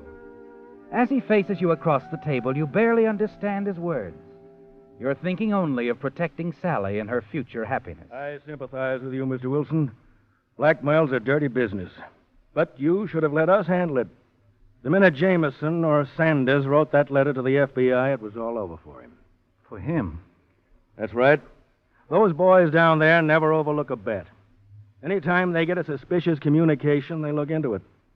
In this case, they naturally examined Sanders' note for fingerprints. His prints were in a dozen different spots. Sanders' prints? Sure. On both the letter and the envelope he mailed it in. From there on, it was a cinch. We've been looking for Sanders for a long time. When the Bureau tipped us off that the butler Jameson was Sanders, I sent one of my boys out to pick him up. If you waited a few minutes, he'd been out of your hair. You should have come straight to us, Wilson. I can see that now. Mr. Grant, could you keep this out of the papers? Keep my name covered for a couple of days until after my daughter's wedding. Then I'll play any hand you deal. Your daughter's wedding? Yes. You see, she's being married to Being Steve. married? Oh, yes. I guess you haven't seen the morning papers. Your daughter eloped to Las Vegas, Nevada with young Franklin yesterday afternoon. Yesterday afternoon? Yeah. Somewhere around 3 o'clock, about an hour before you killed the butler. Seems the kids didn't want all the falderall of a big wedding and just took things into their own hands. Married. That's wonderful. Wait, does Mrs. Franklin know about me, my past? Oh, yes. She's retained her personal attorney to represent you. She's sure it was an accident. And Sally and Stephen, she's satisfied? She's quite happy. Thinks your daughter's a great girl. Too bad you've always been so impulsive, Wilson. You'd have been a lot better off if you'd have come to us right away, even if it meant finishing your jail sentence. I know. But I just had to have that letter to Jameson from the Bureau of Identification. My daughter's happiness. You didn't read that letter, did you? No, your man took it before I had a chance. Take a look at it.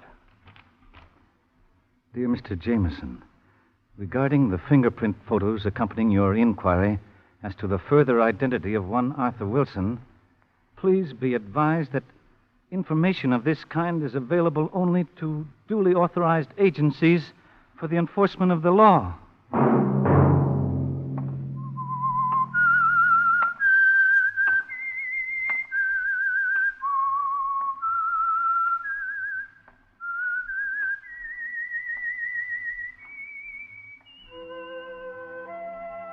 Let that whistle be your signal for the Signal Oil program, The Whistler, each Sunday night at this same time.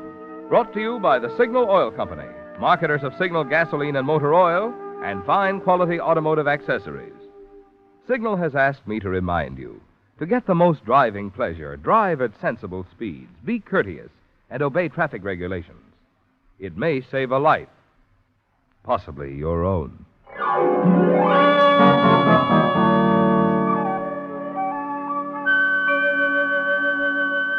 Featured in tonight's story were Ed Begley and Tom Collins. The Whistler was produced and directed by George W. Allen, with story by Edward Bloodworth and music by Wilbur Hatch, and was transmitted to our troops overseas by the Armed Forces Radio Service. Remember, at the same time next Sunday, another strange tale by The Whistler. This is Marvin Miller speaking. This is CBS, the Columbia Broadcasting System.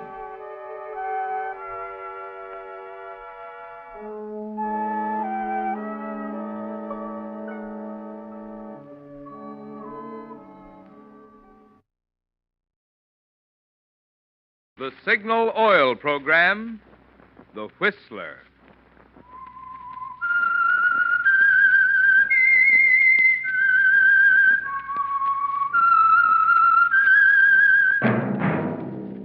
That whistle is your signal for the Signal Oil Program, The Whistler.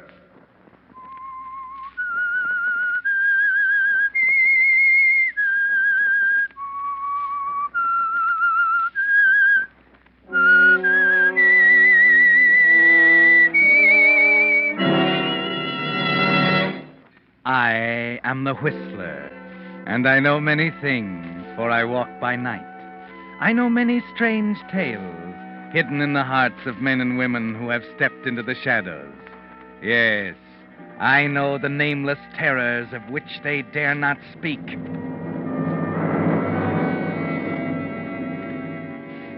Yes, friends, it's time for The Whistler, rated by independent research the most popular West Coast radio program. And remember, let every traffic signal remind you, with new Signal gasoline, you do go farther than ever. Look for the familiar big yellow and black circle sign that identifies those popular Signal service stations throughout the West from Canada to Mexico. And now, the Whistler's strange story, The Witness at the Fountain.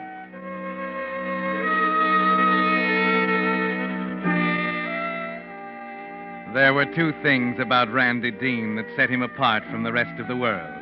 Basic inner things that made him different. The first one was clear enough on first meeting. He was a newspaper columnist, of course, but in a world of happy-go-lucky newspaper men, Randy was careful and methodical, living his life according to plan, scheduling each day down to the minute. No, there was nothing slovenly or happy-go-lucky about Randy. He'd mentally blueprinted his future on the first day he went to work on the Harristown Tribune some years before, and had set to work building his career like a ship. In the course of construction, naturally enough, he came to New York, took a position on the Star Express, and, according to plan, married the publisher's daughter. And now, though he was a syndicated columnist at the top of the ladder, he saw no reason to let down. The methodical planning, the schedule, still went on, from major events at the newspaper right down to the problem of his white shirts. Cynthia! Cynthia, where are you? Cynthia! Yes, Randy? Come here a moment, will you? Just a minute. Put the eggs on, will you, Anna? Mr. Dean will be ready for breakfast. Yes, dear? It's 7:55. You're behind schedule. I've been looking for a white shirt for the past 10 minutes. Where did Anna put them? Oh, I forgot to tell you, dear. She didn't send them out to the laundry until Friday. Friday? They go out on Wednesdays. She knows that. You have to make allowances, dear. After all, the poor girl's just become engaged. Hang it, Cynthia. Her engagement has nothing to do with it. The point is that white shirts are scarce as hen's teeth, and unless she sends them out on Wednesday when she's supposed to... Not so loud. She'll hear you. I don't care if she does. It's about time somebody talked to her. It isn't only the shirts. My gray sharkskin suit is still hanging in the closet. What about that? It's Monday, darling. My suits go to the cleaners Monday morning. I've told her a dozen times. But you won't wear it again for weeks. I want it ready when I need it. All right, dear. I'll tell her. Now, you won't say a word to her about it at breakfast, will you? Oh, very well, Cynthia. I'll go and see how your eggs are coming. All right. Oh, Cynthia. Yes? No 2.5-minute eggs this time. 3.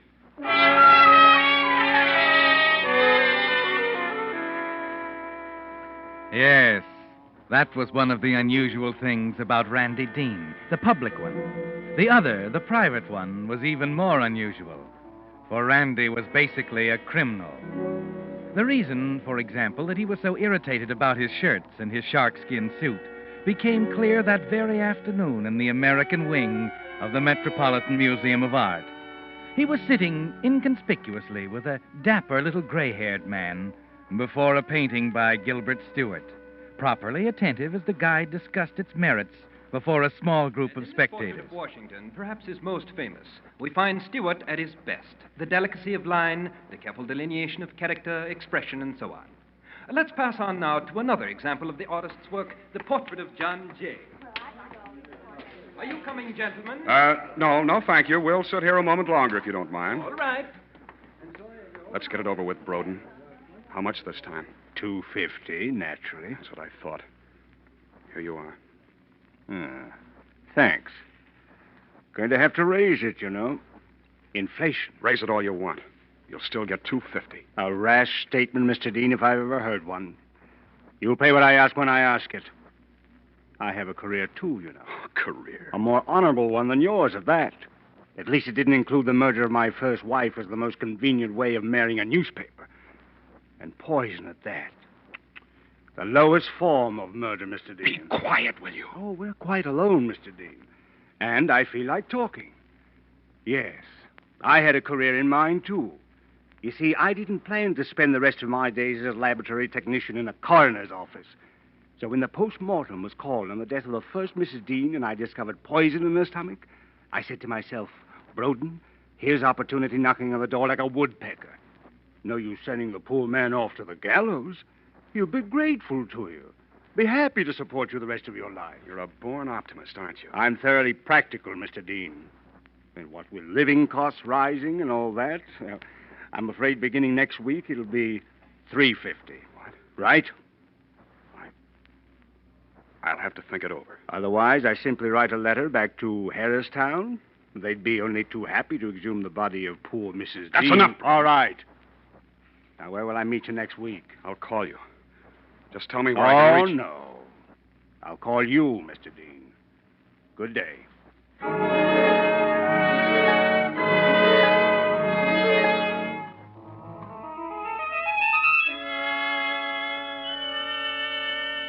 Yes, Randy. Mr. Broden had a blueprint for his future, too. And for more than 4 years now, you've been meeting him secretly once a week. First it was $100, then $200. Next week, $3.50. And all he has to do is remind you of the first Mrs. Dean to make you, cooperate. Yes, in his way, Mr. Broden is just as meticulous as you are. He realizes, of course, that his career depends upon yours. And he's been very careful to keep your meeting secret, so that nobody has the slightest suspicion that any connection between the two of you exists. That fact suddenly becomes important a few days later. Terry Lund of the Homicide Department is your guest for lunch at the Press Club. And of course he falls back on his favorite subject, crime detection. I'm afraid I don't get it, Terry. What do you mean, murder is a paradox? It's very simple. The more effort you put into it, the more you try to cover up your tracks, the easier it is for us to come up with the answer. Oh, now, wait a minute, No, Terry. no, it's a fact, so help me. I've seen it happen hundreds of times. The Fancy Dan kind of killer is a lead pipe cinch. It's the stupid ones that worry us. Well, what do you mean by that? Well, we start with a corpse, right? Yeah. First, we identify the guy. Mm-hmm. Next, we start looking for motives. Yeah. Connections between the corpse and the people who might have reason to kill him. Right. Now, that's where the stupid criminal gives us a headache. Huh? Oh, sure, you're a newspaper man. You ought to know that. Just look at the dozens of little three-line fillers that you throw in at the bottom of the columns in the back of the paper. Unidentified robbery victim, man found in alley, suspected suicide on beach. Yeah? Why, every one a case where some stupid bohunk just walked up to someone he'd never seen before and slugged him and walked away. So there we are, standing around a corpse all dressed up and no place to go. You get it? I never thought of it in that way. You know, that's interesting, Terry. I might do a column on it. You better let me read it first. No connection, no motive. Tell you what I'll do. I'll give you a ring next time we run into one. Let you in on it firsthand. How about it? Well, thanks, Terry. Thanks. I'd like to get in on one firsthand.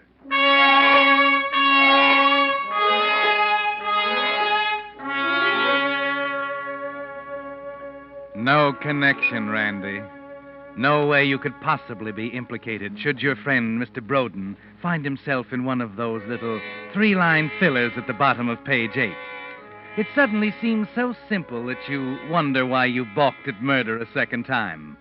Why you submitted to Mr. Broden's demands for 4 long years. And at that point, you make up your mind. The next meeting with Mr. Broden will be his last. As usual, his call comes in late Saturday evening, and you're ready for it.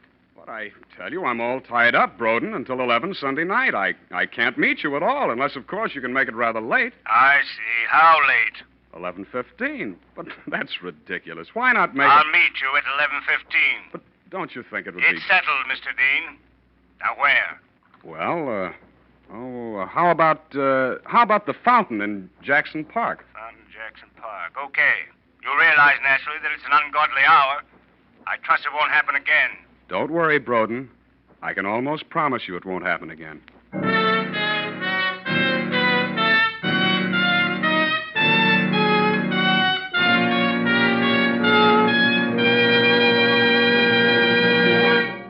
With the prologue of The Witness at the Fountain, the Signal Oil Company brings you another strange tale by The Whistler. But now here's a question for you drivers to try your wits on. What 3 things can your speedometer tell you? 3, that is. Well, let's see, whom shall I ask? Oh, here's Virginia Gregg, one of Hollywood's most charming radio actresses. What would your answer be, Virginia? Well, let's see, Marvin. Your speedometer tells you how fast you're going. That's 1. And your speedometer tells you how far you've gone. That's 2. But that 3rd thing your speedometer tells you... You've got me there. What is it? You mean you didn't know that your speedometer also measures the quality of the gasoline you're using? Tell me more, Marvin. Precisely what I plan to do. After all, isn't it only logical that a gasoline that gets more efficient performance from your motor also gets more miles from each gallon? Yeah. Well, when science put amazingly increased power into today's Signal gasoline, they naturally gave you quicker starting, faster pickup, and quieter, higher anti-knock. And it's because of this improved performance that you now go farther than ever with Signal gasoline. So that's why Signal says, look to your speedometer for the best proof of gasoline quality. Right, for it takes extra quality to go farther, which explains why so many smart drivers are switching to Signal, the famous Go Farther gasoline.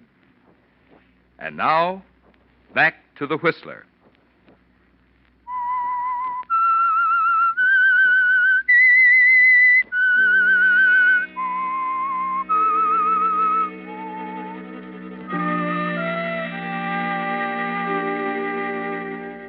So you've finally made your decision, Randy.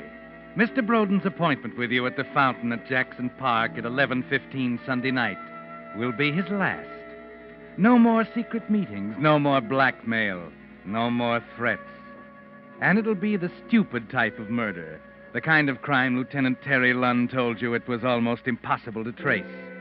The kind in which there is no connection between murderer and victim, no traceable motive. Because you're positive that no connection between you and Mr. Broden will ever come to light. Both of you have been too careful to keep it a secret. But murder, even the stupid kind, is a terrifying thing. And it's hard for you to keep your mind on your work during the next few days. Harder still to sleep at night. It takes all your time, doesn't it, Randy? Just thinking about it. Randy. Huh? What's the matter, dear? You almost jumped out of your chair. You startled me. I was just thinking about Monday's column. Well, we should forget that old newspaper for 5 minutes. I'm getting worried about you. Randy, I was talking to Barbara Melvin today. She and Jimmy are coming over Sunday night, you know. What? What did you say? The Melvins, dear. You knew they were coming for dinner Sunday night. You didn't tell me anything of the kind. I'm sorry, Randy. I must... They'll have to make it another night. But, dear, it's all set. I'm sorry, Cynthia. Sunday night is out. I'm simply not up to having company for the rest of the week. I'm tired out, exhausted. Terrible pressure at the office. All right, Randy, dear. You don't have to explain. I understand. I'm glad you do. You don't have to tell me, Randy. What? Tell you what? Why you're acting this way. I'll simply tell the Melvins it will have to be another night. That's all.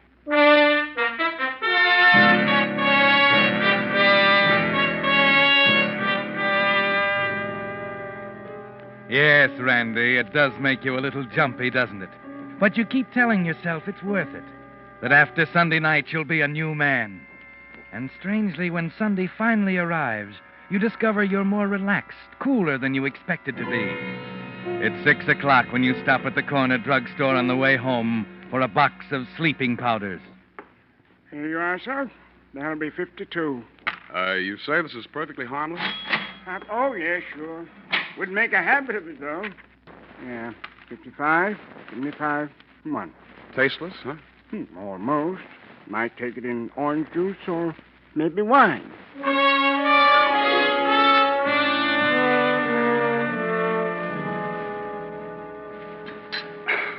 Excellent dinner, dear. That steak was delicious. You might tell Anna. Hmm? I think you've been very unreasonable with Anna during the past week, You're Randy. perfectly right. I'll make it up to her right now. Anna! Anna! Yes. Oh, your coffee. I Oh, forgot. not at all, Anna, not at all. I want to ask your forgiveness. Cynthia tells me I've been quite unreasonable, and I agree with her. Oh, Mr. Dean, I don't know what to say. Well, let me say it then. I'm sorry. It's quite all right, sir. And now I think it's high time we did something about your engagement, Anna. A toast. That's it, a toast. A toast? You sit right down here in my chair. I'll go out in the kitchen and pour the wine.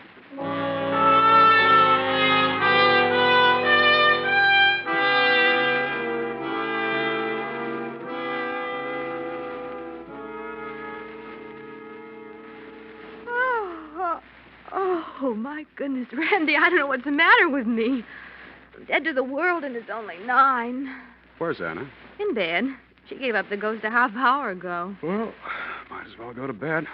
I'm tired, too. Oh, the wine, I suppose. What? Always affects me that way. You should know better than to give me wine after dinner, dear.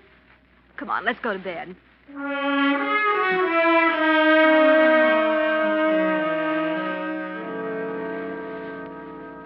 Yes, Randy, it must have been the wine. By 10 o'clock, Cynthia's sound asleep. Both she and Anna would swear you were here all night. But it will never come to that, will it?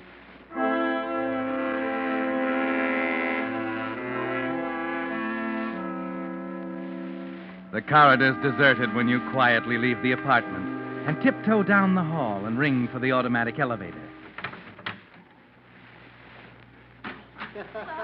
Confound it, wouldn't you know? What's keeping that elevator? We're lost, Joe. Which way's the elevator? Right around the corner to your right. Okay, thanks a lot. We'll Thank heaven. Oh, yeah, Here we are. Hey, hold it, will you? I guess somebody's in a hurry.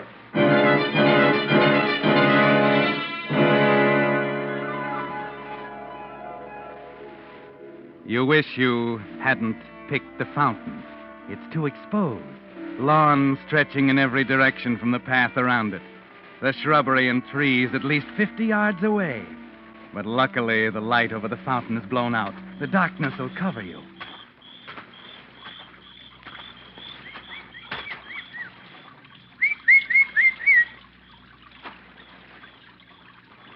Dean? Over here. Dark as pitch. Why in the world you ever picked a godforsaken place like this? It's the last time, Dean. If you think I'm going through with this again... I told you it wouldn't happen It again. better not happen again. Where's the money? Here. You'll want to count it, I suppose? Count it? I can't even see my hand in front of my... I told you this was the last time, Broden.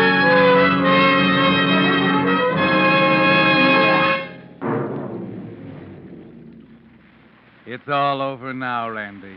You let him slump to the ground. Yeah, Broden. The last time. Now, his identification. The contents of his pockets. Suit label, laundry marks. It should only take you a minute. And then... Down this way, Eddie, by the fountain. Yeah. No way to run, Randy. Lawn in all directions. He'd be sure to hear you. And then you see a park bench a few feet away at the edge of the path. It's your only chance.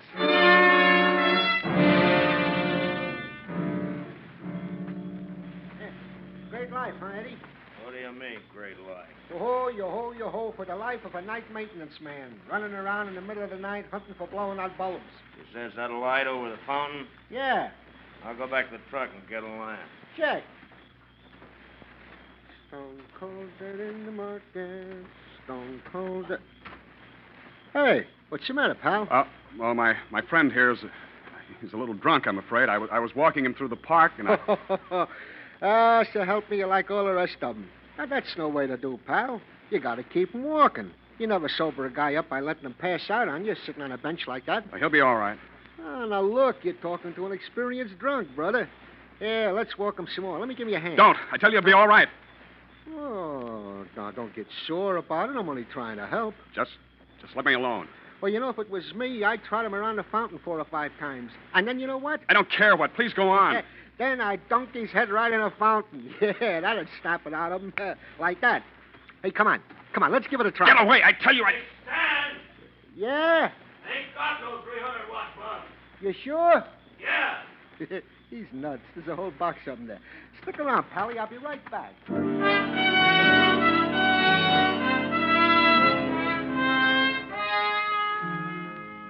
Your knees are so weak you can hardly get up off the bench as the night maintenance man walks back to his truck.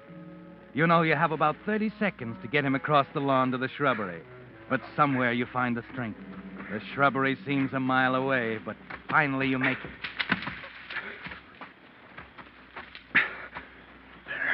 There. Drag him inside. Oh, don't be that way, Julie. Come on, give us a little kiss, huh? I told you you're my big heart. Art. Huh? Someone in the bushes. Where? Right over there. Hey. Hey, who's there? I heard it. Okay, my friend, I'm coming in there. No. There he goes. Fire. Julie, there's a body in here.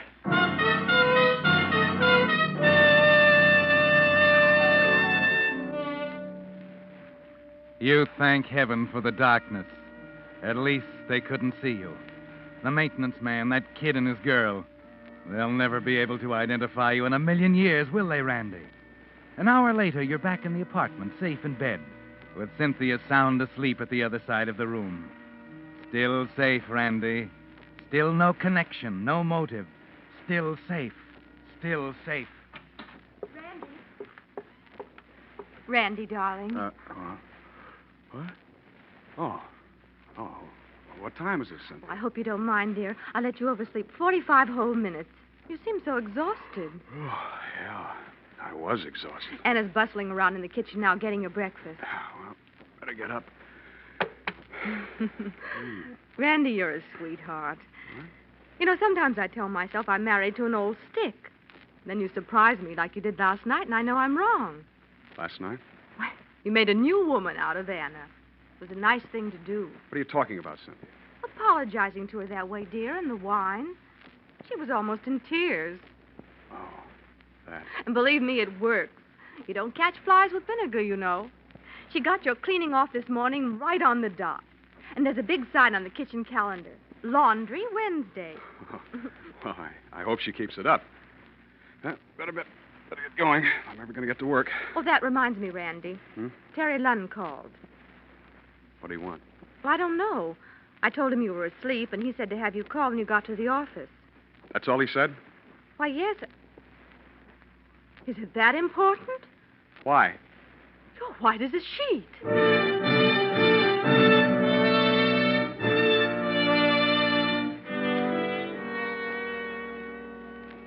Police headquarters, Sergeant Baker.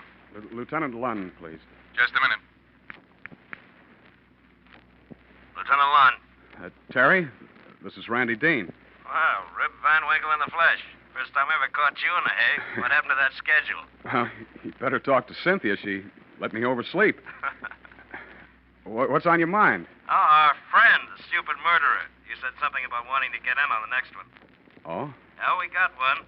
Kind of bum example, but I thought you might be interested. Guy got knocked off by the fountain in Jackson Park last night. Strangled. Oh, is that so? Yeah. You got any leads?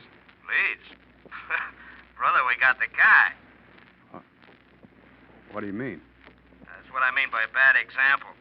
This time the killer was too stupid.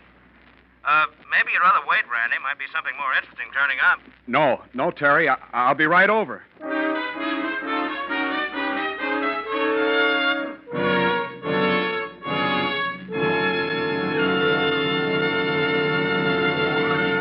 The Whistler will return in just a moment with the strange ending of tonight's story. Meantime, I'd like to take this opportunity to thank the many of you who have dropped me a line telling of your experiences with Signal products. or of little extra services you've enjoyed at dealer-owned signal service stations. Mr. A.M. Stevens, for instance, of 7274 Fountain Avenue, Los Angeles, was kind enough to write. As a former independent businessman, an automobile dealer on Long Island, may I express my appreciation for the service I received on my first visit to a signal station. Now, my car had scarcely come to a halt at the pump when the attendant wiped off the windshield. Then he asked about the air and water. After offering all the service he could, he finally got around to selling some gasoline. But perhaps this is not of the ordinary for a signal dealer, as Signal seems to realize that the man at the pump is one of the most important men in the organization. The signal dealer at 7318 Sunset Boulevard certainly lives up to your claims by showing as much interest in serving a customer as in selling him. It's a real pleasure to have your car serviced by dealers like this. And from now on, I'll be with Signal all the way. Thank you, Mr. Stevens. Signal Oil Company is genuinely grateful for such expressions from the motoring public. Letters that make independent signal dealers want to do an ever better job of caring for your car. And now, back to the Whistler.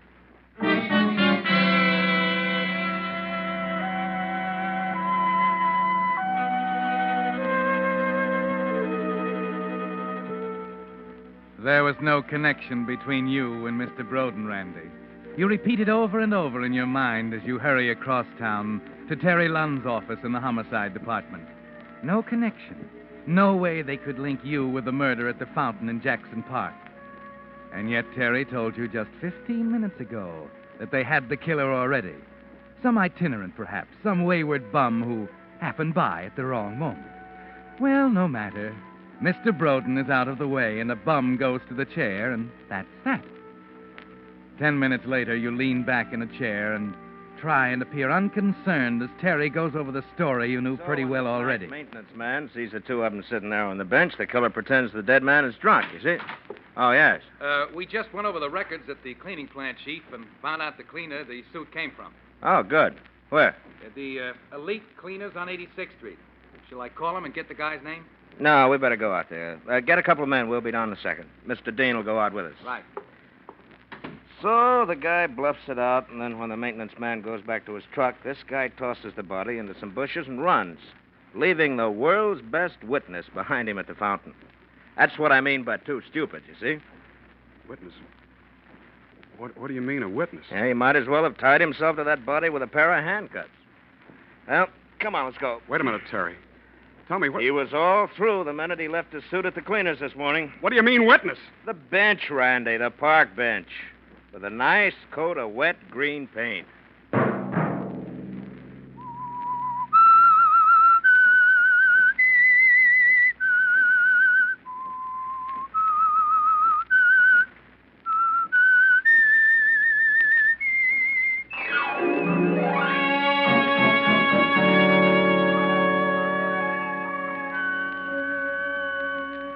Next Monday at 9 o'clock, the Whistler will bring you another strange tale. The Whistler is broadcast for your entertainment by the marketers of Signal, gasoline, and motor oil and fine quality automotive accessories, and by your neighborhood Signal dealer. Featured in tonight's program were Howard Duff and Margaret Brayton. This program, directed by George W. Allen, with tonight's story by Harold Swanton, music by Wilbur Hatch, is transmitted to our troops overseas by the Armed Forces Radio Service.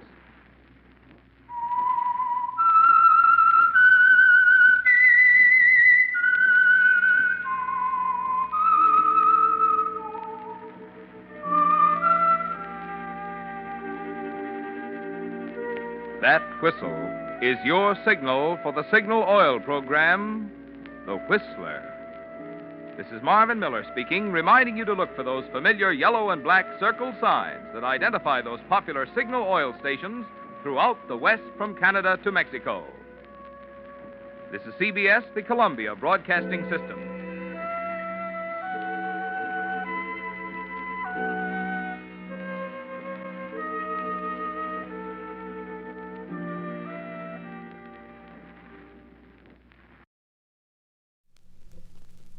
Whistler.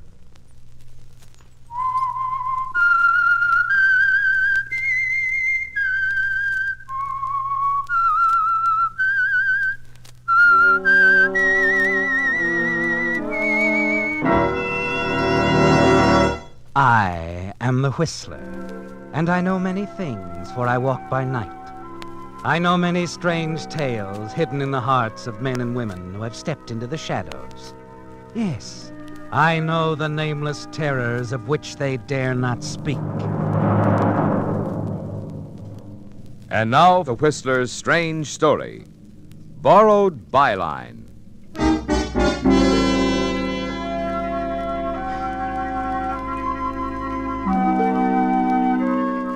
The trip from Calcutta to Hong Kong had been hot and dull, and Craig McKelvey was glad when the slackening of the ship's engines told him they were moving through Laiman Pass into Hong Kong roads.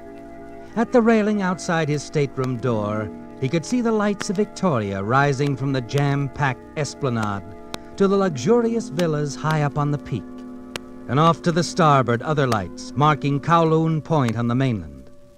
He was glad now that he'd taken the bull by the horns and come here. Calcutta was a fine place for a year, even 2, but 6 years had been too much. And when the opportunity for some quick money had come, he decided to take it and come to Hong Kong, orders or no orders. 5 minutes after the gangplank had been lowered to the dock, there was a knock at his stateroom door. Craig McKelvey smiled as he turned to open it. Solandrum hadn't changed a bit, still as prompt as ever. Well, Alphonse Solandrum. Good evening, McKelvey. Nice to see you again. Yes, indeed. Have a chair. Thank you. Let me fix you a drink, Solandrum. Scotch and splash? You're very kind. Oh, on the contrary, I'm very practical. You always discuss business better over a drink. And I know the wire you sent me had a deal in it somewhere. I thought I made that clear. You're never very clear, Solandrum, particularly where money's involved. And what makes you think there's money involved, my friend? You don't think I'd jump my job and take a long boat ride to renew an old acquaintance, do you? Wait a moment. Jump your job? Well, not exactly. But my editor in London... Mr. Ames. All right, Mr. Ames fails to realize that at times a roving correspondent has to rove. He might take a dim view of my sudden departure from Calcutta. I hope not. Oh? You see, McKelvey, your excellent standing with your newspaper in London is exactly the reason I wired you to come here. Here's your drink. Thanks. Your health, my friend. Excellent Scotch, McKelvey. Excellent. You can thank the purser. I won it from him last night in a card game. Now, what are you saying about my job? I think perhaps we'd better discuss mine first.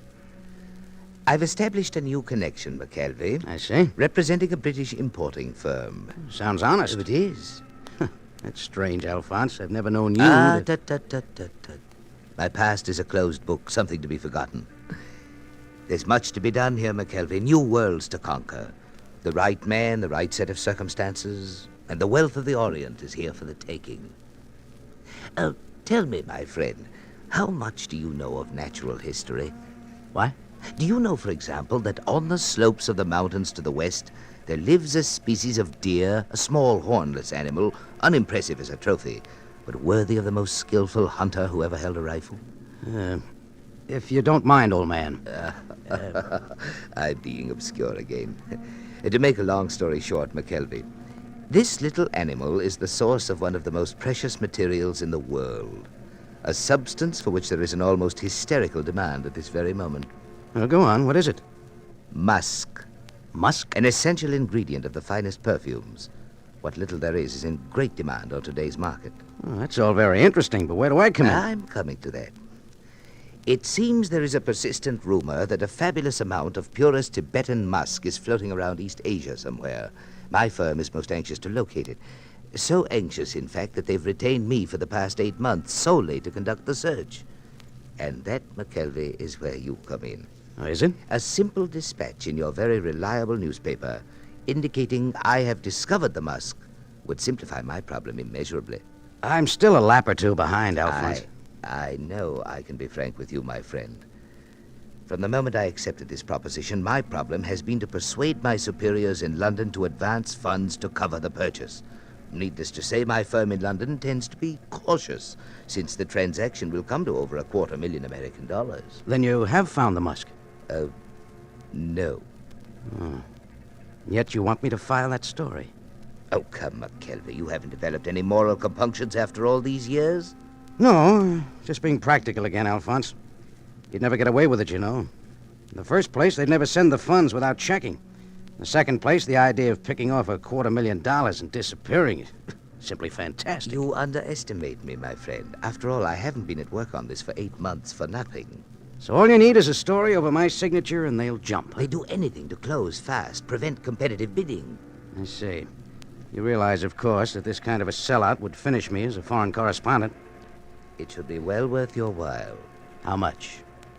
25,000 American dollars. You underestimate me, Alphonse. Make it 50,000. That's a lot of money for a story. You're buying a career.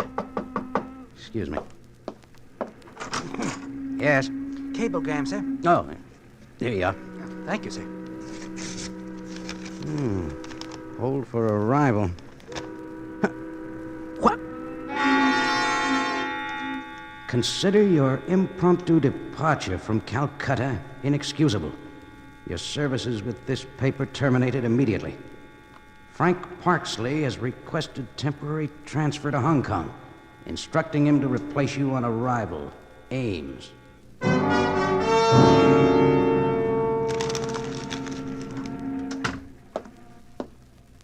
Anything interesting in your cablegram? Oh, nothing much. It was from Ames. Just another raise. That's very fortunate. Your reputation with your paper must remain unimpeachable, McKelvey, until the story is filed. Yeah, I realize that. Now, how about the price? 50,000 it is. Good. When do I file it? After I prepare the way in London. We must be cautious now. Can't afford to be seen together. Suppose I meet you tomorrow night at 9 at the Twin Dragon Bar? Right. Well, Alphonse, here's to the story. Yes, my friend. Do your story.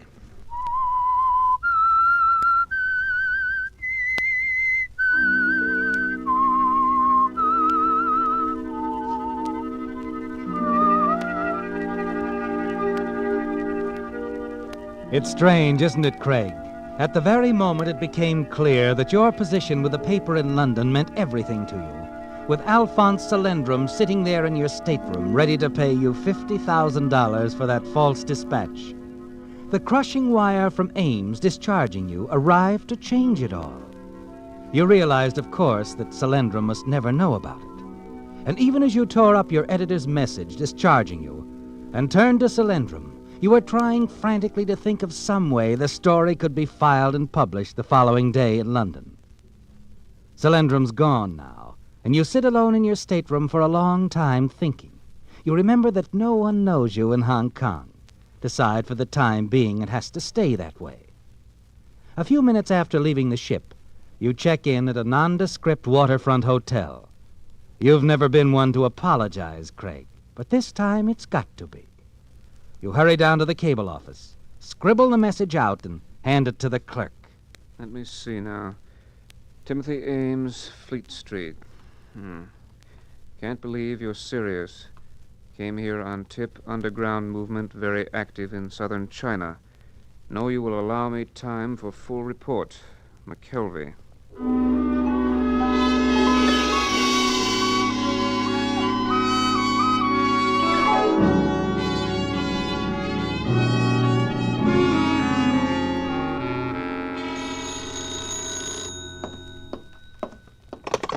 Yes? Mr. McKelvey, Speaking. we have received a cable for you from London. Oh, would you please read it?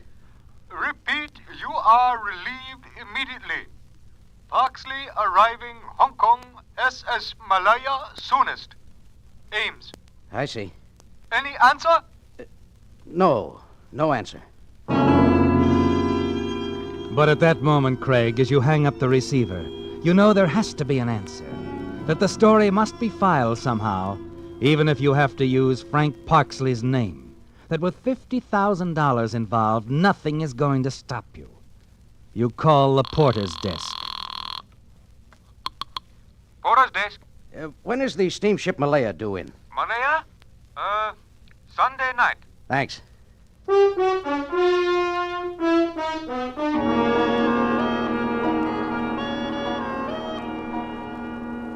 And Sunday night is uppermost in your mind as you sit with Solenndrum later that evening in a dark booth at the Twin Dragons, going over the text of the story you know you'll have to file under Frank Parksley's byline.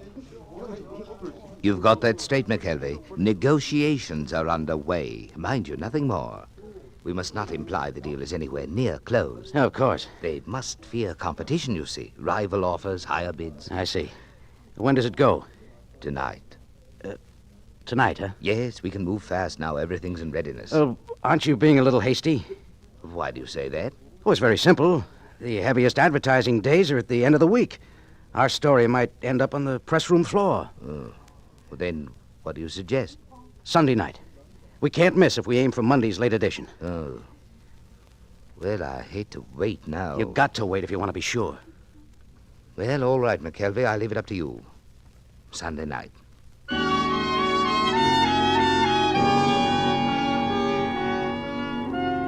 Yes, Craig, it has to be the night Parksley will arrive on the Malaya, because your mind is made up, isn't it? On Sunday night, you're going to check out of the Hotel Oriental as Craig McKelvey. You're going to move into higher circles in the Victoria as Frank Parksley.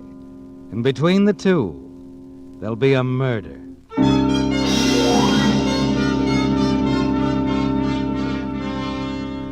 Sunday night finds you at the dock waiting, looking up at the sleek side of the passenger vessel that just pulled in, the SS Malaya. You breathe a sigh of relief when you see Parksley, the linen suit, the thin, rangy figure, the same Frank Parksley you saw in Singapore years ago. Hello, Parksley. Huh? You don't remember me. I'm McKelvey. Oh, yes, McKelvey, of course. I'm sorry. Oh, we only met once. Yes, London, wasn't it? Singapore. Oh. But it's all right. I wouldn't have remembered you if I hadn't been told you were coming. Oh, well, then they did inform you that I... Yes, they sent me a cable. Yes. I'm sorry, old man. I've been trying desperately to get out of Burma, but it hasn't anything to do with displacing anyone. Oh, I know. That's my own doing. And Ames, he agrees that I'm a bum. Well, I wouldn't worry about it. We all have at least one editor who can't stand us. Sure. Look, I hired a car. I'll drive you up to the hotel. Well, that's space sporting of you, McKelvey. However, there's been a delay in getting my baggage up, and I'm afraid... Oh, they'll send it up for you. Well, if you don't mind, I'd rather wait. Past experience, you know? Somewhere in the Orient, there's a typewriter, 3 suits, and 6 pair of my best Argyles. Yeah, I know what you mean. So you wait. Yes, if you don't mind. I insist. You don't know Hong Kong, Parksley, but it's like the baggage. A man can get lost here.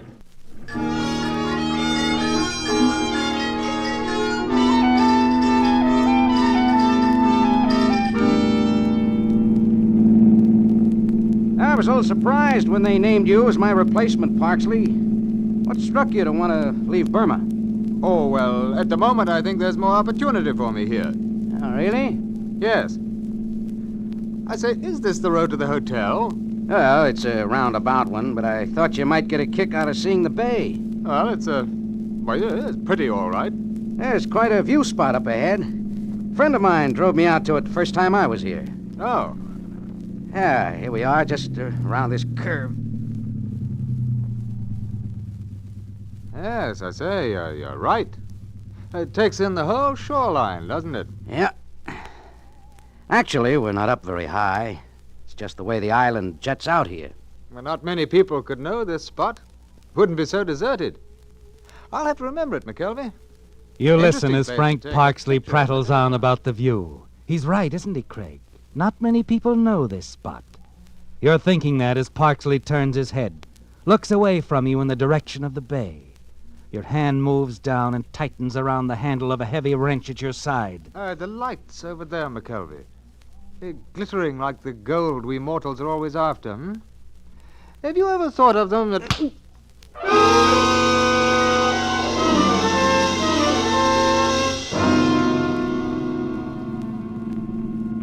The drive back to town gives you your first chance to really let down since meeting Frank Parksley. It's over now, Craig. You did it. Killed Parksley and sent his body, heavily weighted with stones, over the side of the cliff and splashing into the waters of the bay. You're glad now that he insisted on waiting for his luggage.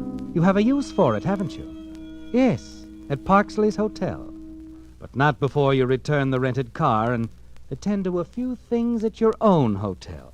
Oh, you leave, Mr. McKelvey? Yes, checking out, Sam. Getting passage on the Malaya.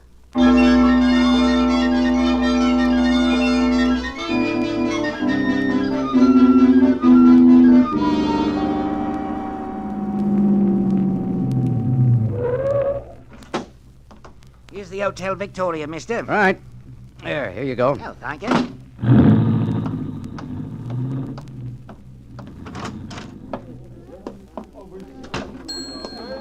Front, boy. Front. Oh, yes, sir. I wired for a reservation. The name is Parksley. Oh, yes, I remember. If you'll just sign this card, Mr. Parksley. Very well. And it's room number 402. Here's the key. The boy will take your bags. Fine. All right, Sonny, let's go. Well, if it isn't my good friend. Solandrum. Yes, indeed, my dear man. You go on ahead, boy. I'll be right up. You said yourself we shouldn't be seen together. But not here, not here. I'm in room 402. If there's anything to talk about, wait about a half hour and then meet me there. As you wish, my friend. Room 402.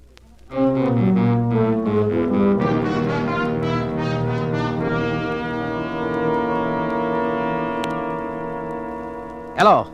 Hello. Yes, sir? Operator, I was talking to the cable office. Could you reconnect me? I was filing a dispatch for my paper. Oh, sorry. One moment. I'll get them again. Go ahead, Mr. Parksley. I'll give it to you from the beginning again. Hong Kong, August 17th. Supposedly well-founded reports indicate certain Alphonse Solandrum, agent for a London importing firm, negotiating for purchase of largest quantity Tibetan musk ever involved in single transaction. Solandrum, commissioned by his firm.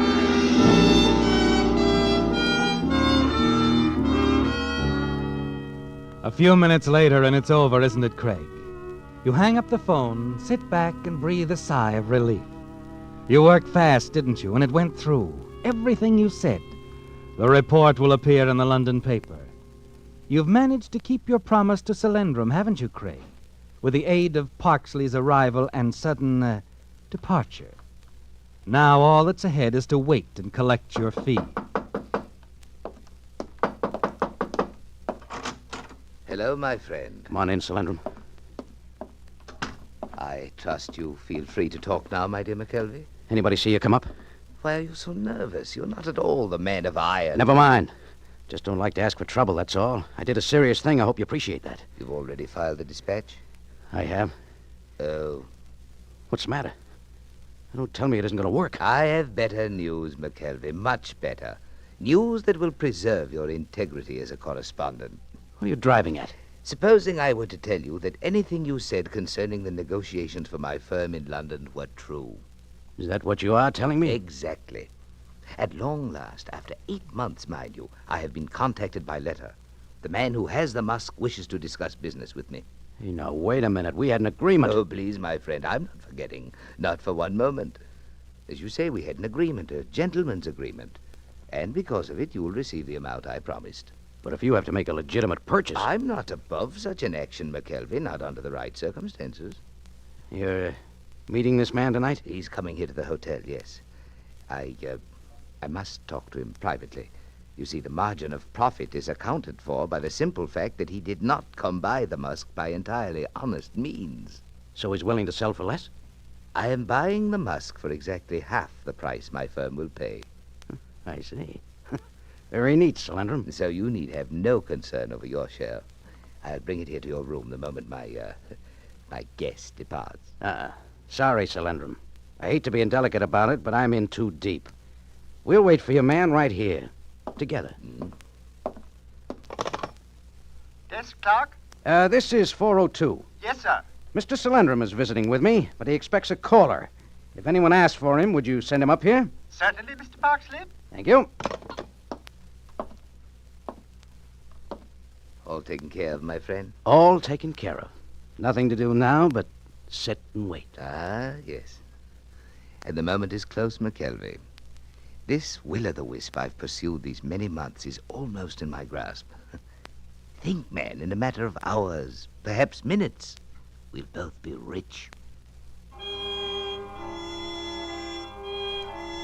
And you are thinking, aren't you, Craig? There's a tense, nervous feeling inside you. And you know Solandrum senses it too, as both of you sit there in silence, waiting.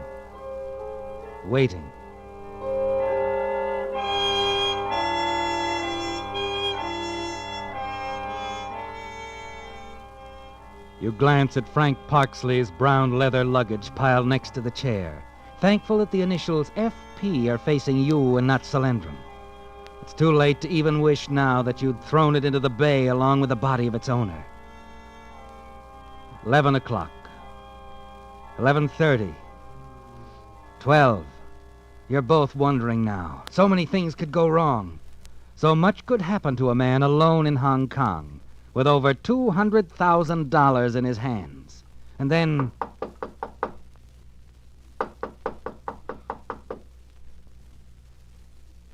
You'd better answer the door, my friend. Our visitor is here.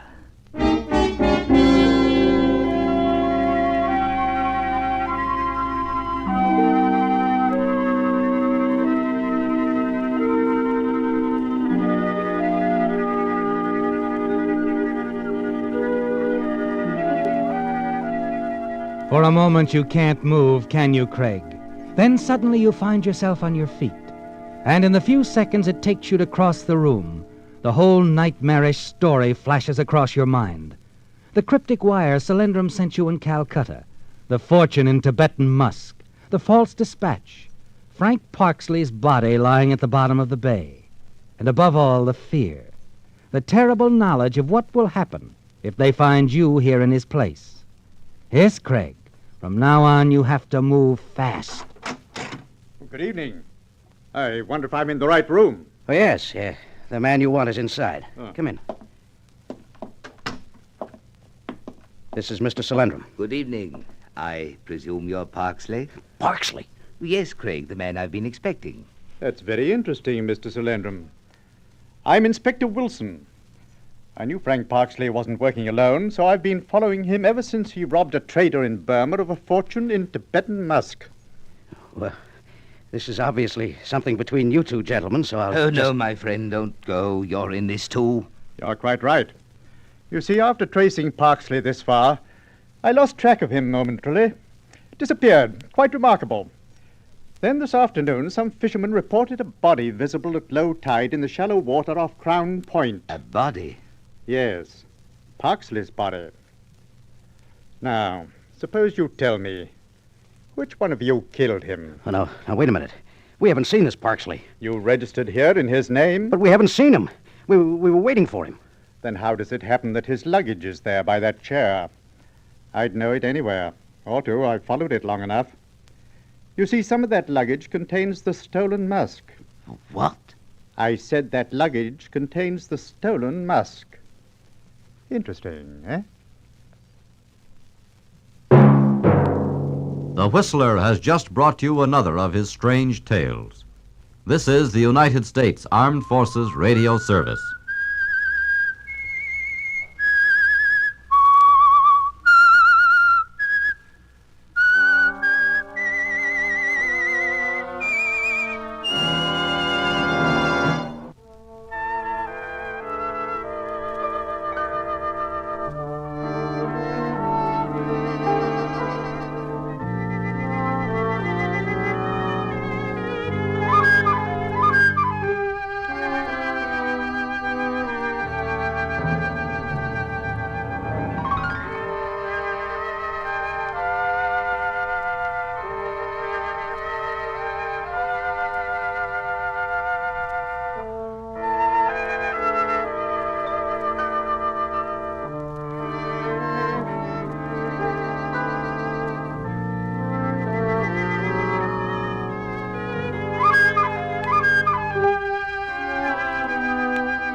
Let every go signal remind you that you do go farther with Signal gasoline. The Signal Oil Program. The The Signal Oil Company and your neighborhood signal dealer bring you another curious story by The Whistler. Tonight, Lie or Consequences.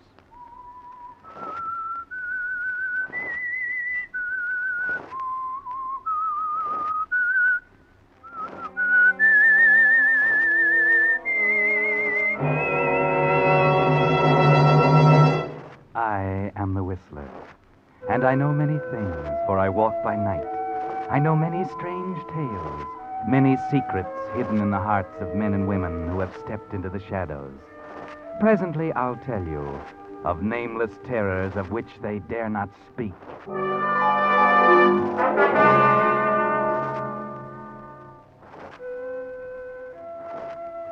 Within the human character, the line between good and evil is a thin and waving one.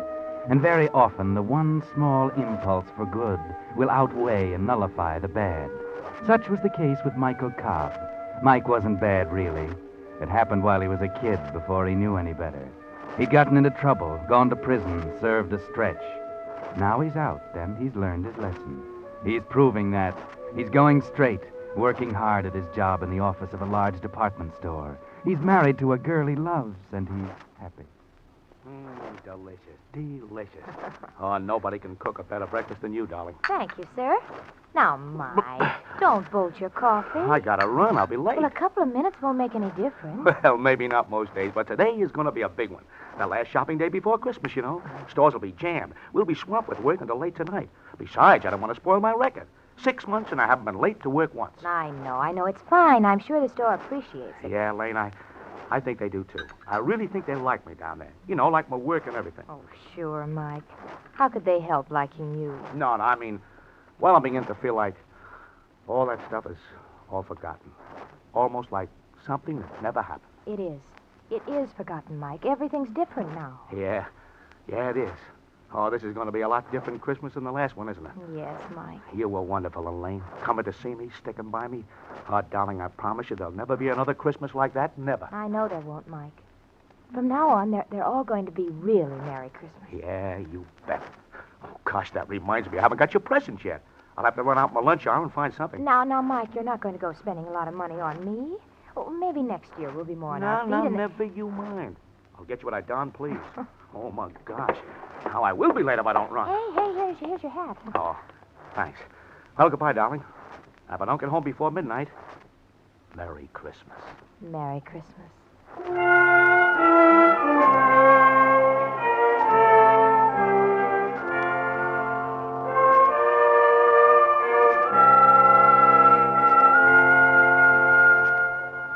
Yes, it looks like a Merry Christmas for you at last, doesn't it, Mike? For the first time in your life, almost. A real Merry Christmas. You notice the smiles on people's faces as they walk down the street. You get sort of a kick out of the fancy red and green draped windows of the store. The holly smells good in the elevator. And you chuckle as you pass the toy department with a perspiring Santa Claus pulling on his red coat. Then into the office, everybody smiling. Yeah, you know what, Mike? Maybe you're getting that thing they call the Christmas spirit. Well, morning, George. Merry Christmas. Hi, Mike. Pretty cheerful this morning, aren't you? Oh, why not? It's almost Christmas, the day of good cheer. Well, what's the matter with you, sourpuss? Nuts. Humboldt. Uh-oh. The boss on the rampage again, huh? Yeah. Well, what is it this time? You haven't heard? No, what? Somebody lifted another $1,000 out of the receipts last night. What, again? Yeah. It makes about 10 grand that's been missing in the last 6 months. Well, no wonder Mr. Humboldt's upset. The detectives are in there with him right now, and they've got old Gus, a night watchman, in for questioning. I suppose we'll all be on the carpet like the last time. Oh, gee, that's not so good. $10,000. Hey, that's grand larceny. Yeah, and the cops are probably getting pretty sore about not pinning it on somebody. Now, look, here comes old Gus, fresh from the Inquisition. Yeah. Thank you, Mr. Humboldt. Gus. Hey, Gus. Yeah, Mr. Osborne? Are they playing questions and answers in there again, Gus? Yeah. Where was you this time? Where was you that time? The only time I got to sleep when they called me down here for this. What for would I want to steal money for? I got a wife. Fine wife. 4 kids. I steal money, I go to jail. They starve. What for would I steal? Sure, Gus. But I know why you're so worked up about it. Yeah? You probably had to admit where you were last night between 12 and 1 o'clock. How come you know that, where I was? Go on. Everybody in the store knows that, Gus. It's a standing joke. Everybody knows you eat your lunch every morning between 12 and 1. They know you go up to the 13th floor and stretch out on one of those divans in the Louis XV room, the classiest in the joint. Okay, so what's wrong with that? I got to eat. Why not in style? Sure, only for that hour. Anybody could come in and move out the other 12 floors, and you'd never know it. All right, so what? Maybe that is when somebody stole money. I do not know. I only know I did not steal. And this is the only time I got to sleep, when they have to go asking me questions. What a character. Hey, is that true about his breakfast from 12 to 1? Sure. There's a night watchman for you. That probably explains why they're so sure the thief is somebody inside the store. Somebody who knows about Gus and what time he won't be on this floor. Yeah, could be. Uh-oh, that's Humboldt. Yes, Mr. Humboldt. Oh, yes. It's right away, sir. Just as I thought. It's my turn now. Well, if I start screaming, you'll know he's putting me on the rack. Okay, I'll bring a branding iron to your rescue. Don't laugh yet. You'll probably be next. If Humboldt really decides to catch a thief, he'll catch one by hook or crook.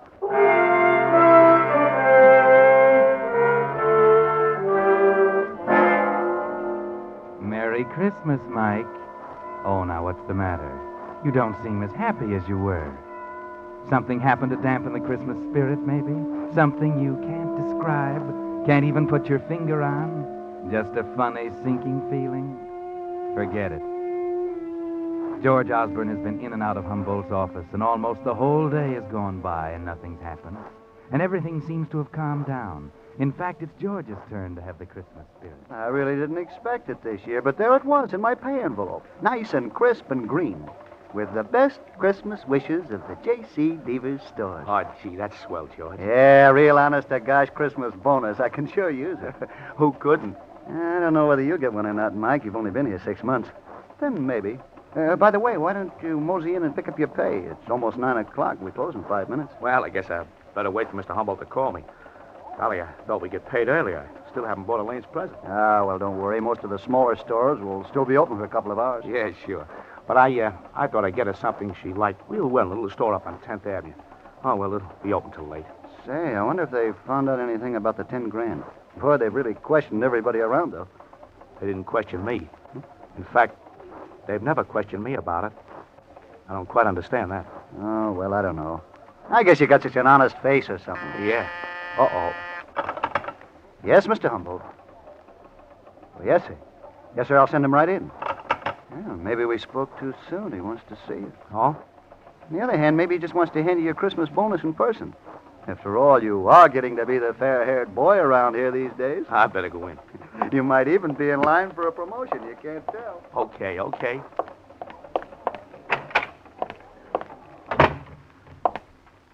You wanted to see me, Mr. Humboldt? Yes, yes, Cobb. Sit down. Thank you, sir. Cobb, you've been with us 6 months now. Yes, sir? And I must admit that in that time you've demonstrated an admirable aptitude for the work. Thanks, Mr. Humboldt. Yes, in fact, there's been some discussion of raising your salary, promoting you. I even talked to Mr. Prentice, the manager, about it myself. Well, thanks, Mr. Humboldt. Yes, and that's why I regret very much to tell you this. I must inform you that we're forced to dispense with your services as of tonight. Dispense? You mean I'm fired? I'm afraid that's it. Yeah, your 2 weeks' pay is in this envelope. Wait a minute. If I'm been so good, why am I being fired? I'm not at liberty to offer any explanations. I have my orders just the It's same got as... something to do with this missing money, hasn't it? I told you This is that your it- way of telling me you think I took it, isn't it? Now, Cobb, That's it, isn't it, Mr. Humboldt? You've questioned everyone else in the department. With me, you figure questions are unnecessary, don't you? Well, since you put it that way, Cobb, naturally we must take into consideration your past. You knew about my prison record. I told you about it. Would I have told you about it if I was going to steal again? I'm not accusing you of stealing again. I only say we can't afford to take chances. We simply find it advisable... All right. I understand. I understand a lot of things now, Mr. Humboldt. Thanks. Thanks, Mr. Humboldt, for the Christmas bonus. Hey, Mike, wait a minute. Well, did you get it? Did he give you a Christmas bonus? Yeah. Yeah, I got a Christmas bonus, all right. Hey, what's up? What's the matter? Oh, nothing. I'll tell you about it later. I'm leaving now. Oh, yeah, you're in a hurry. But wait, I almost forgot. With my bonus, I can pay you the $30 I owe you. Huh? Here. 10, 20, 30. That ought to help with that present for your wife, huh? Yeah. Yeah, thanks, George. Thanks.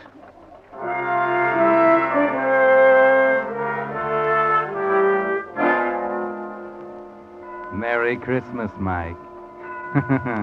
Yeah. That premonition you had this morning was right, wasn't it? That funny, sinking feeling. Now you know, don't you, Mike? You knew it all the time, really. All this past 6 months you've been kidding yourself. The dream bubble has burst.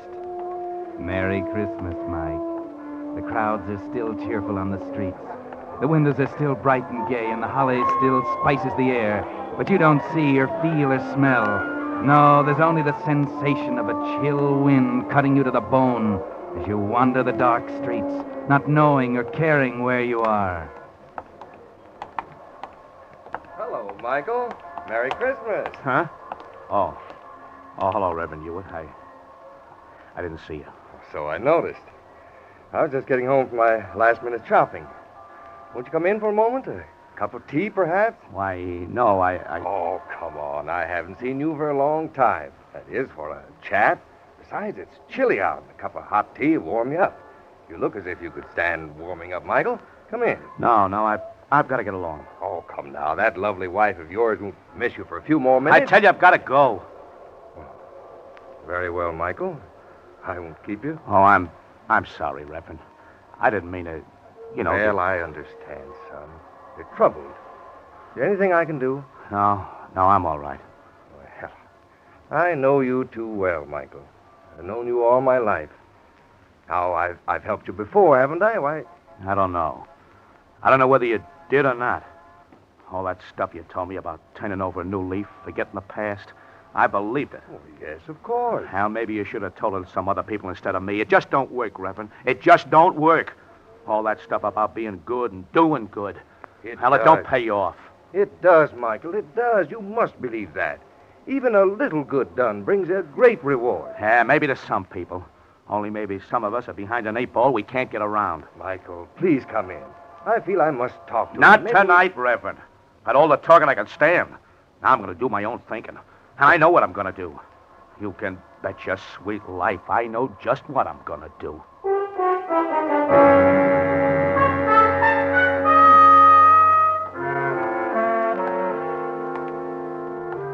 Yes, your mind is made up now, isn't it, Mike? Humboldt made it up for you, didn't he? You hate him, don't you, Mike? And all the smug people like him who've never done a stretch and stir.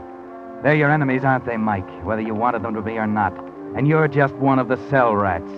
Okay, if that's the way it is, that's the way you'll play it. What's that? Footsteps following you? Maybe if you stop by this lighted window. Yeah, you were right, Mike. They're following you, all right, 2 of them. You saw them duck into that doorway when you stopped and turned around. Tailing me. They got dicks tailing me.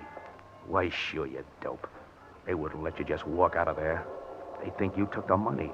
They're going to tail you, hound you, track you down. Okay, if they think I took the money, I'll give them reason to. This time I will take it.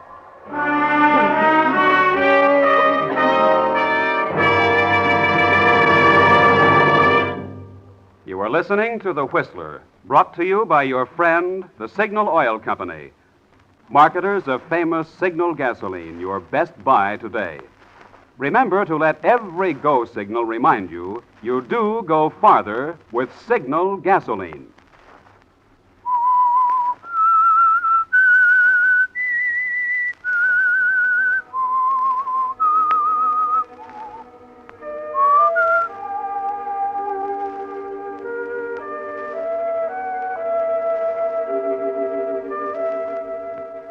Merry Christmas, Mike. A very Merry Christmas, isn't it? 6 months of going straight and you've given it up.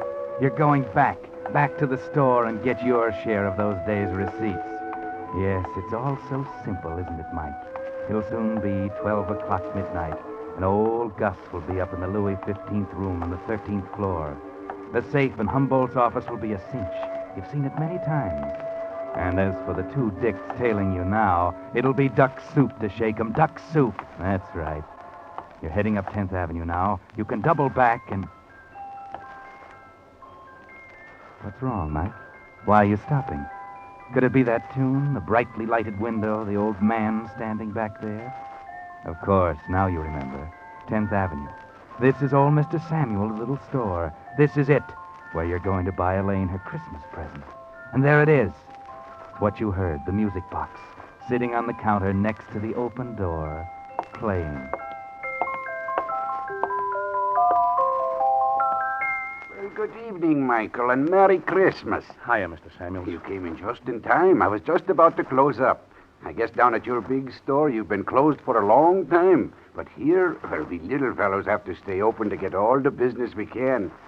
What can I do for you? Is this the music box that Elaine likes so well? Ah, yes, that is the one. She was very taken with it. Ah, how her eyes sparkled when she looked at it. Yeah, there's a powder puff of something inside, isn't Ah, it? that is right. And when you open it, it plays the little tune. So.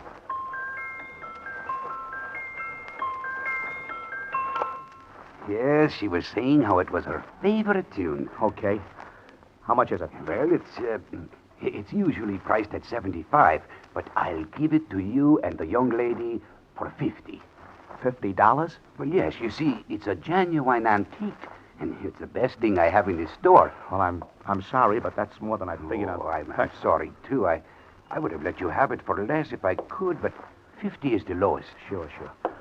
Well, okay, forget it. Well, I'm sorry. Come back again.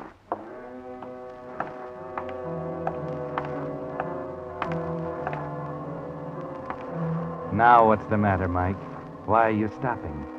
Could it be you can't make up your mind? Could it be you're thinking about the music box, about Elaine, about Christmas? Yes, this may be your last Christmas with her, you know. Your last chance to give her a decent present with clean money you earned. It might be a nice gesture, eh, Mike? A little token of all that might have been. Oh, Mr. Samuels, I'll take it. Wrap it up as a gift, and I'll take it.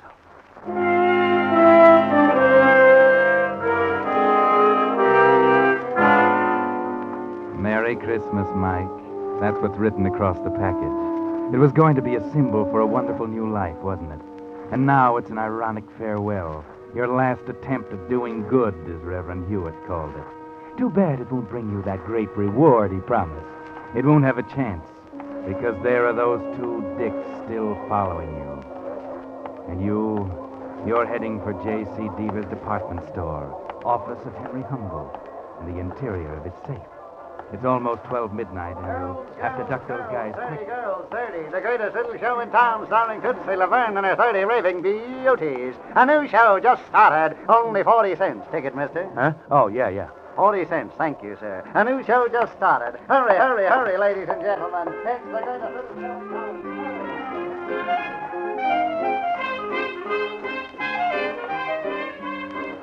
You're doing great, Mike. Those dicks will follow you in, but you won't be there, will you? No. You're heading for that exit sign down at the side. Through the curtains, push out through the door, and there you are. In the alley. And free. Okay. Now, up to the street. Lose yourself in the crowd. Turn down Fifth toward the store. You're okay now. No need to look back. Or is there? They're there. You didn't shake them after all. They were wise to that trick, and they were waiting for you outside the theater. Yes, you should have known. Now what? Maybe you've got an idea. Yes. A good idea. A honey. Why not lead them to the store? Sure, that's where they expect you to go. But beat them there and hide, down in the freight dock, behind one of those big crates. They'll never find you in that mess. Then when they get tired looking, you'll be able to slip in and do the job. How's that? Brilliant. Yes, brilliant.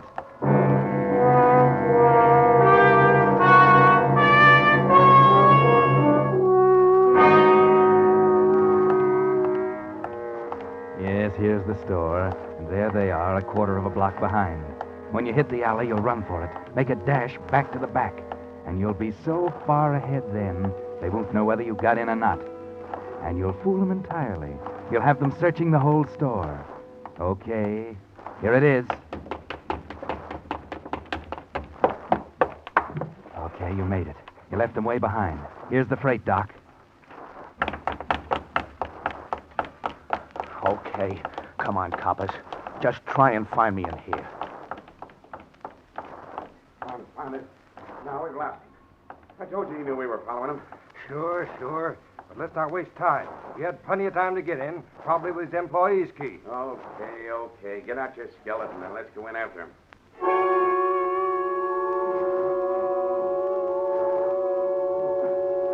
Worked like a charm, didn't it, Mike? You're sitting here in your crate, comfortably waiting, while they search the entire store. They've been there long enough to do it. It's almost 1. If they don't hurry, you'll have Gus to worry about. Not that that's too much of a worry. But wait, hold it. Well, that does it. Yeah, too bad. Hey, flash your lighter on. He could have ducked into one of these crates here. Yeah, but we never find him in that mess. He could play hide and seek with us there for days. Yeah, you're right. I guess we might as well call it a day. It's a fine way to spend Christmas Eve anyway. Come on, let's go home. Okay, I'm right beside you.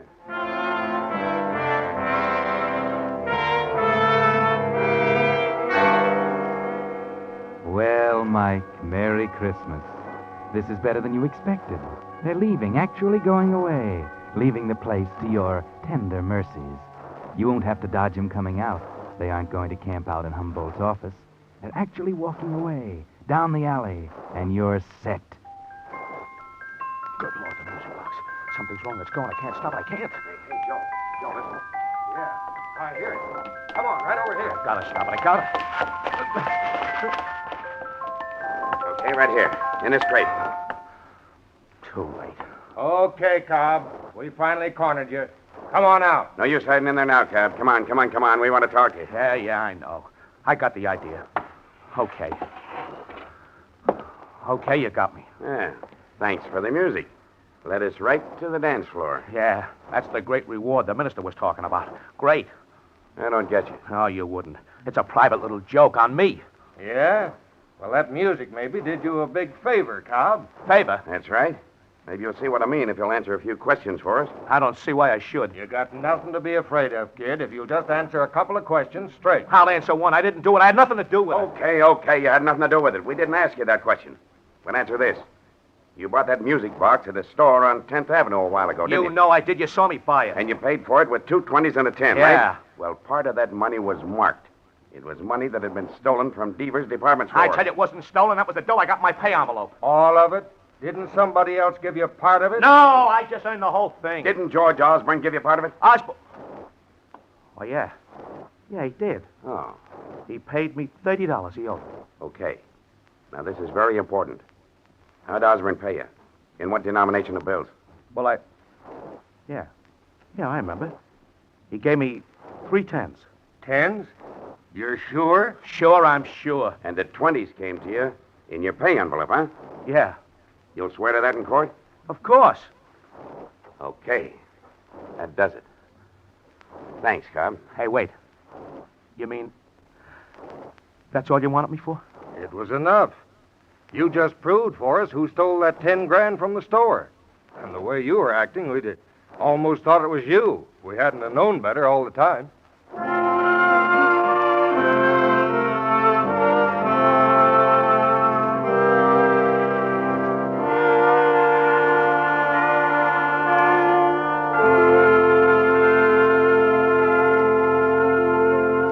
But that's not the end of the story. The Whistler will bring it to you in just a moment. Meantime, Signal Oil Company joins with 1,800 Signal gasoline dealers throughout the West, from Canada to Mexico, in hoping that this has been a good Christmas for you. It wasn't the Christmas we had all hoped and prayed for. There were too many empty places at the table, too many empty places in our hearts. As we look back, we may wonder if perhaps we didn't give quite enough.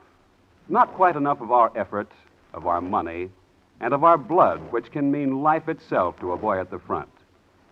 Yet even the regrets that may tinge this season's gladness can prove its greatest blessing if they fire us to new determination, to new and greater effort through the coming year until our prayers are finally answered and peace again returns to heal this confused and torn world. Yes, if, as this Christmas of 1944 draws to a close, we will rededicate ourselves to this, our job, we may, each of us, hasten the realization of that ancient promise, peace on earth, goodwill toward men. And now, back to the Whistler.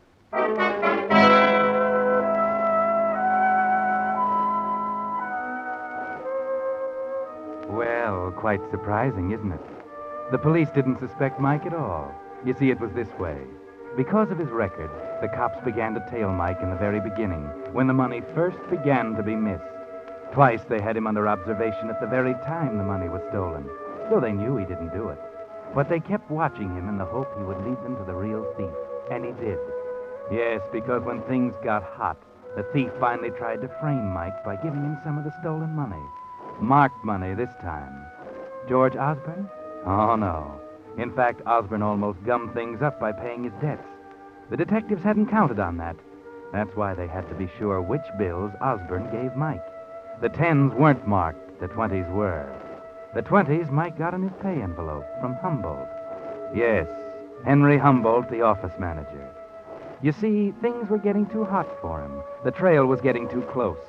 He knew the money was marked, and he knew the detectives were watching Mike. So he gave him some of the marked bills in his severance pay, trying to frame him. It couldn't have worked, of course, but Humboldt didn't know that, and neither did Mike. And Mike almost did something he'd have regretted all his life. He almost went back to a life of crime. Yes, if the music box hadn't have jammed and started playing just when it did, and the detectives had gone off, Mike's life would have gone down the skids. Because it did play when it did. Well, next week he'll be back at the store, in a better job. Yes, and he got a Christmas bonus, too. They saw to that after Humboldt was arrested. And all because the music box played. Maybe that's why Mike said, No, sir. That music box sits right there on the table where everybody can see it. Darling, I really think it means as much to you as it does to me. Oh, I guess maybe it does, Elaine. Just like the Reverend Hewitt says, a little good brings a great reward. Yeah, for the rest of my life, that little gadget's gonna mean a Merry Christmas. Darling, Merry Christmas. Merry Christmas, Mike.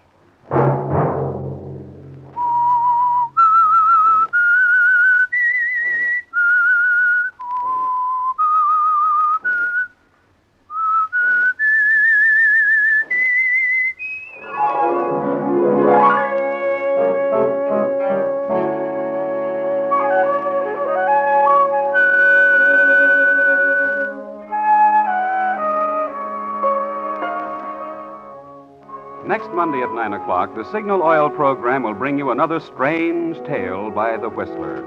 The Signal Oil program is broadcast for your entertainment by the Signal Oil Company, marketers of Signal's famous Go Farther gasoline and motor oil, and by your neighborhood Signal Oil dealer, who is at your service daily to keep your car running for the duration. The Signal Oil program, produced by George W. Allen, with music by Wilbur Hatch, is transmitted to our troops overseas by the Armed Forces Radio Service. Bob Anderson speaking for your friend, the Signal Oil Company, and suggesting once again that you let every go signal remind you that you do go farther with Signal gasoline. This is CBS, the Columbia Broadcasting System.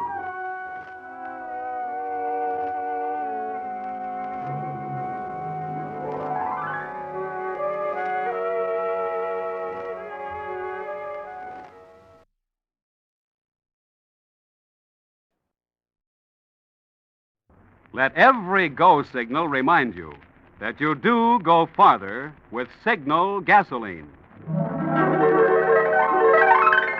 The Signal Oil Program.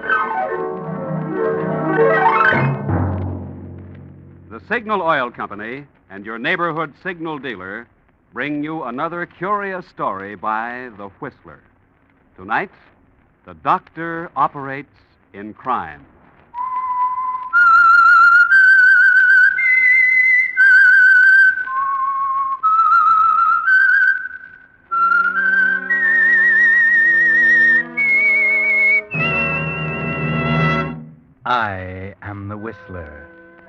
And I know many things, for I walk by night. I know many strange tales, many secrets hidden in the hearts of men and women who have stepped into the shadows. Presently I'll tell you of nameless terrors of which they dare not speak.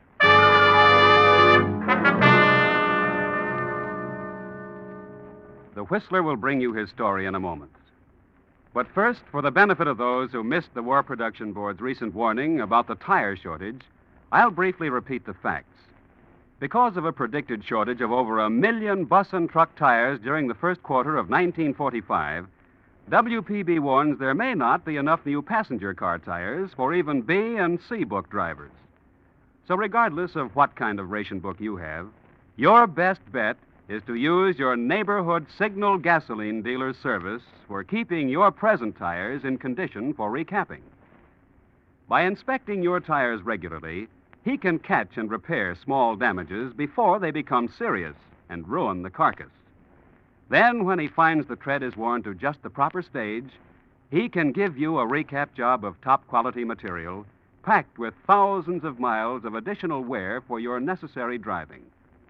However, if you have a new tire certificate, Signal dealers still have fresh, new synthetic tires to help keep you rolling for the duration. And now, the Whistler.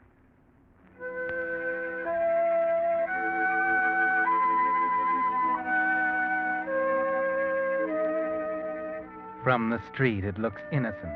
Just a plain, ordinary two-story dwelling. There's a sign over the entranceway. It says Dr. Julius J. Weber. Just that, nothing more. A dark, lean man, his coat buttoned tightly, his hat brim pulled low, turns into the entrance, pauses a moment, then pushes a button and opens the door. Is this the doctor's office? Sign just said ring and come in. Can I help you? Hey, you're a cutie. What's your name? What did you want to see the doctor about? Me. I want to see him about me. Your name, please. Make it anything you like. I'm afraid I must have your real name. Why? Perhaps you'd better see another doctor. Oh, no. Dr. J. Weber's the guy I want. I'm sorry. No, don't get on your high horse. Angelo's the name. Anthony Angelo. Anthony Angelo. Tony to you. I don't quite know when the doctor... Oh, no. Oh, excuse me, I did not... This is Mr. Anthony Angelo, Doctor. Hiya, Doc. How do you do? Have I any more appointments this afternoon? No, this is man important, Doc. Angelo. Seems to me I've heard the name before. Yeah. I've been getting lots of publicity, especially lately. That's why I want to see you. Come inside. Nurse, bring along your book. Hey, this is confidential. You are at liberty to take your business elsewhere. Everybody's touchy around here. Okay. Let her come along. Come in. You may sit here, please. That's it. Now, who recommended me to you? Guy by the name of James. So? Friend of yours? I wouldn't say that. Maybe he did me a good turn. Perhaps. You did some work for him, didn't you? Have you seen him lately?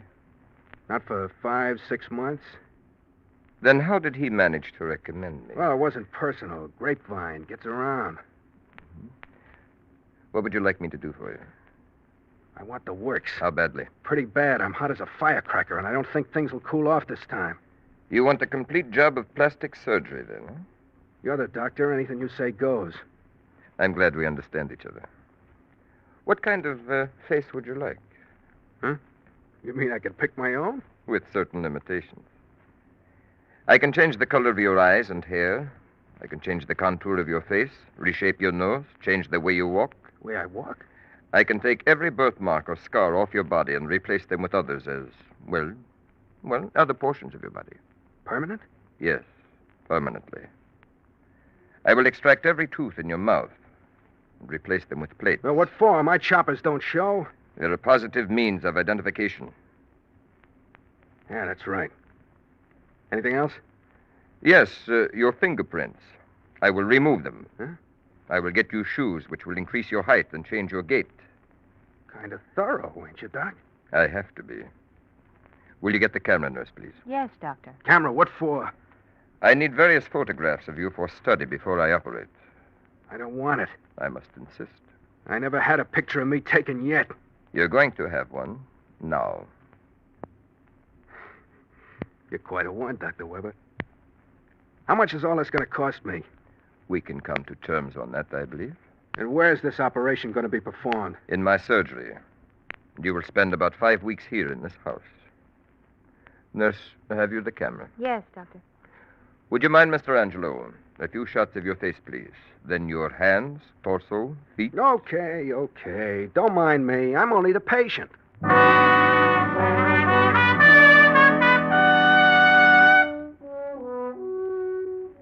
This is the big job you've taken on yourself, Dr. Weber.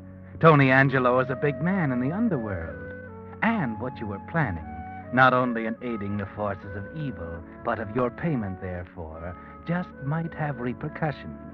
And what is your fee, Dr. Weber? 5 weeks have elapsed, and Tony is ready to go forth into the world newborn, so to speak. And you haven't mentioned your fee yet. Better go easy. Tony Angelo is hard. He's tough. You think about that while you're unwrapping his bandages. Rather a fateful moment, isn't it, Tony? I'll take that, nurse. All right, Doctor. Thank you. There. You'll find that the slight scars will vanish in a short time. Now, let's have a mirror. Let's have a look. Here you are. My nose. My face. My lips. Hey, this ain't me. You may go, nurse. Yes, Doctor. Here, look at my eyes. They're gray. And my hair and eyebrows. Doc, you're a marvel. It's worth whatever you ask. How much do I owe you? Sit down, Tony. Over there in that chair, facing me. Yeah, sure, okay. My fee is $1,000 a month for the rest of your life. How much? $1,000 a month. You're kidding. Levity is the furthest thought from my mind at the moment. I can't pay that much. Yes, you can. And you had better. I was afraid of something like this. Okay, I'm listening. There's nothing to tell. My fee is $1,000 a month for the rest of your life. The completeness of my job works for me as well as for you. I'm satisfied you're going to live for a long time. How do you know I got that much money to pay on the line? You have. You've been investigated. I know what each of my patients can pay. This is a sweet racket you have, Dr. Weber. I am bringing it to a very successful conclusion.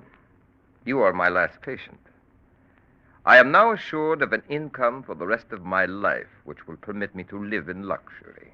You mean with my 1,000, you have enough? That's right. And if you have any ideas of not paying, forget them. Smarter men than you are paying right now. Maybe they forget easier. That's what I advise you to do. To forget your entire past. I suppose you know that you can get knocked off any time. By whom? Any one of your patients. Maybe Huey James. How do you know James was a patient? I heard rumors. I wouldn't put much stock in rumors. Furthermore, any idea you may have of inflicting injury on me, you can discard. If I am absent 12 consecutive hours without notification at certain places, a complete file of documentary evidence is presented at the office of the district attorney. Very smooth. Go ahead, Doc. And if by the 10th day of each month your payment is not in this office, complete evidence on you is sent to the DA. That sounds like blackmail. Call it whatever you wish. I'm only ensuring your payment. In case you're in doubt as to the extent of my evidence, I'll enumerate the things which makes my insurance the best in the world. I'm listening. I have a complete set of your former fingerprints and of the impressions made by your fingers now. I have photographs of you before the operation and while you have been sitting in that chair, 36 shots have been made through that aperture in the wall directly behind me. What? Yes, right there.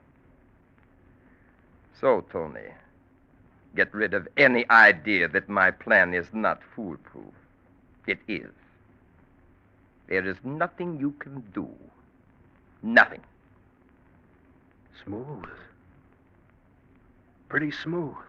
It's better than that. It's perfect. And the reason it's perfect is because I am winding it up now. You are my last case. You know, I ain't got the foggiest idea what to do about it yet. But I'll think it over. You do that. In the meantime, keep sending those checks regularly, huh? I'm through here now, huh?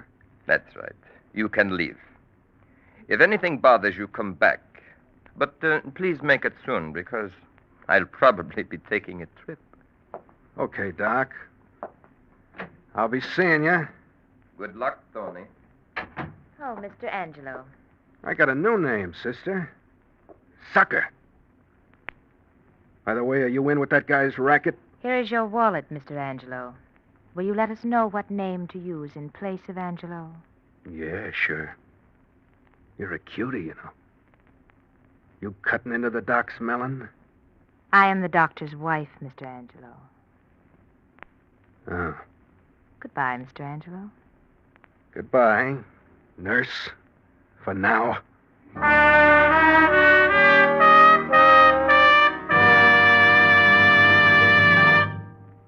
You were listening to The Whistler, brought to you by your friend, the Signal Oil Company, marketers of famous Signal gasoline, your best buy today. Remember to let every go signal remind you do go farther with Signal gasoline.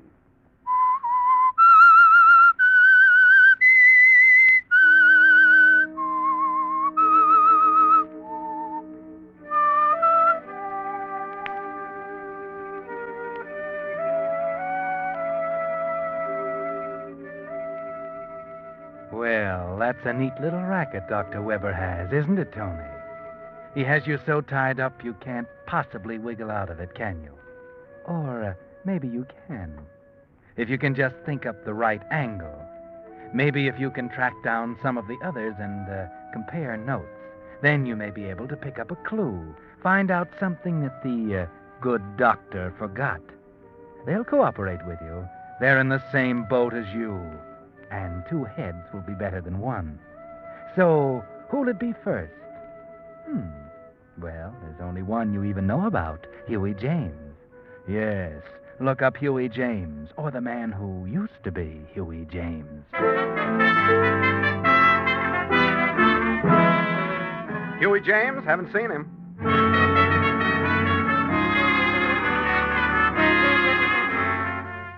James, he hasn't been around here for months. Just disappeared, I guess.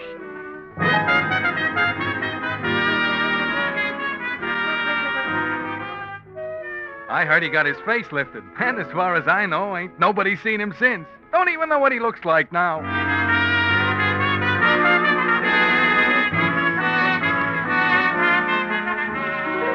Oh, yeah.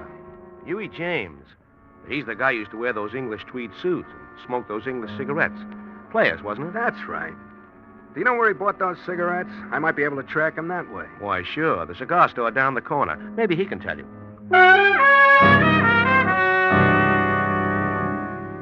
Yeah, now you're getting somewhere, Angelo. Try the cigar store. You're using your head now. Do you have any players' cigarettes? No, Oh, no, wait a minute. Players, huh? Yeah, here. I do have one pack left here in the drawer. Thanks. Not many people buy these, huh? No, I've been keeping them specially for one customer. Guess I'm about the only store in town that has One them. customer, huh? Yeah. That one customer wouldn't be Huey James, would it? Oh, no. I haven't seen him for months. I used to keep players especially for Huey. Then he disappeared. But it was very funny. A few weeks later, this other guy shows up and asks for them. He's been coming back regular ever since. Oh? What's he look like? Oh, well, now that you mention it, something like Huey. He wore those gray tweed English-made suits, just like Huey. And it's something of the same build. But the face wasn't like Huey. Oh, no, not at all. And he had red hair. I see. Maybe I'll stick around and meet him. A fella players smoker, you know. Oh, no. No, he won't be coming in again. Huh? Why not? Oh, the cigarette shortage, you know. I can't get players at all anymore. He bought out all I had the last time and said he wouldn't be back until after the war and I got more. But mightn't he come in just for any kind of cigarette? I doubt it. He said he came from clear across the town to get them. I see. Okay, thanks.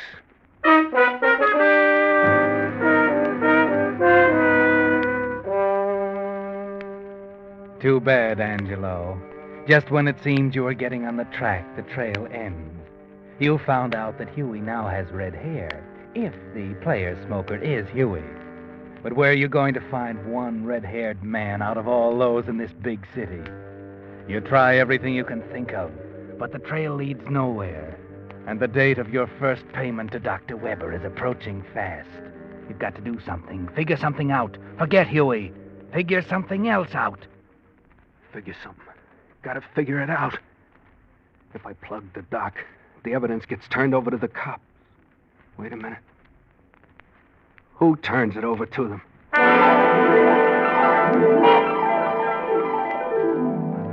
That's right, Angelo. Now you're thinking again. Who does turn the evidence of your transformation over to the police?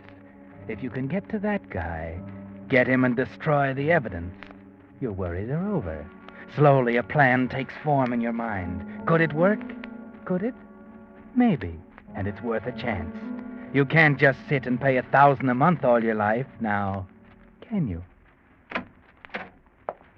Oh, Mr. Angelo. Hello, sister. What are you doing back here? Something wrong? Don't you feel well? I feel okay, sister. I want to see the doc. But what about? He's very busy. I know, but he'll see me. I got something for him. Oh? Oh, yes. You're early with it, aren't you? Well, that's good. A lot better than being late, isn't it? Yeah. That's just what I figured. See in there? Yes, you may go in. Okay. Maybe you better come along. You might want to take some more of them notes. Oh? Very well. Well, Mr. Angelo. Mr. Angelo says he has something for you, Doctor. You're very prompt, aren't you, Mr. Angelo? I got something for you, Dr. Weber, but it's not what you think. I got a surprise. A surprise? Yeah. Your game is up, Doc. You won't get a cent out of me. Oh? Yeah. Because I found out who your trigger man is and where he kept the evidence. Where he kept the evidence? That's right. You get it, Doc. The evidence ain't there anymore, so you got nothing on me.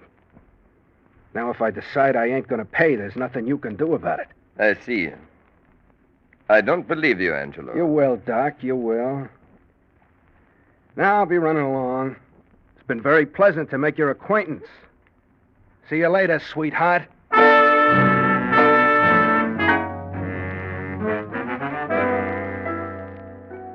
A smart trick, eh, Angelo? By the look on their faces, you figure you pulled it off, too. Now all you have to do is wait around across the street to see what happens. If they take the bait, one of them is sure to go see about that evidence, and they'll lead you right to it. And you don't have long to wait. It's only a few minutes before the doc comes out and hails a taxi. You're in one right behind him, and you tail him clear across town. You follow him into a swank-looking apartment. It's easy. He's an amateur at this game, and you're an expert. You take the stairs. He takes the elevator. And you're ahead of him all the way. When he gets off at the 5th floor, you're standing in the stairwell watching. He knocks on a door. And while you're both waiting, you think how neatly your trick worked. He's led you right to the evidence. Then the door opens and you get a shock. Yes, you get a shock because the man who opened the door to Weber wore a gray English tweed suit and had red hair. And you know without anyone telling you, it was Huey James.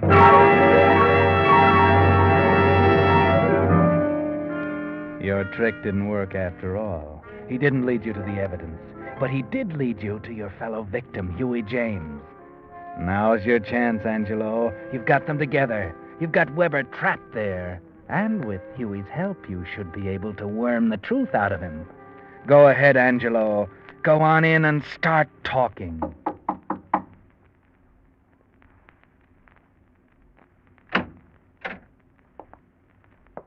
What do you want? I see by your door plate you called Mr. Peterson. Yeah, whatever. I'm called Becker. I want to talk with you. I'm busy now. It's all right. You needn't worry, Huey. I'm okay. My name's not Huey. Yes, it is. It's not Peterson any more than mine's Becker. I got something to say you'll want to hear. Maybe Dr. Weber won't. Oh. Maybe you better come in. Yeah. I thought you'd see it my way. Thanks. Seems you two have met. Yes, we have. So your information was a trick to try to get me to give away my information, wasn't it, Angelo? Never mind about that. You did me a favor. I've been looking for this guy for weeks. Now that I found him, you're on your last legs, Doc. Angelo, I warn you. You're playing with fire. You can't scare me now, Doc. Once Huey and I get working together, we'll break up your racket, okay? Hey, what is this? Would you mind letting me in on what you're talking about? I'll tell you, Huey. You and I are in the same boat. This guy's blackmailing us for our shirt, his payment for the operations he gave us. If we can get that evidence he's got cached away somewhere and destroy it, we're free. He's got nothing on us. And we can stop paying him his hush money. I see what you mean. You and me together, huh? That's it. We got him here right now. Let's make him talk. Make him tell us where that stuff is. We got ways to make him talk. You know that. Angelo, I'm warning There you. we are, Doc. Don't move. That gun won't help, Angelo. You're just going to write your own death warrant. That's what you think. Yeah, and so do I. Drop it, Angelo. Hey, Huey. You aren't sticking up for him. Listen, don't let him buffalo you. Everything was going okay, punk, and I wanted to stay that way, see? No dumb punk is going to come shooting his mouth off and ruin everything for all of us, see? Now drop it, I said. Why, you yellow liver... Huey, stop it. Don't be a fool. Look out. Stop. You fool, you fool.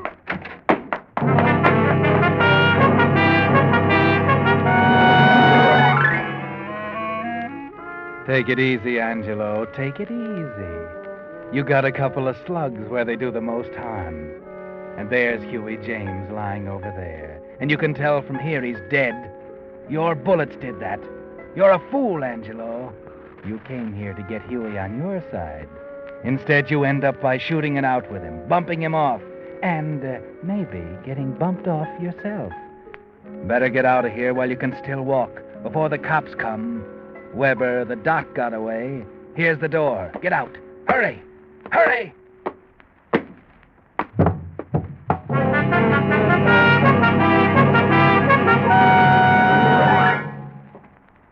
Well, this one here in the hall is still alive. Not for long. The other one's dead. Okay. Here's the guy we caught running out of the building. Take your hands off What's your name? I'm Julius Weber. I'm a doctor. I was just visiting here in the apartment, and I don't see why... He did it. Hey, wait a minute. What did you say, man? He did it. I was coming down the hall. He ran out the door, shooting. I got in the way. That's not true. He's lying. He did it. I was just an innocent bystander. That's not true. I tell you, he did it.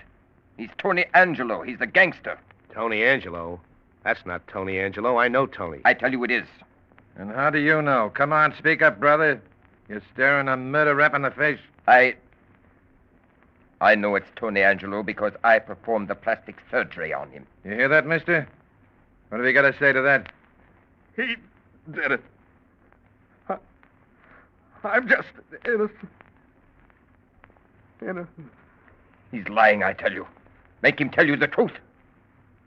Too late now. He's dead. But... No. You don't believe him. Surely... Put the cuffs on him, Joe. Take him down and book him for murder.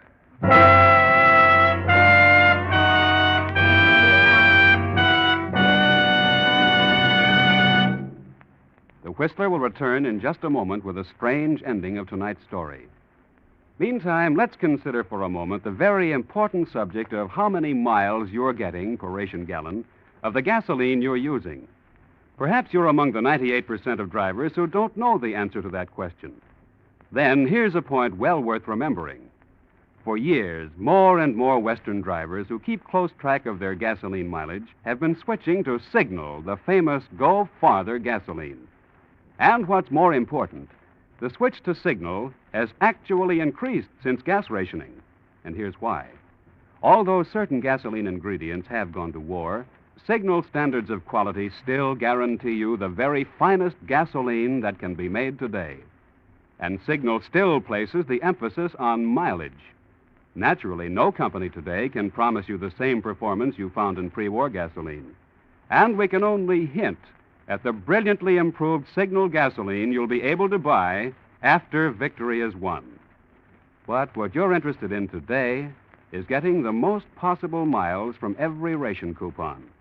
And for that job, you'll find Signal Go Farther gasoline your best buy today. And now, back to the Whistler.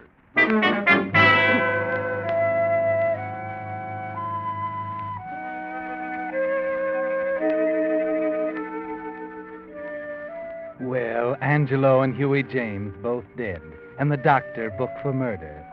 Funny thing, the police never did believe that he was telling the truth, or maybe they didn't care too much, especially after they found all the evidence. Enough evidence to send the doctor up for a good many years for performing illegal operations. So Angelo did do a pretty good job of fixing the doctor. The funny part of it was, something he never knew, that his trick had worked perfectly. Yes, the doctor had taken the bait, because the police found the doctor's evidence in Huey James' apartment. It seems Huey was really the brains behind the racket. After he'd had his face remodeled by Dr. Weber, he'd persuaded the doctor that they could run a nice racket, with Huey taking the lion's share of it. You see, blackmail works both ways. Huey has as much on the doctor as the doctor had on him. It was very neat, until Angelo came along. The moral of the story is, of course, that a doctor who operates in crime may expect to run his practice into the ground. 6 feet into the ground.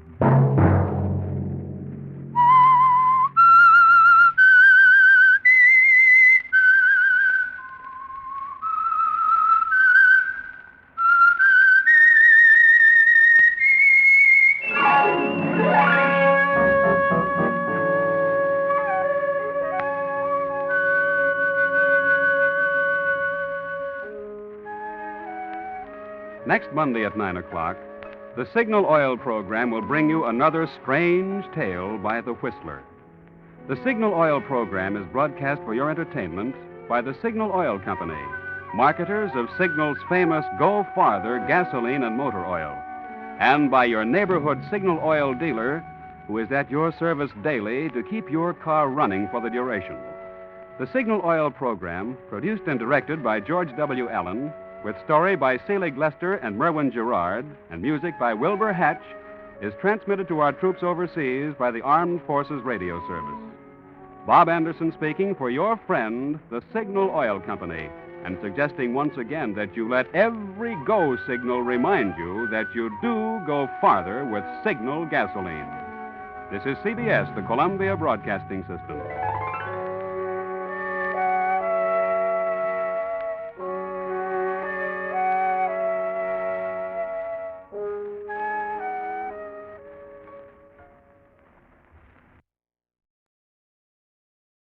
And now, stay tuned for the mystery program that is unique among all mystery programs.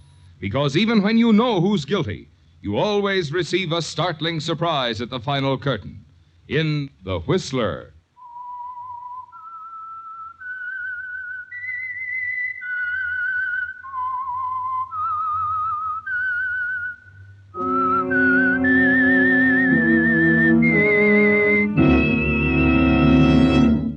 I am the Whistler, and I know many things, for I walk by night. I know many strange tales hidden in the hearts of men and women who have stepped into the shadows. Yes, I know the nameless terrors of which they dare not speak.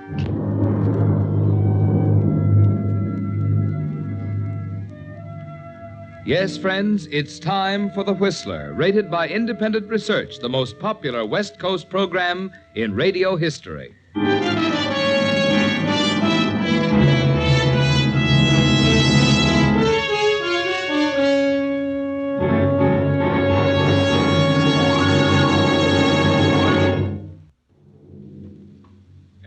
now the Whistler's strange story, The Clever Mr. Farley.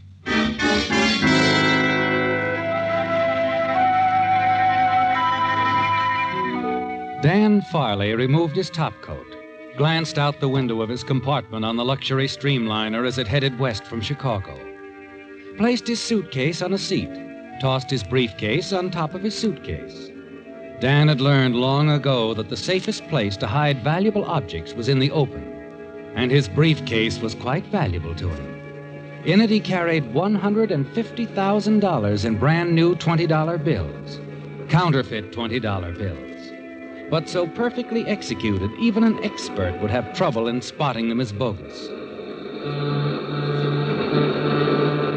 As the train began to speed up, Dan smiled. He was glad to get underway. In his work, he didn't spend too much time in one place, and he'd been in Chicago much longer than he intended. Ticket, please. Come in. Oh, hello, conductor. Here we are.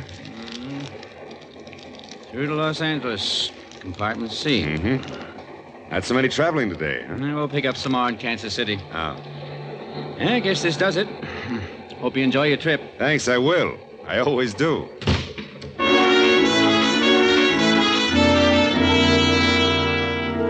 Yes, you do enjoy your trips across the country, don't you, Dan? After 5 years of passing and distributing counterfeit money, you've never even been arrested on suspicion. Tall, handsome, with the assured poise of a banking executive, everyone accepts you for what you appear to be, just a successful young man. You decide to go to the club car and look over some of the other passengers. Like most bachelors, you never object to meeting a pretty girl. When you enter the club car, you deliberately choose the middle seat of the only 3 seats remaining vacant. But luck's against you. You're annoyed when a seedy-looking man of about 60 sits down on your left. You quickly pick up a magazine and begin to read.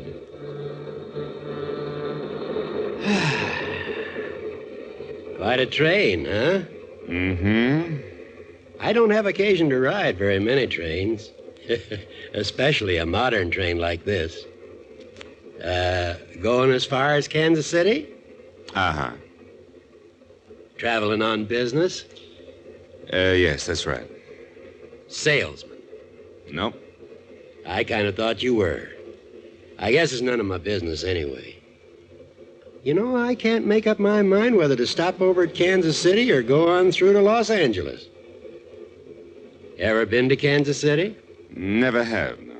I guess it's no different than most cities. I'm not sure I'll even stop over. Come to think of it, though, I might have to. My reservation's only good that far. You think I could get my accommodations on this train extended if I decided to go on through? The conductor can tell you. Yeah. You going straight through? I haven't decided. Oh, I'm sorry. I'm so inquisitive. Care for a drink? No, thanks, no. I guess I'm boring you, son. Excuse me for being so talkative. I'm sorry. I didn't mean to be rude. It's just that this article is... Yeah, sure. You want to read. Yeah. But speaking of articles, son, if I was a young fella, I'd be a lot more interested in the little article coming this way than I would be in a magazine. I think you've got something. Yeah. She's going to have to sit down right next to you. Go ahead and get acquainted with her. I'll go get me a drink. Maybe I'll see you later. Okay. Au revoir, Pop.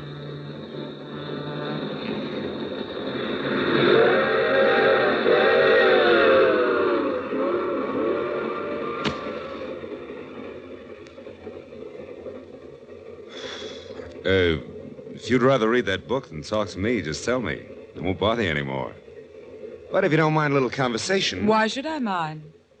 Informal conversations are customary on trains, aren't they? Well, I'm not a customarian, but in my book, when a lady desires solitude, that's what she gets. Cigarette? Not now, thank you. Going all the way through? Something funny? Yeah, my question. You know, when that old gentleman standing at the bar over there asked me if I was going straight through, it annoyed me.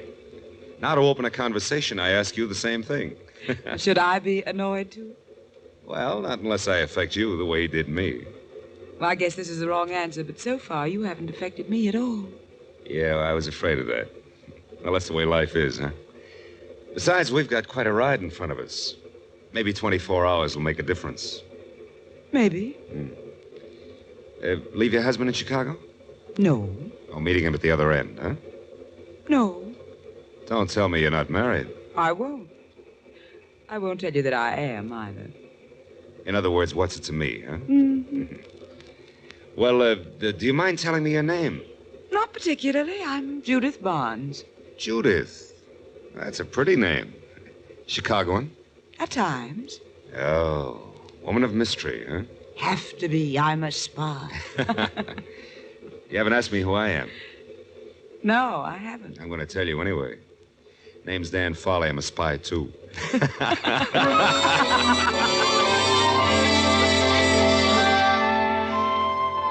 An interesting girl, isn't she, Dan? And as the train moves westward, you become very well acquainted with the charming, attractive Judith Barnes. Yes, the two of you hit it off splendidly. And she seems quite interested in you, too, doesn't she? Later, you have dinner together, chat pleasantly back in the club car. And then suddenly you see the smile vanish from her lips. She becomes tense.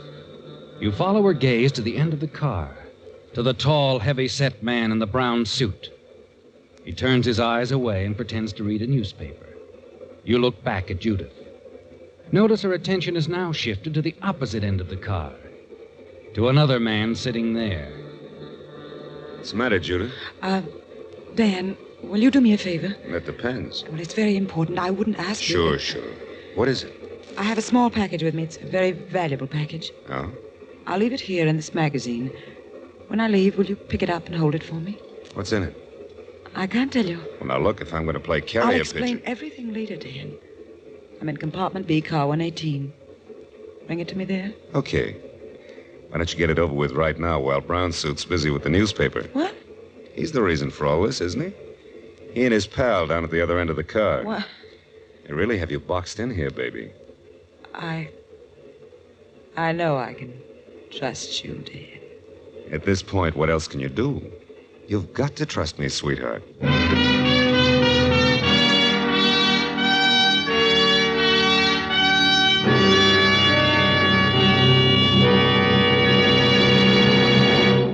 Back to the Whistler.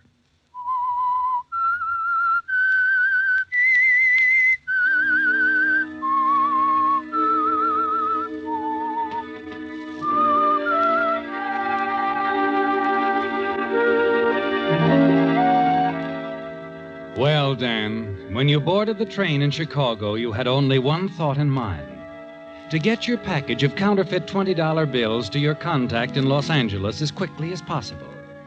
But your meeting with Judith Barnes in the club car has altered your plans, hasn't it? As the train speeds on into the night, you wonder what's in the package Judith has placed in your care. Why she's afraid of the two men who station themselves at either end of the club car. You watch her as she leaves now, walks past the man in the brown suit. He makes no move to follow her. You lean back, light up a cigarette, finish your drink. Then finally you get to your feet, move past him, stroll toward the next car. As you do, you turn around. The man in the brown suit is following you. Quickening your pace, you hurry into the next car. Somehow you've got to shake him off. And then suddenly up ahead, a door to a compartment partially open. You're about to hurry by when you notice the man sitting inside. The gentleman you met earlier that afternoon in the club car. Hello there. Huh? Oh, hello, son. Figuring on catching a few winks? Yeah, was figuring on it. Say, how'd you get along with the young lady? Oh, all right. Thought maybe I could buy you a drink, a nightcap. Well, thanks, but... I was pretty rude this afternoon, huh? Oh. I didn't mean to be, really. It's just that I had things on my mind. Oh, that's all right, son. I talk too much anyway. Oh, no, you don't. I tell you what. Let's have lunch tomorrow, and Wait a minute. You're stopping over in Kansas City, aren't you? Have to. Reservations on this train are all taken, and the conductor tells me there's a waiting list ahead of me. Yeah, I think you're lucky. They tell me Kansas City's quite a place. I think I'll stop over myself. I thought you said you had reservations through to the coast. Oh, I have, but I'm afraid it's Kansas City just the same. You remember a while back when you asked me if I was a salesman? Yes, I do. I guess I was a little nosy. No, you weren't. No, I was pretty brusque. But I had a reason. You see, my work is, well, sort of confidential. Detective? Well, not exactly. I'm a federal man, work for the government. My name's Farley. Government man, huh? Mm-hmm. Say, I'm Seth Williams from Junction City, Iowa. Certainly pleased to meet you, Mr. Farley. I've always wanted to meet a G-man. Well, I'm not a G-man, exactly. I'm with the Customs Department. Frankly, that's why I'm getting off at Kansas City. Glad to hear that. Then we can still have lunch together. Well, no, not in Kansas City, but we might see each other on the train again if we take the same one out of Kansas City. How long are you figuring on stopping? Just one day. Oh. I figure on taking the same train tomorrow. Well, I had the same idea. I'll make my reservations as soon as we get in. Good. I will, too. Something to do with one of your cases, huh? Yeah, that's right. Oh, by the way, do you mind if I step in here and wash my hands? I don't know where I picked this up. Probably newsprint. Go right ahead, son.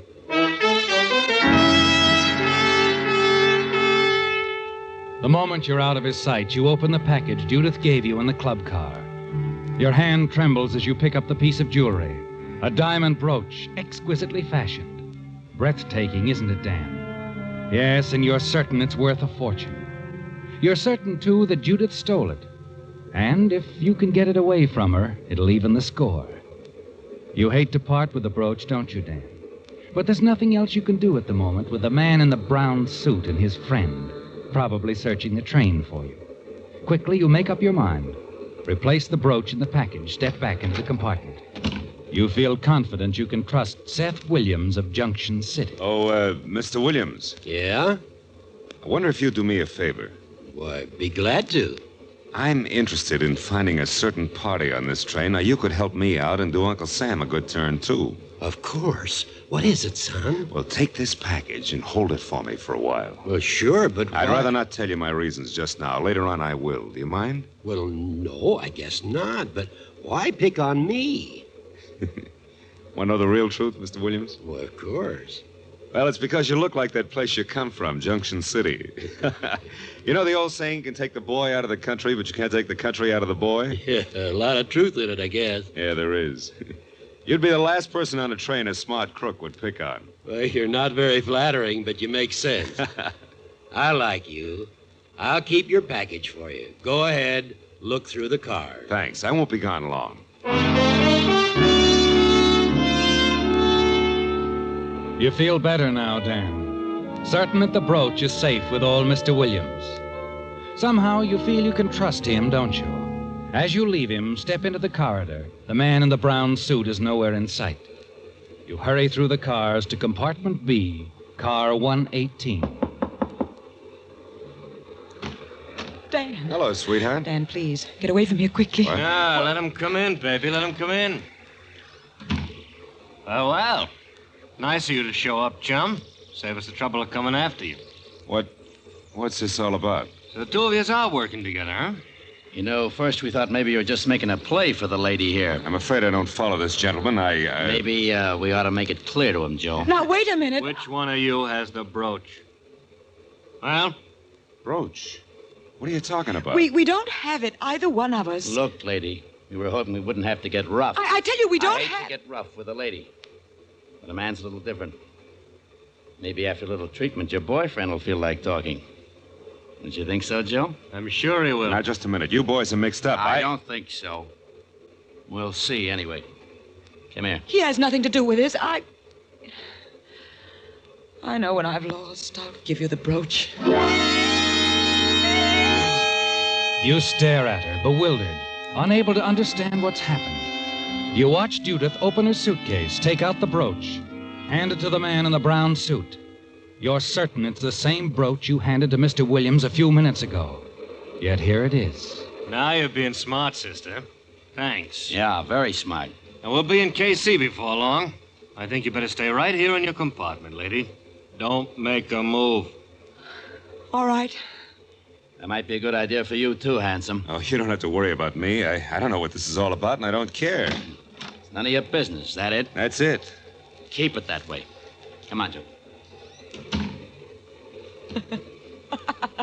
You've got a great sense of humor. That brooch was just paste. A phony? Yes.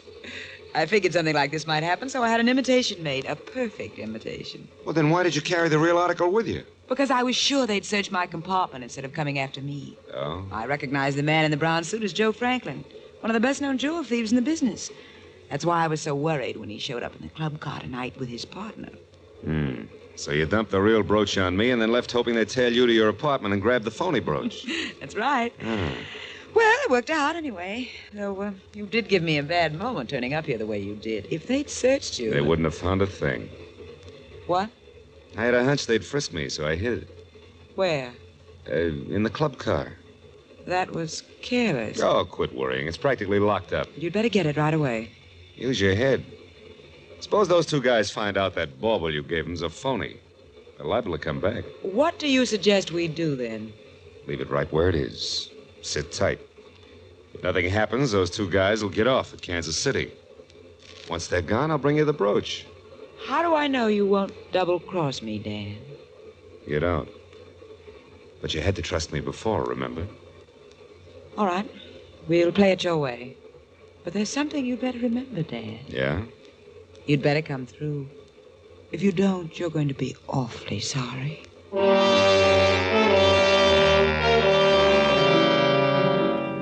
Well, Dan, it was easier than you thought, wasn't it?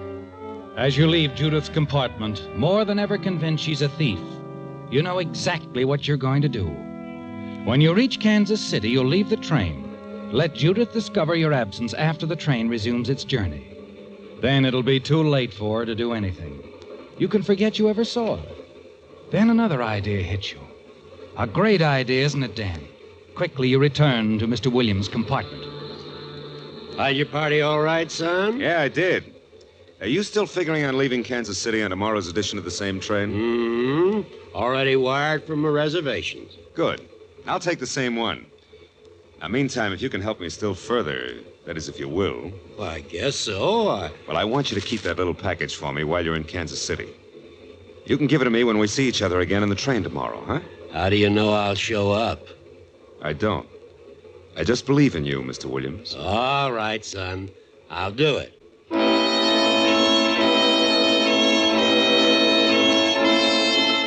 Now everything's set, isn't it, Dan? Even if you run into trouble while you're in Kansas City, no matter what happens, the brooch will be safe with Mr. Williams.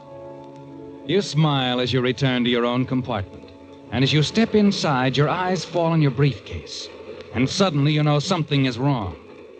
The briefcase has been moved, tampered with, hasn't it, Dan? You're certain of that. Quickly you open it. The money's still there, but somehow you have the feeling it's been disturbed. And for the first time in your career, a wave of panic sweeps over you. What? Who is it? Mr. Farley, son?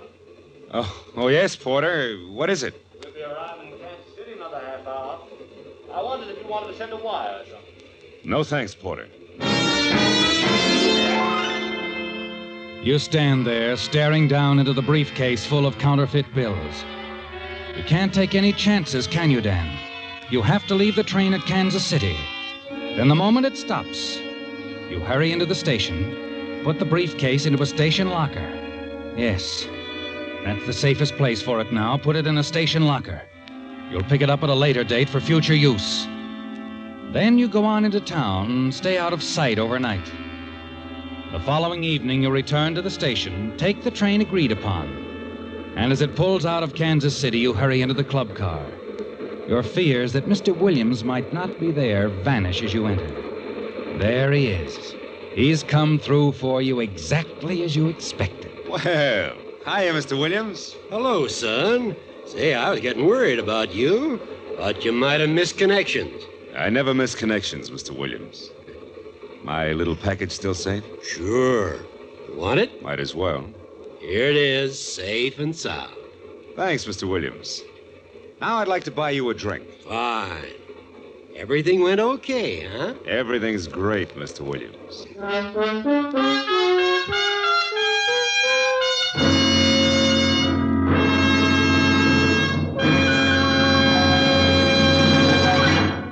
The Whistler will return in just a moment with a strange ending to tonight's story.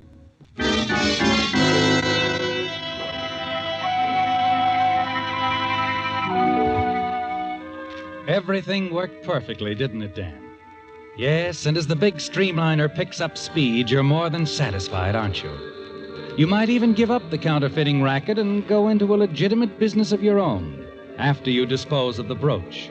You're sure you'll be able to sell it for at least $50,000 once you reach the coast. And you're not worried about Judith Barnes. The chances are you'll never see her again.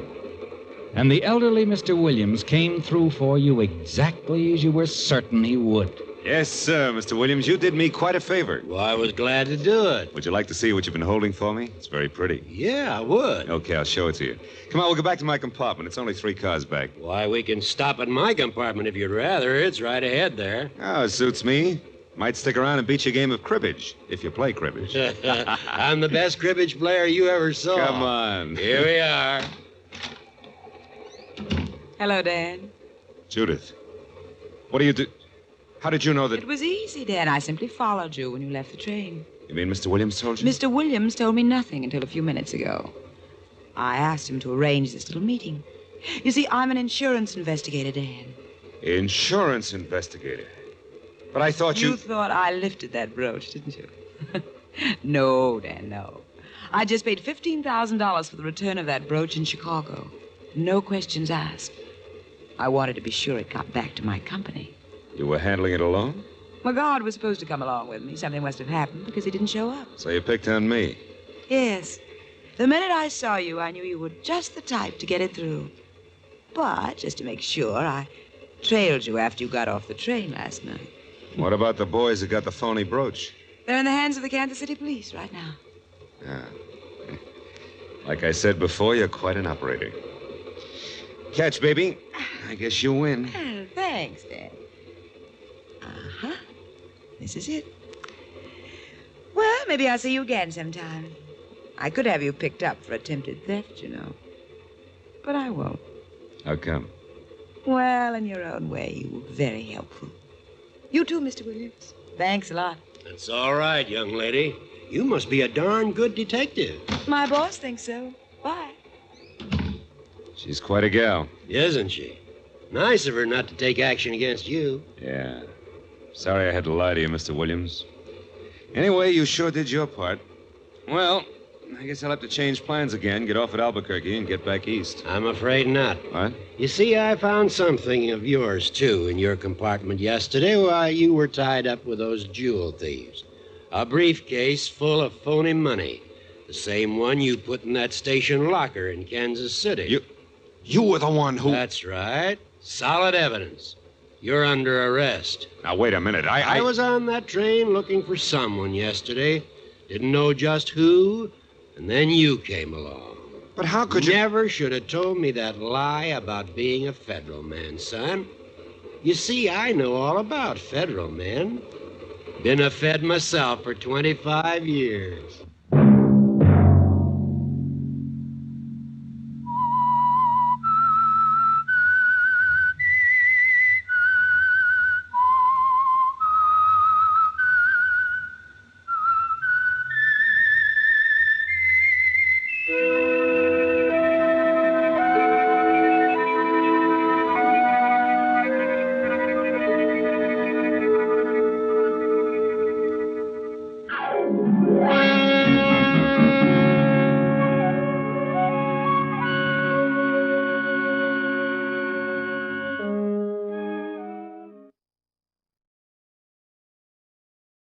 And now stay tuned for the mystery program that is unique among all mystery programs.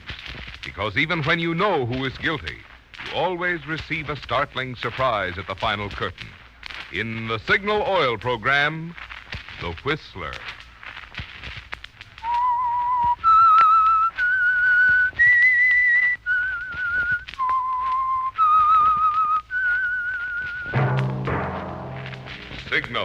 famous Go Farther gasoline, invite you to sit back and enjoy another strange story by The Whistler.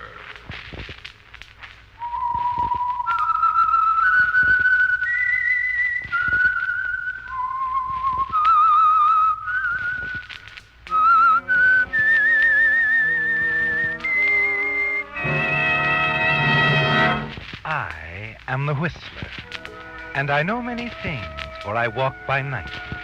I know many strange tales hidden in the hearts of men and women who have stepped into the shadows. Yes, I know the nameless terrors of which they dare not speak. And now for the Signal Oil Company, The Whistler's strange story, a friendly case of blackmail.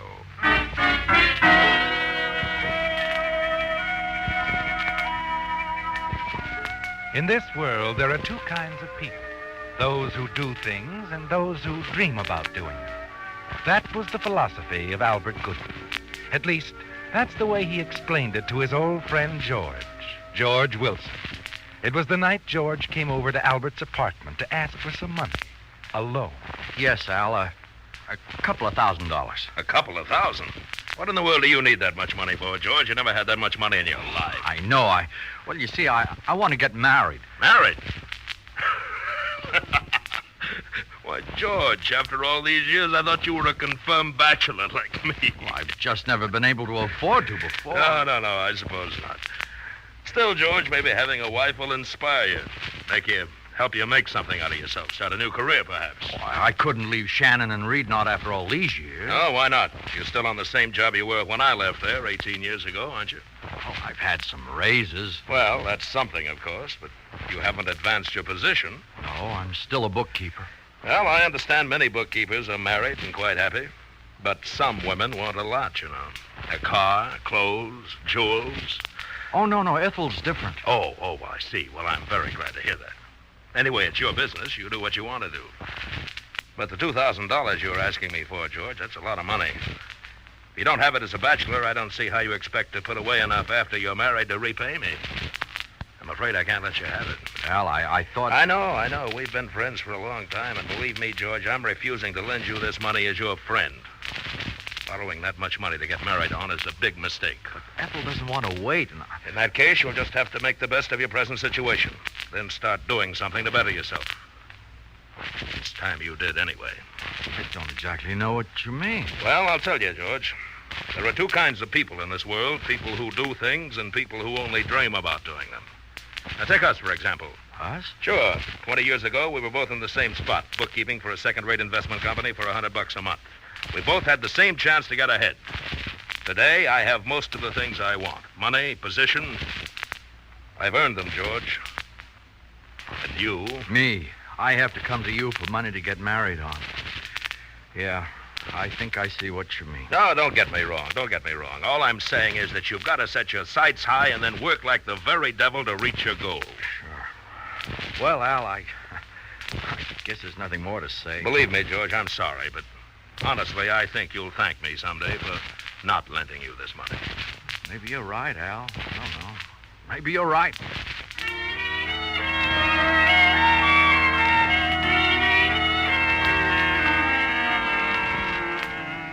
Well, George, your old friend Al doesn't think you're a good financial risk, does he? And in the name of friendship, he's given a very unflattering description of yourself as a person. A dreamer, he called you, not a doer. And you know how right he is. You're afraid right now, afraid that Ethel won't wait. That all the dreams you've dreamed will fade into ashes just as they've always done. You have to do something, don't you, George? Especially after you talk to Ethel that evening. Well, of course I love you, George, but we have to have money to live. We want a home at least. I just talked with Al. Al? Oh, he's your friend with lots of money, isn't he? Say, maybe he could help us out at the start. That's what I talked to him about. Oh, did he say he'd help you? He said he'd do me the biggest favor a guy could do. Well, then what are we worrying about, honey? He didn't give me any money. Huh? Oh, well, why not? Oh, it doesn't matter. But he did do me a big favor. He gave me an idea.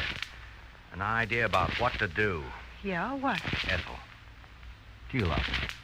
Oh, you know I do, honey. And you don't care too much where our money comes from? I mean, as long as we have plenty? Well... Enough to buy you everything you want. Oh, gee, honey, what you do is your own business, as long as you don't get into trouble. Okay. Well, Al reminded me of something today. You see, Al left Shannon and Reed about 18 years ago, and no one heard of him for several years.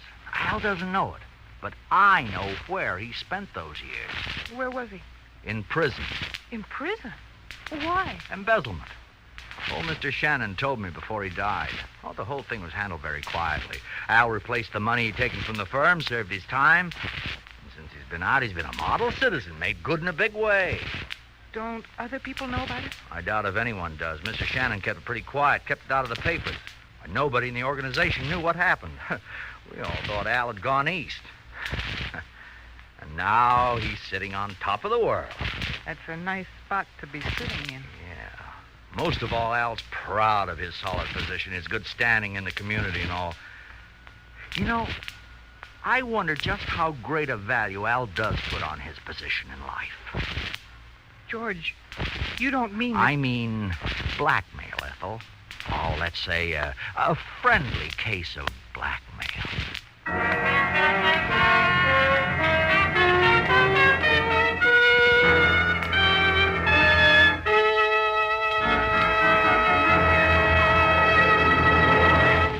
Are you the kind of motorist who gets fun out of driving?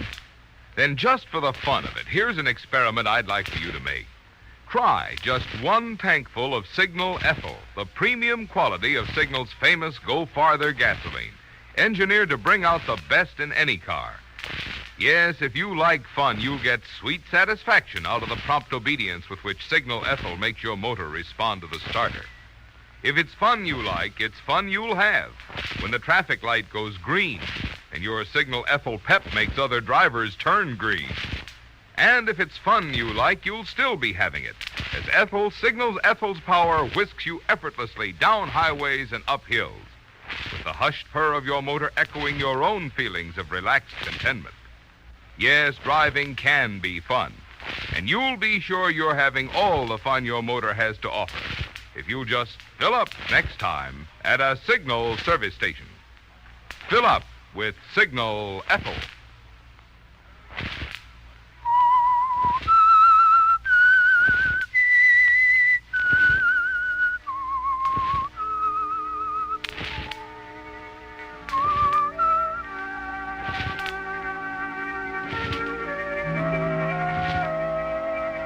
Well, George, you're really taking Al's advice to do something, aren't you? The next day, you carefully print a note to Al on a plain piece of paper demanding $5,000.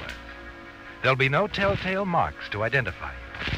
Then you send Ethel down to Phoenix for the weekend with explicit instructions about how to mail it from there. Then you wait. Al will get it when he gets home Monday evening. Then the fireworks will start. After all, George, you're his best friend. If he talks to anyone, it'll be to you. So you sit around your drab little apartment and wait. Finally...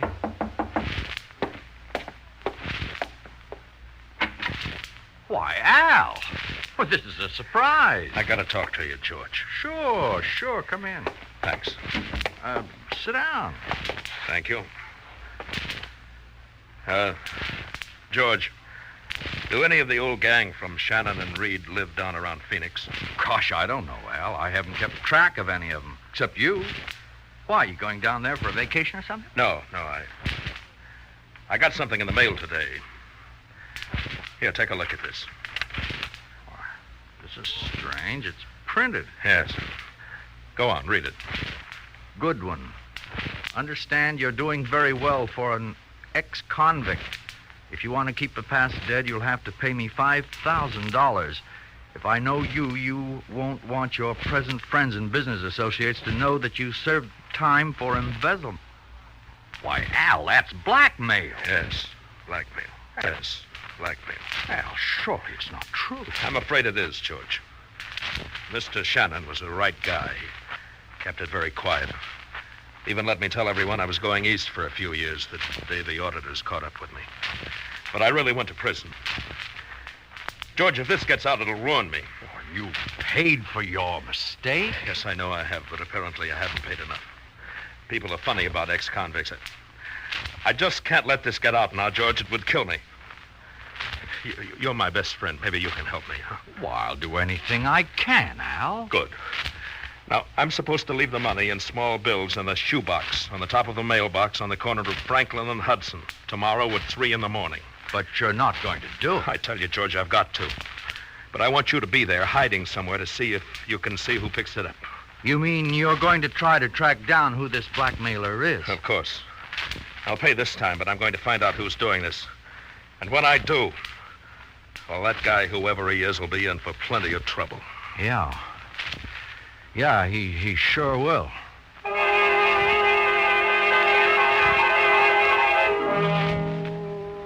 You're frightened, aren't you, George? Al was right about you, wasn't he? Inside, you're a weakling. Still, you're determined to go through with it. And Al's making it easier for you, isn't he? He wants you to watch the blackmailer's pickup. That will make everything much simpler. And the following morning at 2:45, you're standing in the shadows across the street from the mailbox. The street is deserted, silent. Soon Al walks past you, nodding silently. Then he crosses the street, places the shoebox on top of the mailbox, and goes on. A minute before 3, the lights of a car swing into the street. Ethel's right on time. As she pulls to a quick stop, rush across the street, pick up the shoebox and toss it into the open car window. Then Ethel steps on the gas. She's out of sight in 10 seconds. Everything's perfect. You slip out of the shadows and head for your rendezvous with Al. Halfway down the block, you pass an alley and... George. Al. Oh, I thought you'd be down the next corner. I doubled back, hid here in the alley. Did you see anything? Just the car pulling away and turning up a side street. I couldn't see what kind it was. Could you? Well, just it was a sedan, about I think a 46. But I did get part of the license. 6I42. That's something, Al. And you can check up on that tomorrow at the Department of Motor Vehicles. Yes, I will. And the man, did you see him? No. I guess that's why they wanted to put on top of the mailbox. They just slowed up and scooped it in. They? There were more than one? Well, I think so. I'm not sure. Gee, I'm sorry, Al. I guess I wasn't much help. Oh, that's okay. We got part of a license number. I think you were more help than you realize. What did Al mean by that, George? The pickup went all right, didn't it? He couldn't have seen you go over and toss Ethel the shoebox, could he? Well, it's done now. And you're sure that phony license number you told him about will take Al off on a wild goose chase for a while. He's checking it himself. And you're jittery the next day as you wait for him to get back from the license bureau with the news. Then finally, when he comes... Well, what'd you find out, Al? One thing, that you slipped up, George. I slipped up? Yes. You see, there are no licenses in this state that use the letter I. 6I42, you said, wasn't it? And it's a wrong number. Oh, well, I... Oh, yeah, sure, I know. You just made a mistake. It was dark, the car was moving. Everybody can make a mistake like that. Yeah. It's too bad, though. That license number was our only clue. Gee, I'm sorry, Al. Well, it looks like we're up a blind alley. Oh, no. No, I've got a couple of ideas. I'm going to Phoenix for the weekend. Phoenix, George. You wonder if Ethel could have left a clue behind her. If anyone saw her in Phoenix who could connect her with you. But all you can do is wait over the long weekend. On Monday, Al is back. But you don't hear from him all day. By nighttime, you're jittery. And when Ethel stops by and wants you to take her out, you tell her you have to wait for Al's phone call. Both of you wait nervously until it comes. Uh-oh. I think this is it. Hello? George? Oh, yes, Al. Any luck? Yes, a little. I checked all the hotels and tourist camps for people from Los Angeles who were in Phoenix the day the blackmail letter was mailed. Yeah? And I found one. Oh? A girl named Ethel Martin lives on Orange Drive. I'm just going over there now to look her up. Oh, I see. Well, good luck. Yeah, well, I'll let you know what I find. Goodbye. Yeah, goodbye. George, what's the matter? He found out you were in Phoenix. What? Oh, we got to get out of town. I guess you're right. Well, with that $5,000 we got from Al... That $5,000 won't go very far. But that's all there is. We can get more. The same way you got the $5,000. Only this time, we'll get a big stake and clear out. Oh, no, honey, it's too risky. Al's too close already. Not if he doesn't find me. Why, it's even riskier not to send another letter, especially since you asked him to lend you money. He's got to get another letter, or he'll figure the blackmailer was just somebody that knew him and needed a few thousand. And that's you, George. Golly, maybe you're right. I never thought about that. Yeah, this time we'll ask for $25,000. I don't know just how we'll do it, but I'll figure something out.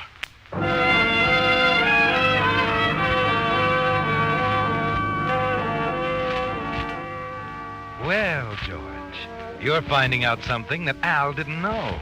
That weakness can make people do things, too. You're frightened, but you can't turn back. Next day, you try to figure a smart way to send the next letter. And you get the idea when you go up to meet Ethel for lunch. She works in a big office. And just outside the door, you find the cleaning man has left the trash basket to be picked up. Right on top, George, staring you in the face, is an open envelope, postmarked San Francisco. It's just what you need, isn't it, George? You reach down and pick it up. Oh, pardon me. Oh, nearly knocked you over. That's all right. I shouldn't have been standing in front of the door. Looking for something? No. I just wanted to write a note. I was just picking up a piece of waste paper. I see. Well, I guess nobody will miss a piece of waste paper. No, I guess not. Still a weakling, aren't you, George? Frightened because a man sees you take that envelope out of the trash barrel. And he'll probably forget it in a matter of minutes. But everything frightens you now, doesn't it? That afternoon, you take some ink remover and carefully remove the address from the back of the envelope and the return address from the back. Then you print Al's name and address carefully, slip a new blackmail note into it, and place it securely in your pocket. You'll take no more chances with Ethel. This job you'll do yourself. Early that evening, you walk to Al's apartment, and after making sure there's no one in sight, you hastily slip it into his mailbox and return quickly to your apartment, certain you'll hear from Al as quickly as he finds the letter. Al, what's up? Why all the noise? George, it's another blackmail note. Look. Well, I'll be... This time they want $25,000. Pick up in the same place Friday night. It gives me 3 days to raise the money. Well, are you going to pay it? Oh, I don't know. Also gives me 3 days to track down the blackmailer. Yeah. Any ideas? Yeah. This envelope's postmarked San Francisco, but that doesn't mean anything. Oh, no.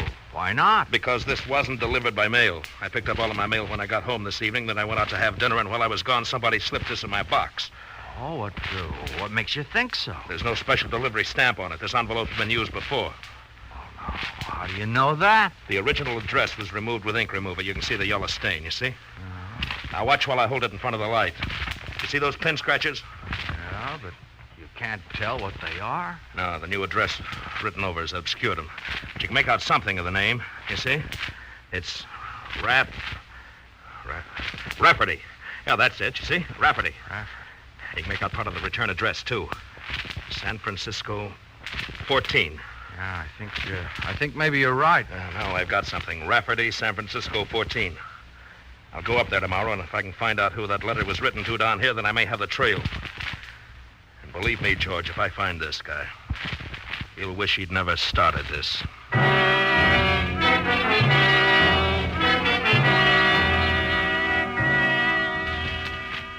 You already wish you hadn't started it, don't you, George?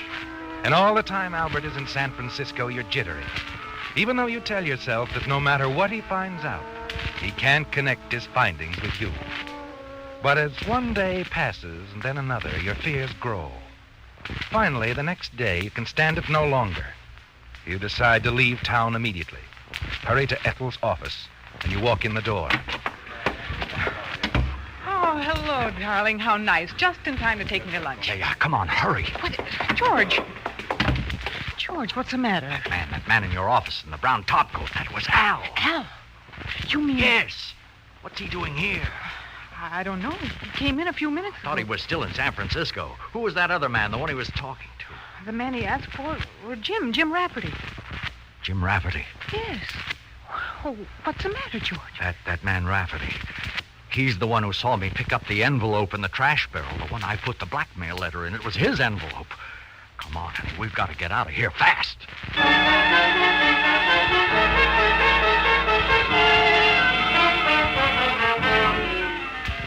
Well, George, Al was a much better detective than you even suspected, wasn't he? It's all quite clear, isn't it? Just returned from San Francisco, and while he was there, he found the Rafferty family. Then learned that the envelope you'd found in the trash barrel had been sent to Jim Rafferty, employed in the same office with Ethel. Now it's a race to get away. You're certain he's on your trail. You and Ethel, hurry out of the office. No time to wait for the elevator. Take the stairs, race down, but not fast enough.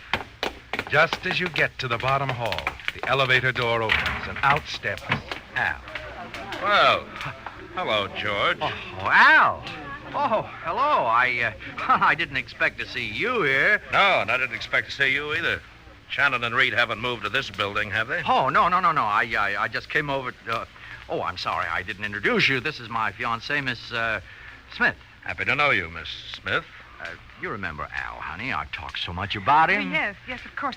How do you do? George, I want to talk to you. Suppose we could make it dinner tonight at my place, just like old times? Gee, I'm sorry, Al. This is important, George. Well... And I'm sure that Miss Smith won't mind one night. Oh, no, of course not. Good. Then 6 at my place, George. Just the two of us.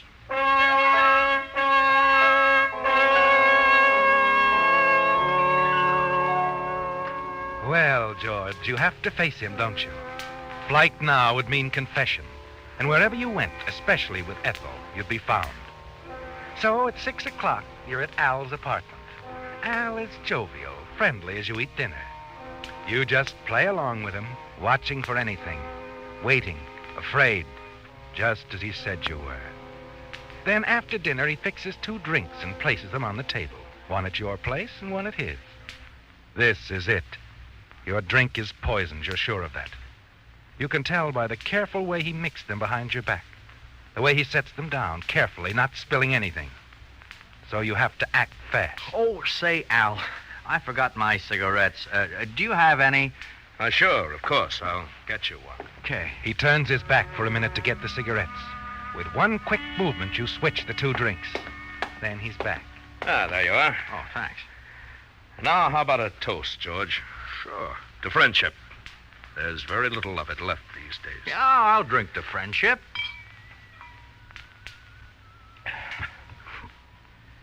Yes, there are very few friendships like ours, George. That's why I wanted you here tonight. You see, George, one of those drinks we just had was poisoned. Yes, I know that, Al. You know? I'm not as stupid as you think. I know that you found out I was blackmailing you. And I knew you'd planned to kill me. It was the only way you could keep your past covered up. If you'd had me arrested, everything would have come out. But I fooled you, Al. I fooled you because while you got the cigarettes, I switched the drinks. No. No, George. Yes, Al. That's right. Turn white. Now it's your turn to be afraid. Go on, Al. You said you were different. A strong man, a doer. All right, now let's see how strong you are.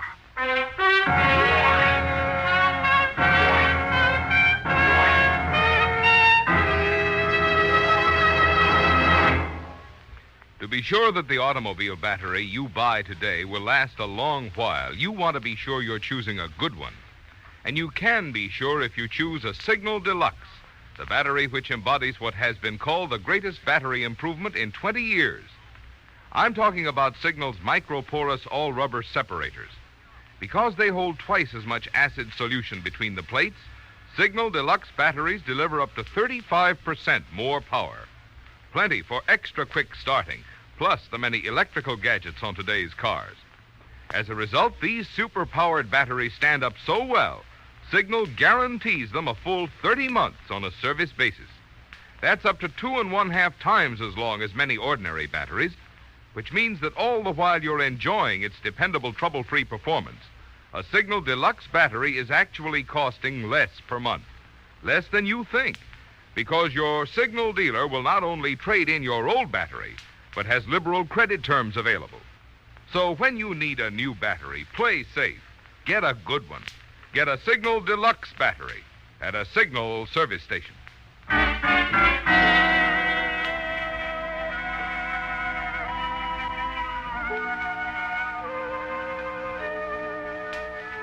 So, George, you've outwitted Al at last. You didn't get the 25,000, but you're certain you'll be free, and no one will ever know about your blackmailing your friend. Al is pale, trembling. You're sure he'll be dead in a very few minutes. He can't even phone a doctor, can he, George? Not while you're there to prevent it.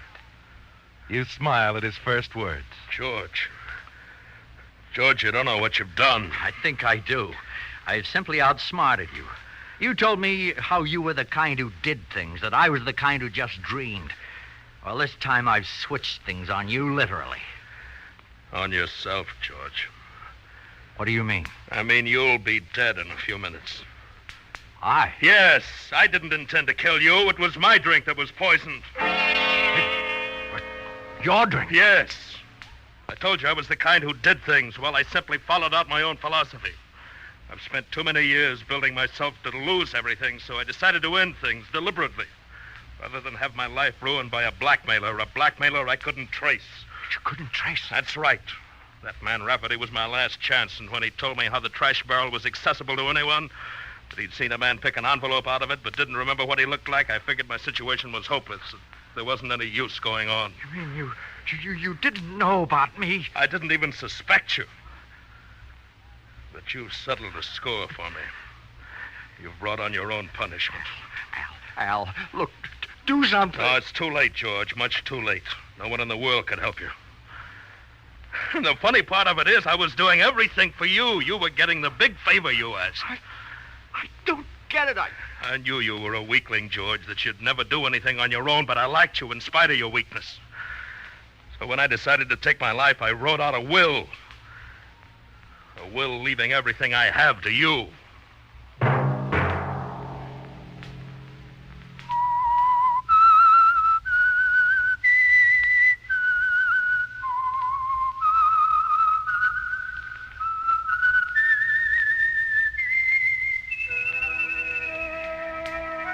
Let that whistle be your signal for the Signal Oil program, The Whistler, each Sunday night at this same time. This month, throughout America, churchmen of all faiths are calling special attention to the part religion plays in building and preserving our American way of life. Religion is one of the freedoms our forefathers fought for, one which today, more than ever, needs not only our protection, but our active support.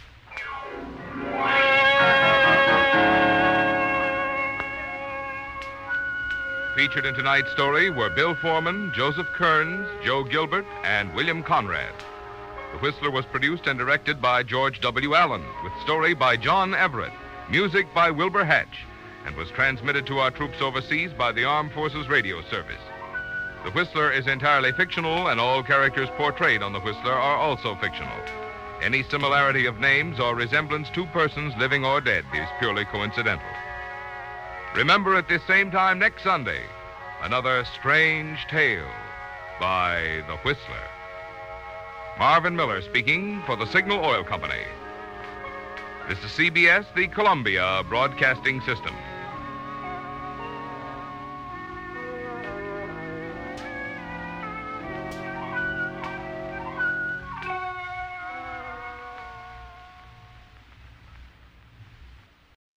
And now, stay tuned for the program that is rated tops in popularity for a longer period of time than any other West Coast program in radio history. The Signal Oil program, The Whistler.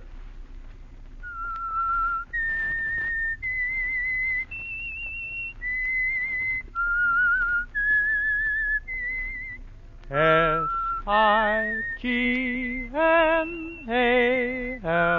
Signal. Signal gasoline.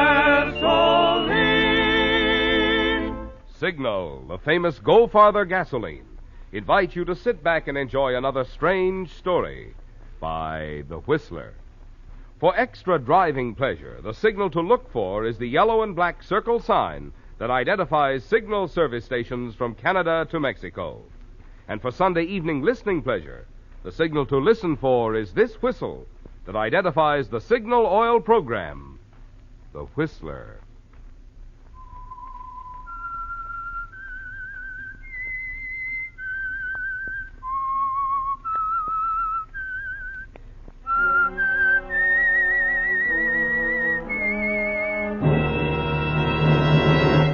I am the Whistler, and I know many things, for I walk by night. I know many strange tales, hidden in the hearts of men and women who have stepped into the shadows. Yes, I know the nameless terrors of which they dare not speak.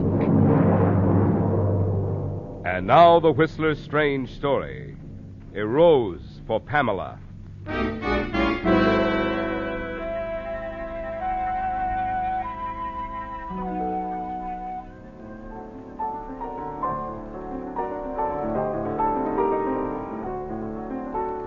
The concert was progressing successfully, brilliantly. The young artist had perfect command of the keyboard at her fingertips, and the quiet, inspired audience watching her. This was because, like her famous father, Thomas Barrett, before her, she loved music. It was a part of her, and she felt no more nervousness than he might have had at the height of his brilliant career as one of the world's most celebrated pianists. Pamela Barrett might have felt differently, however, if she knew what was in the heart and mind of someone watching her. Yes, Pamela Barrett's touch might not have been so fine, so sure if she had the knowledge of a cold, calculated plan for murder.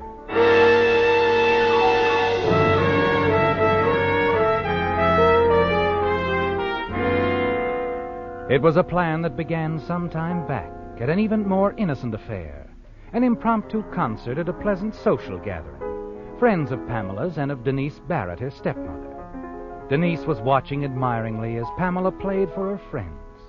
Softly, beautifully.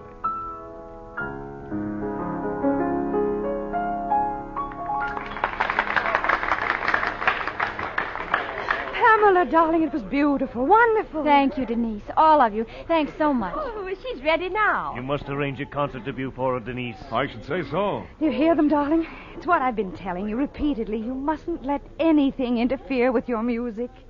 Nothing will, Denise.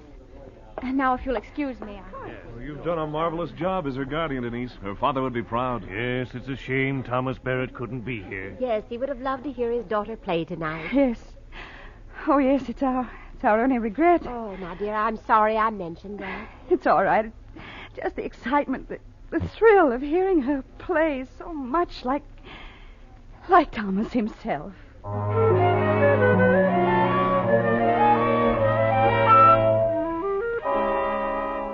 Yes, Denise, so much like Thomas himself, your late husband. The thought is still on your mind as you excuse yourself.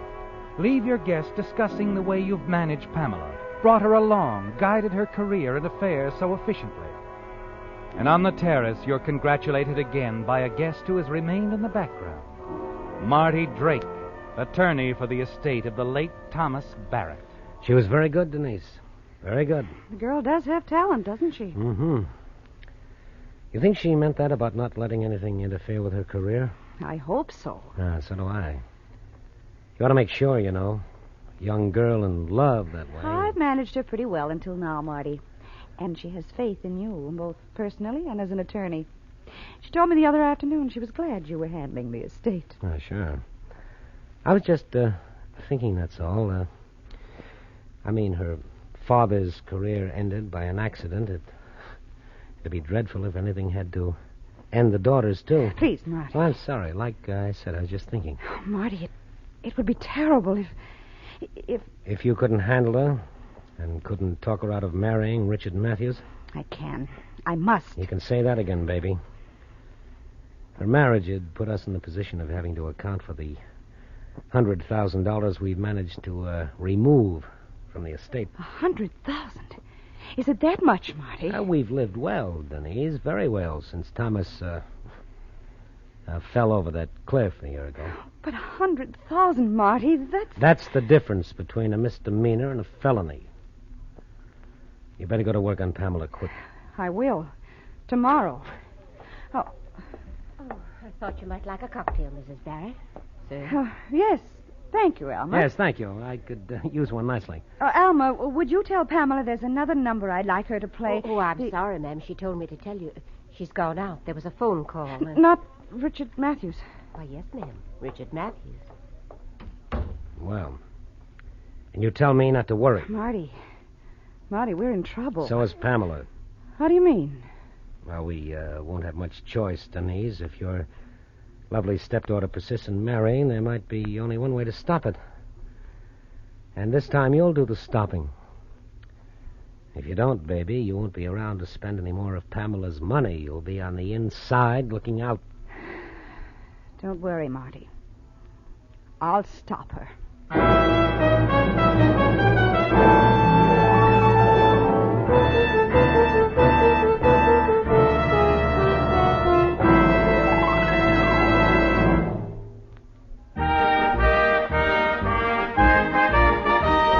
A $20 Signal gasoline book is being sent to Darian Guest of San Fernando, California, as a token of our appreciation for this limerick.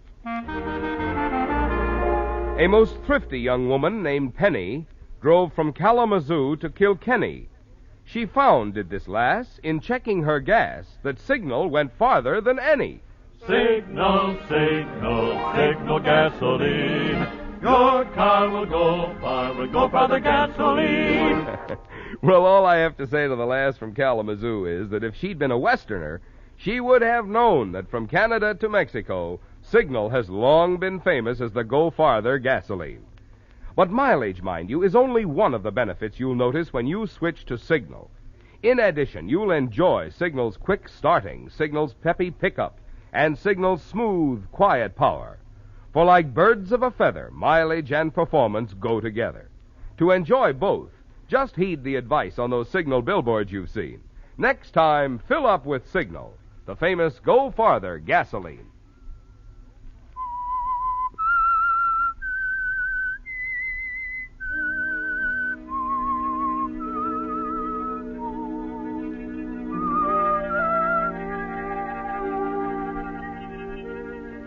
Well, Denise, your conversation with Marty only strengthens your determination, doesn't it? Pamela Barrett must be talked out of her romance with Richard Matthews. The girl can't learn of the embezzlement you've engaged in with Marty during the last year.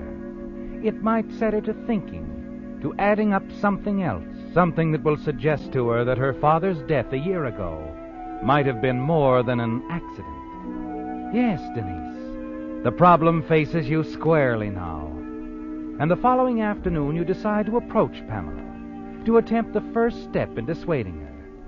As you walk down the long corridor toward the music room, your maid Alma suddenly steps out of your late husband's study. Oh, ma'am. Yes, Alma. About Mr. Barrett's curio collection, Miss Pamela said she didn't want anything touched. I told her... now, really, I don't see why she insists on keeping those awful things around. Spears, poison darts, those vials of South American and South African poisons. Curare, snake venom, and all those her things. father's, ma'am, I can't imagine what Mr. Barrett had in mind, bringing those horrible things back with him after that foreign tour. I just can't... Poisons, they make me shiver. Oh, well, never mind, Alma. I'll talk to Pamela again later. Very good, ma'am.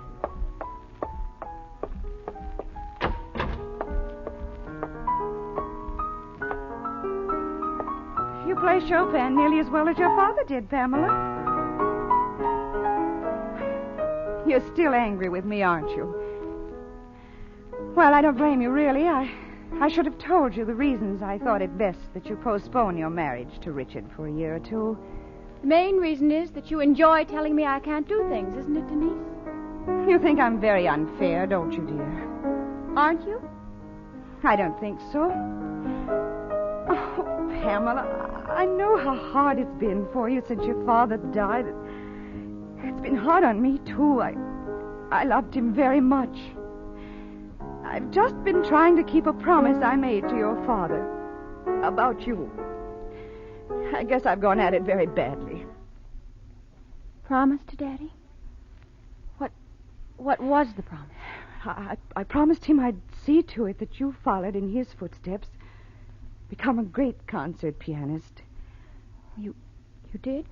Yes, dear, I did. Dad asked you to? Yes, he wanted you to make your debut at Civic Hall on your 19th birthday. Well, that's hardly 2 weeks away. Yes, but I made all the arrangements some time ago. That's why I was so shocked when you said you wanted to give up your music and marry Richard. And why I was so emphatic in saying I wouldn't let you. My career meant a lot to Dad, didn't it? Pamela, you're awfully young to get married. Why not wait for a couple of years and, in the meantime, go ahead with everything just as your father planned? I guess it would have made him happy. Of course it would. All right, Denise. I'll try to go on with my career. You'll always be glad, darling. You may feel badly now about postponing your marriage to Richard, but after you get started on your career... Oh, Denise, you must have misunderstood. I said I'd continue with my music, but I didn't say I changed my mind about marrying Richard. But you can't marry him. You wouldn't have time for both. Look, Denise. Legally, I'm old enough to be married, with or without your consent, even if you are still guardian of my money. If I decide to marry Richard, there's nothing you can do to stop it. Remember that. Nothing.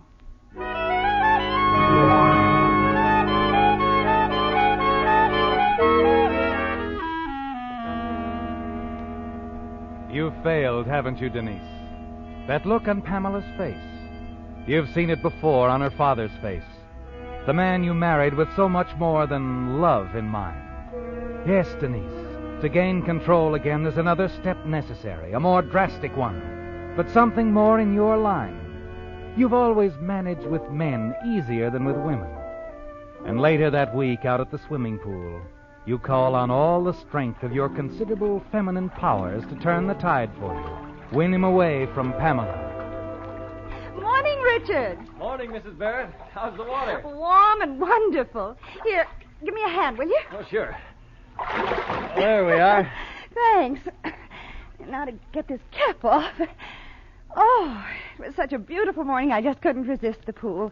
Hand me the towel, will you? Oh, here you are. Thank you. Pamela around? Oh, she had some shopping to do. That's why I asked you over. I want to talk to you. Alone. Sit down, Richard. All right. Pamela tells me you're quite a musician. She's prejudiced. You like Pamela very much, don't you?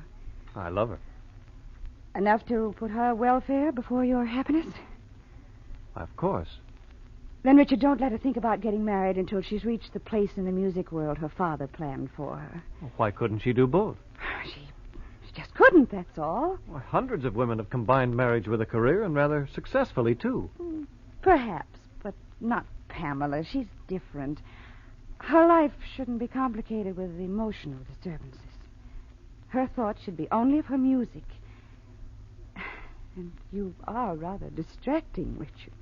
Oh, no, really, Mrs. Barrett, you make it sound... Denise, please. All right. Denise? Did it ever occur to you that the things Pamela sees in you are obvious to other women, too? I never thought much about it, Mrs. Denise. You know, Pamela's such a child. Naive and all.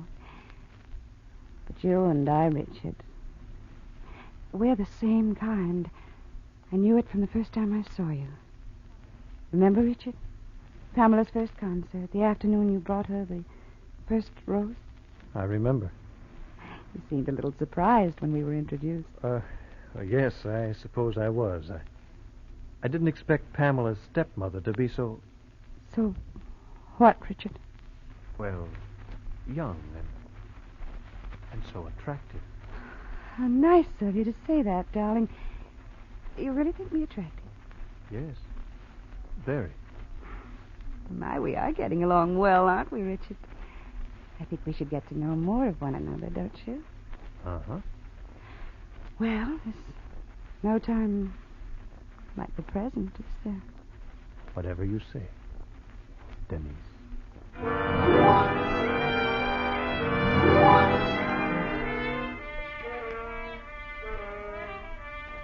He's falling into the trap, isn't he, Denise? Soon you'll be able to twist him around your little finger. Yes, you're confident that when you're through with Richard, he'll have forgotten that Pamela ever existed. You sit there at the edge of the pool with Richard for over an hour. Then when he's gone, you hurry to the telephone and call Marty. So you charmed the boy, huh? What'd you tell him? It isn't what I told him. It's what I left unsaid, Marty. That's what counts. I'm certain he thinks I'm quite mad about him. And he's very interested. Did he say he'd keep the little rendezvous? Of course not, and I didn't ask him to. I merely mentioned that I'd be dining alone tomorrow night at that quaint little cafe overlooking the sea.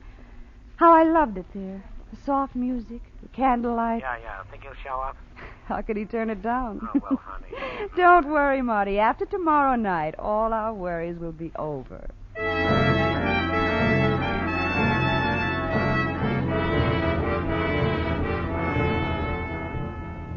Promptly at 7 the following night, you enter Chevini's, that quaint little cafe at Santa Monica. The head waiter steers you to a secluded table near the large window overlooking the sea. And there in the candlelight, you sip a martini and wait for Richard to show up. Suddenly, you're aware of someone standing by your elbow. Good evening. Mrs. Barrett? Yes? Allow me. I am René Demont. May I sit down? Just a moment. I don't... I am from the Hollywood Escort Bureau. Escort Bureau? Yes, Mr. Richard Matthews hired me. He said Mrs. Barrett hated to dine alone. Get out of my way, What? you... Oh, now look, Mrs. Barrett. How about my fee? Collect your fee from the man who hired you. He'll pay. Yes, he'll pay all right.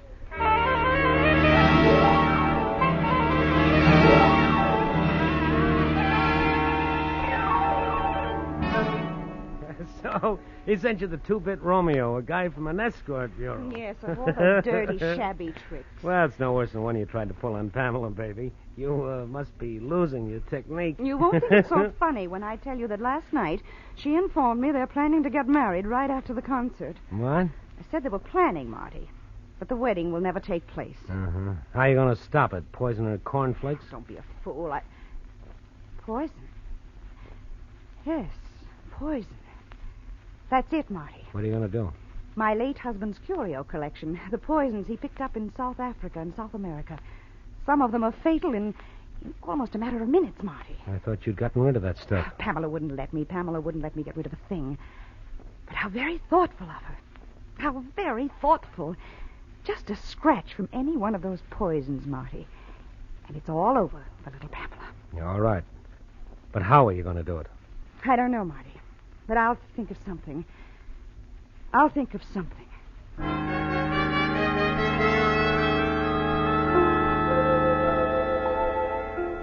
Yes, and it's on your mind all that night, isn't it, Denise? You've got to find a way to kill Pamela with one of the poisons from her father's collection. And somehow Richard must be blamed. Just how you're going to do that isn't clear, not yet. Not until the following afternoon, when suddenly, quite by accident, you stumble on the answer. You're sitting in the library when your maid walks into the room. Oh, Alma. Yes, ma'am? Where are you going with those flowers? Well, Miss Pamela asked me to put them in here. The gardener picked them this morning. Aren't the roses beautiful? Yes, they are. They're quite beautiful. Put them in that vase over there. I just remembered I have something very important to do.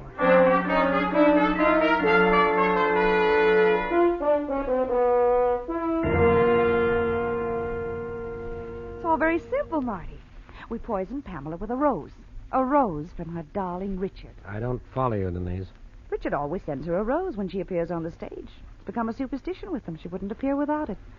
All right, so... I'll arrange to be at the door when the florist delivers it. They always wrap the stem of the rose with a very thin wire. I'll put several sharp wires on it, Marty. One of them right up through the rose. All of them especially treated. One of those wires will be sure to scratch Pamela. Uh-huh.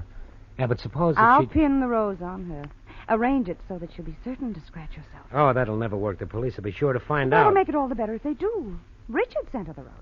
Not me. He always does. Yeah, but the motive.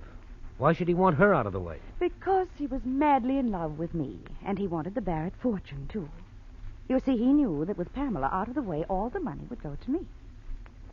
That might work. And with you, the attorney for the Barrett estate, to back up my story, it can't fail to work. Oh, sure. That'll stand up, baby. Oh, in another month, Marty, the Barrett fortune will be all mine. Ours, baby.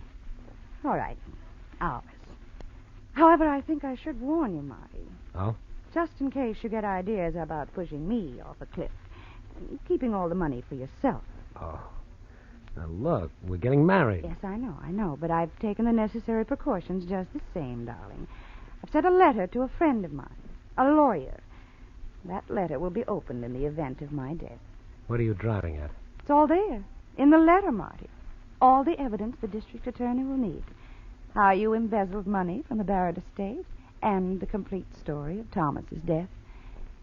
You see, I'd hate to have an accident happen to me, Marty. Fall off a cliff like he did. You don't think I'd double-cross you, Denise? I'm crazy about you. Yes, of course you are. But I just want to make certain you don't have a change of heart. You might get to think that $500,000 looks better to you than I do. See what I mean, darling?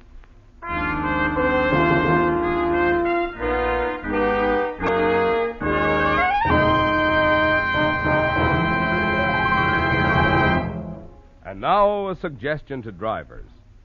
With cold winter nights and mornings ahead, you don't want to be caught with your battery down. So now is a good time to stop by a Signal service station for a free battery inspection. Perhaps your battery needs recharging to assure quick cold weather starting.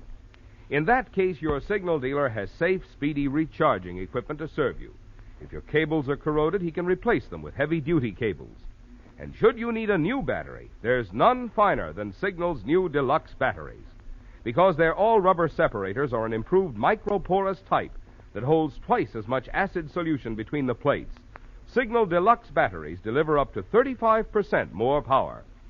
And because they're guaranteed a full 30 months on a service basis, you can look forward to reliable, trouble-free service with a Signal deluxe battery. So before you buy any battery, get your Signal dealer's generous trade-in offer for your old battery. Find out his liberal credit terms. Find out why, any way you look at it, today's best battery buy is a Signal deluxe battery.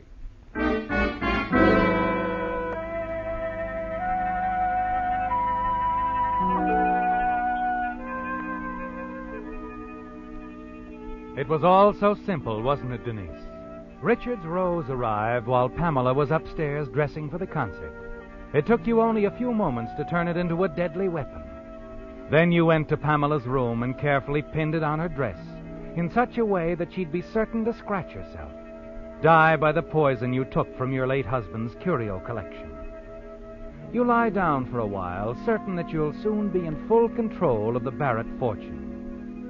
You're calm and confident when Marty calls for you a few moments after Pamela leaves with Richard. And now, as you sit beside him in the concert hall, watching Pamela's performance, your eyes are fastened on the rose she's wearing.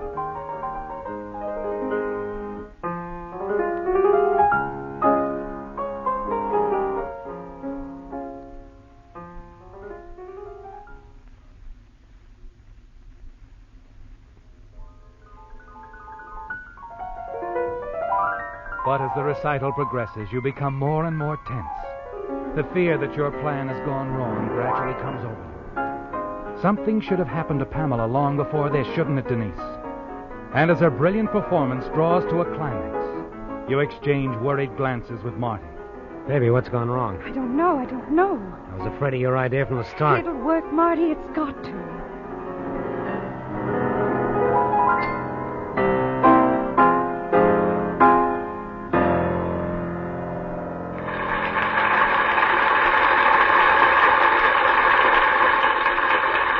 Marty. We'll go backstage to her dressing room.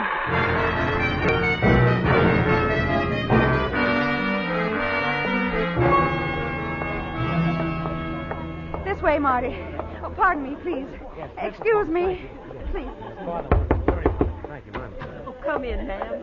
Oh, wasn't Miss Pamela wonderful tonight? Yes. Where is she? Oh, she didn't come back to her dressing room, ma'am. She ran right off the stage and left with Mr. Richard. What? Yes, ma'am. She gave me this note for you.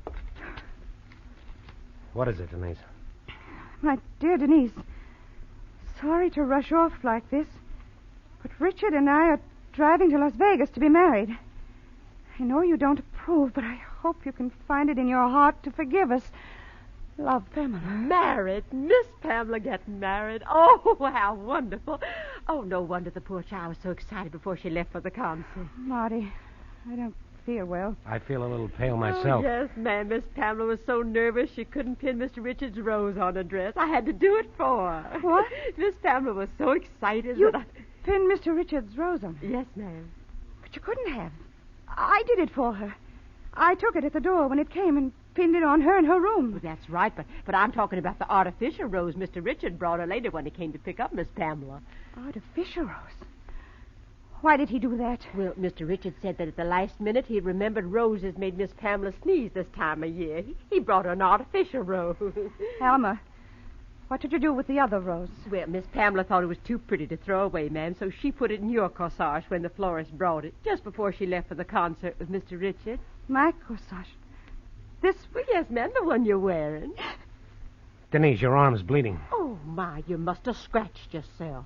Scratched myself? Yes, I have. When did you do that?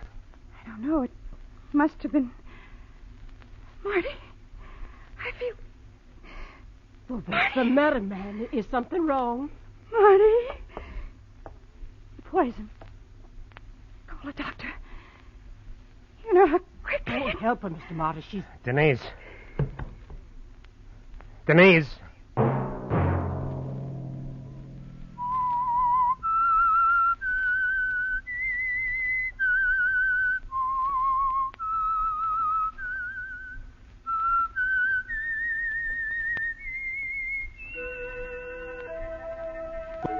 Let that whistle be your signal for the Signal Oil program, The Whistler, each Sunday night at this same time. Brought to you by the Signal Oil Company, marketers of Signal gasoline and motor oil, and fine quality automotive accessories. Remember, if you would like the fun of having your friends hear a limerick of yours on The Whistler, the address to which to send it is Signal Oil Company, Los Angeles 55, California. All limericks become the property of Signal Oil Company. Those selected for use on The Whistler will be chosen by our advertising representatives on the basis of humor, suitability, and originality. So, of course, they must be your own composition.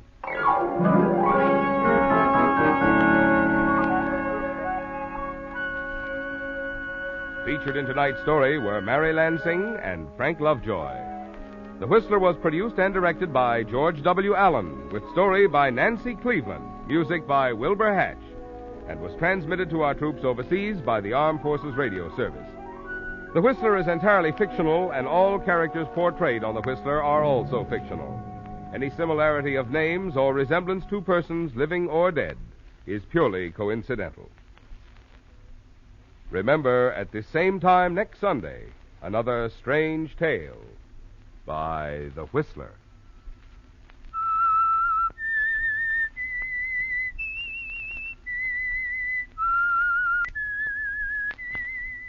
S-I-G-N-A-L Signal, Signal Gasoline.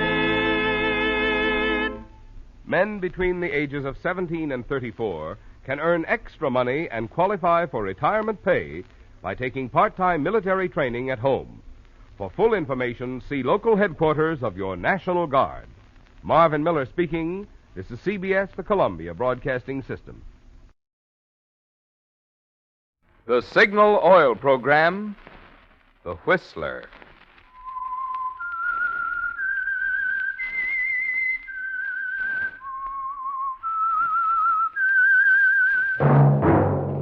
That whistle is your signal for the Signal Oil Program, The Whistler.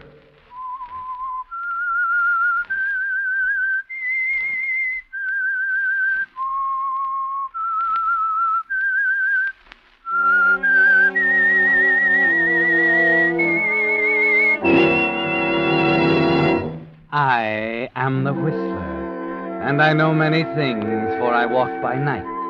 I know many strange tales, hidden in the hearts of men and women who have stepped into the shadows. Yes, I know the nameless terrors of which they dare not speak. Yes, friends, it's time for the Signal Oil program, The Whistler. Rated by independent research, the most popular West Coast program in radio history. In gasoline, you know, it takes extra quality to give you extra mileage. And Signal is the famous Go Farther gasoline. So look for the Signal Circle sign in yellow and black that identifies friendly dealer-owned Signal service stations from Canada to Mexico. And now the Whistler's strange story. Backlash.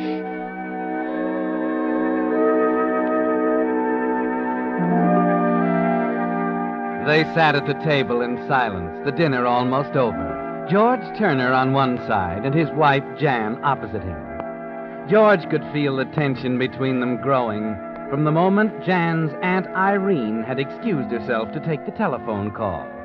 It was a difficult situation. George had always hated Aunt Irene with all his heart. Only the housing shortage and the prospect of rent-free lodging had induced George to bring Jan to Irene's home and humbly ask permission to stay there. Of course, it was difficult for a man like George to be humble under any circumstances, and by now he was telling himself that it would be the greatest of all possible pleasures to kill Aunt Irene with his bare hands.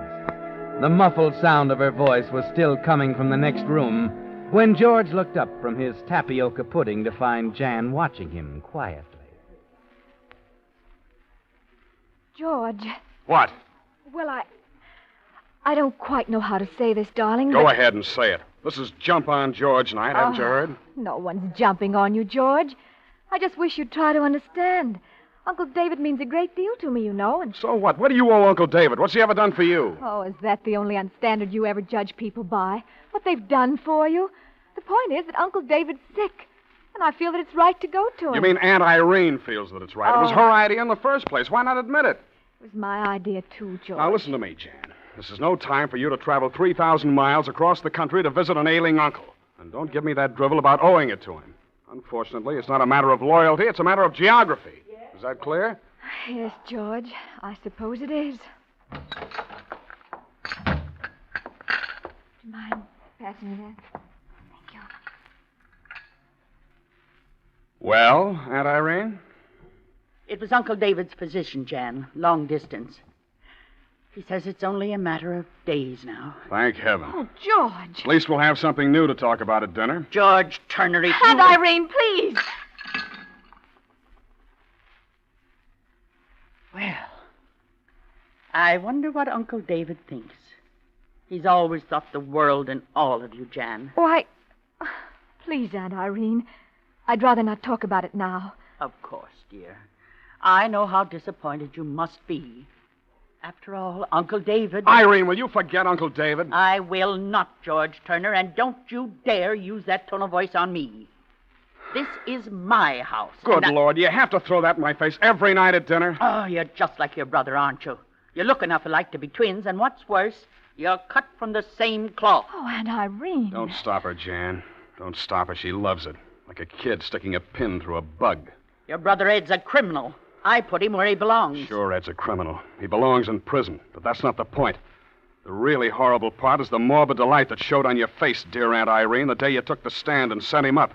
Everything I testified was true. Yes, but the only thing that never came out was your reason. You thought if Ed went up, I'd be ruined, and Jan would leave me. Stop it, George. Oh, no. Let's have it all out on the table. You testified against Ed, hoping it would get Jan away from me.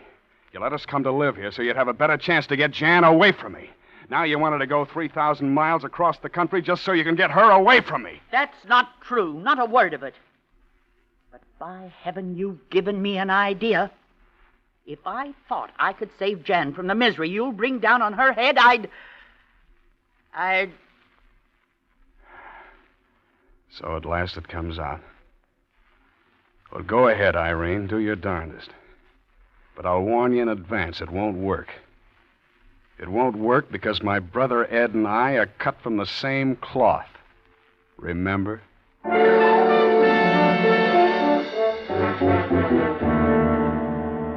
Yes, George, it's all out on the table. And as you stomp out of the house and walk alone down the street of the dark elm-lined street and try and cool off, It all goes round and round in your mind. You know that Irene means what she says. After a quarrel like that, she will try to separate you from Jan. And you know, too, that you'll never let that happen. That you won't stand by and lose the only person in the world, yourself excepted, who ever meant anything to you. So the idea begins to grow, George, and the next day at the office it's still there, like a hangover, and you find it hard to concentrate on your work. Anderson's usually pretty thorough in covering his territory. Pretty hard to see how he could have missed Bradshaw's. George. Yeah, Martin. That was, what account was that? Bradshaw. Oh, yeah, Bradshaw. That's at San Vicente? What are you talking about? Bradshaw drugs at Midfield. Oh. You've been on these books long enough to know that. Of course, sure. I'm sorry, Martin. I just... Mr. Turner? Yes? There's a man to see you. Excuse me, Martin. All right. Who is he? Well, he wouldn't give me his name. Why not? Over there at the counter. The little man in the dark suit. Thanks.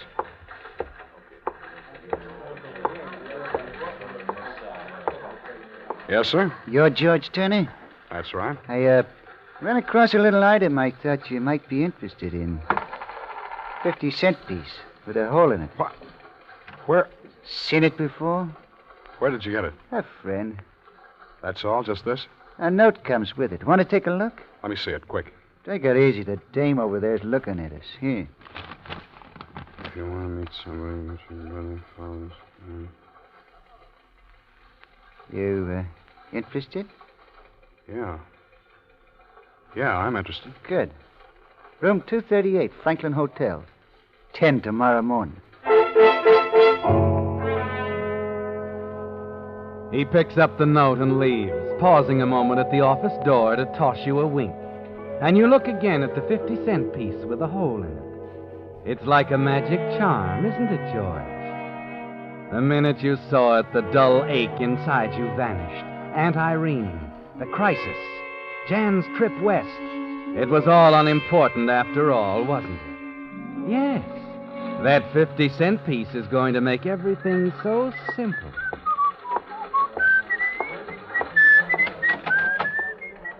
Martin. Yes? You won't mind if I knock off for a few minutes, will you? Yeah, why not? I'll be right back. My wife's going west, you know, probably tomorrow, and... What? I thought you talked her out of it. Oh, not a chance. It's her favorite uncle and all that. I want to pick up a corsage for her at the florist.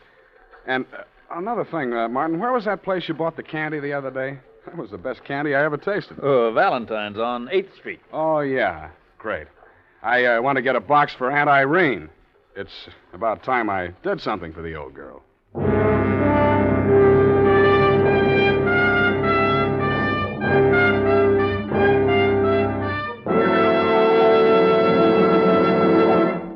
With the prologue of Backlash, the Signal Oil Company brings you another strange story by The Whistler.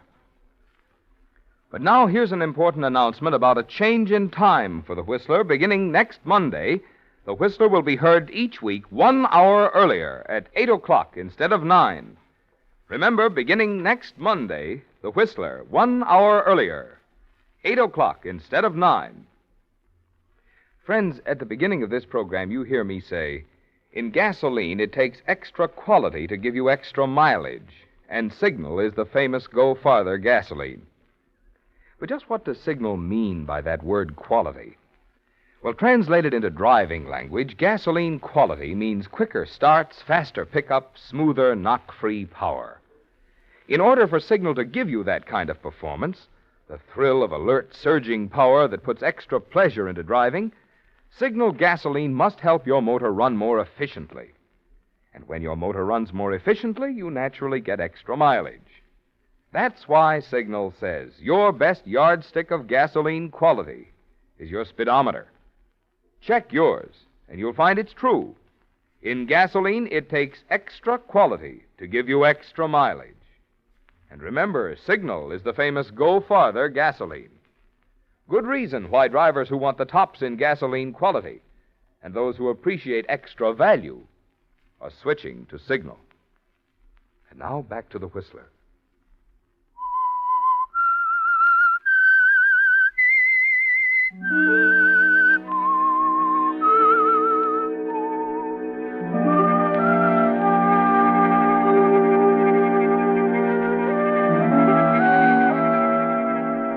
It was an amazing thing, wasn't it, George?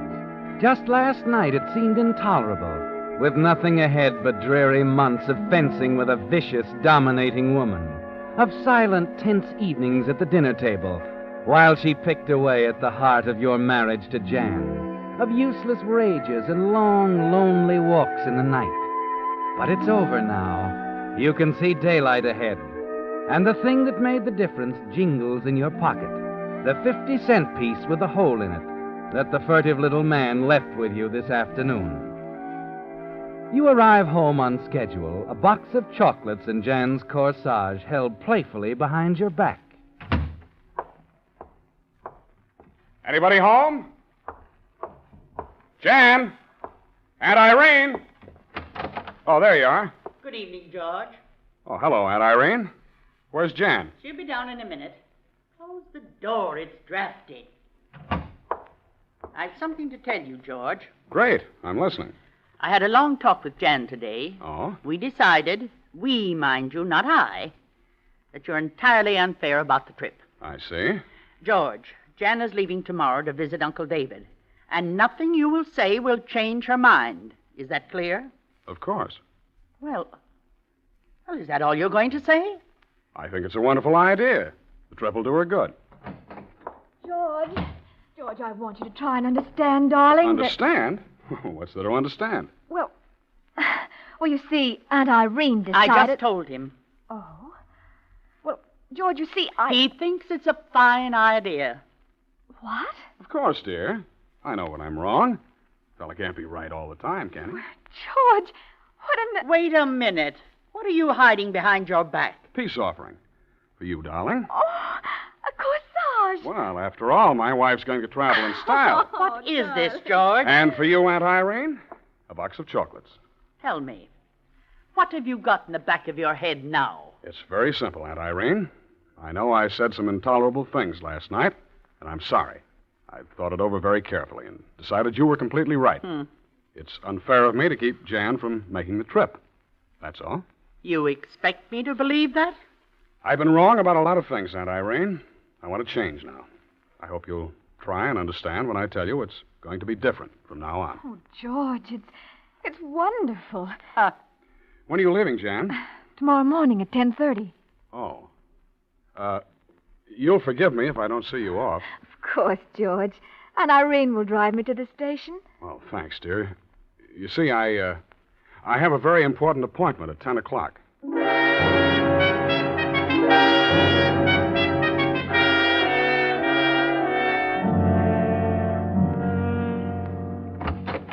Oh, 10 o'clock. Right on time, Turner. Come in. Thanks. This is Mr. Farley. Dan, George Turner. Turner? How do you do? Sit down, Turner. Thanks. We dropped the 4-bit piece along with my note to let you know this is the McCoy. You recognize it, I see. Yeah? It's my brother Ed's pocket piece. He's carried it for years. Ed's a nice boy. Shame to see him wasting his life away on a murder rap. Yeah. And Dan here likes to help nice guys. Just like he said in the note. Yeah, we want to get your brother out, Mr. Turner. That takes an organization, doesn't it? We got one. Takes money, too. Prison breaks don't come cheap. How much? $3,000. 3,000? Maybe it's not worth that much to you to see your brother sprung. Maybe you don't like your brother. No, it's not that. You said he was a nice guy, Frawley. Tell me, does he still have red hair? Or has prison life turned it gray? Yeah, I get it. You don't trust us, huh? Yeah, your brother doesn't have red hair, Turner, or gray. Sandy, like yours. About the same height and the same build. In fact, you could pass for him. Does that satisfy you? I've seen him? Yeah. Yeah, I guess you've seen him all right. But... You think you'd recognize your brother's handwriting? Why, certainly I would. Okay. Take a look at this letter. George, this Frawley is okay. I know you've never liked me, but please make a deal with him. Someday I'll pay you back. Thanks, Ed. Satisfied? Yeah. But how'll this thing work? That's our end. Don't you worry, we got it cased and it can't miss. When's this thing coming off? Don't know yet. But you can count on this. 12 hours after it comes off, we figure to have your brother in Mexico. I see. You want to think it over for a while? No. No, I've done all the thinking over I have to. But, I'll have to scout around to get that money. I can have it for you in 24 hours. Okay? Okay, Turner. It's a deal.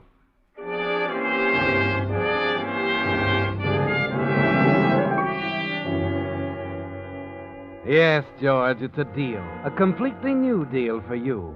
Because for once in your life, you hold a hand that's all aces.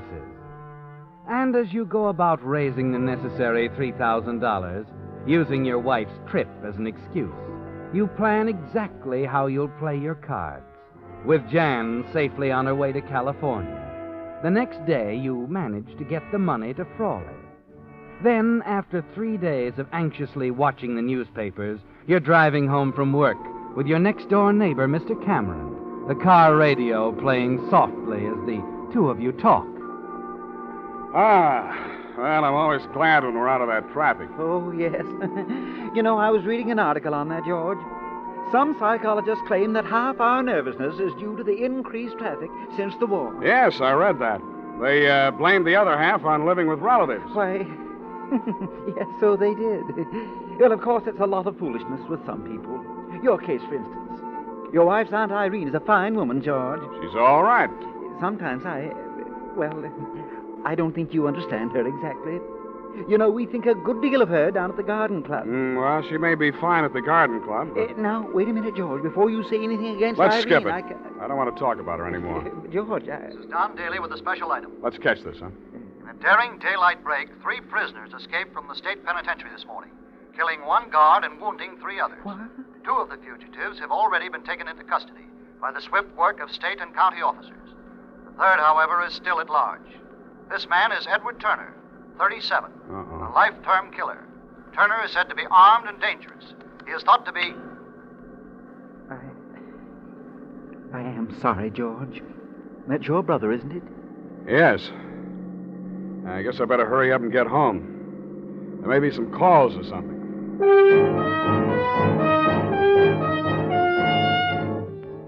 Yes, George, you want to get home in a hurry now, but not for any calls. You want to make sure that Aunt Irene is there, that she'll stay in the house. You also want to get up to the attic and pick up that old bundle of your brother Ed's clothes stored away in a trunk. That's the first thing you take care of. Then you hurry downstairs again to find Aunt Irene pacing the floor. Well, something wrong, Aunt Irene? You know perfectly well what's wrong. Oh, you heard the news on the radio, too. I don't suppose you were going to tell me. Well, I didn't see any point in alarming you. It'll be in the paper soon enough. You'd like Ed to come here, wouldn't you? You're probably counting on it. Oh, now, please, Aunt Irene. Haven't I been trying my best to get along? He'll try to kill me. He swore he would that day in the courtroom. Now, Aunt Irene, he wouldn't try anything that foolish. Well, the police in the state will be watching this area. This amuses you, doesn't it, George? The fact that I wanted Jan to go away, that I'm alone in this house. You're not alone. I'll be here. And if it'll make you feel any better, I'll phone my friend Lieutenant Andrews. I'll tell him you want police protection. You'd really do that for me, George? Why, sure. So, just take it easy, Aunt Irene. Everything's going to be perfectly all right.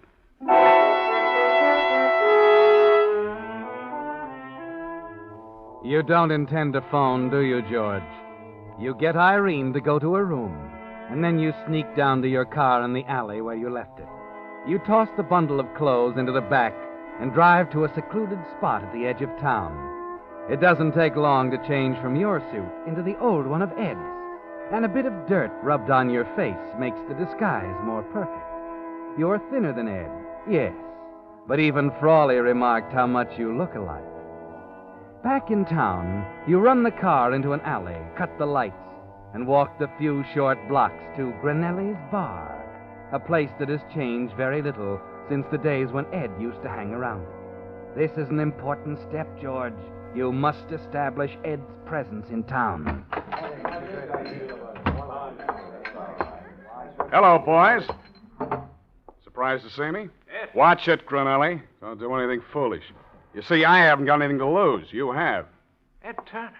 Hey, you gotta go quick, Ed. The police will be... The police are figuring I'm 100 miles from here. What do you want? I'm short of cash, Grinelli. Very short. I thought you'd like to give me $50. No. I can't do that. I can't help a criminal, Ed. So you believe it, too, huh? All that lying old dame had to say. Well, you had a fair trial. Sure, and they hung it on me, so now I want a fair chance to even things up and beat it.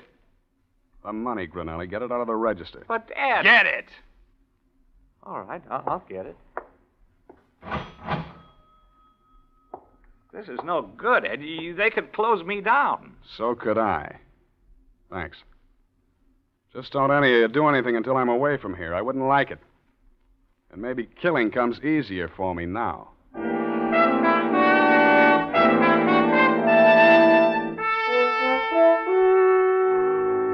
It wasn't easy, George.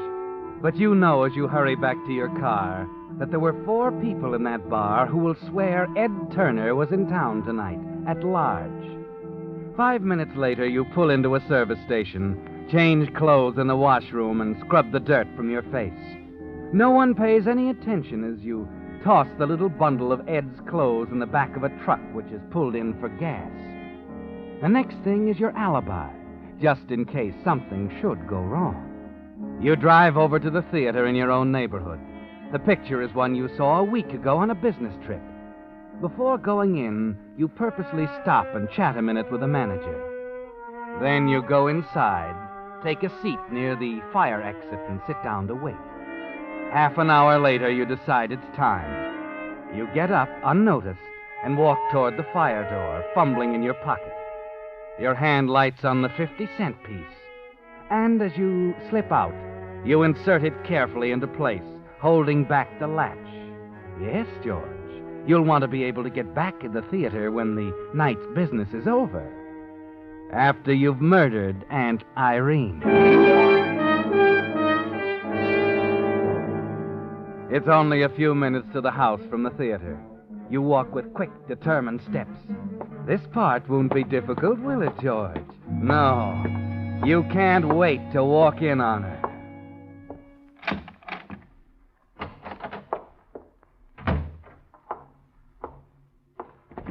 Hey, wait a minute. Hello, George. What's the matter, Lieutenant Andrews? A little late to be getting home from work, isn't it? What? No, I was home before. I just went out for a little walk. What brought you back, George? Forget something? Or did you want to make sure your wife's aunt was dead?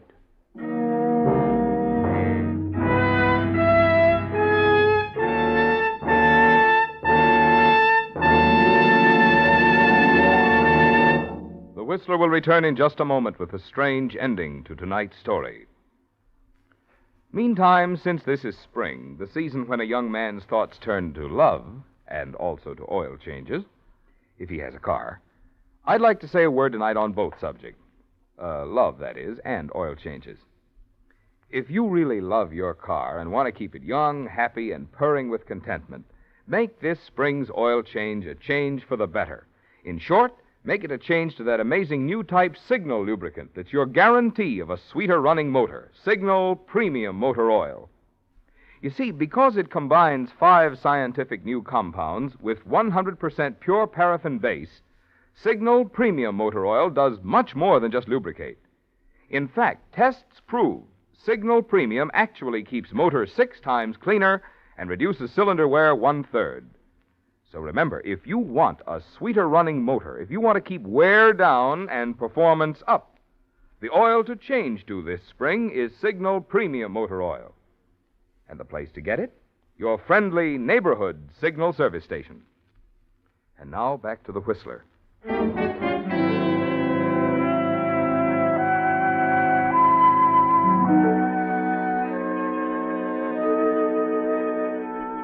Well, George, you stand there speechless, stunned, almost as if someone had struck you with a sledgehammer when you walked through the door. Aunt Irene lying on the floor, dead. Andrews from the homicide squad staring at you, his lean face full of questions. You never figured it this way, did you, George? Not with Frawley's promise that they'd have Ed in Mexico 12 hours after his prison break. But now it begins to make sense, doesn't it? Ed must have decided not to leave without evening the score with Aunt Irene. You take your time, thinking it all through before saying anything. And then you realize that it's better this way. Ed's safely out of town by now, but he'll be blamed if you simply say you saw him. And you can say that, George, because Granelli and those people in the bar will back you up. Yes, it's better this way. You want to tell us what happened, George? Yeah, sure, Andrews. It was just an awful shock, that's all. I guess it's pretty simple. My brother, Ed, he was in town this evening. You talked to him? No, I saw him, though. I don't think there could be any mistake. And, of course, you know how he felt about Aunt Irene. Yeah, we know. Only we're more interested in how you felt about her, George. What do you mean? Mr. Cameron here says you hated her enough to kill her. Wait a minute. You're not accusing me That's exactly what I'm doing. Yes, only last week at the garden club, Irene was telling me that you've told us all that, Mr. Cameron. All right, so we did quarrel, so I hated her, but that doesn't mean I killed her. He's lying, Lieutenant. I heard her scream. I heard him run out of the house. It was my brother. It must have been my brother. He swore he'd kill her. You've got to find him. He's on his way to Mexico. He's on his way, all right, but not to Mexico. He was killed less than an hour ago in a running battle with the police. That doesn't make any difference. I tell you, he came Got it, here. George. We know you're lying. You see, 4 witnesses are ready to swear that at the exact moment of the murder, your brother was downtown in Granelli's bar.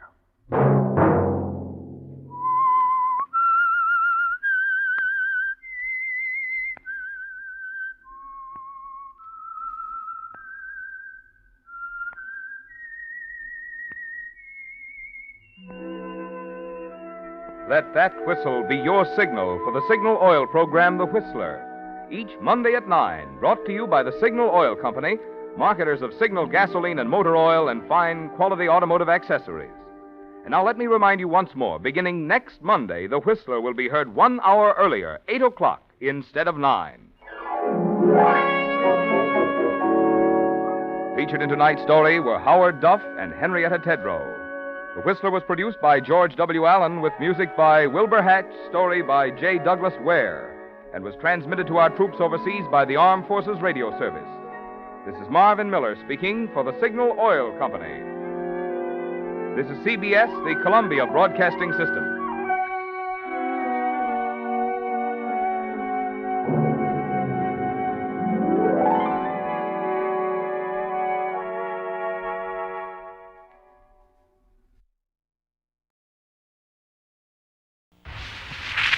And now, stay tuned for the mystery program that is unique among all mystery programs.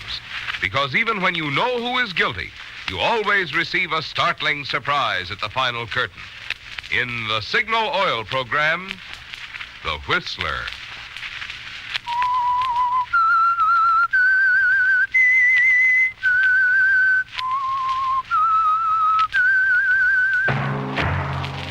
Signal, the famous Go Farther gasoline, invites you to sit back and enjoy another strange story by The Whistler.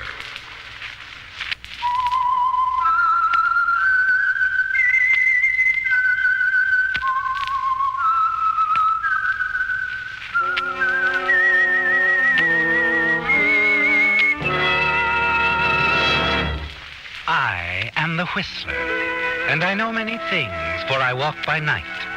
I know many strange tales hidden in the hearts of men and women who have stepped into the shadows. Yes, I know the nameless terrors of which they dare not speak. And now for the Signal Oil Company, The Whistler's strange story. Murder over Burma.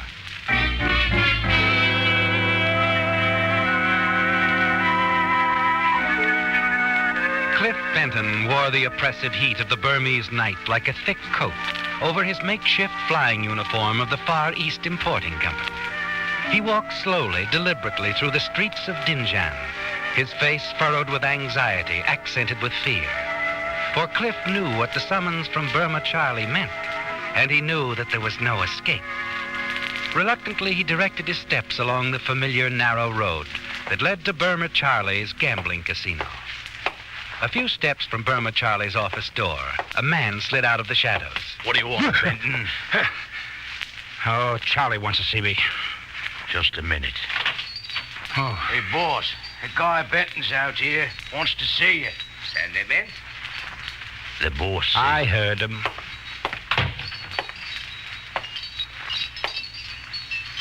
Sit down. Sit down, my boy. Okay.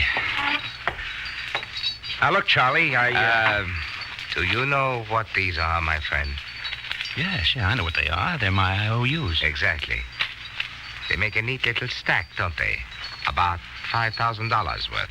But I told you I'd pay you as soon as I got the money. I have a record of that, too. You said that exactly 1 month ago. You will find I run a very efficient business, Cliff. I'm sure you do. Now, look, Charlie, I've always paid you before. You know that. Now, all of a sudden, my credit's no good. Why don't you level with me? My dear young friend, I am leveling with you. I want the $5,000 you owe me. But that's not the main thing, is it, Charlie? You want me to quit seeing Lila. That's why we're having this little chat, isn't it? Lila? Have you really been seeing the featured vocalist at my little casino? I had no idea. Oh, Chuck. You see, Cliff, I am so busy with the business end that I... Lila is your business, Charlie. Everyone in Dinjan knows that. I'm the only one who ever dared pay any attention to her. She liked it, Charlie, and you know it. That's why you're pulling the big foreclosing act. That will be all, Cliff. $5,000 you owe me. I want it in 3 days. 3 days? You know I can't... I want your $5,000 on my desk in 3 days, Cliff. If it is not here... Oh, but you will see that it is, I am sure. For tragedy to touch one so young would be, well, tragic. You know I can't get that kind of money in 3 days. All I know is that you had better. Now, wait a minute, Charlie, wait a minute. Look, I got a proposition. I'm making a flight tomorrow to deliver a load of machinery. That is a particularly uninspired bit of information. Now, listen to me, listen. I got connections that have been trying to get me to fly contraband. They've promised me $5,000 a trip for every shipment I deliver. Now, give me a few extra days, and I'll guarantee you'll have your dough. If that's what you really want. I really want to clear my books of you, Cliff. I want you to pay up and get out. From now on, Burma Charlie's casino is off limits for you. Oh, Lila again, huh? You persist in that delusion, Cliff, and I do not care to discuss it. Now, where did you say you are supposed to pick up this merchandise? Right here in Dinjan. Then fly it to Hong Kong, and they pay me on delivery. I don't get back here for 5 days after I leave. Give me 5 days, Charlie. What do you say? Guards, come in here. Now, look, Charlie, all I'm asking... For me, boss? Yes, come in. I have a little job for you. Okay. Gus, take a good look at this man. He is going to fly a load of machinery out of here tomorrow. I want you to meet him at Hong Kong when he arrives and stay with him until he gives you $5,000 for me. Gotcha, boss. There is a commercial airliner leaving at 10 tonight. Be on it. If for any reason the money is not forthcoming, take care of him. Understand? Right out, Charlie. I understand. Perfectly. Does this arrangement meet with your approval, Cliff? You're not taking any chances, are you? No. Oh, one more thing. When you leave the casino, there will be a man assigned to follow you. He will not let you out of his sight until you take off in the morning. Good night. One small request, Charlie? Yes? I'd like to have a farewell drink with Lila before I leave the building. I just have the feeling that I might not be seeing much more of her. And since our little arrangement has nothing at all to do with Lila, you couldn't really object. Could you now, Charlie? 10 minutes. Only 10 minutes. Gus will be there to remind you when your time is up.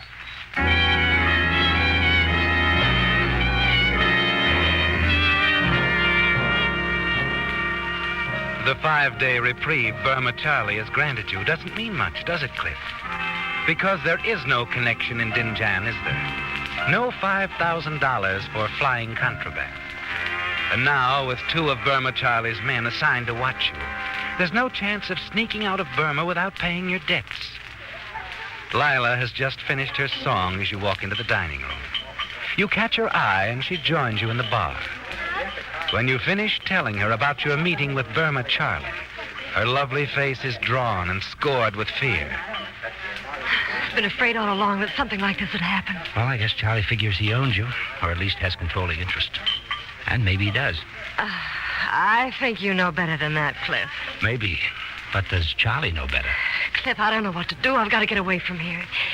Please help me. I don't know what I can do, Lila. You can take me with you tomorrow morning. Yes, sure. But what about the hired hand Charlie's got following me? And suppose we could shake him. What about that killer he's got waiting for me in Hong Kong? No, honey. No, I'm afraid he's got us whipped. There's got to be a way out of here. Wait a minute. Maybe there is. What is it? Dave. Who? Dave Cummings, my co-pilot. I just thought of him. Listen, honey, in the 4 years since he came to work for Far East, he hasn't spent a dime he didn't have to. Why, that money belt of his is so loaded, I don't know how he gets off the ground with it. He must have at least $6 or $7 grand in it. What's that got to do with us? Just this. I'll borrow all I can, a few hundred more than 5,000 if I can get it. We'll pay Charlie off, and before Gus takes off for Hong Kong, that'll get the 2 thugs off my trail. Oh, Cliff. Then tomorrow morning, you take off with Dave and me, and when we get to Hong Kong, we just leave the plane, Dave, and Burma, and head for the States. What about Dave? When do we pay him back? We don't, honey. Maybe that'll teach him to trust banks. Now, look, don't forget, we take off at 7 in the morning. All right. Time's up, Benton. Do you go, or do I have to help you? Well, Lila, it's been fun. Take care of yourself, honey. And who knows, maybe I'll be seeing you again one of these nice mornings.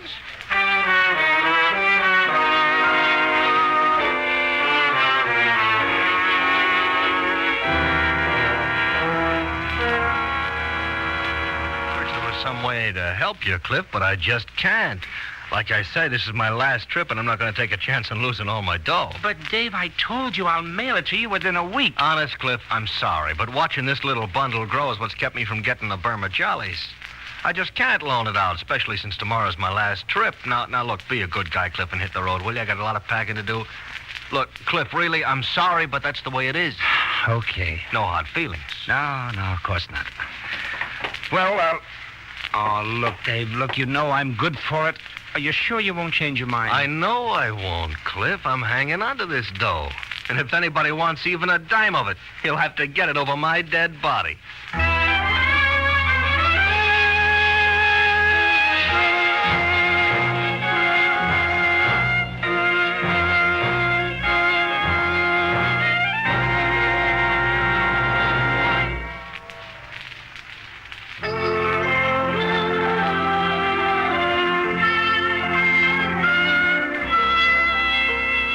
Signal's new baby that was announced only last Sunday has already been adopted by thousands of motorists throughout Signal's 7 western states, from Canada to Mexico.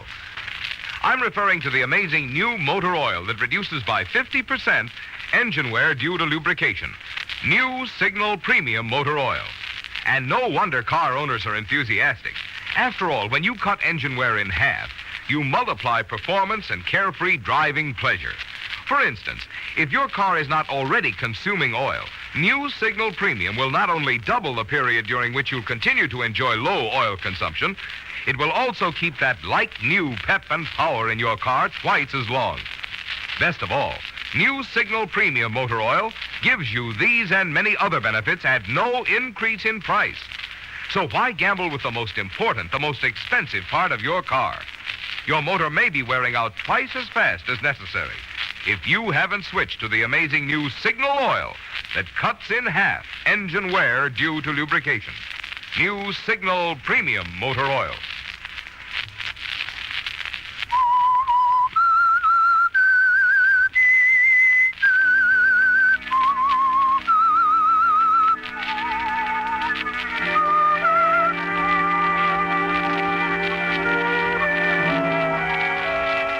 It's not going well, is it, Cliff? You still owe Burma Charlie $5,000. And Dave Cummings, your co-pilot, has refused to lend you the money. You know that Burma Charlie means business. If you don't deliver the $5,000, he'll kill you. Then you recall Dave's last words, that whoever wanted his money had to get it over his dead body. That gives you the idea, a plan to pay off Burma Charlie and perhaps have a little money left for yourself.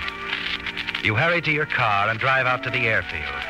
Go straight to your plane, climb aboard, and then go forward. You take a pair of pliers out of the toolkit, reach down behind the bulkhead, and put a crimp in the line to Dave's oxygen supply. You know that your plan would never work if it weren't for the fact that the two oxygen systems operate independently of each other. You know, too, that men have been known to do strange things when they couldn't get enough oxygen at high altitude. The job completed, you replace the pliers. Take a final look at Dave's oxygen line. You're sure no one would notice anything was wrong. You smile in satisfaction, then leave the plane. As you start for your car, a figure steps out of the shadows. You go somewhere? Who are you? I am a friend of Burma Charlie. He informed you tonight that there was man assigned to follow you until tomorrow morning. This man are myself. Oh? Well, you can go home now.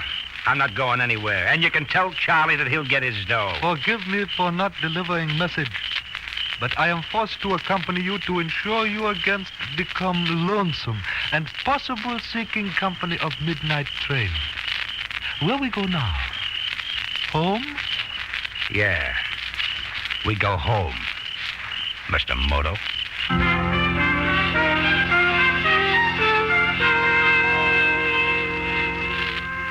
As you drive towards your apartment, your heart slowly resumes its normal pace.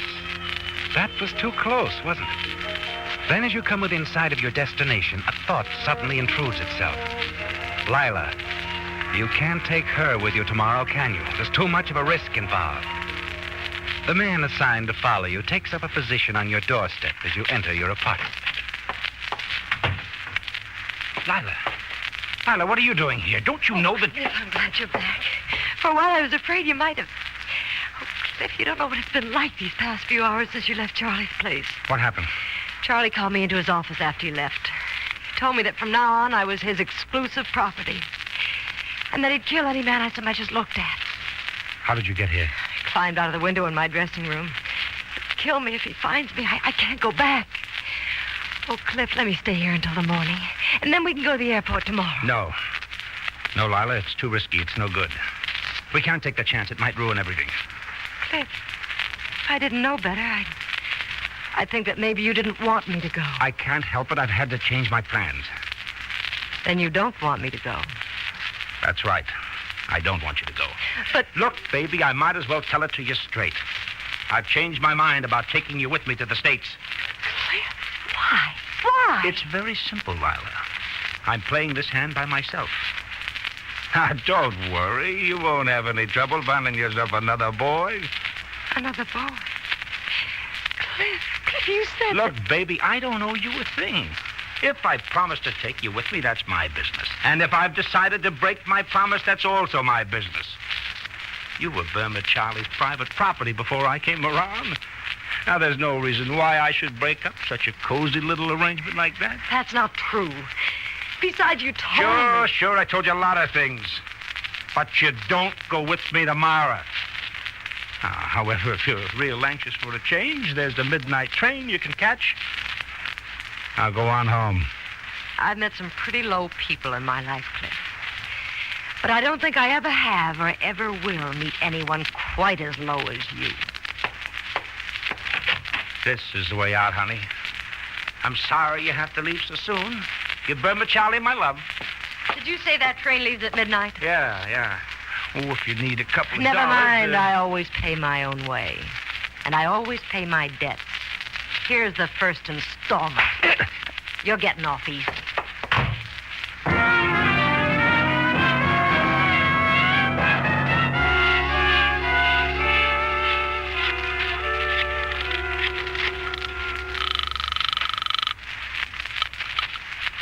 Burma Charlie speaking. Charlie, this is Cliff. Oh, yes, Cliff.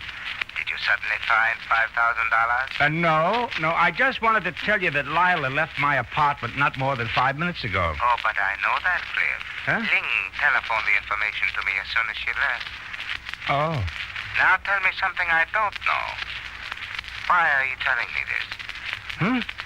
Well, I just wanted to make sure that you knew this meeting with Lila wasn't my idea, and that I'm sticking to the terms of our bargain. I believe you, Cliff. I know you're that smart, at least.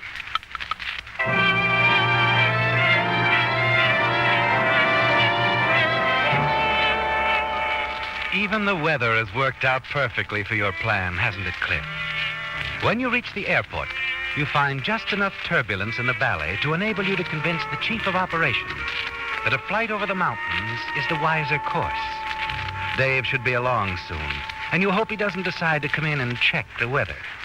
After last night, he might grow suspicious if you were to change your flight plan on such a flimsy pretext. You whirl as you hear the door open behind you. Hiya, Cliff. Everything all set? Yeah, I'm getting the route forecast now. How does it look? Oh, not bad, but there's some stuff in the valley that I'm not too sure of, so I'm routing over the mountains. Oh, no, do we have to? Why? Well, what's the matter? Oh, nothing, only I'm not too eager about dragging on oxygen for 2-3 hours. Kind of hope my last ride might be an easy one. Let me see the report, huh? Here. That doesn't look too bad. I don't see what you're so worried about. Wait a minute. Let me do the figuring, will you? Okay. Don't get yourself in an uproar. Oh, I'm sorry, Dave. I guess I'm a little upset about this being your last flight today. Sure, Cliff. I'll wait for you out at the ship. See you in a little while.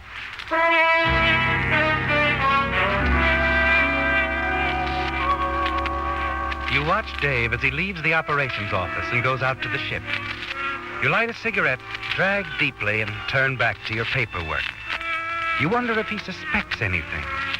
But then you're sure he can't, aren't you? When you've completed the paperwork, you relax a while to calm your nerves. Then go out to the flight line. Dave is in the cockpit, looking over an old Los Angeles newspaper. For a moment, you're tempted to ask him once more for the loan. But you're sure he hasn't changed his mind since last night. People like Dave never do. So you take off, certain that in a little while now it will all be taken care of. As you approach the mountains, you know it's time to put your plan into effect. Dave? Yeah, what is it? The controls feel a little sloppy. Go on back and check the cargo, will you? I think it shifted when we hit that bump a while back. Oh, I don't think so. Still flying straight and level. Well, it feels a little left wing heavy. Be a good guy and check it for me, will you? It'll relieve my mind. Okay. Only I think you're being overcautious.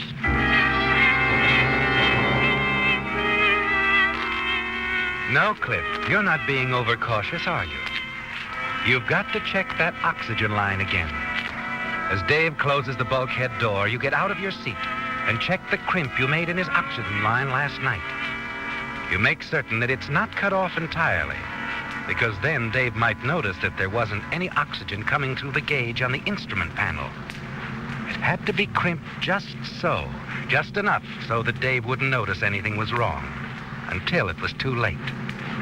You're sure this method is foolproof, that no one will ever be able to prove you had anything to do with Dave's death. You get back in your seat as Dave returns. Told you it was okay back there. You couldn't shift that cargo if you did a barrel roll. Well, I just wanted to make sure, that's all. You know how it is. Yeah, I guess so. Well, let's start climbing, huh? The mountains are only about 50 miles away. Right. Check oxygen. Oxygen check. Increase the revolutions to 2,300. Manifold pressure to 39. Set turbos. Roger.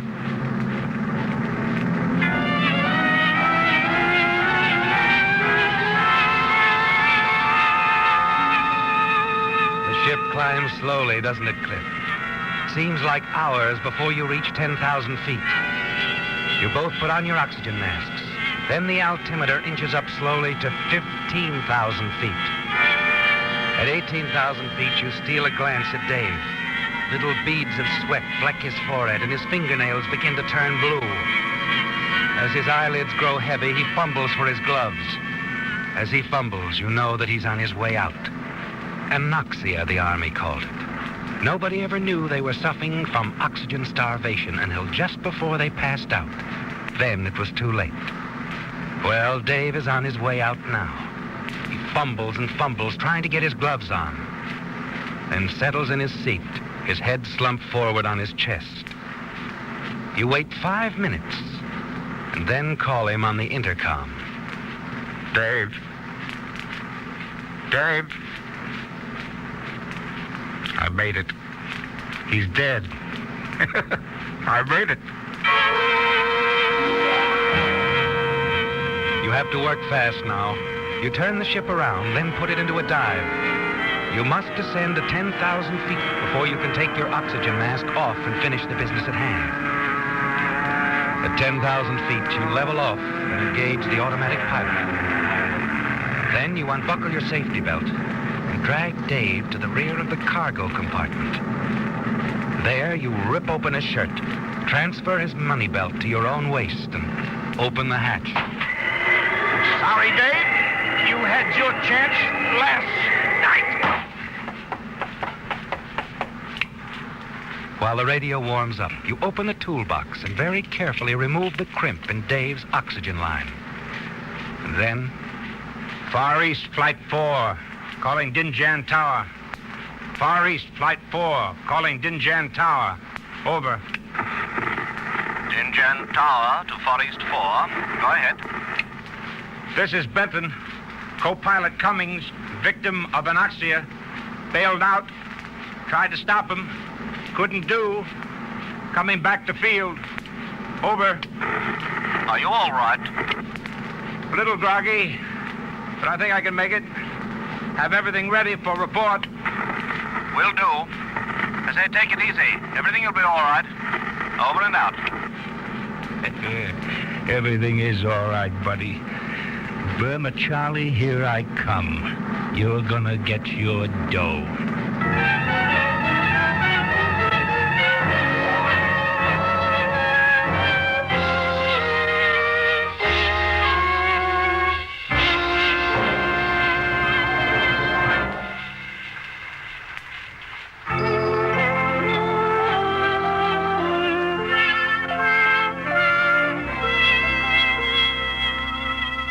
If you really want to baby your car, then the motor oil for you is Signal's amazing new motor oil that reduces by 50% engine wear due to lubrication. Consider just 4 of the important extra ways new Signal Premium Motor Oil helps to keep your car young for additional tens of thousands of happy miles. 1, keeps oil rings clean and free. 2, controls and reduces such harmful engine deposits as carbon, gum, and varnish. 3, prevents sticking of hydraulic valve lifters. And 4, stops acid corrosion and rust. Result, maintenance costs are kept down, down, down. The average car should actually drive twice as far before needing an overhaul due to engine wear. So save money while you save your car. If you're still using lazy old-fashioned oil, ask your nearest Signal dealer to drain it out now and refill with the new hard-working Signal oil that reduces by 50% engine wear due to lubrication. New Signal Premium Motor Oil.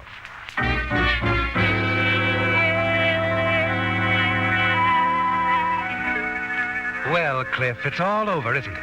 Your co-pilot, Dave Cummings, is dead. And you're sure that the treacherous heights of mountain range will be a safe guardian of your secret. You smile as you point the ship back in the direction of Dinjan. Dave's money belt, now strapped securely around your waist, contains enough money to pay off your IOUs to Burma Charlie, and you'll have some left over to enjoy. In the office of the chief of police, you have no trouble convincing them that Dave, apparently a victim of anoxia because of defective oxygen apparatus, had gone berserk, and despite your heroic efforts to control him, had broken away and leaked to his death. I kept my eyes on him as long as I could, sir. I never did see his chute open. Then I started to get groggy, so I stumbled back to the cockpit and switched from portable to main oxygen supply. Have you any idea as to why his oxygen supply was cut off? No, sir. That is, I don't think so, sir. The only clue I could possibly give you is that I noticed ice crystals in the intake valve of my mask. Mm-hmm. That sometimes happens at extreme altitudes. Maybe Dave's mask accumulated too many crystals. Of course, that's only a guess. Yes, of course. Well, I don't see any reason why you should have to stick around here any longer. Oh, excuse me. Yes? Oh. Are you sure? Yes, he's here. Yes, by all means, right away. Thanks. Mr. Benton, I'm afraid I'll have to detain you a while after all. What? Why? Well, what for, sir? Lila. Yes, Cliff. But the midnight train, you said... Yes, I said I might take the midnight train. But when I left your place, I knew I'd been spotted by the man in front of your house. So I went out to the airport and hid in your plane. In my plane? This young lady claims to be a witness to your co-pilot's death, Mr. Benton. Oh, Lila, you couldn't have. Dave checked the plane before the takeoff. Checked the plane and found me, Cliff. He even set up an oxygen supply for me because he knew you were going over the mountain. I saw you throw Dave out of that plane. Wait a minute, Captain. Wait a minute. It's her word against mine. Why, how do we even know she was on the plane? She can't prove it. Oh, but I can, Cliff. Before you threw Dave out of the plane, I saw you take off his money belt. What? It's strapped around your waist right now. Go on, Cliff. Deny that. What? Well, Mr. Benton, can you deny it? Lila. Like I told you, Cliff, I always pay my debts.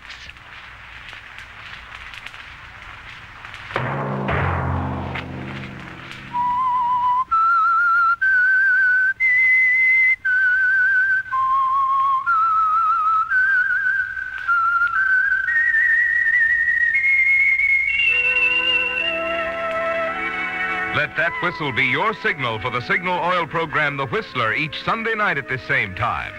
Signal Oil Company has asked me to remind you this about the amazing new Signal Premium Motor Oil, which reduces by 50% engine wear due to lubrication. It's available only at independent Signal service stations from the same friendly dealers who help you go farther with Signal gasoline. Featured in tonight's story were Bill Foreman, Wally Mayer, Doris Singleton, Larry Dobkin, Marvin Miller, Ben Wright, and Jack Moyles. The Whistler was produced and directed by George W. Allen, with story by Ross Murray, music by Wilbur Hatch, and was transmitted to our troops overseas by the Armed Forces Radio Service. The Whistler is entirely fictional, and all characters portrayed on The Whistler are also fictional. Any similarity of names or resemblance to persons living or dead is purely coincidental. Remember at the same time next Sunday, another strange tale by The Whistler. Marvin Miller speaking for the Signal Oil Company. This is CBS, the Columbia Broadcasting System.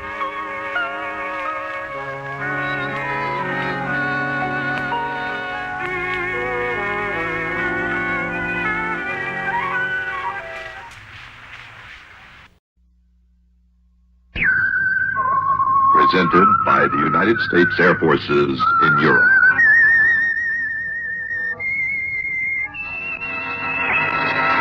I am the Whistler, and I know many things, for I walk by night. I know many strange tales hidden in the hearts of men and women who have stepped into the shadows. Yes, I know the nameless terrors of which they dare not speak.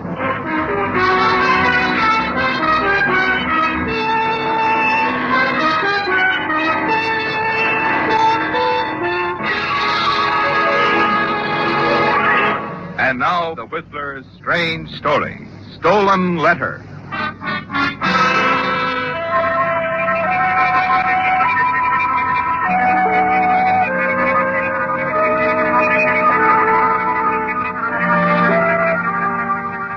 As Susan Hayes, ambitious but none too successful young actress, approached the old-fashioned iron gate entrance to the home of an uncle she'd never seen, its appearance gave her a feeling of foreboding.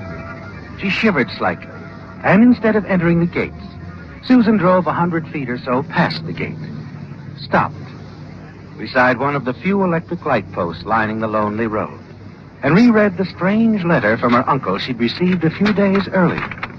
My dear niece, Susan, since I have only a few weeks left to live, I should like very much to see a little of you before I go. Poor darling. My last will names you and my nephew, your cousin Hilary Weston, as equal beneficiaries. But in recent months, Hillary has proven not only unworthy, but dishonest as well. I've decided, therefore, to create a new will, naming you as sole beneficiary, or dividing my estate equally between you and some worthy charity. However, before writing a new will, I should like to know a little more about you. Of course. I would therefore appreciate it if you could arrange to spend 2 or 3 weeks as my house guest, arriving as soon as possible. Affectionately, Louis Denton.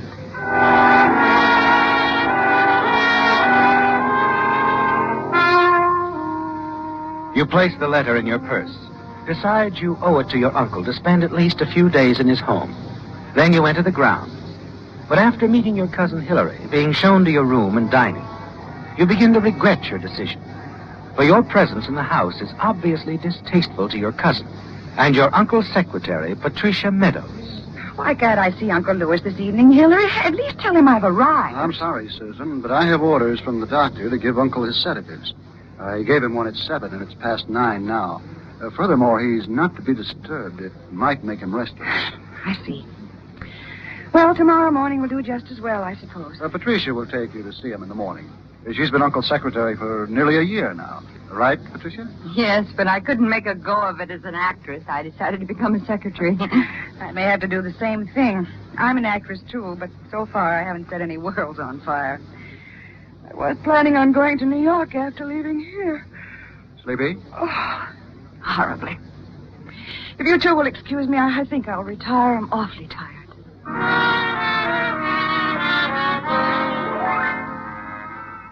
You retire to your room, but you're unable to sleep, aren't you, Susan? You have a feeling of uneasiness, almost fright. You get up and take your last 2 sleeping tablets, but you're still restless. Finally, at a little past 2 in the morning, you fall into a light sleep. In what seems like a few moments, you wake with a start. Certain you heard someone leave your room and close the door. You sit up in bed, wait a few minutes. Decide you were mistaken, that it was merely the curtains blowing in the breeze. Next morning, at a little past 8, you're awakened by a knock on your door. Yes? May I come in, Miss Hayes? Oh, Miss Meadows? Yes. Of course. Come in.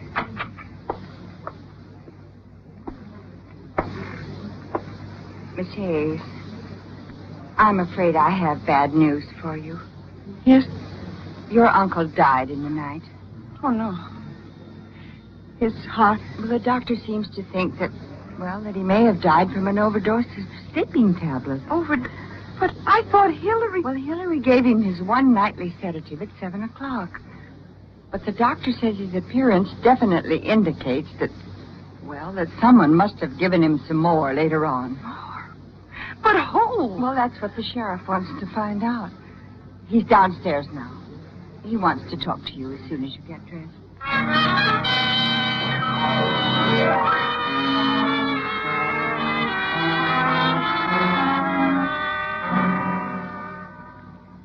Miss Hayes, Hillary here, Mr. Weston, that is, tells me you're an equal beneficiary with him under the terms of your uncle's will. That's what my uncle wrote me, Sheriff. He also tells me that your uncle was intending to write a new will, eliminating you and leaving everything to Hillary. What's going on here? Hillary told you that? Yes. Then he didn't tell you the truth. My uncle wrote a letter and asked me to come and visit him here for a few days. He also told me quite definitely that he was very disappointed in Hillary, that he decided to write a new will, naming me as sole beneficiary and eliminating Hillary. You have that letter? Yes, it's on the dressing table in my room. I'll go get it. Never mind. I'll go get it, Miss Hayes.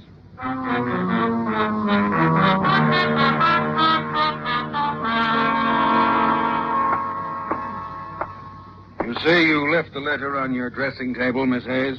Of course, Sheriff. I read it over last night just before I went to bed. There was no letter of any kind in your room, Miss Hayes. But I did find something else. Empty bottle marked sedative. Take only as prescribed. An overdose might prove dangerous.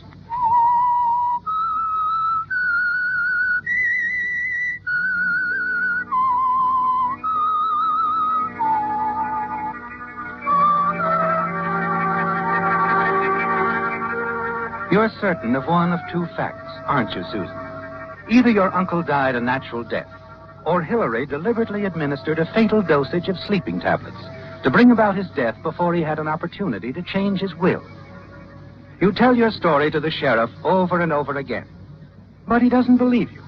And you admit to yourself that in his position, you probably wouldn't either.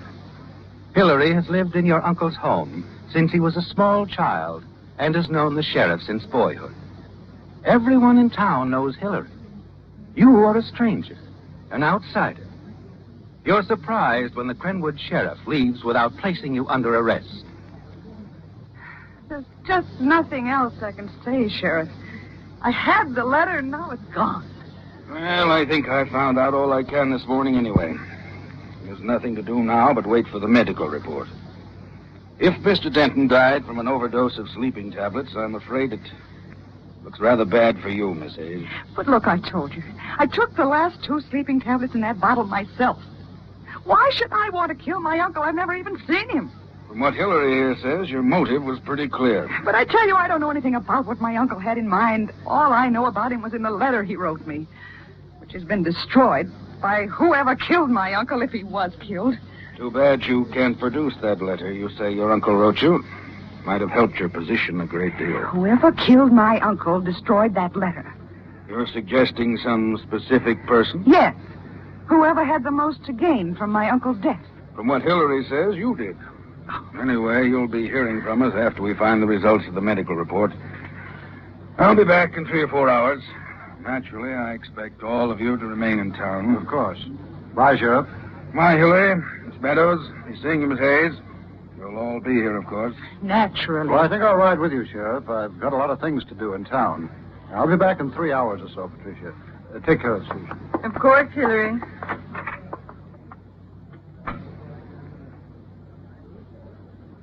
You're in a bad spot, Miss Hayes. Hillary lied to the sheriff, Patricia. Uncle Lewis wasn't planning on cutting me out of his will. He was planning on making me his sole heir, cutting Hillary out. Hillary says your uncle told him just the opposite. He was lying. It was all in that letter my uncle wrote. But you can't find that letter. No, of course not. Because it was stolen from my room last night so Hillary could build this horrible flame against me. After he took the letter, he gave Uncle Lewis the sedatives that killed him. I know he did. I don't know what happened, Miss Hayes. But I do know that if I were you, I certainly wouldn't be here when the results of that autopsy are known. You mean run away? Run away, yes. But that would be the same as a confession of guilt. Well, not necessarily. At least you'd have some time on your side. As things stand now, if your uncle really was murdered, you haven't a chance. Everyone will believe Hillary. The police, the judge, the jury, everyone. That's why I want to help you. What do you mean? How would you help me? Well, look, you wouldn't dare to drive your own car. You'd be picked up in an hour. But I could drive you to the station, and you could take a bus to San Diego. And then you could take a plane to New York. And if you need money... I have enough money.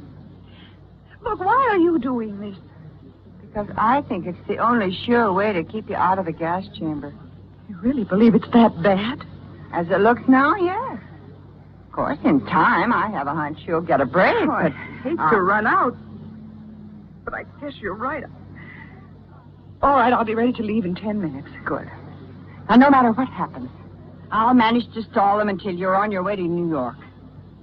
And in New York, no one will ever even know what happened out here.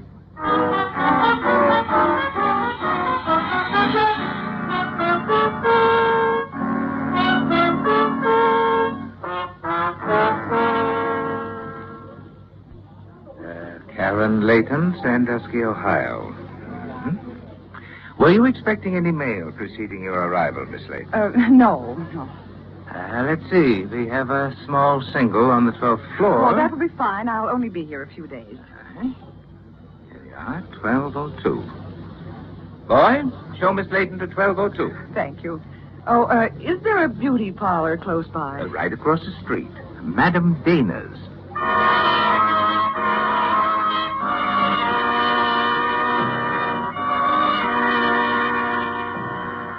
After being shown to your room, you phone Madame Dana's beauty parlor and make an appointment for an hour later. Then you return to the lobby, buy an afternoon paper. Buried in an obscure spot on the 5th page, a small headline startles you. West Coast actress sought in death of wealthy uncle.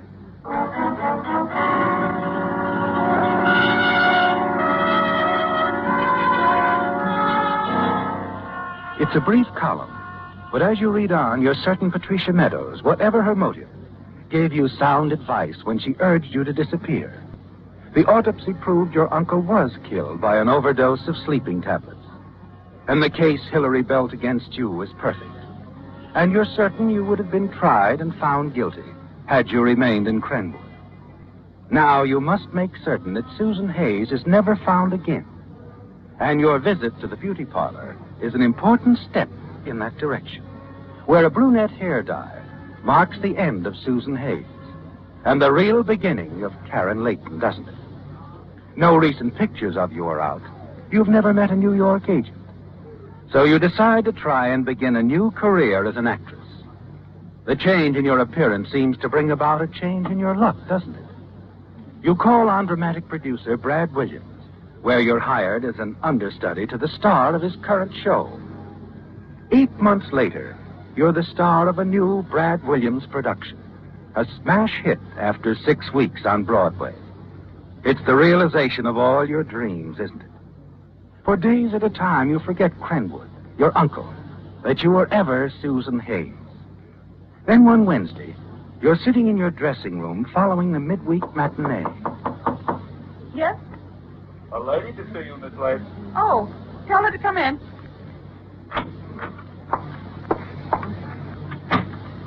Hello, Miss Layton. Oh, how do you do? I'm afraid I don't know you. I'm Patricia Meadows.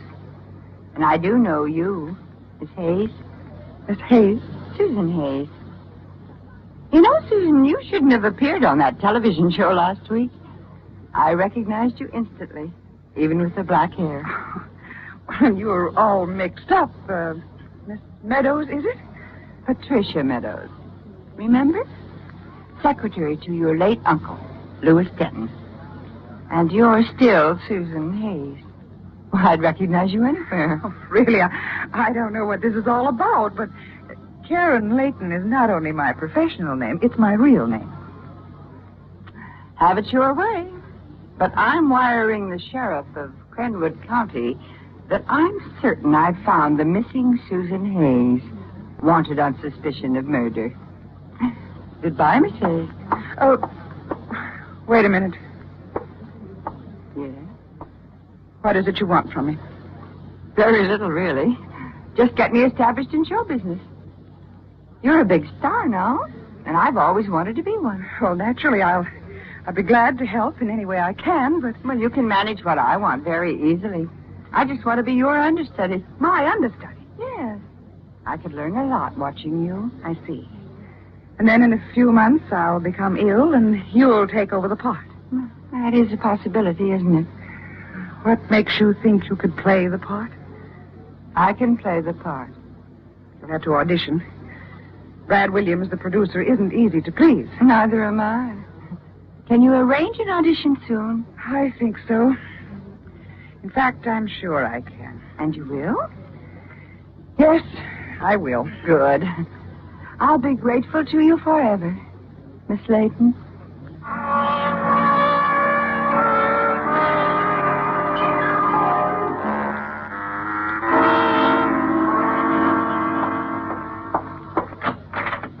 Patricia. Yes? Why are you bringing your things to my dressing room? Well, it'll be my dressing room next week, won't it? Next week? Well, you've only been understudying me for a month. But I know the part backwards. No, Patricia, it's too early. Maybe another month or two. You know, Karen, well, lately you haven't been looking very well. Even Brad's noticed it. He mentioned it to me only yesterday. After a subtle hint from you. Perhaps. How can I possibly explain to Brad that I'm ill? He'd insist on his own doctor examining me. Oh, you'll think of something. Unless, of course, you'd prefer to have me notify the Crenwood police that I found Susan Hayes. Oh, I guess you will. And you're right. I'll think of something.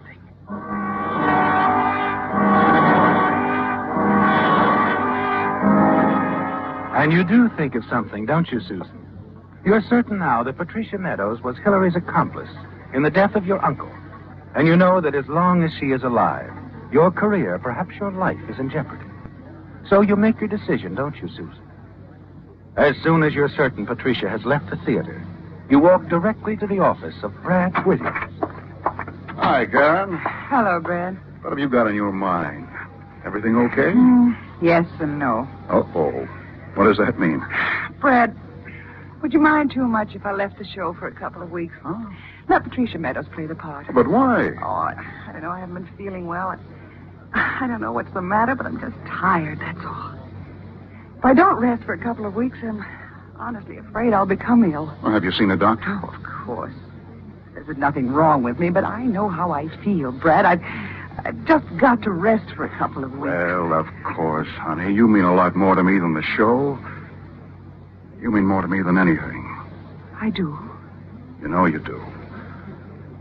This isn't a very romantic place to tell you, but I love you, Karen. You're sure? Of course. I've loved you for months. I want you to marry me. Oh, Brad, darling. You still want to leave the show for 2 weeks? Oh, yes, more than ever now. I'd like to have Patricia take over Monday. But I'll make a deal with you. What kind of a deal? If you'll just let me have your Mountain Lodge Sunday, I'll take Patricia up there and rehearse her all day. It's a deal. I'll call her right away. No, let me call her. I'll phone her this evening.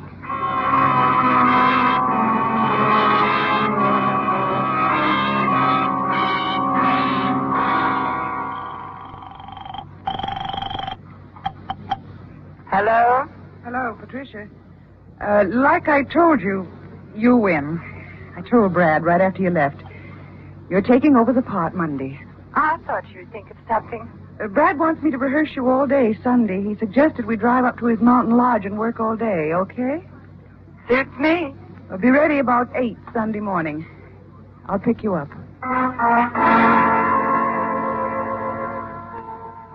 Now, you've not only your career to think about, your freedom. There's Brad, too. And whatever happens to Patricia Meadows, she brought it on herself, didn't she?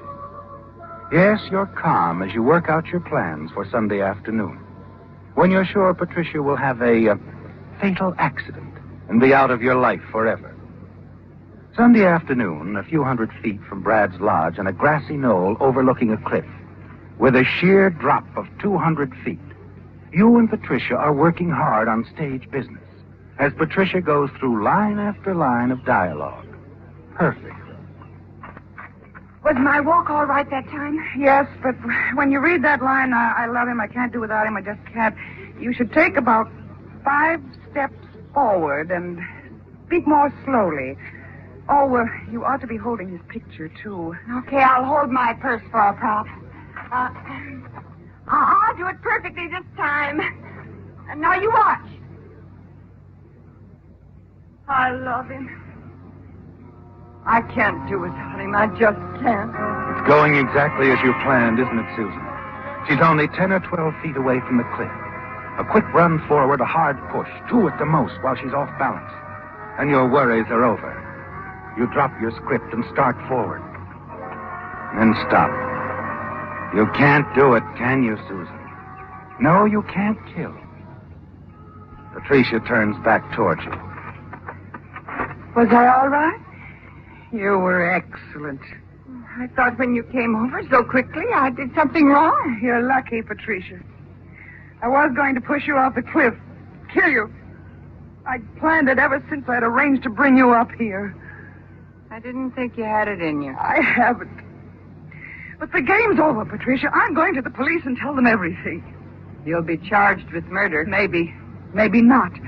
When I tell them you've been protecting me all this time, and they start questioning you and Hillary, I've an idea things might turn out a little differently than you think. Now, wait a minute. What can you gain by going to the police? I'm the only one who knows who you are. Now, look, just forget about leaving this show.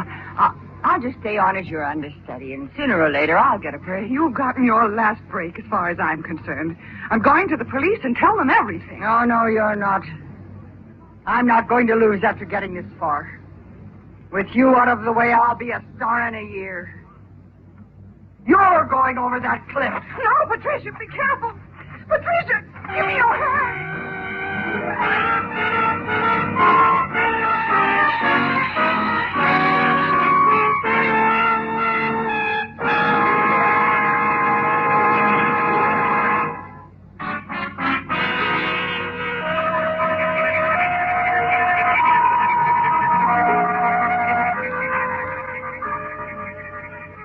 You remember trying to seize the hand of Patricia Meadows. A feeling of falling into space, then black emptiness. And now, as you slowly open your eyes, you hear a voice. Karen? The voice of Brad Williams. At first, as though it were thousands of miles away. Karen? Then it comes closer. Closer. Karen? It's Brad. Brad? How... Where am I? You're in the living room of the lodge, and you're all right. But it's a miracle you didn't fall over that cliff. You were only a few inches from the edge when you fainted. Lucky thing I decided to run up and see how you girls were getting along. Otherwise, you might have rolled over. I didn't fall. You merely fainted, darling. But we had quite a time bringing you around. You were out for nearly an hour. A type of shock, according to the doctor. Patricia, did she... I'm afraid she did, darling. Over the cliff. Oh, Brad, I tried to save her. Honestly, I tried to grab her hand even at the last. Well, that was obvious to the police from the way you were holding her purse. It was in your hand when we found you. I have to tell you this, Brad. I had planned to kill her. But when the time came, I just couldn't. Of course you couldn't. You couldn't kill anyone. Don't even talk about it. She slipped while she was trying to push me. I said not to talk about it. There now. Feeling better? I'm all right. Karen, why didn't you tell me the police were looking for you? You knew. Not till just now. Patricia left the whole story in her purse. Lucky you held on to it when you tried to save her. You mean she left a confession? A newspaper clipping, 6 months old. Your cousin, Hillary Weston, confessed to killing your uncle when an audit of his book showed thefts that only your cousin could have committed. Weston broke down, told everything. He gave Patricia $5,000 to persuade you to run away, make it look as though you'd done it. Later, she decided to capitalize on your success. You mean I've been hiding from nothing? Well, not exactly. The police have been looking for you so that the money your uncle left you can be turned over to you. Incidentally, darling, I didn't realize I was marrying an heiress. Listen next week when once again the United States Air Forces in Europe present The Whistler.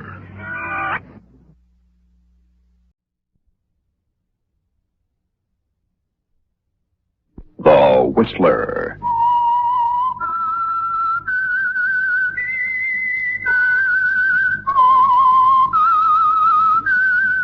Presented by the United States Air Forces in Europe.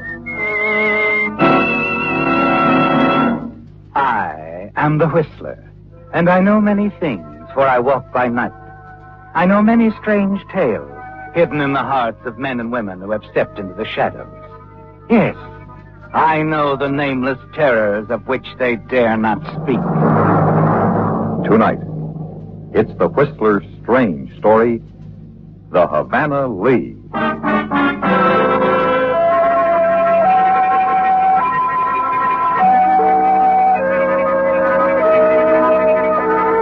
While Havana's tourists were at play on that cool summer morning, a meeting was taking place behind the paneled glass doors of the Cuban Sugar Growers Association.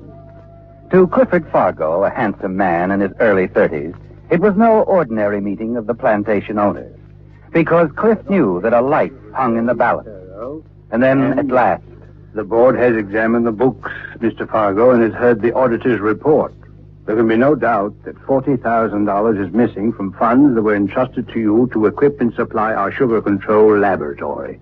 No, sir. Ordinarily, we would turn the matter over to the police immediately, but since you come from such a respected family and your work with us has been excellent, we are going to be lenient. We are giving you 60 days, Mr. Fargo.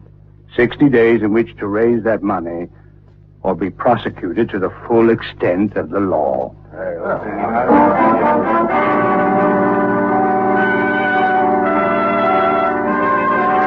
It all started so innocently, didn't it, Cliff? With a few turns of the roulette wheel as you tried to keep up with the playboys of Havana's international set. And now you face disgrace and jail. Your mind whirls like a dynamo as you seek a way out. And then you try to escape your own thoughts, as you've managed to do on other occasions, by going fishing. You hire Jose and his two-masted scow, don't you, Cliff? And leave for a weekend cruise down the Caribbean. It turns out to be a very important move, doesn't it? As late Sunday night, you're heading back to harbor.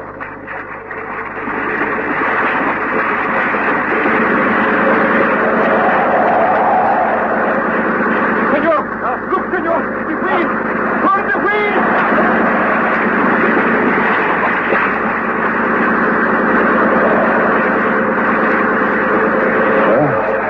Didn't think we were going to make it. Foul maniacs running without a light. What'd you say, Jose? Por favor, nothing, senor. You said something about Havana Lee. Was that the name of that boat? I do not know. You know plenty. It is better not to say. Why? Like this, knife across the throat. I'll keep it confidential. Senor Fargo, in a few hours we are in the home of Havana. Let us forget. Jose, you want me to turn you over to the port police?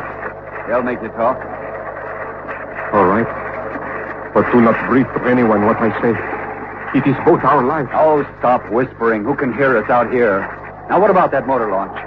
It is the Havana Lee, named after one of the most beautiful women of the island, and one of the most cruel. I'll bet. What's a racket? Smuggling. Very dangerous people. What do they smuggle? Whiskey into the United States without paying the big taxes. Fools. You said something, senor? Skip it. Come on, Jose. Let's get into port.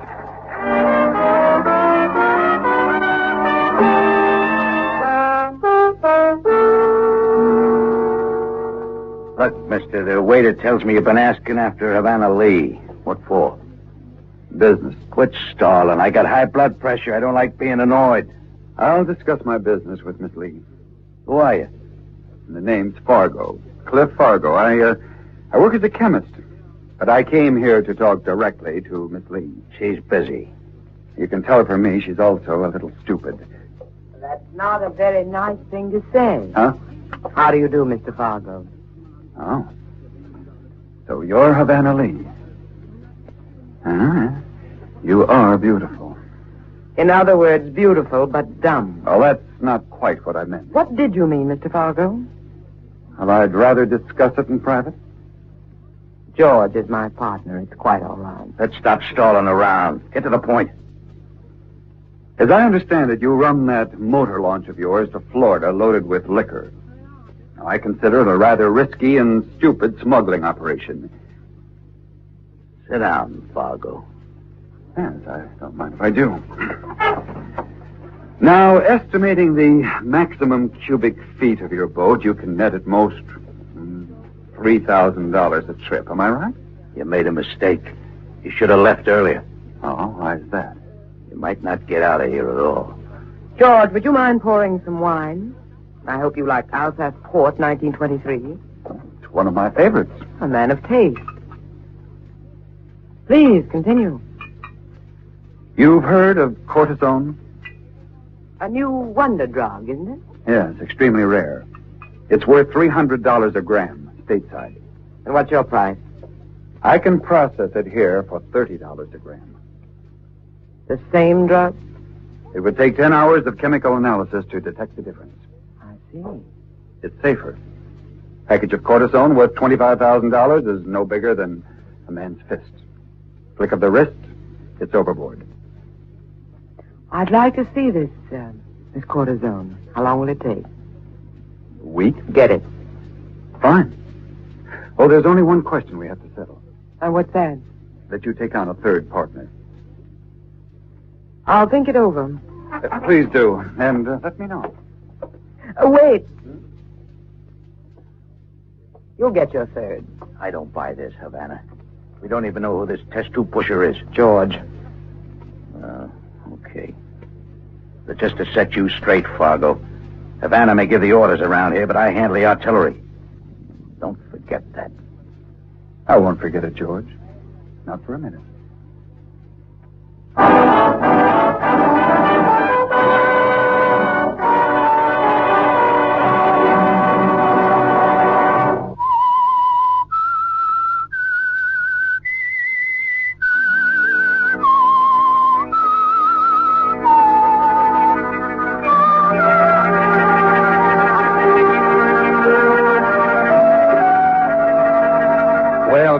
Things do look better, don't they? Your hunch paid off, and you feel certain that somehow you'll be able to get the money to cover your gambling debts after you prove yourself to the smuggling organization operated by the very attractive Miss Havana Lee. A week later, you hear a car pulling up outside the laboratory where you work for the sugar plantation. The headlights of the car blink on and off in the prearranged signal, and you take the drug you've so carefully prepared and wrapped in the waterproof tin and hurry outside. Good evening, Mr. Fargo. You have it? Yes, here it is. Good luck. Hey, where do you think you're going? What do you mean? Hop in. I have some solutions on the centrifugal pump. They'll keep. Will they? This time, I think you'd better listen to George. I'll get my coat. We got some jackets on the boat. Hurry up and get in.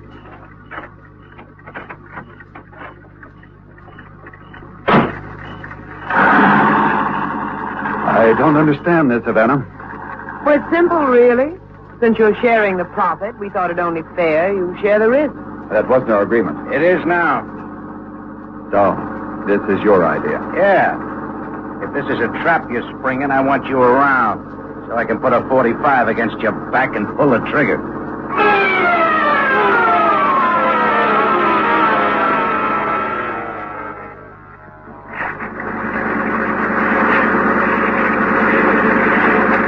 Didn't you hear anything just then? No, you can't hear anything over this motor. Well, I can. It's a Coast Guard. They're swinging their spotlight. Okay, the drug, Fargo. Overboard. Get that gun out of my ribs. I'll take care of the cortisone. So you can hand it to the cops in a pig's whistle. Listen, right now, Fargo. Now, give me that gun. Okay. Get below deck. So it is a trap. Keep quiet and do as I say. We've got about a minute before they pull alongside. I'm not helping you. Don't be stupid. I'm not giving $25,000 away without a fight. I'll tie this cortisone to the anchor cable while I get the anchor overboard. Tie it with what? Use this wire. Now, overboard with George's gun, the one for finding that. Oh, this fool anchor won't budge. There.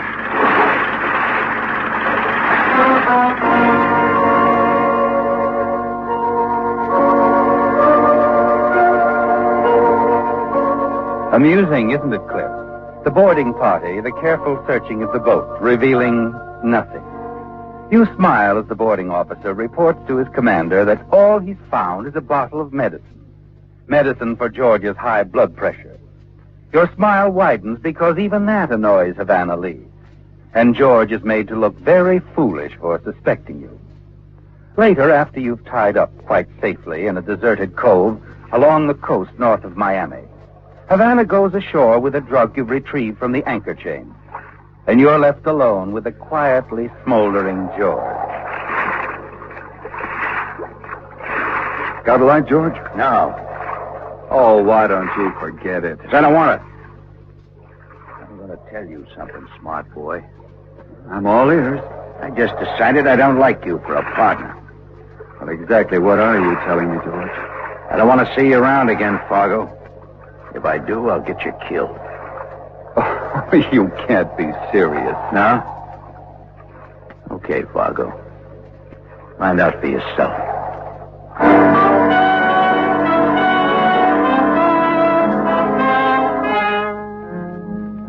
You aren't going to let George's threats keep you from the money, are you, Cliff? The money that can save you from disgrace and a prison term. When Havana comes back on board, you decide to play for the highest stakes, don't you? But you have to act quickly and carefully. And so, with George on deck at the helm, sending the speedboat full throttle back to Cuba. You and Havana sit in the hold under the shadows of a swinging lamp. You decide that this is your chance. Thank you for all you did tonight. You're welcome. But at the moment, I'm only interested in the payoff. Is that really all? I thought you said that... Well, that I was a beautiful woman. You are? Why? Oh, you can talk about money. Most men would give a fortune to be in your position.